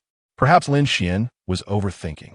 How could a wealthy young lady like Su Moli possibly have any connection to the Sunshine Welfare Institute? The only link was her family's charitable donations to the institution. It could be either a boy or a girl. Boys can hardly possess beautiful stones, so I naturally assumed it to be a girl. Is there a problem with that? Su Moli's mind raced as she sought excuses to bridge her discrepancies. Yet, her composure faltered. Lin Xuan despised her childhood self, and she wondered how to confess this truth to him. "Why can't a boy have beautiful stones? I once had one, never mind. I shall retrieve it for you." The stone she left behind is truly exquisite. Upon arriving at his secret hideout, Lin Xuan recalled that the soft ladder, which had once reached the ground during his childhood, had gradually risen as the tree grew, now standing over a meter off the ground. Nevertheless, this did not deter Lin Xuan, who at 8 meters tall, swiftly climbed up with ease. He expected Su Moli to gaze at him with admiration, but when he turned around, he found her lost in thought, her head bowed. Lin Xuan reached the point where the main trunk bifurcated, noticing a branch coated in lush moss. Beneath the moss, there appeared to be a wooden box. This object had remained undisturbed for over a decade, its surface now entirely covered in moss, damp and unusable. Lin Xuan opened the box to reveal a stone radiating a kaleidoscope of colors, perfectly preserved within. After acquiring a mobile phone, he had learned online that this stone was known as opal. Lin Xuan descended, carrying the decayed box and the opal together, presenting them to Su Moli. She gazed at the rotting wooden box with disdain, hesitating to reach out. She subsequently retrieved a wet wipe from her bag and handed it to Lin Xuan, saying, "The box is ruined. We should discard it. Wipe your hands." Lin Xuan glanced at his hands, which were smeared with wood shavings and moss, and indeed found them to be rather soiled. Accepting the wet wipe, he extracted the gem from the wooden box, cleaned it, and presented it to Moli. "What do you think? Isn't it stunning?" "Moli, with your extensive knowledge, could you help me ascertain its value?" "This stone appears to be opal. I read online that the price per carat can vary significantly." Lin Xuan looked at Moli with curiosity. Su Moli held the opal, roughly the size of a third of a palm, up to the sunlight. The gem radiated a kaleidoscope of colors, predominantly shimmering red, reminiscent of a volcanic eruption in the night sky. As she altered the angle, the entire hue of the gem transformed, displaying nearly every color in a delightful interplay. It was breathtakingly beautiful and dazzling. A premium black opal weighing 55 carats, priceless and elusive, commonly referred to as the palette of the gods, is worth at least this amount. Su Moli indicated, extending 5 fingers. 50,000? Is it truly that expensive? Lin Xuan exclaimed in astonishment. Su Moli rolled her eyes, nearly to the heavens, responding, I already mentioned it's priceless. Would 50,000 be appropriate? Ah, right, that sounds about right. Let us move to another location, Lin Xuan suggested. Su Moli acquiesced, accepting his estimate of 50,000 without further argument, as this gem was originally a gift from her to him. I shall return it to the secret base, Lin Xuan announced, preparing to place the opal back on the tree. Su Montauk leave us incensed. Such an exquisite gem. And you intend to carelessly leave it on a tree? You want to return it now? Stop right there. Your box is damaged. Keep it with you. If you encounter that person again, you could give it to her directly. That way, you won't need to return to the orphanage. It's not mine. I'm too lazy to look after it. What if I lose it while carrying it? Lin Xuan replied nonchalantly. Su Moli's frustration was palpable, her chest tightening with indignation. Regardless, you must keep it close. You're not to sell it or damage it. Why not? He queried. Aren't you headed to Kyoto? I have extensive connections. I can assist you in locating the rightful owner. Someone willing to spend 50,000 on this stone might very well be in Kyoto. Li's reasoning was sound. Very well, then, let us keep it with me for now. Su Moli took hold of Lin Xuan's hand, leading him away from the secret base with a sigh. Today has been a roller coaster of emotions. It has truly been a dreadful day. I will contemplate how to explain everything to Lin Xuan later. Chapter 84. Is it you? The two leisurely strolled through the old welfare home. Throughout the morning, Lin Xuan introduced Su Moli to nearly every corner, sharing tales from his childhood. Su Moli, in turn, set aside her worries. I want to play on a seesaw, she declared, pointing towards the playground area of the welfare home. The slide and swings were broken, leaving only a seesaw, polished by the countless children who had played on it. It appeared that some children were still enjoying the seesaw. Come on, Lin Xuan urged, leading Su Moli to its front. She sat down first, exclaiming, I'm ready. As Lin Xuan settled onto the opposite end, the seesaw tilted with Su Moli rising into the air. Hey, let me down. No matter how hard she pressed down, the seesaw's angle remained unchanged. Observing Su Moli suspended at the peak, Lin Xuan chuckled. On a seesaw, you must lift me up. I can't. I'm done playing, let me down. Please. Su Moli responded with a calm smile. I've heard there's a famous mountain in U City called Laozi Shu Dao Mountain. Wait, you know about U City's sacred mountain? Lin Xuan pondered, sensing this could be troublesome. 3. Lin Xuan exerted a slight force with his legs, causing Su Moli to rise. Now, it was Lin Xuan who sat atop the seesaw. Why did you start counting from 3? I read it online. Hehe. Now it's your turn to plead for me to let you down. Su Moli teased, a playful smile gracing her face. Oh, Lin Xuan shifted his weight back, causing the seesaw to tilt once again. Su Moli's face registered astonishment. Despite her efforts, she could not elevate Lin Xuan, who seemed to do so effortlessly. Lin Xuan remarked nonchalantly, How silly you are. I weigh considerably more than you. Naturally, I can lift you with ease. Don't let my slim appearance fool you. Standing at 1.8 meters with a robust physique, can you guess my weight? Su Moli rolet harius. ISNT at just 86 kilograms? This time, Lin Xuan was taken aback. You're the one being silly. You told me in mid-May. Have you forgotten? All right, then hold on tight. I'm going to lift seriously now. I'm ready. Lin Xuan pushed off with his legs, lifting himself to the top, then shifted his weight back down. Woohoo, we're flying. Su Moli cheered with childlike glee. After about 10 minutes of playful exertion, a little boy dashed over calling out Brother Lin Xuan and pretty sister. The grandpa director wants you for lunch. Coming. The two dismounted the seesaw and followed the child to the cafeteria. On the way, Lin Xuan leaned close to Su Moli's ear, whispering, The food at the welfare home, isn't very good. You won't mind, will you? Su Moli, oblivious to his probing, replied, Of course not. I'll be considerate. If it's not tasty, I'll just eat a little. They arrived at the cafeteria. The entire population of the welfare institution gathered together, divided into 3 tables. Lin Xuan, Su Moli, and the director, Lin Xinghua, occupied one table exclusively, while the other children and two staff members sat at the remaining tables. The number of children at the welfare home was no longer substantial, with only around 10 remaining. One table of children huddled together, engrossed in a game on Lin Xian's mobile phone, neglecting their meals entirely. Darn it, I can learn the ultimate move now. Kai Huang is unleashing his power. Invincible. Oh no, I've been defeated. That hero on the opposite side is formidable. Next round, it's my turn. I want to play that one. Enough already, hand over the phone. Lin Xinghua approached, extending his hand to signal for the phone. Reluctantly, the children surrendered the device to their grandfather director. Eat your meal properly. Lin Xinghua returned the phone to Lin Xian, admonishing him, next time, do not let them play mobile games. You two should focus on more meaningful pursuits rather than merely gaming. Such distractions can be detrimental. Indeed, Grandpa is right. Lin Xian never argued with Lin Xinghua. He had heard the admonitions against gaming since childhood, words that entered through one ear and exited through the other. He yearned to say, while I do enjoy gaming, I'm also an exemplary student. But he refrained, fearing it might upset his grandfather. Today, the staff at the welfare home had prepared a lavish spread, even purchasing large bottles of cola to entertain leaders from the Education Bureau and celebrate Lin Xian's achievements.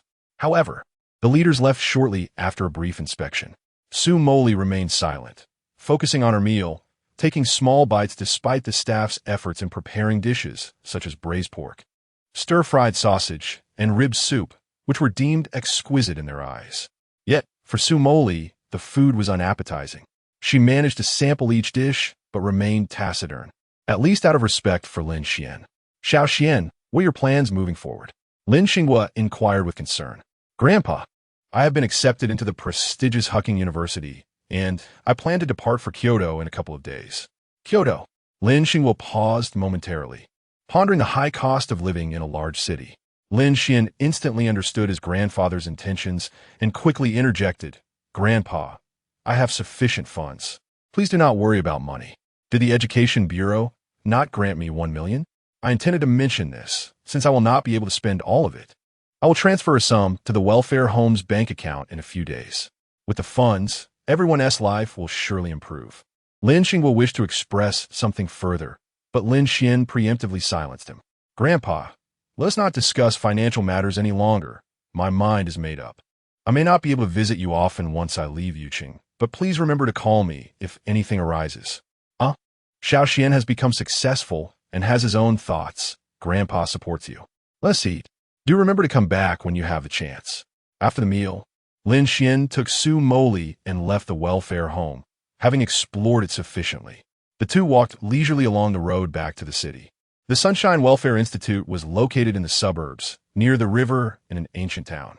The surroundings were quite pleasant as I strolled, contemplating my plans for the afternoon, deciding to take a taxi to my destination once I had finalized my thoughts. Shall we visit a music store to arrange an accompaniment?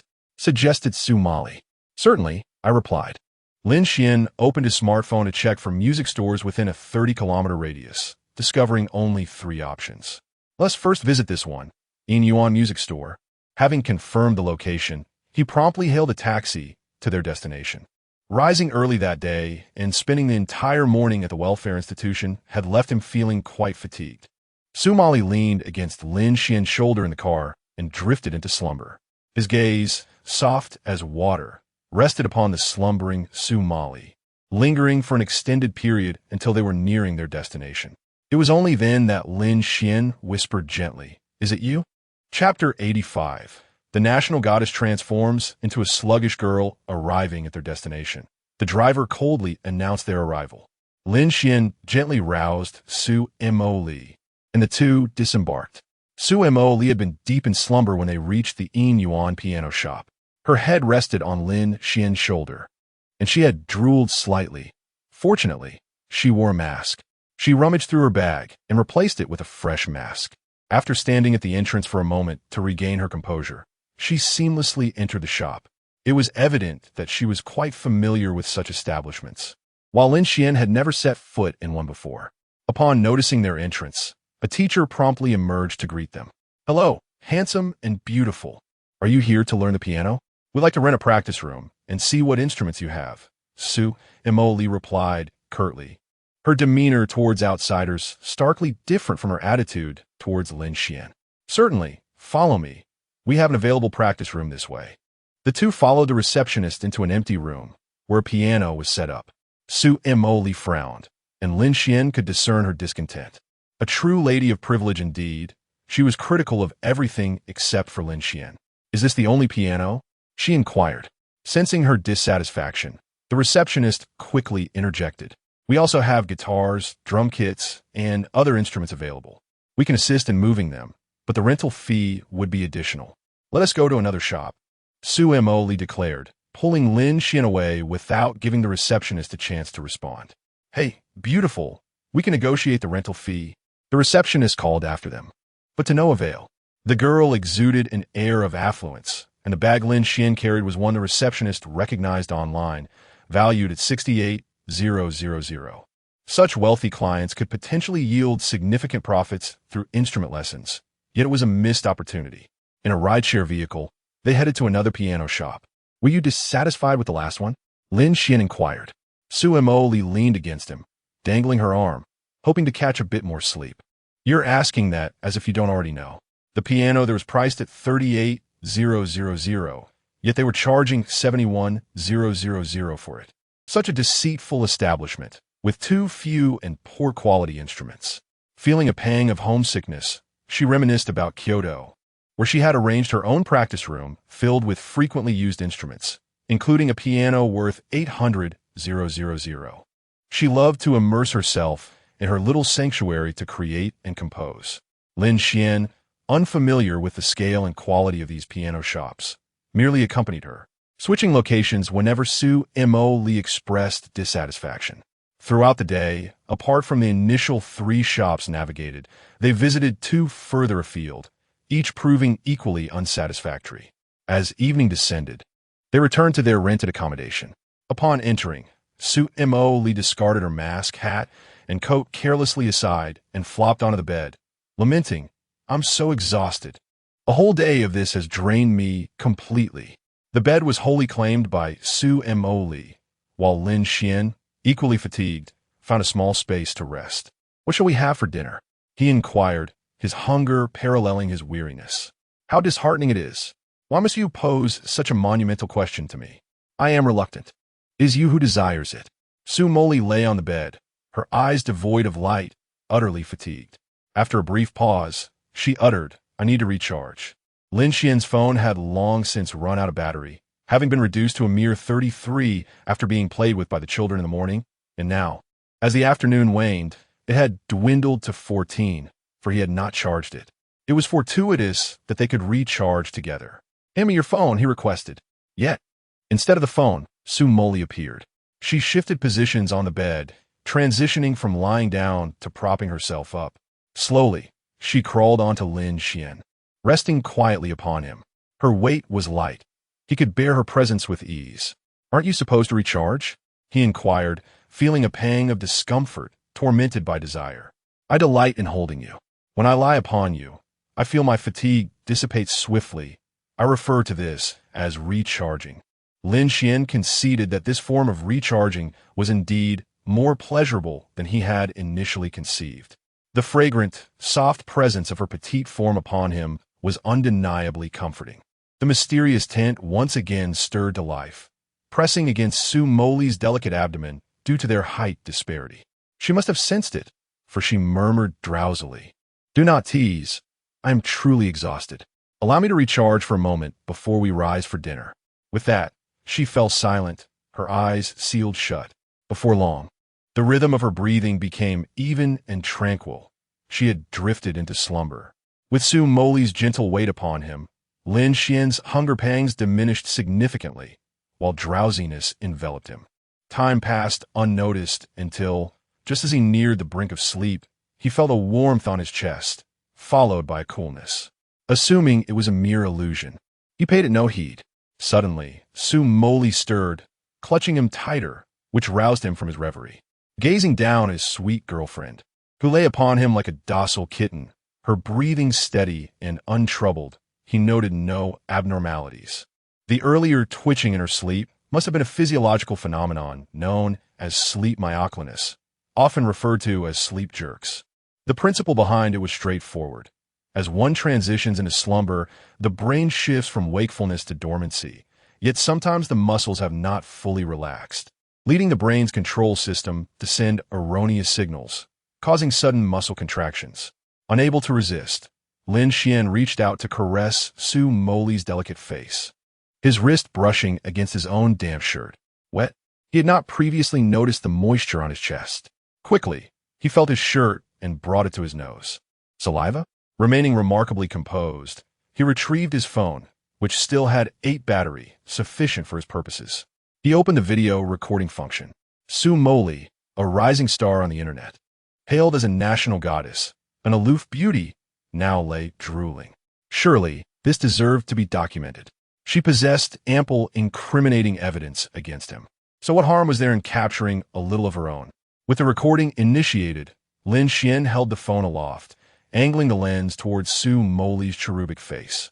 Lin Xuan murmured softly to his phone, "Let us see which drooling child dares to salivate upon me." The camera zoomed in as Lin Xuan playfully poked Su Moli's lips with a finger, teasingly examining this drooling child. As he continued to tease, his finger ventured into Su Moli's mouth.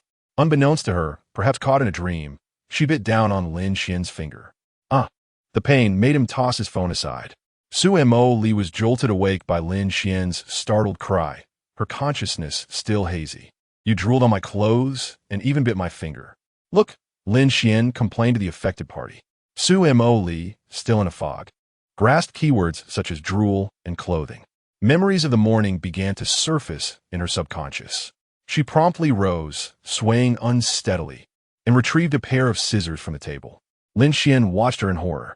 Su Moli approached the bedside, ready to cut open Lin Xuan's clothing just as she had done that morning.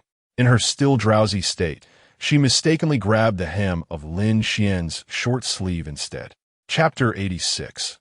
Returned to Kyoto. Lin Xuan, feeling as though she had been electrified, sprang to the corner of the bed in a flash. "What are you doing? Can we speak civilly?" "It's unnecessary to." Su Moli appeared dazed, her thoughts muddled from her brief slumber. How did she end up holding a pair of scissors? As Lin Xuan jumped, Su Moli gradually became more alert. "What are you doing?" she inquired, observing Lin Xuan huddled in the corner. "I should be asking you. What on earth is happening?" Caught off guard by the sudden turn of events, she felt a pang of discomfort before the scissors even reached her. Su Moli approached Lin Xuan and touched his shirt, which felt damp. Oh no, she realized. She had inadvertently drooled, and he had caught her in the act. "Why are you still drooling?" Su Moli accused, adopting the role of the wrong party. "What? It's clearly you," Lin Xuan retorted defiantly. "Do you have any evidence?" "Don't make baseless accusations without proof." Su Moli flashed a sly smile, one hand caressing Lin Xuan's thigh, while the other snipped the air menacingly with the scissors, attempting to intimidate him. Lin Xuan was not easily frightened. He truly doubted that Moli would harm him. Gaining confidence, he declared, "Of course I have evidence. I've recorded all of your misdeeds." Su Moli reached for Lin Xuan's phone on the bed, which was still unlocked, revealing an ongoing video recording. "Let us preserve this moment," she said, before playing it back for her amusement. The screen displayed an awkward close-up of Lin Xuan's face, and she mused, "Let us see which drooling fool dares to drench me." The camera shook uncontrollably, obscuring everything except Lin Xuan's voice. He suddenly shouted, and the scene shifted to just the ceiling. Su Moli burst into laughter, handing the phone to Lin Xuan. "Look at what you've captured. You can't even film properly right in front of you. It's worse than paparazzi hiding in the mountains. You might as well bid farewell to a career in photography."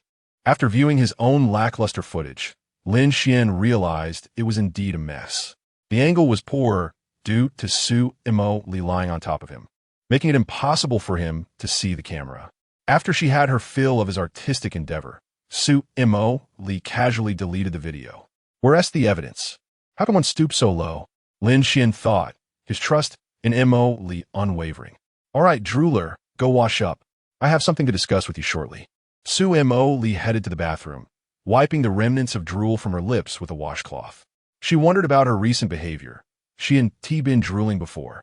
Could it be due to sleeping with her face pressed against her hands? Lin Xuan sat on the floor, chuckling. Although Mo Li could be domineering, unreasonable, and capricious, he often saw the charming little girl beneath.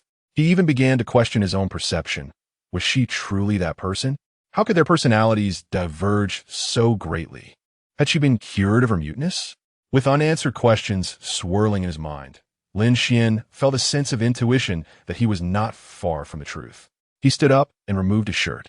After a moment of hesitation, he pondered whether to wash or discard the shirt. Just throw it away and buy me a new one, Su Moli suggested, observing his indecision. His frugality was evident, as it was merely a shirt worth a few dozen yuan. Moli was right. It was time to let it go. He was no longer the impoverished lad of yore. He was now a man with a fortune in hand. There was no need to endure unnecessary discomfort. With a swift motion, Lin Xuan tossed the shirt into the trash bin, where remnants of yesterday's revelry lay scattered. The force of his throw was a tad excessive, causing the bin to topple and its contents to spill onto the floor. Lin Xuan sighed, realizing he would need to clean up the mess he had created. As he rummaged through the refuse, he spotted the very shirt he had worn the previous day, now reduced to a mere piece of fabric. He glanced over at Su Moli, who had finished tidying up and was now reclining on the bed, engrossed in her phone. "What are you staring at?" she inquired, lifting her gaze. "Nothing, just admiring your beauty," Lin Xuan replied, already aware of the situation's cause. Rather than feeling anger, he found it amusing. This little one had even thought to remedy the situation, which intrigued him. After cleaning up the debris, Lin Xuan freshened himself and donned another shirt before lying down beside Moli. "So what shall we discuss?" he asked. Su Moli set her phone aside, her expression turning serious as she met Lin Xuan's gaze. "Will you return to Kyoto with me tomorrow?" "Sure," he replied readily. "Aren't you going to ask why?" "No need," he responded. "If you wish to go to Kyoto, I shall accompany you. It is as simple as that. No reason required." Lin Xuan maintained a nonchalant demeanor, reminiscent of when she had wished for him to study in Kyoto, and he had strived to gain admission there. "Can you guess why I chose Hehe University over Kyoto Business Vocational College?" Su Moli bounced closer to him, her hands flailing in excitement like a child. "Let me guess. I can surely figure it out. It's because Hehe University is superior to Kyoto Business Vocational College. One is a college, and the other is a prestigious university." Lin Xuan lowered his head, his arm naturally encircling Moli's shoulders, drawing her head to rest against him, a gentle smile gracing his lips. "Silly girl, that's not the reason." Moli relished the warmth of Lin Xuan's embrace, offering no resistance as he held her close. "Then tell me the reason, and I shall overlook your calling me silly. Of course, it's to be closer to you. No other university is nearer to yours than Hehe University," Lin Xuan replied matter-of-factly. Moli fell silent, enveloped in a sense of happiness. Lin Xuan had truly fulfilled his promise. He had come to Kyoto, now attending the neighboring university. Su Moli felt a surge of emotion, a sense of joy as she envisioned their beautiful university life together, gaining 30 points. Though she remained quiet, Lin Xuan understood her sentiments. Having him around was a blessing. After a lengthy pause, he wondered if she had fallen asleep. "Are you dozing off?" he asked, nudging her gently. His stomach growled, a reminder that they had yet to eat. It was essential to dine before succumbing to slumber. "Are you asleep?" "No," she replied. Su Moli replied, lazily and calmly, "Xiaobao. May I pose a question to you? Will you answer me truthfully?" "Go ahead. Under what circumstances would you come to despise me?" Su Moli inexplicably asked this question. "I would never despise you," Lin Xuan stated earnestly. "No, you must provide an answer. Come on. If you tell me, I'll reward you. If there's a reward, then it's a different matter." Lin Xuan pondered seriously, contemplating the circumstances under which he might dislike Moli. After years of companionship, he was well aware of her character, and given the current peak in their relationship, there truly seemed to be no situation in which he would come to resent her. Infidelity. With two playful punches on Lin Xuan's chest, Moli exclaimed indignantly, "How could I ever be unfaithful? I have stated that I would never dislike you. You insist on me finding a reason. If I do, you won't be satisfied anyway. I don't care. I've already spoken. Where's my reward?" "The reward has already been given. Su Moli turned to the side, feigning anger while secretly checking flight tickets. Given? 2 punches are the reward. Chapter 87. The inherited underwear. Su Moli leaned to one side, meticulously selecting flight tickets. Lin Xuan leaned in closer, wrapping his arms around her slender waist as they both gazed at the phone screen. How about a flight at 3 a.m.? Su Moli inquired. Why so early? As a wealthy heiress, you hardly need to scrimp on ticket prices. Lin Xuan assumed she favored the midnight flight for its economical rate. In reality, Su Moli spoke in a calm tone, patiently explaining, if we return to Kyoto tomorrow morning or afternoon, we'll exhaust ourselves with travel and accomplish nothing. However, if we leave at 3 a.m., we'll arrive by morning, allowing us to rest for the entire morning and still have time in the afternoon to work on the accompaniment.